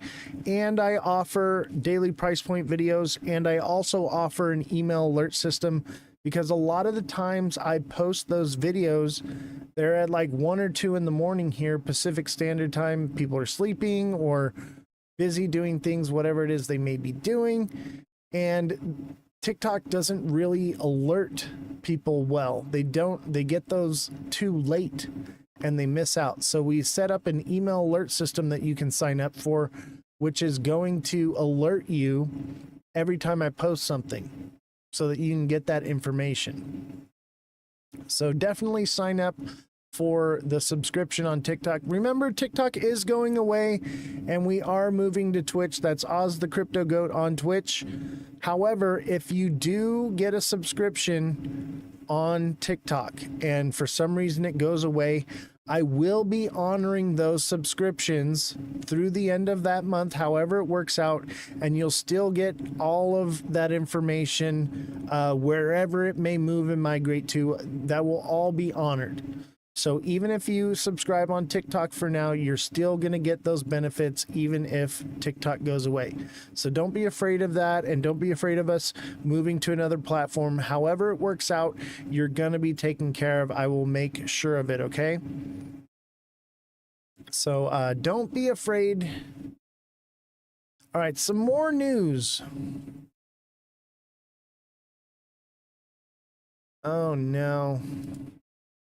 The Guardian. We lost it. Okay. Trump says U.S. will unilaterally set off new tariff rates for scores of countries. President says letters revealing rates will be sent out within weeks as Washington lacks capacity for individual deals. Donald Trump has said the U.S. will send letters to some of its trading partners to unilaterally impose new tariff rates, suggesting that Washington lacks the capacity to reach individual trade deals, highlighting the challenge for the White House to negotiate deals with scores of countries at once. Trump said it's not possible to meet the number of people that want to see us. Okay, we're going to have to send out a letter. It's going to be great. I ad-libbed that last part. Speaking at a meeting with business leaders in the United Arab Emirates on the U.S. president's tour of the Gulf, he said, We have at the same time 150 countries that want to make a deal, but you're not going to be able to see that many countries.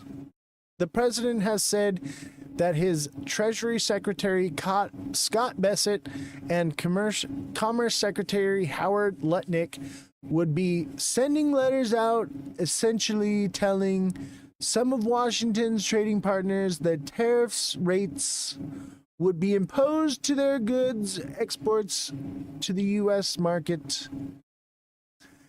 At a certain point over the next 2 to 3 weeks, I think Scott Howard will be sending letters out, essentially telling people it will be very fair, but we'll be telling people that they will be paying to do business with the United States.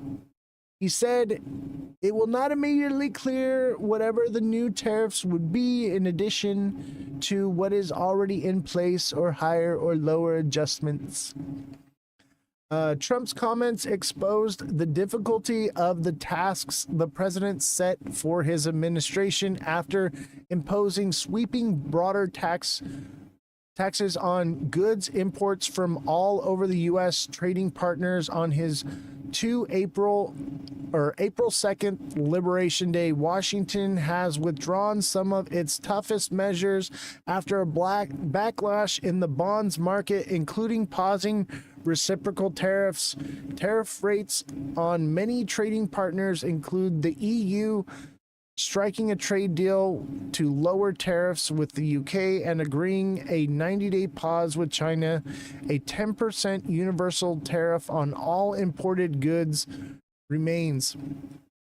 Earlier this week, Trump held a total reset in relations between China and the U.S. after the countries agreed the pause, which included Beijing lowering its duties on American goods to 10%, while the U.S. and China goods will be lowered to 30%.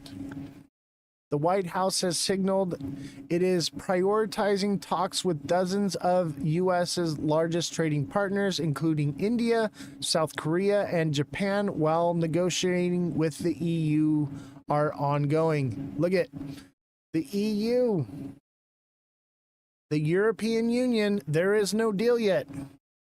There's no deal with Europe. There's no deal with China. There's no deal with Mexico or Canada. There has not been one deal made, and everyone thinks that there's deals.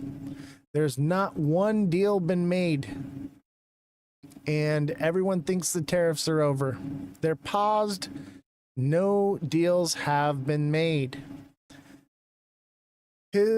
However, his comments suggest Washington lacks the bandwidth to negotiate with hundreds of countries at once, while indicating that the president will instead push to dedicate terms.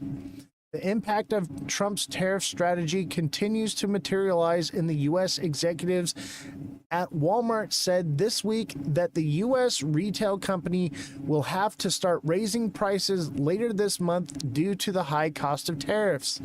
The president, meanwhile, has called out American companies that are not shifting manufacturing to the U.S. as a result of his policies. On Thursday, he admonished Apple over the tech company's reports plans to source production of U.S. bond iPhones from India. The UK-US trade deal announced by Trump and Keir Starmer last week prompted China to accuse Britain of aligning with the US in a move that could compel UK companies to exclude Chinese products from their supply chains.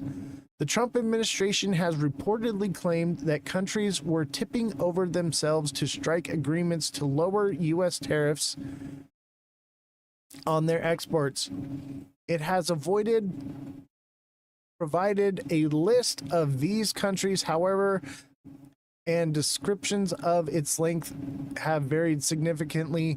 More than 75 countries have been in touch, U.S. officials claimed in April, as they sought to explain why the president had backed down the reciprocal rates he had claimed were here to stay. All right, that's interesting. Interesting. But there are no deals. There is no deals with any countries yet. It's not over. Okay, I can't believe how many people were calling me a clown the other day, saying I didn't know what I was talking about, that deals were signed with the UK, they signed a deal with China, all this stuff. People are so low information informed with the news. That's why we have this show, because people, they read headlines, they don't listen, they're ill-informed, and that's why I'm here, is to make sure that you guys are well-informed, because it affects your pocketbook, it affects your 401k and retirement, it affects everything. So this is why we need to be well-informed, because the fake news is going to destroy you, and I think that's part of the point. They want people to not get the truth. They want people to be manipulated because they want to impoverish you into indentured servitude. They want you to be the serfs, and they want to be the kings of the land. They want you to live in the pod and eat the bugs, okay? But I'm here to bring you away from that. I'm here to teach you and train you how to become an expert trader and to become wealthy and create generational wealth for your family and generations to come. Yeah, you showed that BBC article saying no agreement with the UK. I know. And even when I show people the information, they don't want to believe it. These people are blind to the truth. And I don't understand why. They have nothing to gain from being blinded.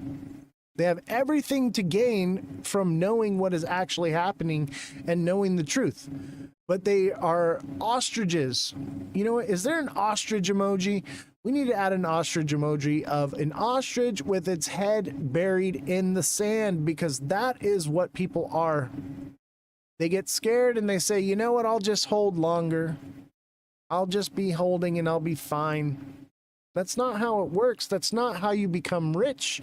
You don't become rich by buying the top, letting it fall to the bottom, and then holding it until it goes back up to the top again, and then waiting for it to go beyond that.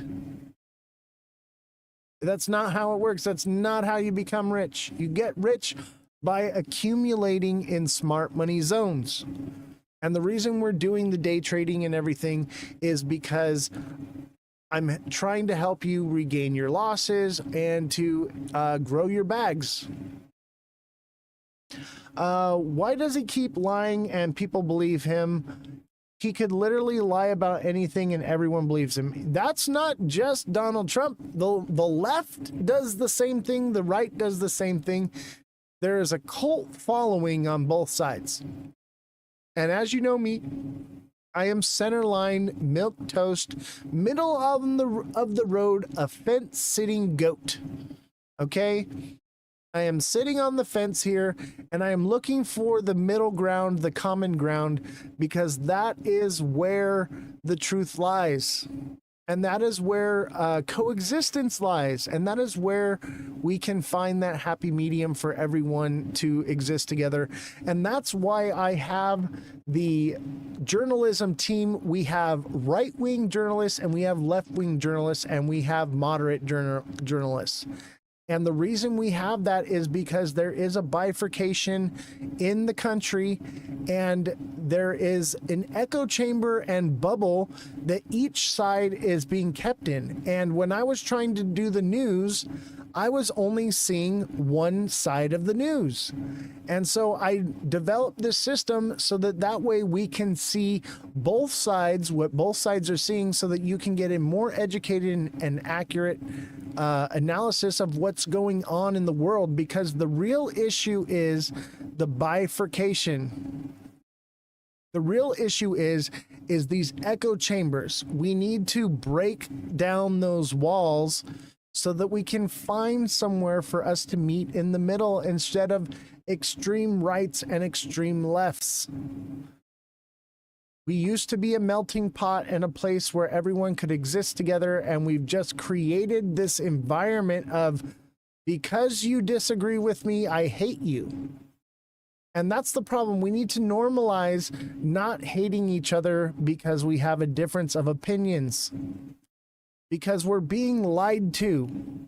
And that's why we have been having difference of opinions. It's literally in the Communist Manifesto. It's part of their playbook, is to introduce identity politics into society in order to bifurcate them. Read it. You know what? I'm going to pull it up and we're going to cover that. We're going to cover the Communist Manifesto. These are basic tactics that they have used in the past and will continue to use to gain control of the people and the country and turn it into a police state. They've turned us against one another. When the people rise up and go to march on the castle to rip the king out of his bed because he's starved the people grab their pitchforks and they grab their torches and they march towards the castle, and then the king comes out and he addresses the people and he says, "Everyone, the people with the torches are trying to take away your pitchforks," and they pit you against each other. When we need to come together and fight together. United we stand, divided we fall. We need to come together as a country, as a people, as a nation, as a global people.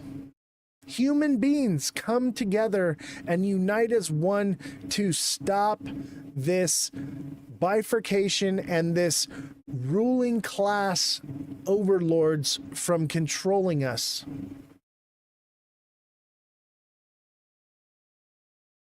Guinea Marie says we need to normalize people to speak up too. I agree. And that's why I'm here. I am speaking up.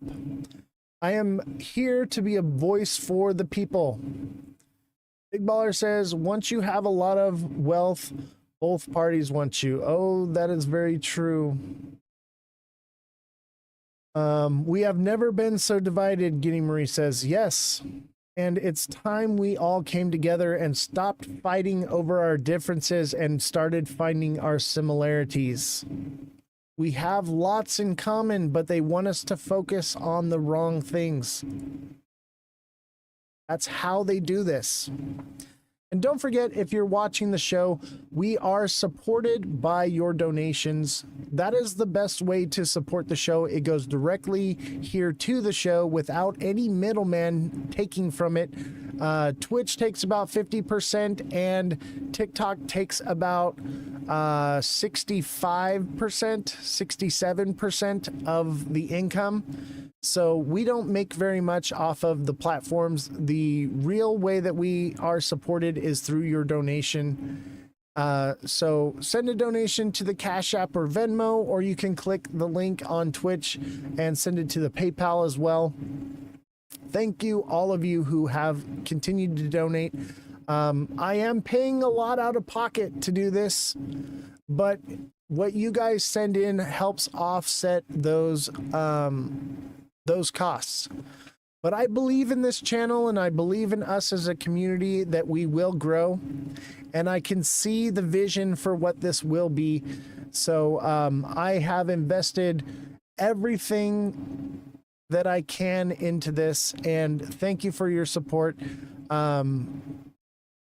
because we will grow, and eventually I won't rely on the donations, and will be more based off of earning from these platforms. But for now, because of our size, this is where we're at. So thank you all for your support. Guinea Marie says, revolution is here, freedom is coming. Big Baller says, well said, I agree. This is the revolution. With this show, we are fighting on the front lines of freedom, because the war is being fought in the minds of everyone today. It is a different type of warfare. It is being fought with TikTok and Facebook and Twitch. It is being fought in your mind.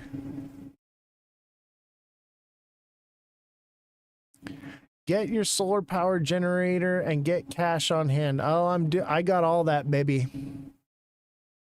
All of it. Check out Ann Tucker on YouTube. I've been preparing for 2 years. I'm all set. Good for you, Guinea Marie. I've been preparing for the last 15 years. The last 15 years, I knew this was coming. As you all know, that I'm always too early to things, and I'm way ahead of the curve on these things. I just have this intuition and understanding of everything around me, and I am well informed. And I have been growing this to the point where now I am at where I grew all the resources that I needed. And what I realized what I need now is a community of people to rely on and to build up and to grow something else. And we needed a communication infrastructure. Okay? Intelligence is what wins wars. Knowing what's going on and understanding these things is what allows us to have that intelligence to fight this war. So this is Command Central right here. This show is part of the entire system that I'm building for our ability to fight against living in the pot and eating the bugs. Big Baller says, Guinea Marie, I have an exit if you need to leave, if you have 3 days to get out of big cities. And that's part of why I do not live in a big city anymore. As you know, I lived in Beverly Hills, and now I live in the middle of nowhere. Big Baller 73 on 520. Ann Tucker will be posting a live to help you understand. She asks for nothing in return too. Is that a slant at me because I asked for donations? I do apologize that I ask for funding for this, but that is only based on the fact that we are trying to grow and I am bleeding out. And I don't have, you know, major bills like most people, but I do still have expenses, and we have spent over $16,000 on this studio and building this show, and it's been very expensive, and we've made a few $100s off of streaming, but nowhere near what it's cost us. So I'm trying to, and those numbers are going up because I'm paying the staff as well. But I believe that they are essential for this show. And so I'm paying a lot of that out of pocket in order to, you know, keep the quality of the show and not have it be baby steps up to something, but to just be a professional show overnight at all costs. It's investment, you know, into not just my future for this business, but for your future as well. I'm saying she isn't selling Kool-Aid. It's most channelers, people that channel. That's interesting. I looked into Ann Tucker. You turned me on to her, and she's interesting. I do believe in those spiritual things, and I'm also a man of math and science as well. So I think by keeping those, adding spirituality to science, I think is where you find truth. Big Baller, I'm at the border 1 hour from Boston in New Hampshire. Watch the Sean Ryan interview with Tim Tebow. It will open your eyes on how evil the world is. Oh, yes, this world is very evil. It's very evil. Did I read this one yet here? I don't think I did. China tariffs staking pushes true cost of import taxes well above 30% on many consumer products. Okay. If you think the numbers are 30% on tariffs, they are not. They're closer to 40 to 70%. The Trump administration trade deal with China, which paused the steep tariffs on Chinese goods, is not offering much relief to importers that face staking on of multiple import taxes, sending the true cost well above 30%. And I would guarantee that Big Baller knows this firsthand, because he is relying on importing goods for his business. And I'm sure the prices of these things are much higher. Let me tell you, the shipping costs have gone up exponentially on things just because things went stagnant for a while, so they're trying to recoup their costs, but also because the trucks aren't as full. Guinea Marie, I live in Huntington Beach, California. Big Baller is close to me. Me and Big Baller are neighbors. Is that near Cambria? Where is Cambria? I don't know where Cambria is. I think that's up north. We're in Southern California. It's near Long Beach, I would say.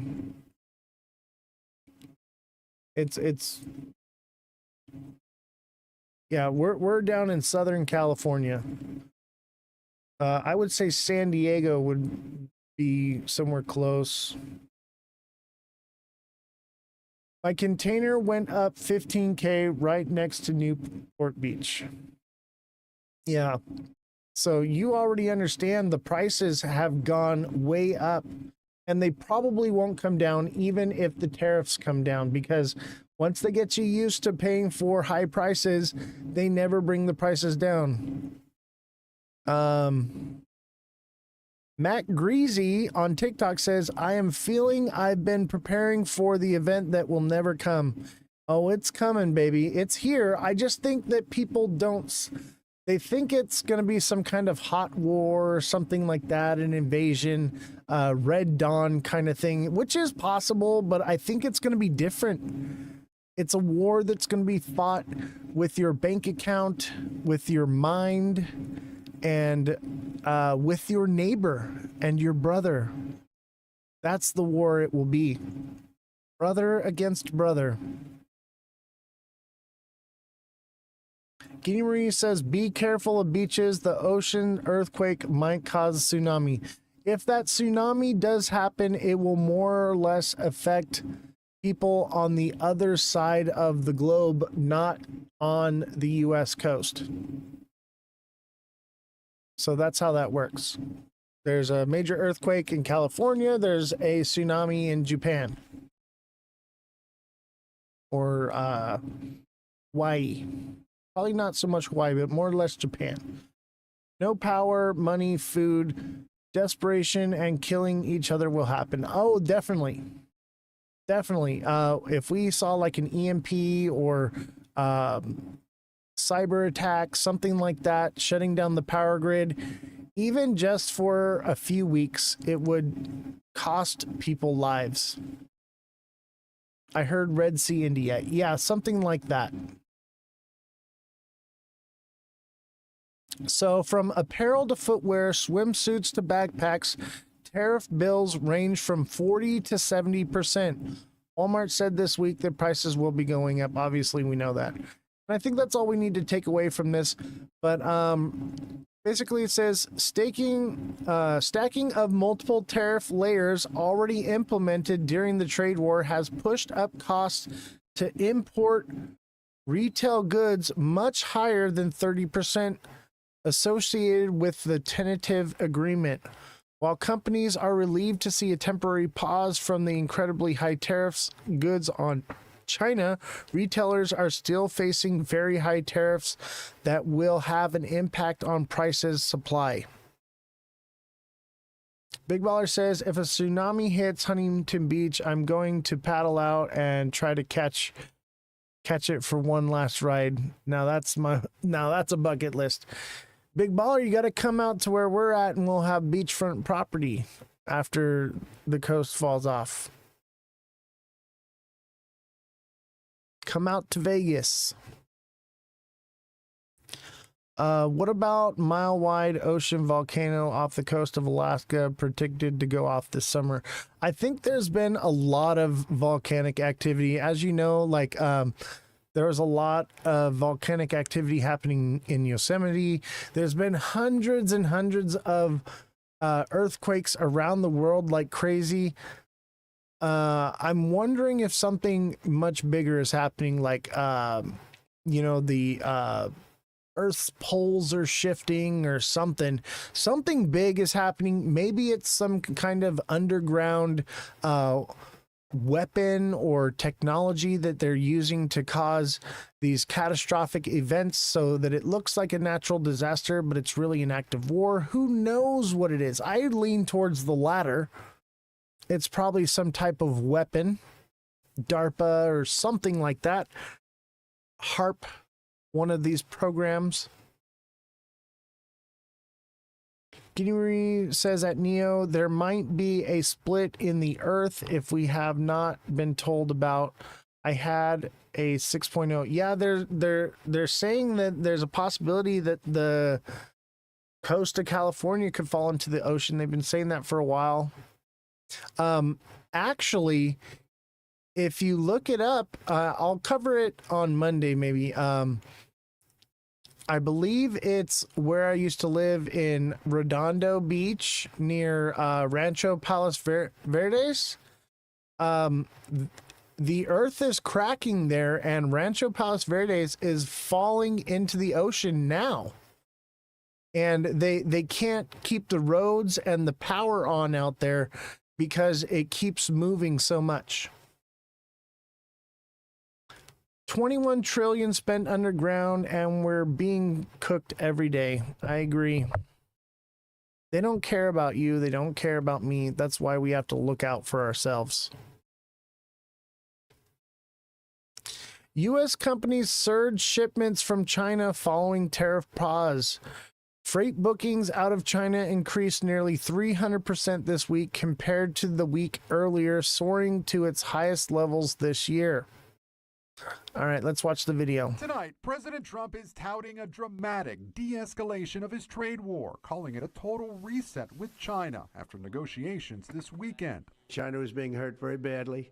They were closing up factories, and they were very happy to be able to do something with us. I'll speak to President Xi maybe at the end of the week. For 90 days, while trade talks continue, the U.S. has agreed to lower its 145% tariff on Chinese goods to 30%, while China will go from a 125% tax on American products to 10%.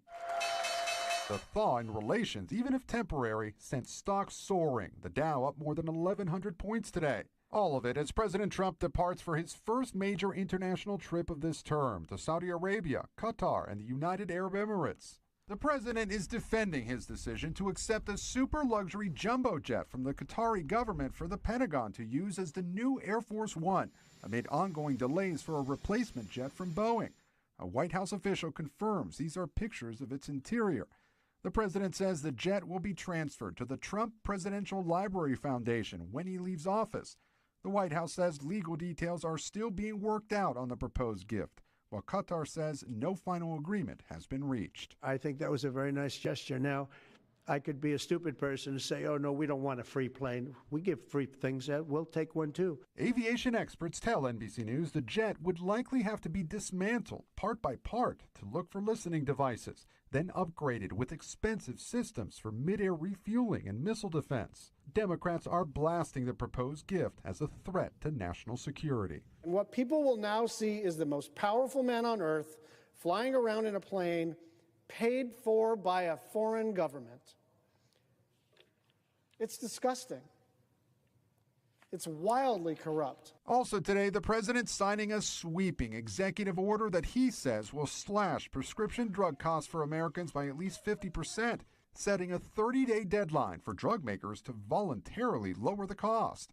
Otherwise, the government will develop a new rule that ties the price the U.S. pays for medications to the lower prices drug companies charge in other countries. We're no longer paying 10 times more than another country. The move will likely face legal challenges, and the pharmaceutical industry says it would lead to less treatments and cures for Americans. Gabe, there could also be some movement tonight in the peace talks between Russia and Ukraine. Yes, Lester. Today, President Trump said it is possible he may fly to Turkey on Thursday to attend possible peace talks in person. Ukrainian President Zelensky says he'd appreciate it if Trump would go. All right. What if someone might be... Very interesting news. The plane thing, I understand the precedent on that, and maybe that's not the best deal, but I get it. I get it. Why not accept something? But using it as Air Force One, probably not the best choice. All right, let's take a look at the chart here. We're headed down, baby. I think we could see a green candle tomorrow. Possibly Sunday. I would say maybe a green candle tomorrow up to, like I said, 242-ish to 247. And then probably back down from there. That would be Monday, Tuesday. And that would validate this head and shoulders possibly forming right now. For now.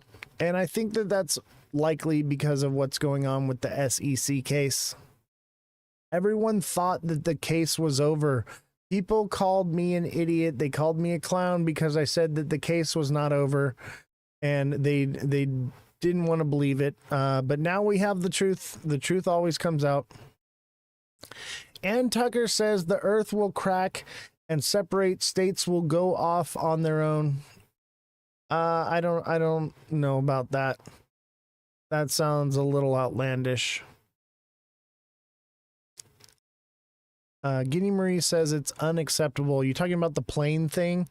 I think it's retarded, but also like I think part of it is about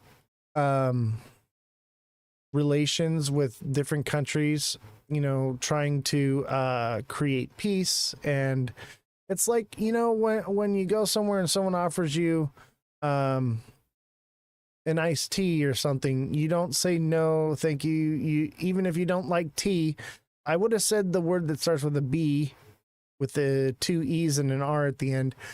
Can't say it because of TikTok, but it's one of those things where you don't refuse kind gestures when you're trying to create peace. You say no excuse. I don't see it as a bribe. I see it as trying to create a gesture of goodwill. I get it. Does it create a precedent for him to look bad? Obviously, yes, people are gonna whatever, but I'm trying to, you know, understand the middle ground that there's a lot of eggshells to be walked on with these deals that they're dealing with, especially the Middle East, and, you know, trying to alleviate tension. I get it. Big Baller says we're all living in a simulation, the Truman Show, and now we are living in the Trump Show. He says you have to take responsibility for your behavior. I agree, and I think part of it is like he's like, hey, they gave us a gift. We're not gonna say no. We're not taking the gift. I get it. Should he be using it as Air Force One? No. Maybe he should just give it directly to the museum, just like the leopard that they were given by Syria. And now it's in a preserve or whatever. Don't turn your nose up at Goodwill. That's the idea. And I get it. I understand. And I understand the fine line there. It's not a Boeing. He's causing war everywhere. It's not about peace, in my view. Well, here's the deal with that is we were already on the brink of World War III. Okay. But instead of sending in troops and fighting that way, we're fighting with making deals. And that's what I'm trying to understand.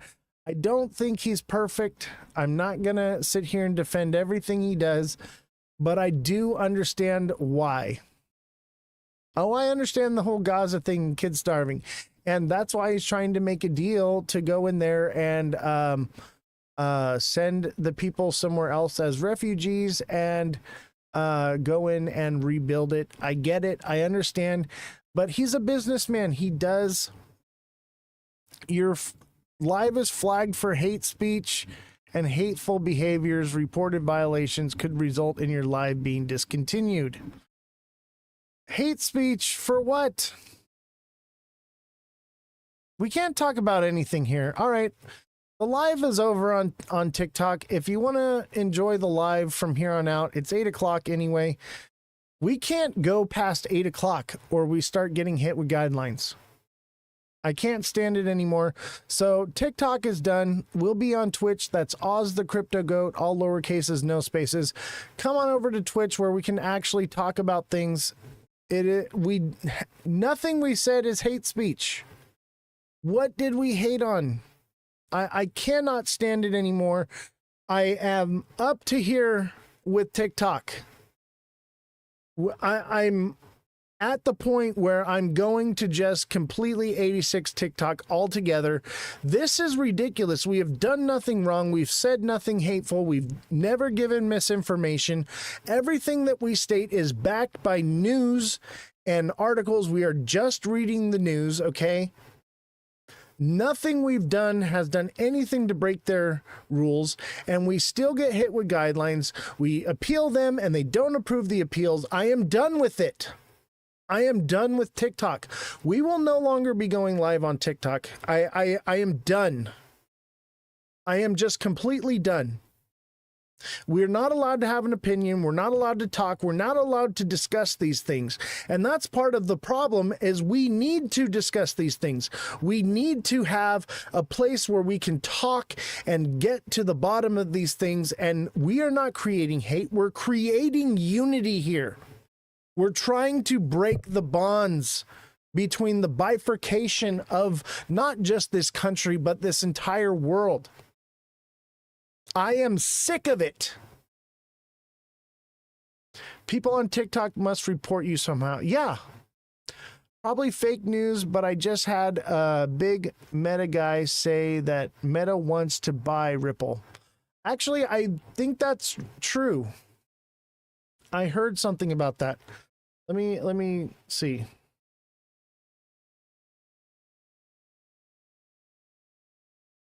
Can we get a fact check on whether Meta is trying to buy Ripple?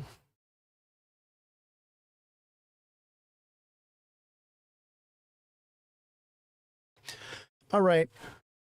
We're going to Twitch. Come on over to Twitch if you're watching on TikTok. We're down to 12 viewers on TikTok anyway. So if you want to continue with the show, we will be on Twitch. That's Ozthecryptogoat. Come on over. And if you do come over from TikTok onto Twitch, put something in the chat and put your name of who you are on TikTok so that way we know who you are. And welcome to the community. We are done with TikTok. I am done.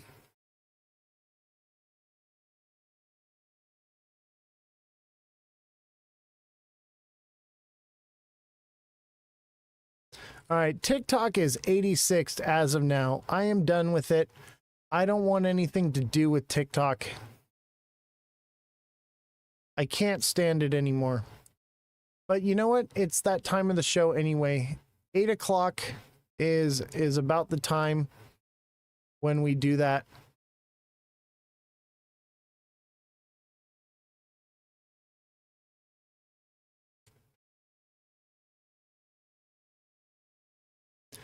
Big Baller is gifted 5 tier 1 subs to Oz the Crypto Goats community. They've gifted a total of 10 in the channel. Thank you, Big Baller, for the subs. Thank you. Clone Hoodie got a sub. Jason45 got a sub. Mellow Jello got a sub. Neo got a sub. And someone else in, it looks like Korean, got a sub. Welcome to the show. Glad to have you here. We got a hype train. We are 50% of the way to getting a hype train. So if you want to gift a sub, that's a good way to help the show. Uh-oh.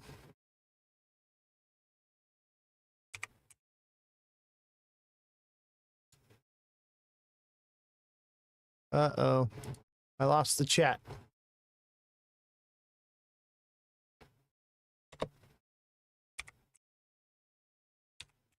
Hold on a second. Bear with me. There we go. Okay, we're back. Okay, got the chat back. Thank you, Big Baller.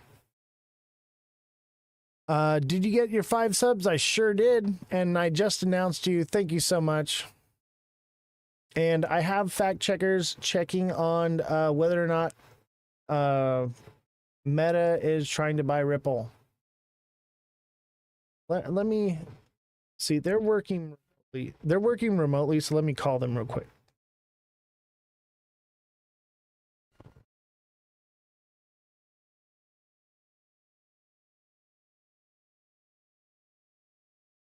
Just a second.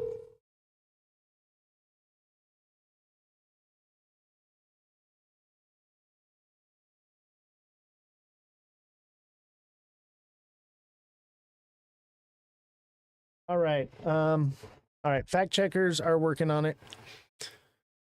Oh. Now give them to the TikTok people. Yeah.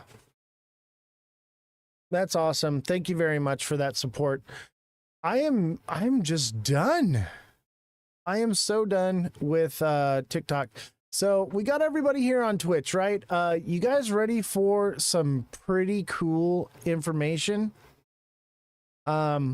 This is something that you may want to know. Big Baller, you live here in California, so this more pertains to you, but obviously you guys can invest. Oh yeah, we'll talk about the stage thing. Let's start with the first part is so investing, right? Now, my source on this information has an NDA, and I cannot disclose who it is. However, in my line of work, you all know I'm was an audio engineer. I'm retired, right? We sit in these meetings, okay? And I sit in some meetings and other people sit in other meetings, right? And I, from a very credible source, okay, that I am going to give my backing of approval, told me this information, okay?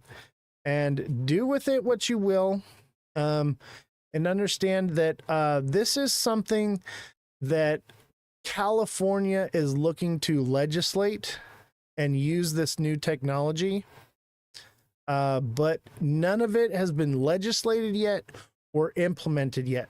So looking into these technologies and getting into them now could be very lucrative for you. Have you gave the news?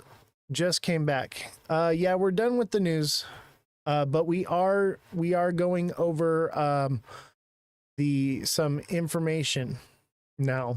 Little story time. as well. But Big Baller says spit it out. Okay. So a friend of mine that I work with, highly trusted source, told me it's funny how you guys are like, spit it out. I always drag it out a little bit. Obviously, okay, so hear me out. 50% of it is riffing, okay, because I'm trying to run out the clock. Oh, we got a hype chest. I'm going to open this thing. Rewards, batter up emote. Nice. Okay, we got a little hype chest I got to open up. Let me post it. Look at that. We got a new emoji, the batter up, the choo-choo. All right, sorry. Like I said, 50% of me dragging this out is riffing, and it's part of the show, but it's also build up. Okay, a good show keeps you on the edge of your seat. Big Baller says, donate to the hype train and it will go up in viewers. Yes, help out and donate, and don't forget that you can send bits. Okay. There's a little diamond thing, and it looks like the Ethereum symbol. You can send bits. I lowered the prices. I set them nice and low, so they're like a penny, I think. And that way it's a more affordable thing. I didn't realize the price on those things. So that's been adjusted and lowered so that we can get more of that engagement going on. So send in a few of those, and I'm going to give you some lucrative information. I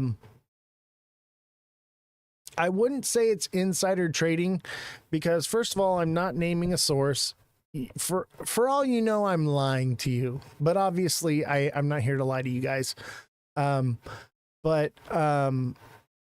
not, I didn't hear this. This is hearsay. Big Baller with 100 bits. Thank you very much. Much appreciated. So this information is, this is not directly from the horse's mouth. I did not sit in on this meeting. Okay. Guinea Marie with another 100 bits. Okay. This is hearsay information, but I trust the source that told it to me. Okay. And I know it to be true because, like I said, we all sit in these meetings. So basically, there is a new technology coming out that California and I think other states will be looking to implement this stuff. And as you know, that they're trying to go green. AV with the 100 bits. Thank you very much. Wow, this is awesome. I love Twitch. I just want to be done with TikTok altogether. But we have been moving people over to the Twitch side. So I'm going to write it out with TikTok until probably the 19th. But we're going to be working towards handling that. Anyway, back to, yeah, it feels a lot calmer here. And where you get, Big Baller's yawning. Okay. The reason why it feels better here is because TikTok is very addictive, and the way it works, it's very manipulative in your mind and controlling, and this doesn't have any of those features. And this is more along the lines for having a podcast like we're doing now. So this is just where we belong. It just feels right. And I don't have a lot of competition here with other crypto channels because we are the #1 crypto channel on Twitch, in my opinion. And I would tell you, go check it out. Just type in on Twitch crypto in the search bar and try to find any good channel. Try to find one and you won't. This is the best. Hercules says fusion technology. What are you talking about? Like cold fusion for like energy? Is that what you're talking about? I just moved, bro. Some Democrat got mad you mentioned Trump from an unbiased perspective. I know, right? It's ridiculous. Thank you, Matt Greasy. Who are you on TikTok? Is that who you are on TikTok, I believe? Yeah, Matt Greasy. That sounds about right. I think that you have the same name. welcome. Glad to have you. And that's the only reason why we're still doing TikTok, is to steal their viewership. Yeah, Matt Greasy, I remember you. Glad to have you. Welcome, welcome. It's much better here. And TikTok takes away the TikTok live, the way I have it casted to the screen all the time. So sometimes I have to point my phone at the screen. It's ridiculous. I'm just done with TikTok. All right. So back to the information. Since Matt Greasy is here, you're a new viewer. So let me fill you in on who I am and what I've done and where I come from. So I was an audio video engineer in Hollywood for IATSE Local 33, and I'm retired now at 36 years old, and now I day trade crypto. And in my job, I've done, some of the biggest shows, you name it, I've done it, right?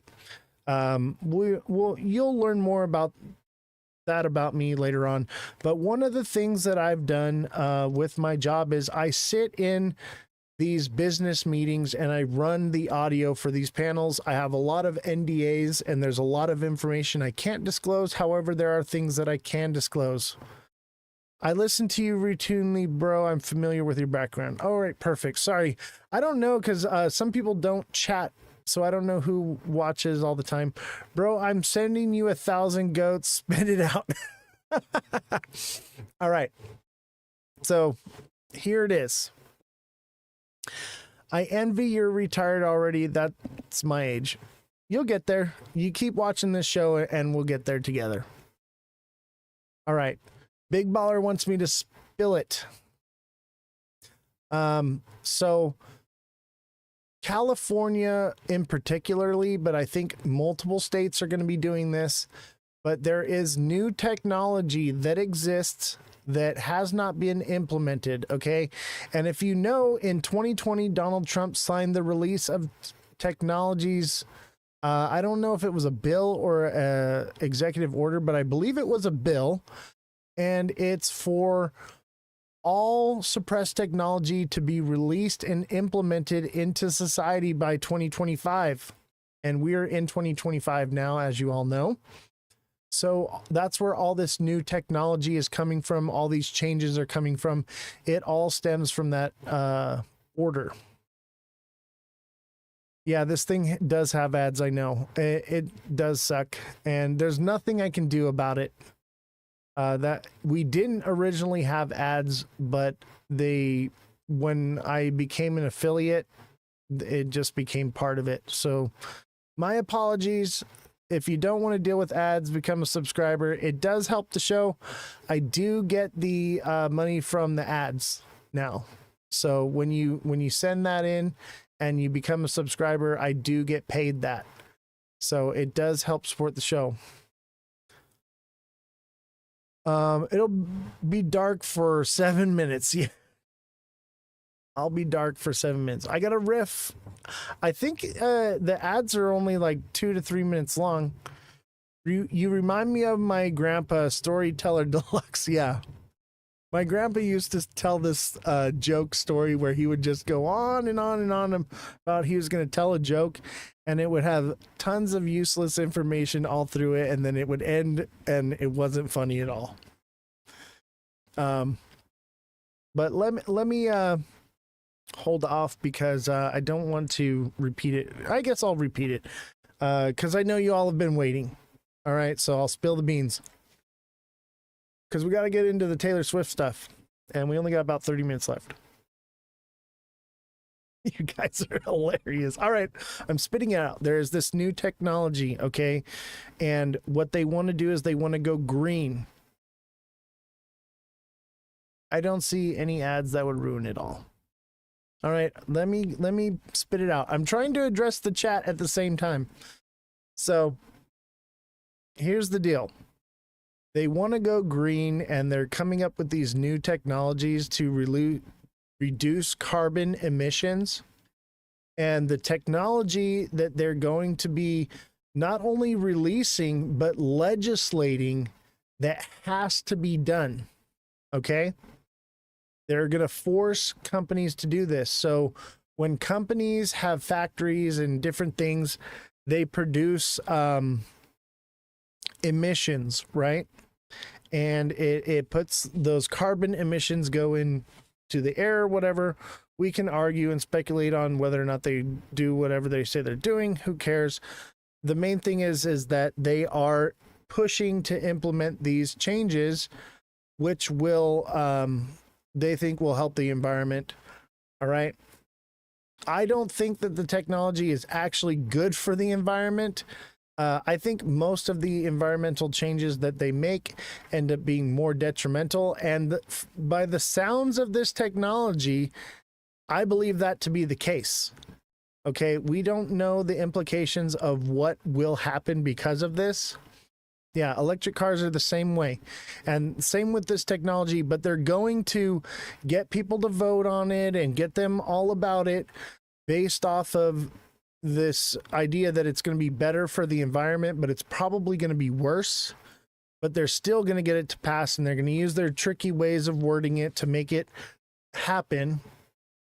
But what they're looking to do is implement this technology, which basically takes those carbon emissions and it pelletizes them. What's the ticker symbol on Coinbase? What do you mean? I don't use Coinbase, so I don't know. So what it does is it pelletizes the emissions, the carbon emissions.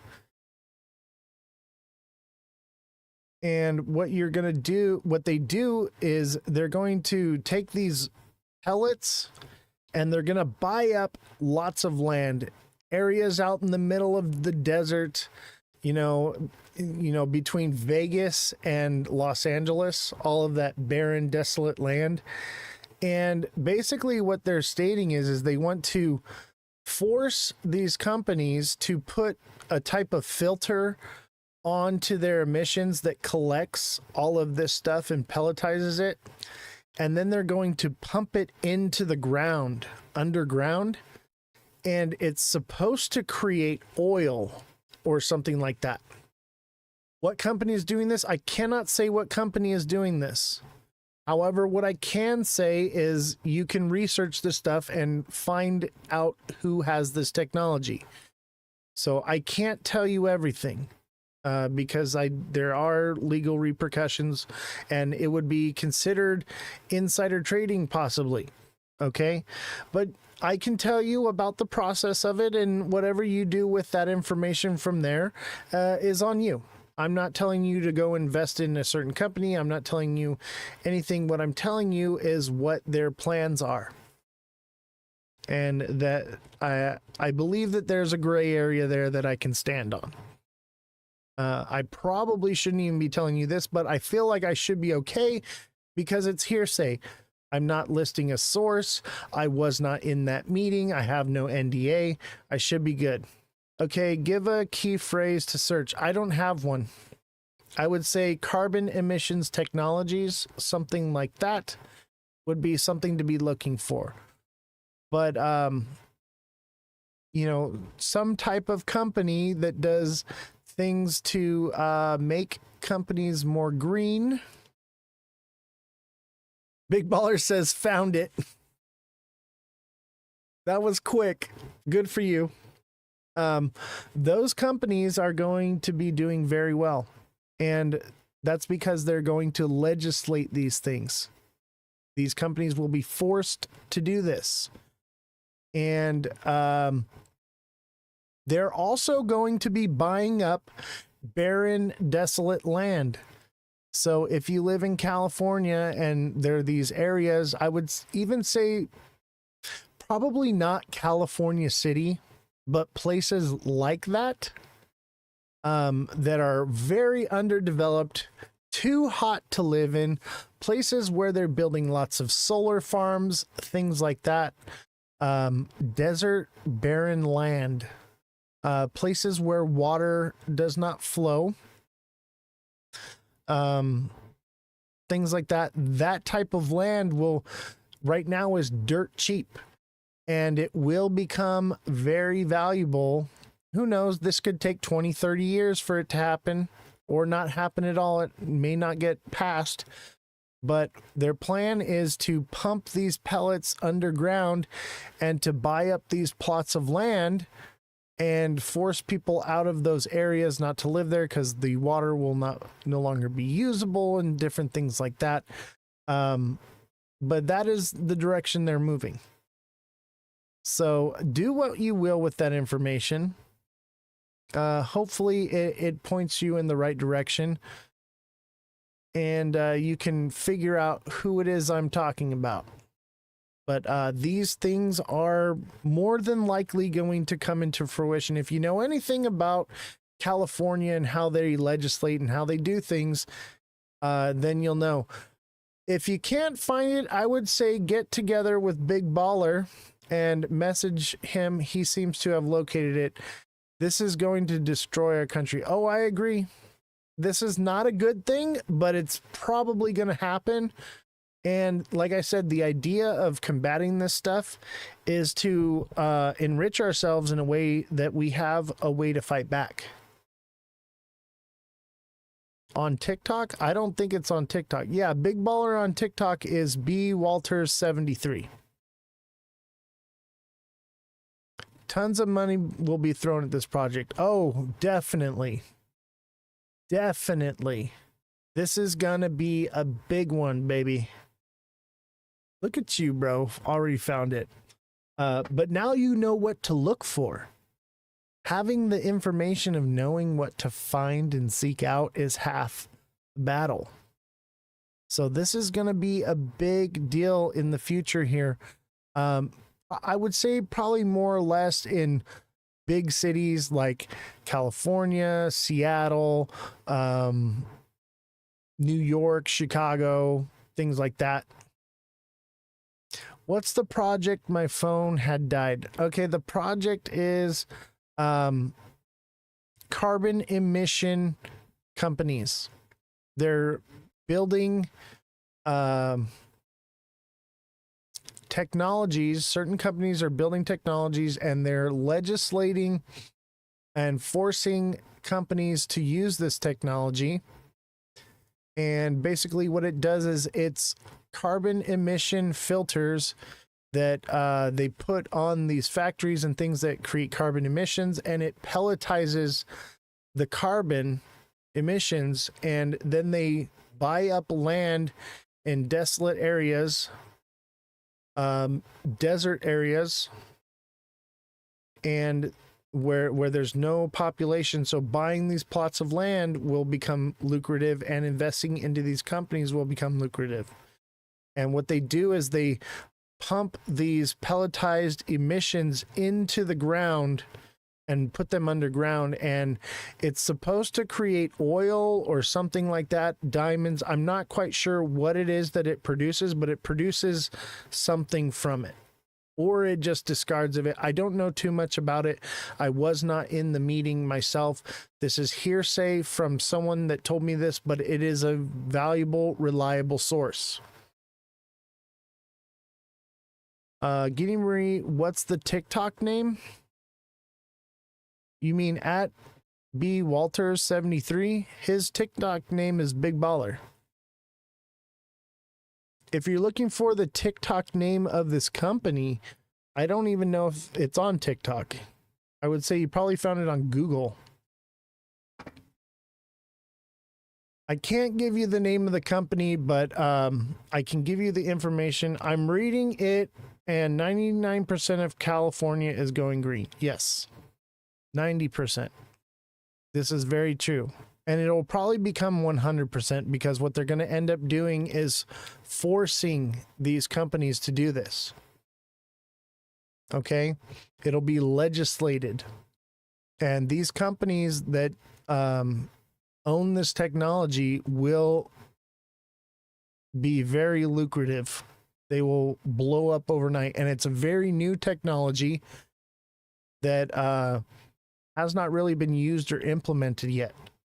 So this is something that could potentially be very lucrative for you. So look into it. Check it out. I didn't grow up with computers. There's a big 5 companies that are it. Yes. There's 5 big companies, and there will be more than one company. Getting Marie says, you're killing me. Yeah, you're going to have to figure out how to reach each other. I believe you can send whispers to each other by just clicking Big Baller's name in the chat. It should take you to his page. You should be able to send him a whisper on Twitch here and connect and get that information. Or Big Baller can put the information in the chat. I cannot do it. CCS companies. What does CCS stand for? Carbon Cleaning Solutions. Guinea Marie says, I just whispered you, Big Baller. Yeah, Big Baller has the information, and Big Baller, you can put that in the chat. I cannot confirm or deny whether or not carbon capture and storage. I cannot confirm or deny any of these company names, but what I can tell you is that is the direction they're moving. Big Baller says Schneider Electric looks like the big one. I cannot confirm or deny any of these companies, but you know where to look and where to get into. So hopefully that helps you all. Yeah, and remember, you're only going to hear this kind of stuff here on this show because no one else is even willing to give out this information. It's very it could be very damning to someone's career or to them legally. I'm not afraid anymore. I really don't care anymore. I'm retired now. I have nothing to prove or to hide from anyone. But I do want to help people. So that's where I'm at with all of it. And I do believe I'm not breaking any laws because I didn't sit in that meeting. I wasn't there. I just heard it from somebody, and I'm not naming a source. So I think I'm good. I haven't named any companies.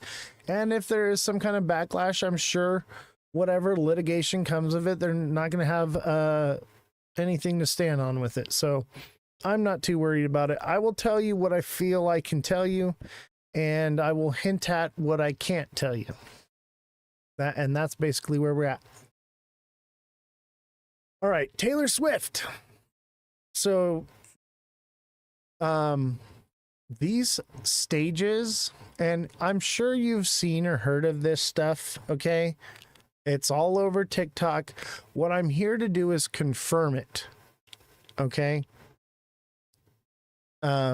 Because I know you all trust me and I have no reason to lie to you. Obviously, I'm an entertainer with the show, but it's more than just entertainment. I feel like people need to know this information. And you probably already know and understand this and believe this to be true. So it's really not much to give to you. What I'm here to do is to confirm the information. Okay. As someone that has seen this stuff firsthand and experienced, I wouldn't necessarily say a part of it, but directly exposed to it and observed it with my own 2 eyes, not just in the shows themselves, but through rehearsals, talks about it, gatherings, meetings, things like that.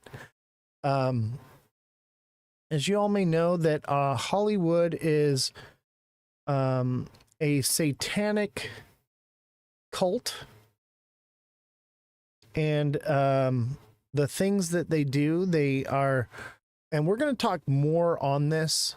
I'm going to breadcrumb trail you down more information on this, but we're going to break it up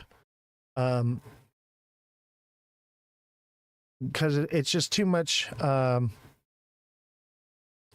It's too much to give out all at once, and we just don't have the time to cover it. Guinea Marie says, I've heard of this, but thought it was not true. It is very much true. and they are all like different groups and organizations and societies that are operating. Each of them have different rules and things that they abide by, and each of them serve a certain purpose. Lots of women in Hollywood are men. Yes, this is very true. Lots of this stuff that happens. Look at what's going on with the Diddy thing. All of that is very real. And there's a lot more to it. Management is in the studio. I'm about to get in trouble. You do. I heard Taylor Swift was a man. No, that's not true. That is not true. I think there's a possibility that Michelle Obama may be a man. I'm just saying, I've seen the angle of the dangle, okay?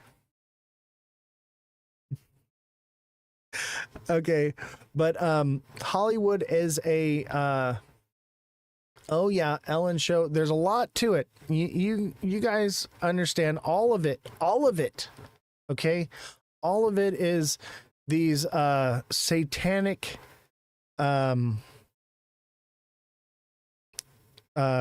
groups and societies, and yes, they are trafficking kids. Adrenochrome is a real thing. They do sacrifice. Yes, they do all these things. And we're going to get more into that, okay? I'm going to breadcrumb trail you on this one. We're going to talk about this more. But what they do is they are different societies that adhere to certain agendas and certain things that they have to abide by as far as rules. Clive Davis, Quincy Jones are really evil. I can't speak on that directly. I do not know. I've heard about all this by a friend in the spiritual world. Yes, this is very real stuff. And what I'm getting at with this is some of the this is going to sound crazy. Okay. But vampires are real. But they're not what you think they are. They're regular human people. But there are a group of people that are in a blood cult. Okay? We'll talk about management is freaking out right now. They do more than just drink blood. And what they do is they use blood to gain jurisdiction. Okay? They're like gangs, or I would say more or less like societies, but like gangs. And they have to operate under a certain set of rules, and they use certain aspects, such as the vampires. They use blood as a way to circumvent these things to gain jurisdiction, so that they are abiding by rules, but also breaking them at the same time. They get high on adrenochrome. Oh yes, definitely. It's more than that. It's more than just getting high. It's a way for them to look younger and more beautiful and different things like that. Kitty Marie says Oprah is a demon. I cannot say that I know anything about that, but what I can do is speak on what I do know. Okay. These groups are real, and we'll talk about the vampire group for now for this show. We got about 15 minutes left, so let me rush through it. They use blood to circumvent rules that they have to adhere to, and they use the blood to gain jurisdiction so that they can operate and conduct business legally based off of their set of rules. They are of a different, they don't operate under the Constitution. They don't operate under the law of the land. They more or less operate under maritime law, but it's more of a law of, this is too much. I got to give you more later on. But they operate on different laws than we do. And I don't know for certain if we'll get into that another live. Okay. Here's the main thing to take from this. The shows that they do, the stages that they build are altars. Okay? They are altars, and it's almost like a type of religion per se, and the performances are rituals that they're performing. And the courts are satanic rituals. That's why you get summoned as a corpse. Yes, this is very true. That is very true, and that is part of it. It's all through maritime law. We'll get into a show where we talk more about that and the way the court system is. I always say, I'm not judged by a man in a black robe. I'm judged by a man in white. My judge wears a white robe. So, admiralty and maritime law are legal fiction. Look up Cesti QV Trust UK Act 1666. Yes. So you understand what I'm talking about. And Ozzy Nate, I believe you are from Australia. So that's the UK version of it, I believe. And there is also a United States version. And the courts are enclaves here in the United States. An enclave is anything with four corners, technically. And but it can also be other things. It's basically a pirate ship. Okay, so when you enter into these courtrooms, you are leaving the country and you are entering onto their pirate ship, and their courts are conducted under maritime law as though they are conducting as a pirate ship. The magistrate or whatever that you're in front of is not a judge. Okay, and the people in Hollywood operate under these same laws, okay? And they have their own courts, and their courts convene in a much different way, but they have to abide and adhere by these laws. And what they do is they circumvent the way we do things with our court system in a different way, but still technically abiding by the rules, because they all have to follow the rules, okay? And if they break the rules, there are consequences. Look at the hospital symbol. Yes, that comes from Greek mythology. That is, what's the Greek god that has the flying shoes that flies around and carries the staff? Hermes. That's the symbol of Hermes. Yes, clone hitty.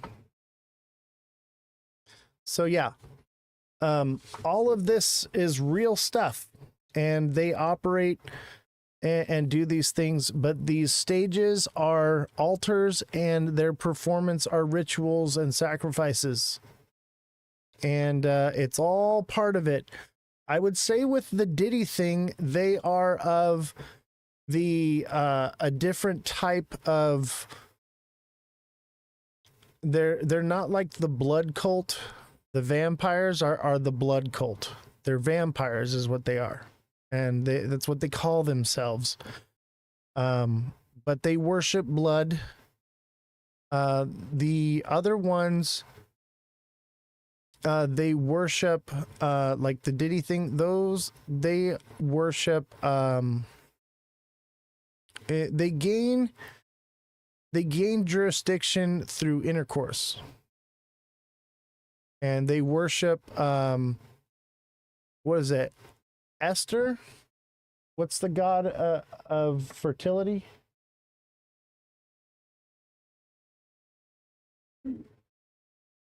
Oh yeah, Poseidon are there though. They use water for jurisdiction. Dionysus. Aussie Nate says Eshtar. I believe that's another name, but it's Ionisis.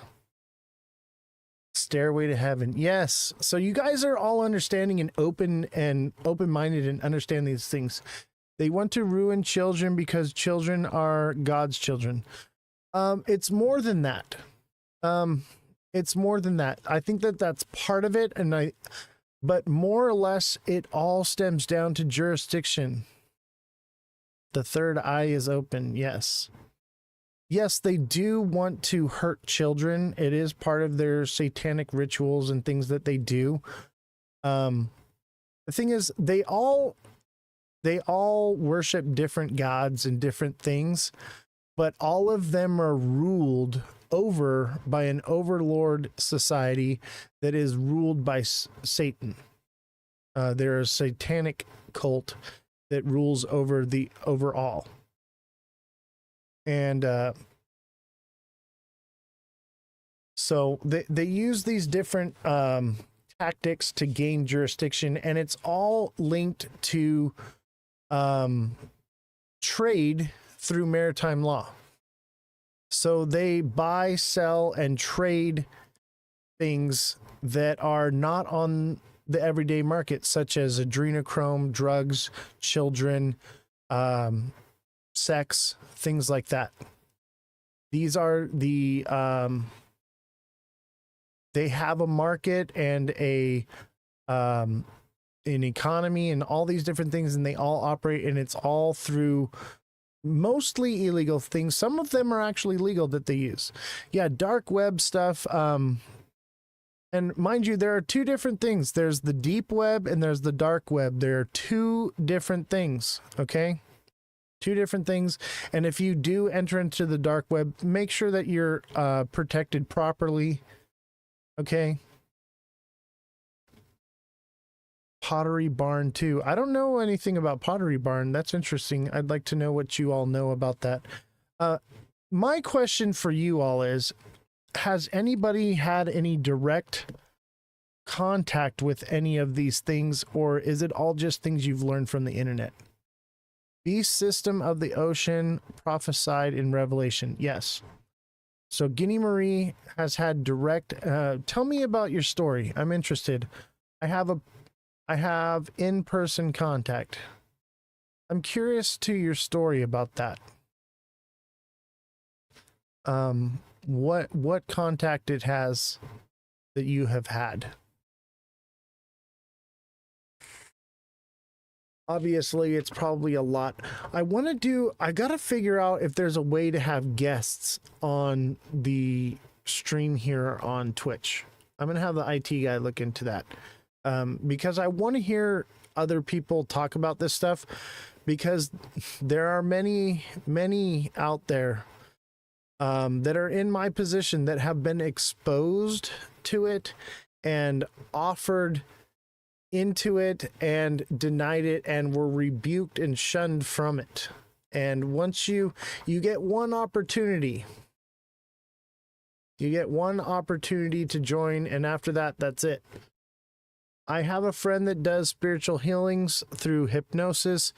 People come in and they have these attachments and tell these stories. She asked me to be there to witness because she did these alone.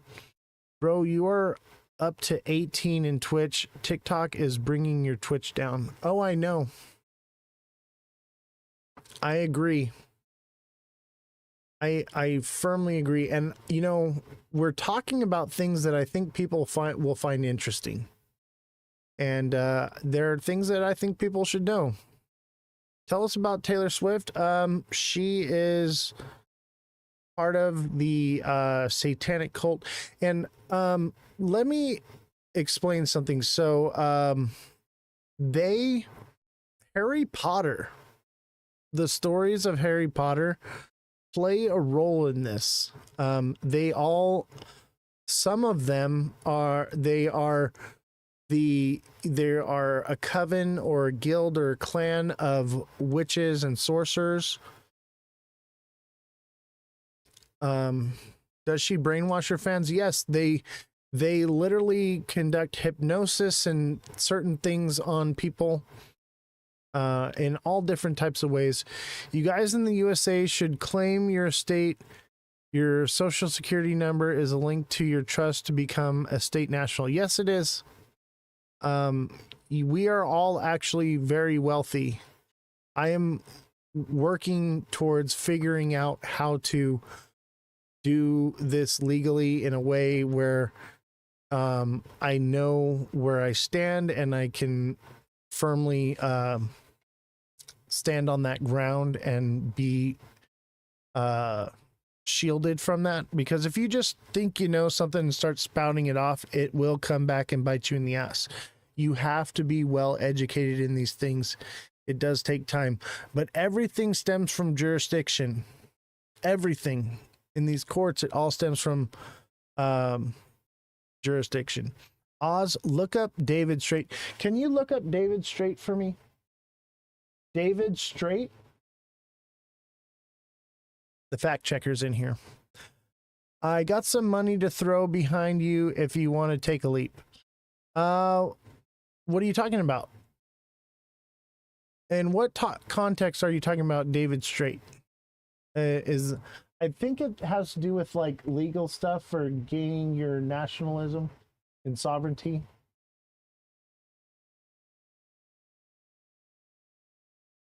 QAnon? Is David Straight connected to QAnon?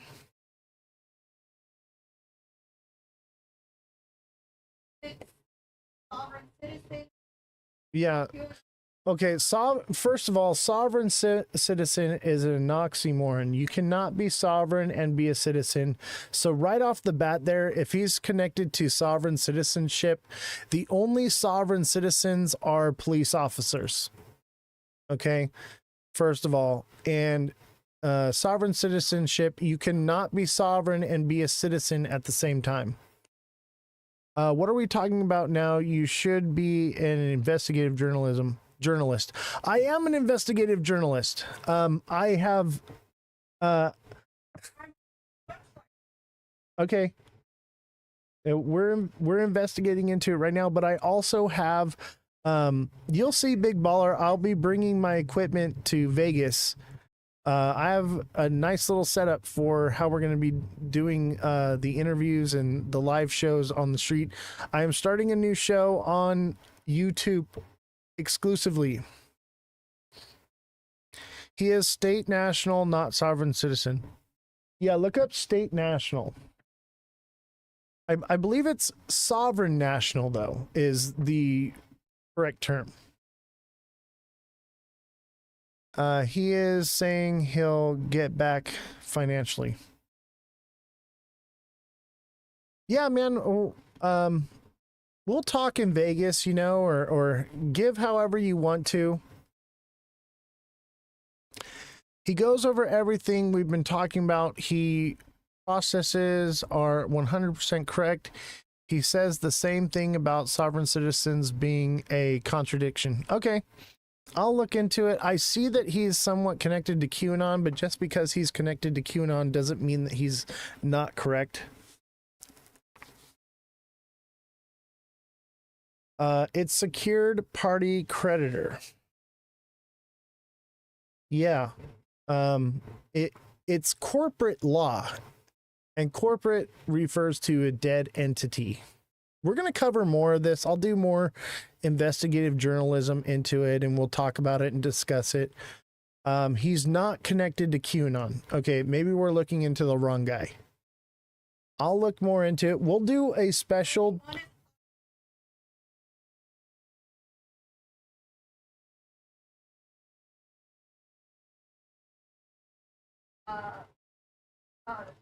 Right, but them stating that he's part of QAnon could be just a opinion piece, so it doesn't necessarily mean that. So we're going to look into this more, and we're going to do an exclusive Twitch live. We'll do the full 4 hours on Twitch, and we'll cover, basically, we'll only talk about this stuff. We will get rid of the crypto stuff maybe for one day and just cover all of these different things. You know what, we might have some stuff, but we'll talk about it. let's look at the 1 hour real quick.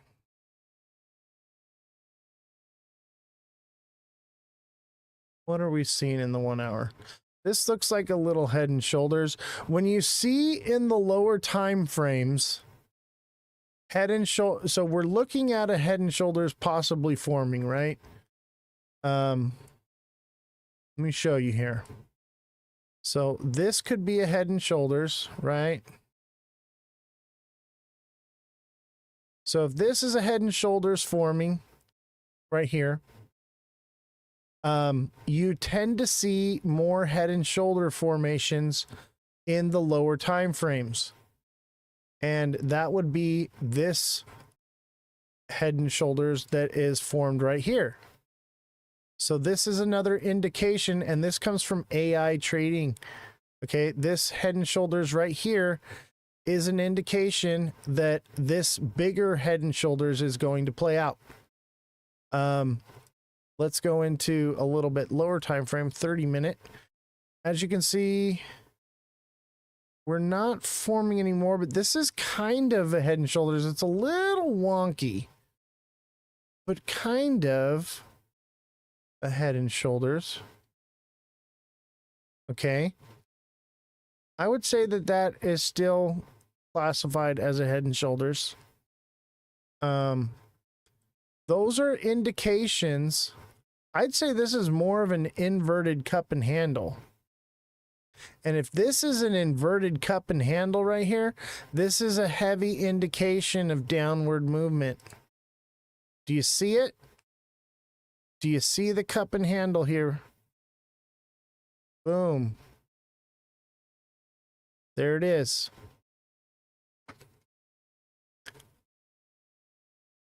Please don't leave a cliffhanger. And that validates down to 215 to 210, which I would say that's where we're headed. I'm Speaky about Yes Self L with SPC University. I'm watching ads for 7 minutes again. Yusef L with SPC University. Can you look that up? It says Yusef L with SPC University. We're already over time. It's 9 o'clock, so we do need to segue. He's on YouTube. YU Self.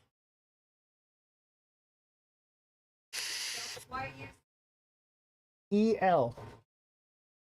Yeah, different word. That's his name. Yeah. Oh, it's Yusef. It's Yusef. Okay, we're looking it up. We're going to cover more of this maybe Monday or something. Just put my daughter to bed, headed to poker. Good night. Have a good night. We're going to end the show, and we'll talk more about this on Monday, I think. We'll do a special live just for Twitch, so don't miss out on it. But it looks like we have an inverted cup and handle, which would validate a move at least to 225. And maybe see a correction there and then come back down some more. Have a good night, everybody. I will see you all later. Let's all think about and ponder on the things that we've talked about and understand that there are powers that be that are mightier than thee.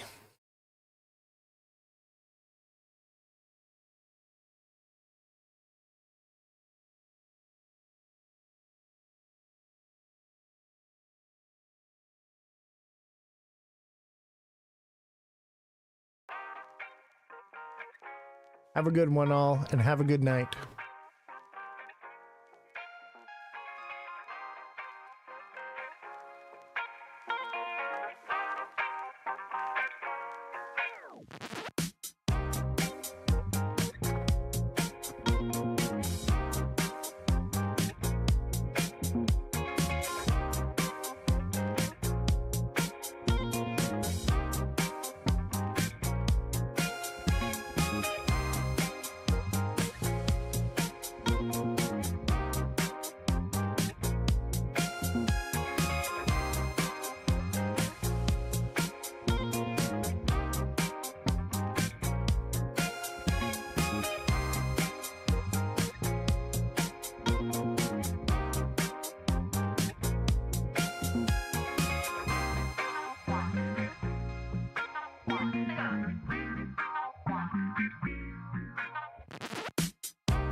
You guys like that goat video?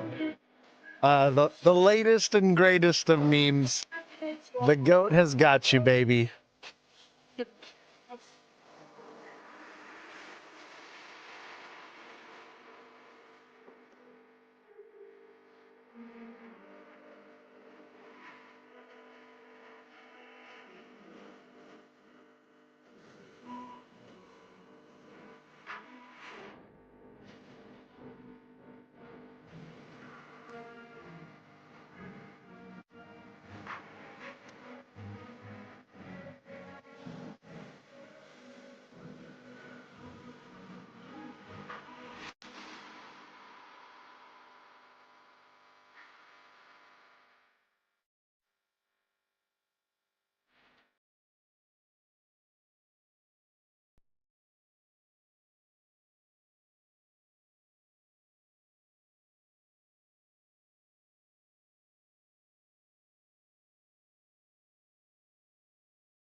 The show. Welcome, welcome, welcome. As you know, I'm Oz the Crypto Goat, and we are here in the Ledger Lounge. And I'm doing just fine after the dentist. Mouth's a little bit swollen, jaw's a little sore. So that is a bit of a bummer. We did miss the show yesterday. But don't forget, guys, if you are on TikTok, come on over to Twitch. That's Oz the Crypto Goat, all lower cases, no spaces. And in today's show, we will be going over the news, some price point predictions, and my insight into what I see happening. But mainly right now, the news is controlling the markets. Okay? no matter what direction you can plot or expect or hope for, it's going to be the news that drives everything, okay? And I feel like we're running out of good news as far as crypto goes. We already kind of know and have speculated about everything that is, you know, supposed to happen or may happen. And that's why we got this big, nice pump right here on XRP, because we already speculated. And, you know, you buy the rumor, you sell the news. And now we are getting the news from it. And a lot of the news hasn't even been that great of news. And the amazing great news has been pretty much fake news or propped up by some platform or another. And it shows that no matter how bullish the news is, we still continue to drop back down along this bullet or bearish trend line. And this is kind of common. This is normal. This is what we see in the markets. Usually they say sell in May and go away, right? You're supposed to sell in May and take your money and go on vacation, and we'll see you back in towards the end of the year, you know?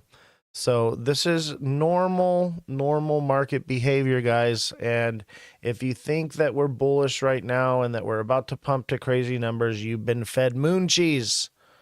Moon cheese is the cheese that they bait the trap with to make you feel that it's going to the moon and give you a sense of urgency to buy. And then they spring the trap once you guys drive the price up to where they want it to be. And they sell, and they use you as exit liquidity. They already bought into the market way down here, and they are working on their exit strategy. And their exit strategy is to keep it high as long as possible, so that way they can continue to take profits at higher dollar amounts. The idea is to extract the liquidity from the market, which is you and your pocketbook if you're buying right now. So keep that in mind. And that's why we're here. We're here to help you make smarter trades, here to understand the way the market works, how to read the charts the way I do. I do not use indicators. I mean, I tend to from here and then, like, you know, let's take a look at the Bollinger Bands, you know, they do something which basically says where we could jump up to. This says 227 and this says 187. I don't think any of that is very accurate though, so I stay away from them. The other one I would say would be the EMA lines, which tend to be the most accurate indicators. But generally we drop below the EMA. See, we drop below the EMA here, and it looks like we're headed for the EMA one more time at 195. If we break this EMA, expect us to fall down dramatically, just like we did here. The question is, will we hit, 161 like we did before and double bottom and come back up and hit that $2 mark and then come back down?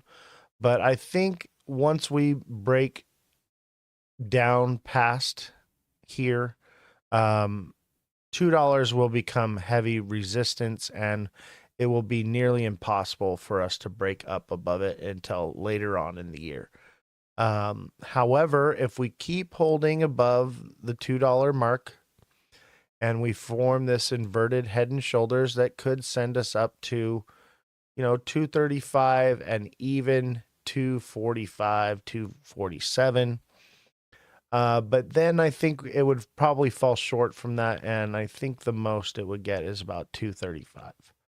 And it would hit that and basically want to come back down, and we would still continue in this channel. This is a descending channel, as you can see here. Let me plot it out for you guys. It's doing something like this.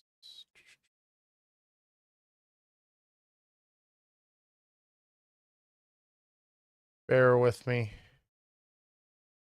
Something like that seems to be where we are, which means that when we drop the next time, more than likely, if we do not form this head and shoulders and this breaks, that's heavy downward pushing motions that would send us to right about here, which is at, I would say, the 147 to 155 range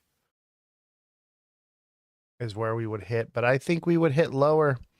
I think the very tip would be at the 147, and the candle would probably close at about 154, 155. So we shall see. As you can see, we tipped down here, but the candle closed up here at 179. And that's what we'll see. We'll see the tips come down here. That we could even come down as far as 139 and even as low as 128, 130. It just depends on how much time it takes us to fall like that. If it's quickly, it doesn't fall as low, but if it runs down like it did here and then waterfalls, the more space between is how much lower it goes. So we just have to wait, watch, and see what's going to happen. In the meantime, smash that like button, guys. Subscribe to the channel. Share the show with your friends. Send in those gifts. And don't forget, guys, we are not receiving money from TikTok right now. So we are on a suspension ban type thing. So because of that, we're not really getting paid from TikTok. So if you do want to give, send it to the Venmo or to the Cash App. But let's see here. Where is that? I made a little meme here. Let's take a look at the meme. If you haven't seen it yet, this is the reason why we are leaving TikTok right here. Hello, Awakened Mermaid Healer. How are you? So this is the reason why we're leaving TikTok, guys. I created this meme the other day, and I wanted to share it with you guys if you guys haven't seen it yet. But let's take...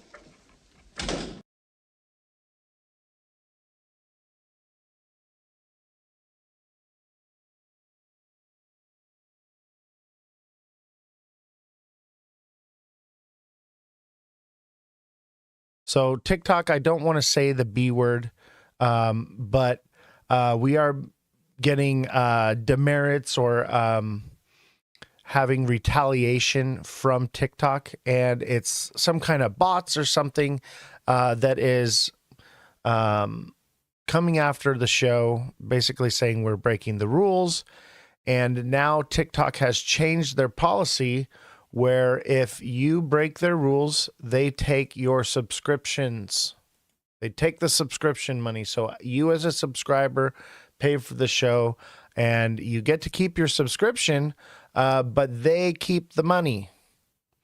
And I don't get it anymore. And they constantly hit me with things that aren't true. And I have to file... every TikTok show, I file a minimum of 9 or 10 appeals on the low end. On the high end, I would say about 25 to 30 appeals throughout the show. So it's become a problem. It's the new AI dev team integrated this month. It's hurting everyone, and it's unfair. Exactly. And that is why we have Twitch now as a platform, as well as TikTok, because I've already been removed where I have had to not do the show for a whole week.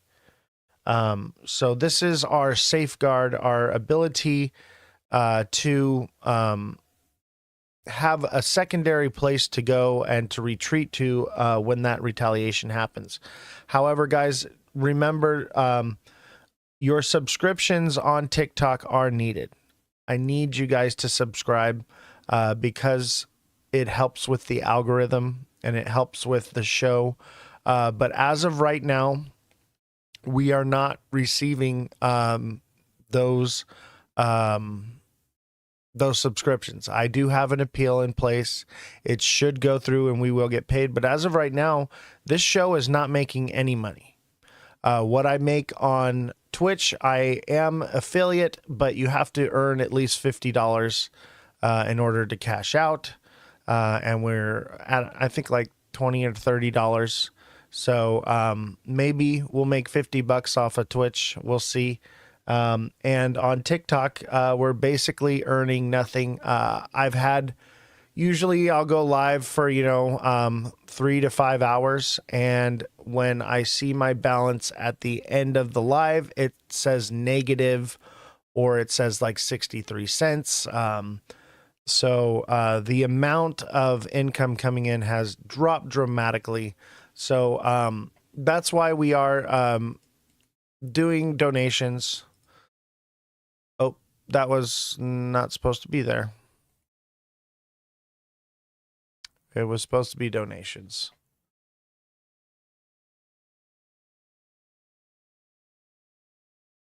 So if you guys want to donate, click on the donation link, or you can send it to the Venmo or Cash App.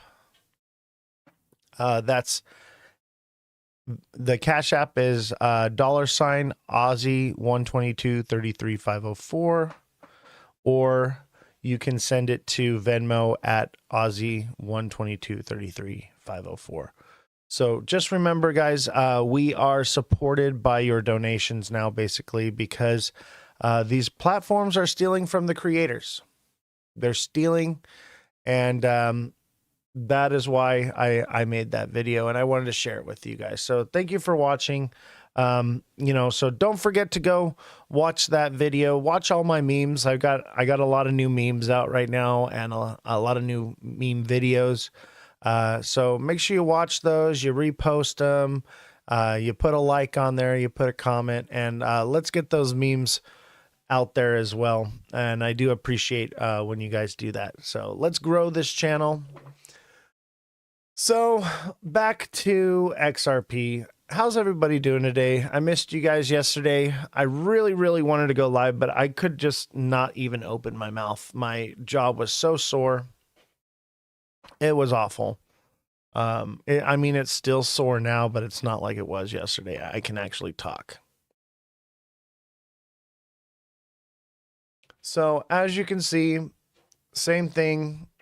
We're in this descending channel, guys, and we hit the top here of the channel.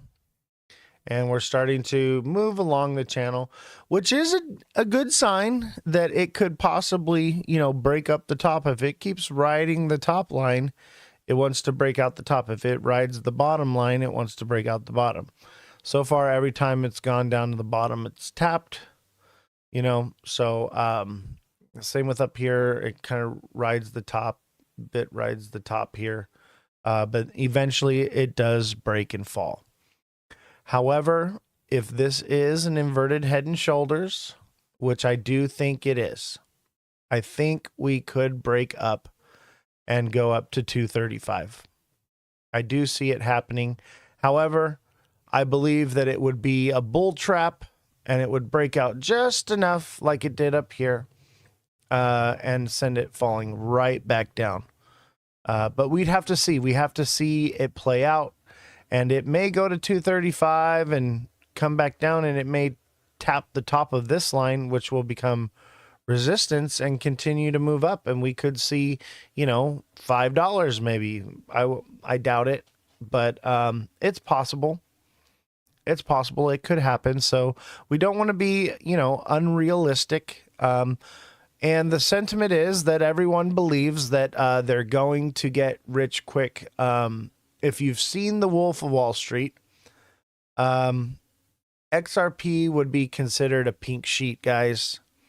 A penny stock type thing. It was pennies before, and now it's pumped up, right? But it's a pink sheet, And if you've seen the movie, they explain how they have their ads in the back of Hustlers, and they tell people it's a way to get rich quick. You're buying in ground floor on something. That doesn't mean that XRP won't grow and do bigger things. I just think we're just like so new. We're so new. It's a little early, and a lot has to happen before any of that changes. Okay. The lawsuit has to change. They have to change laws with Congress. They have to have set in stone structure. ISO has to go into effect, which has been being put back. By the way, ISO has nothing to do with crypto, but it will pump it. Okay, there are just some coins that are ISO compliant. That is all.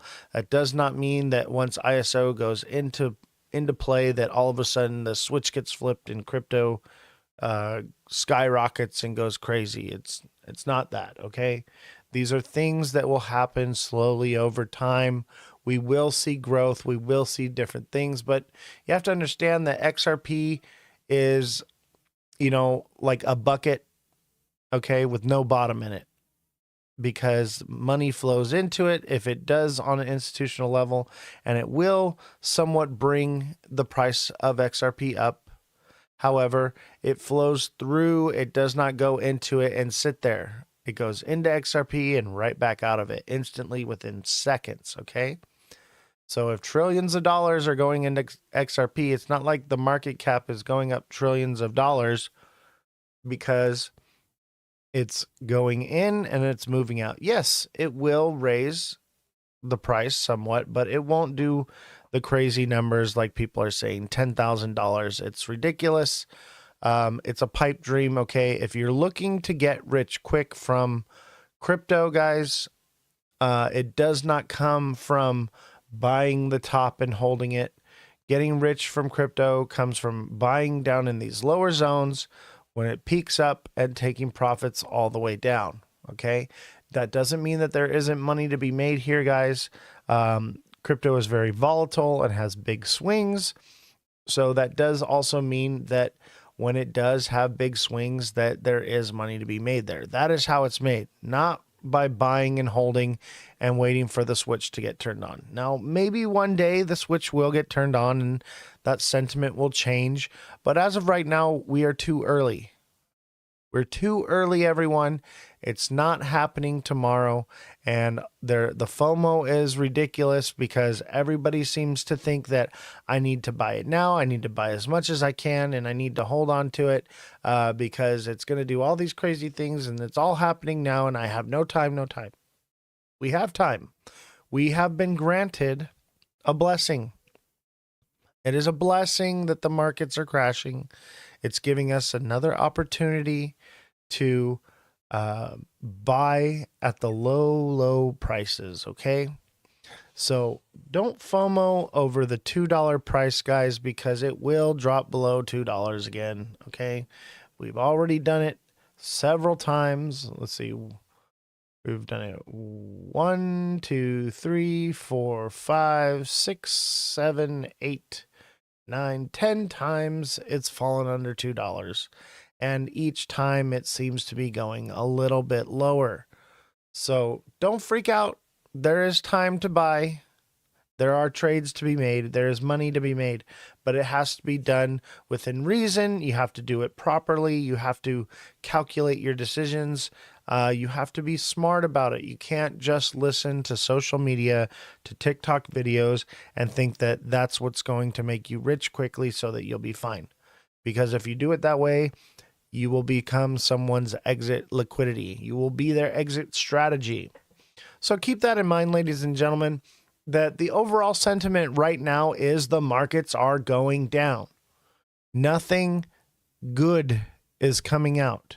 And even good stuff that we've gotten, like the crypto reserve, it wasn't what we speculated. They're just holding on to crypto. They're just not going to spend it. They'll sell it slowly over time. And it was not mass accumulation of cryptocurrencies like everyone speculated, okay? The speculation pump will always be bigger and the news will always drop it even lower. Okay. So we already got our speculation here that Trump would get into office, it would pump, and then it fizzled down a little bit, but then Trump got into office and it pumped, and then tariffs started coming, and we've been on downward ever since the tariff war started. Okay. And until that is over, that is the trend we'll be in. It will be tariff city until it's all said and done. And if you think that the tariff stuff is over or on pause, you're drinking the Kool-Aid. All the tariffs are still in place. They're still negotiating. There is no pause right now. There's been a renegotiation, but it's still 10% tariffs on all countries. It's 145% tariff on China, which is crazy. That should have dropped the markets, and it didn't. People still thought that the tariff pause was in effect, so they didn't even react to the China one, which is crazy because that we get most of our products from China. So they are using the news to manipulate things, guys. They're using the news. Listen, they think that everything is controlled by the news, that you're not smart enough, that you won't wake up, that you just want to sit at home and drink Bud Light. Okay. A head chine is up now on the over 200%.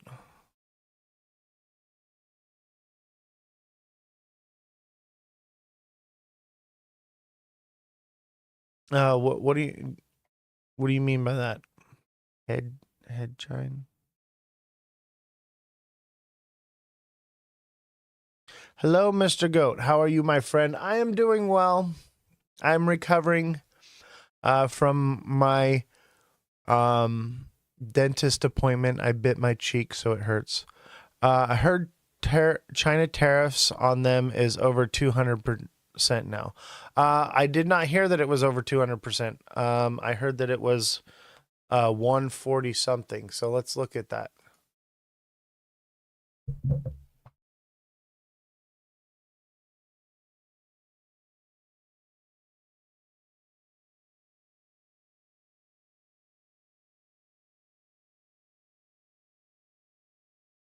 Where is the... I have a new keyboard, so I don't know where is what.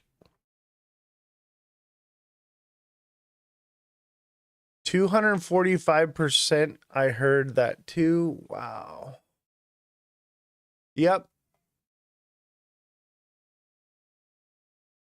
You are correct. 245%.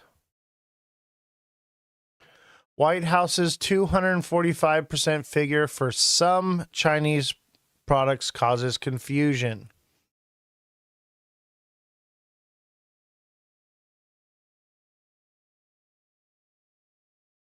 Amid tariff war with China, the White House statement that some Chinese goods face 245% tariff generated confusion in Beijing. It was another escalation. No, Trump's new tariffs on China will stand at 145%.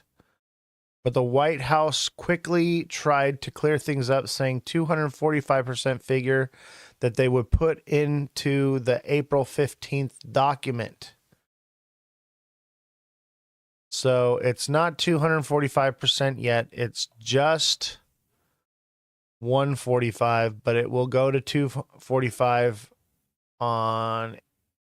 It was put into the April 15th document, outlining the context for a new executive order for President Donald Trump, represented all previous and all new tariffs on Chinese goods dating to Biden and the first Trump administrations. Let's see here. Let's see what they have to say about it. I'm looking at something to help some of the car companies where they're switching to parts that were made in Canada, Mexico, and other places, and they need a little bit of time because they're going to make them here.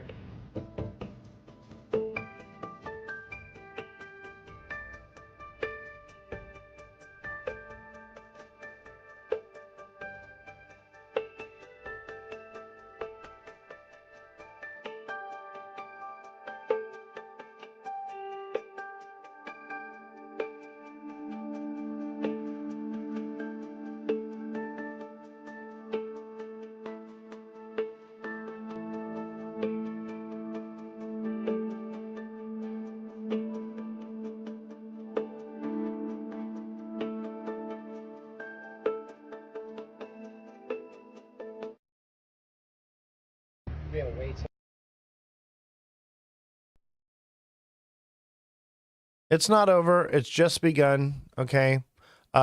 Prices may go up to 245%, but as of right now, it's 145% tariff on China, which is crazy that the market has not collapsed due to that. But the reason it hasn't collapsed is because you are basically getting fed that tariffs are on pause. Everyone's being fed that tariffs are on pause. And guys, don't forget to smash the like button, subscribe to the channel, share the show with your friends if you're on TikTok. Become a subscriber, renew your subscriptions. I am working that out with TikTok to get my subscriptions income back. So please do still subscribe so that you have access to those daily price point videos, and you can message me directly as a deluxe subscriber, and I can help you, coach you, talk to you, and we can work out what your goals are and where you want to go and what you want to see. And don't forget, guys, if you are watching on TikTok, come on over to Twitch. That's Ozthecryptogoat, all lowercases, no spaces. And let's grow the Twitch, guys, because the Twitch is where we're going to basically be going live. And the TikTok is where we're going to be posting those price point videos and where I'll be answering questions. So we're kind of doing both for now until we firmly transition over into Twitch. So as for now, we're doing both for now, and we'll see what happens. So subscribe on TikTok, right? I'm on Twitch, though. If you want to be a subscriber on Twitch, that's fine. But if you want to have access to the daily price point videos, you do have to subscribe onto TikTok. And in order to message me directly, you have to be a deluxe subscriber on TikTok.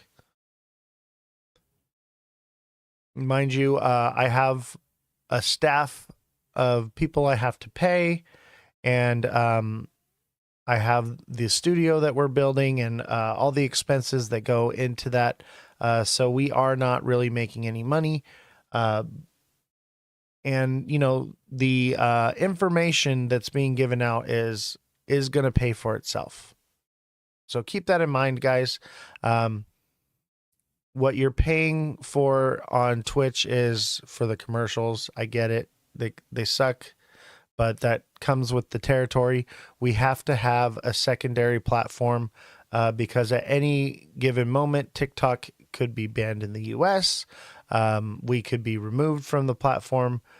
So we have Twitch as a way to mitigate that so that we have somewhere to go to if we can't be on TikTok, but we are still doing both. But remember, guys, this information pays for itself, okay? And the work that I put into this show is never ending, guys. Even on my days off, my messages are blowing up. I'm answering hundreds of messages a day. Some are paragraphs or multiple paragraphs long. I'm watching the charts 24/7. I'm doing the technical analysis. I'm reading through the news. I'm fact checking the news. I'm doing the live show 3 to 5 hours, 5 days a week. So it is a lot of time and resources. And with all of that time and resources does come expense.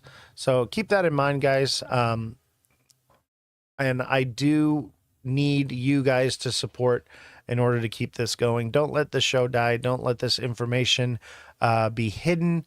Let's get this information out to the world, guys. But we're live on TikTok, and we only have 2 people watching. We only have 2 people watching on TikTok. We've got 13 on Twitch, so the viewership has decreased quite a bit. So please continue to support and keep the show going because if it comes to a point where it's just not doing anything, I'm just going to stop doing it and I'll enjoy my time with my kids. So don't let it die, guys. We have to work together. So if you are watching on TikTok, smash the like button, subscribe to the channel, share the show with your friends, send in those gifts. And I do appreciate all the overwhelming support that you guys give. And remember, we are not really making any money here. So if you do want to help support the show, you can send it to the Cash App or the Venmo.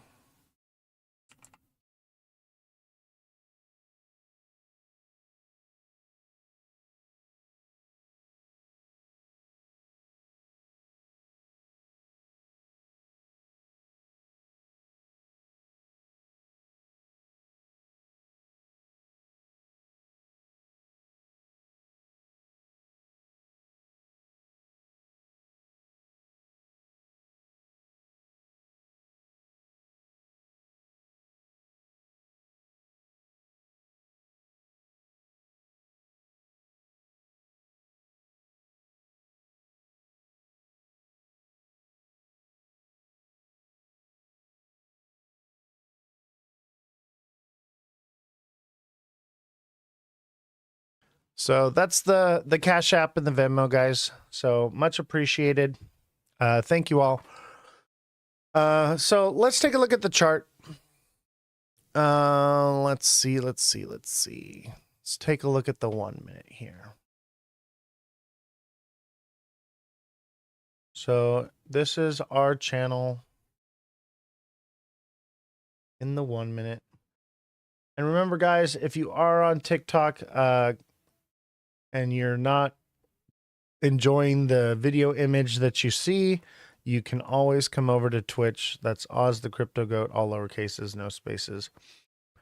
So it does look like, we're moving up a bit, but it looks like it wants to break down.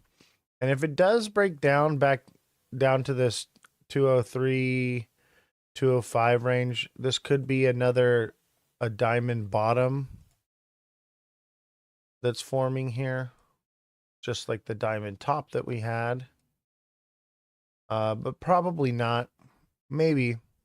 So we had this diamond top, and basically the diamond top executed, but it pumped like a bull trap, and then we double topped and then came back down. So the diamond top in the 1 hour did execute, just not exactly, but it did. So this is what we got, and it looks like it's being followed by some sort of a diamond bottom, Frankenstein type thing. Not really. I think more or less what this will be is a double bottom that should send us up, and that's kind of where we're at. It may be like a triple bottom and come back up. But what it looks like is we are forming the shoulders of this inverted head and shoulders. It seems to be what is happening, guys. It seems like this is an inverted head and shoulders, and we should see it break out, and I'd see it at least go to 230, 240, but I think the top would be 247 and then come back down. But if it does break 247, expect it to go up to, much higher levels, 250, 260, 275, 280. Those are all possible. It could turn around. Usually when you have a descending channel like this, once it does break out, it's a bullish push. Okay. And it could literally send us up to the $3 range or even higher of 340 where we've been. My 15-year-old is teaching me how to read candles now, so that helps. Oh my gosh, that's awesome. That's awesome. Yeah, and the thing about reading candles is we are more accurate with our price points and numbers daily because we are not using indicators. So if you can learn to read the charts without indicators, you are going to benefit much, much more. You can use the indicators as like a way to gain sentiment of which direction you think the market's going. But if you're looking for those price points, baby, you got to use the candles, man. The candles are a dead giveaway. They will point you right where you want to be. And that's when you catch the wicks, man. You can catch these wicks all the way at the bottom, set your price points to buy, and then you can ride it all the way back up. So that's the way to do it.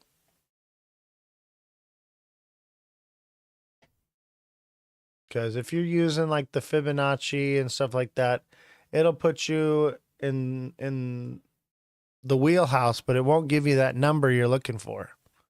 So keep that in mind. Keep that in mind. All right, let's see here. Some more news. By the way, today's show is going to be a little bit more chill, a little bit more laid back. We're still kind of consolidating. When we're consolidating and there's not much news, you know, it just is what it is. We can only cover so much. But let's talk about the SEC case. What do I think about NVIDIA? Honestly, I think it's going to go down more with the China tariffs. But I think they do have not a monopoly, but they've got a lot of control over the market. So eventually it will go back up. Not financial advice, by the way. Ripple XRP versus SEC update. Court orders SEC to submit a report. Okay. So we all know that the case is going on. And this is the court document right here. I'll read it for you. United States Court of Appeals for the Second Circuit. At a stated term of the United States Court of Appeals is the Second Circuit held at blah, blah, blah, blah. Basically, it's before the judge's name, and plaintiff is the SEC versus Ripple and Brad Garlinghouse. And basically right here, what you need to read is right down here at the bottom. It says, parties jointly move to hold this appeal in absence with the United States Secretary and Exchange Commission directed to file a status report within 60 days of this order. So they filed a motion to extend for 60 days, and now the court has ordered the SEC to file a status report within 60 days. Otherwise, they will drop the case. Obviously, they'll probably put in that status report. It's hereby ordered that the joint motion is granted. So basically, 60 days, baby. 60 days until we know more about the case. So there's not really anything that comes out. If you read anything news about the SEC case prior to that, the only thing it could possibly be is something that is filed. Nothing can be dropped or removed or changed until then. So keep that in mind. And more news. Altcoin market 41% drop signals possible crypto winter from Coinbase. What's up, Eric? Welcome, welcome. Man, the Twitch is really growing and the TikTok is just dying. Glad to have you all here on TikTok as well, but make sure you jump over to Twitch. That's Ozthecryptogoat, all lowercases, no spaces. Come on over and come see the show the way it was intended to be. So, let me zoom in for all you Twitchers so y'all can read it. So 41% drop signals possible crypto winter, and that's normal, guys. Usually around May, June, July, the crypto market tanks and then it picks up later on in the season. So we are going into crypto winter. We are in altcoin season. Okay. We're in mid altcoin season, which is crypto winter. So everyone that says, oh, we haven't had an altcoin season yet, that's because the liquidity is more spread out. We didn't see what we've seen in the past because there are less, or not less, but more projects for people to invest into, and that money that would normally go into certain projects has now been spread out. The liquidity is spread thin. So it's not what people expect. And also people, when Bitcoin started pumping, people jumped into altcoins and to meme coins early because they want to get the drop on it. They would be like, why would you waste, getting left behind in meme coin season or altcoin season when you could get into it early and make more money? But because of this, it spread the liquidity from Bitcoin, it spread the liquidity from the alts, and it spread the liquidity throughout the massive meme coin space. So keep that in mind, guys. We are entering into crypto winter for alt season, okay? Which means that we will be moving down. I'm not going to read all of this. Basically just summed it all up for you. I'm going to try to do less reading today because my jaw is still sore and I do have a giant wound on the side of my mouth right now. It's killing me. So I'm trying to not do too much, Let's see here. Smash that like button, guys. Subscribe to the channel. Share the show with your friends. Send in those lightning bolts if you think we're going down. Send them in. I need 50 lightning bolts. Help me out. For those of you that are on Twitch, thank you all for your support. And don't forget, if you want to continue to get those daily price point videos or message me directly, you have to be a deluxe subscriber on TikTok still. So that will change possibly once we, get things moved around better and we're growing more on Twitch. But as of right now, that's how we're doing it because Twitch doesn't offer all the same things that TikTok does. So things are evolving and changing slowly over time. So give it a chance. Give it a moment. Censored by TikTok. Thank you for the rose. Appreciate it. Oh, thank you for the lightning bolts. And, view wherever it is that you want to view. Censored by TikTok. Thank you for the 50 lightning bolts. And those of you that are subscribed on TikTok, don't forget to renew your subscriptions, guys. If you want to continue to see those daily price point videos and message me directly, you got to renew those deluxe subscriptions. So don't forget, guys, subscribe. And if you're just a basic subscriber, you can upgrade to deluxe and message me directly, and I will help coach you and teach you how I do the things I do, and we can talk and chat about pretty much whatever you like. But let's keep it to one topic at a time, per day. Please don't message me with a paragraph with 30 questions in it. Let's take things slowly with time and get all your questions answered. But take it easy, guys. Remind you, I have hundreds of you messaging me every day. So let's stick to one topic at a time and baby steps and move forward, guys. All right, let's see here. We got a little bit more news. And this one, the AI is going to read it for me. Rebound likely in Q3, Coinbase. A monthly market review by publicly traded US-based crypto exchange Coinbase shows that while the crypto market has contracted, it appears to be gearing up for a better quarter. According to Coinbase's April 15 monthly outlook for institutional investors, the altcoin market cap shrank by 41% from its December 2024 highs of $1.6 trillion to $950 billion by mid-April. BTC Tools data shows that this metric touched a low of $906.9 billion on April 9 and stood at $976.9 billion at the time of writing. Venture capital funding to crypto projects has reportedly decreased by 50% to 60% from 2021-22. In the report, Coinbase's global head of research, David Duong, highlighted that a new crypto winter may be upon us. Several converging signals may be pointing to the start of a new crypto winter as some extreme negative sentiment has set in due to the onset of global tariffs and the potential for further escalations, he said. Related, how trade wars impact stocks and crypto. Macroeconomic woes cause crypto turmoil.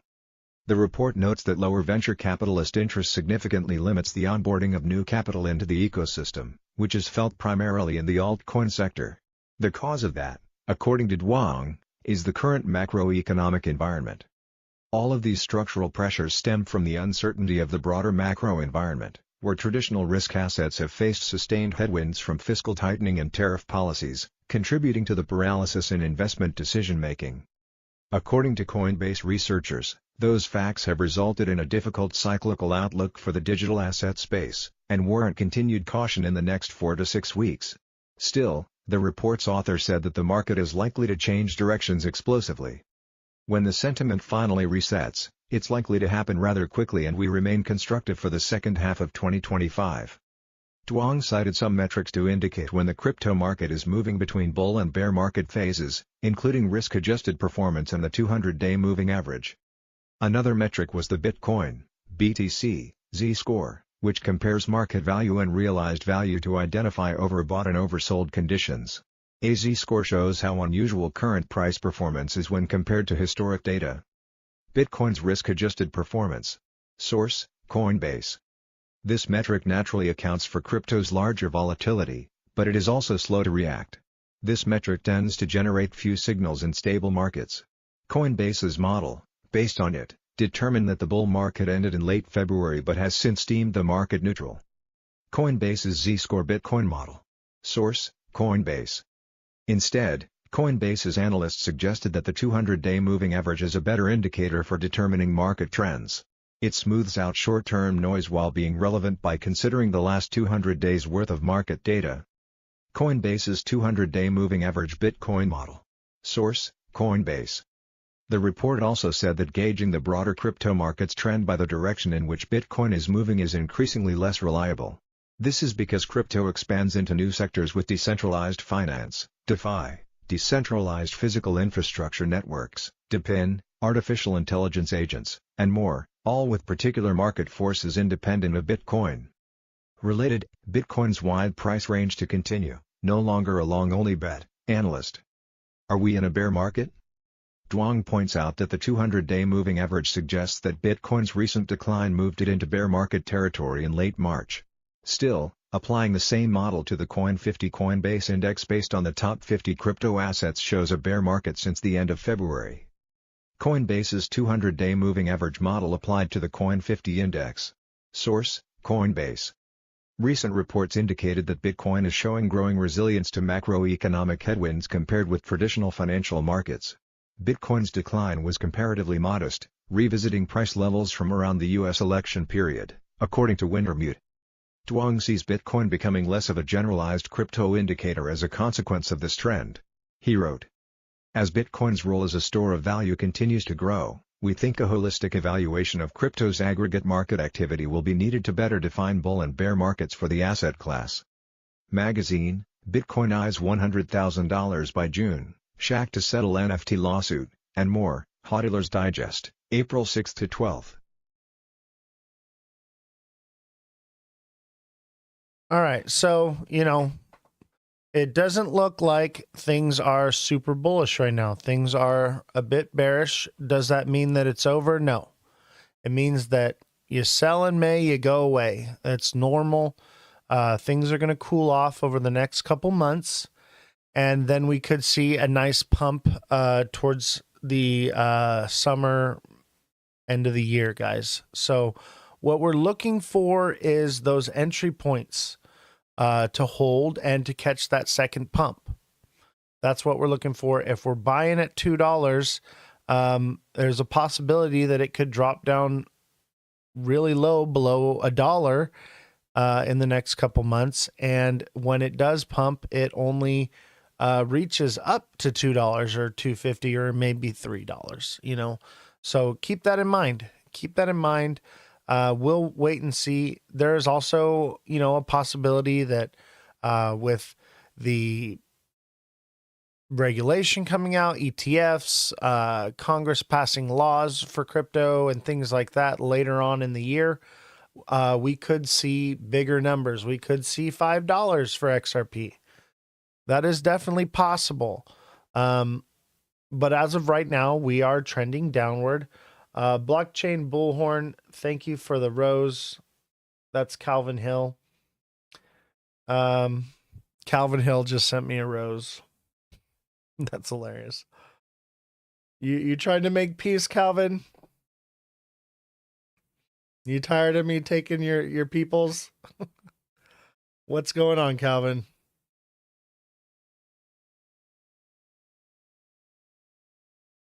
Come on, Calvin, let's go. You had a lot to say when I was in your live. What do you got to say right now? What do you got to say? I do appreciate the rose, though.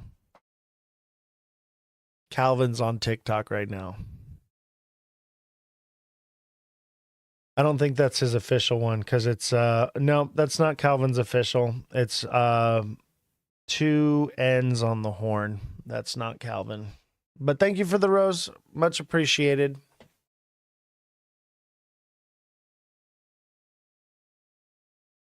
So yeah, guys, be prepared for crypto winter.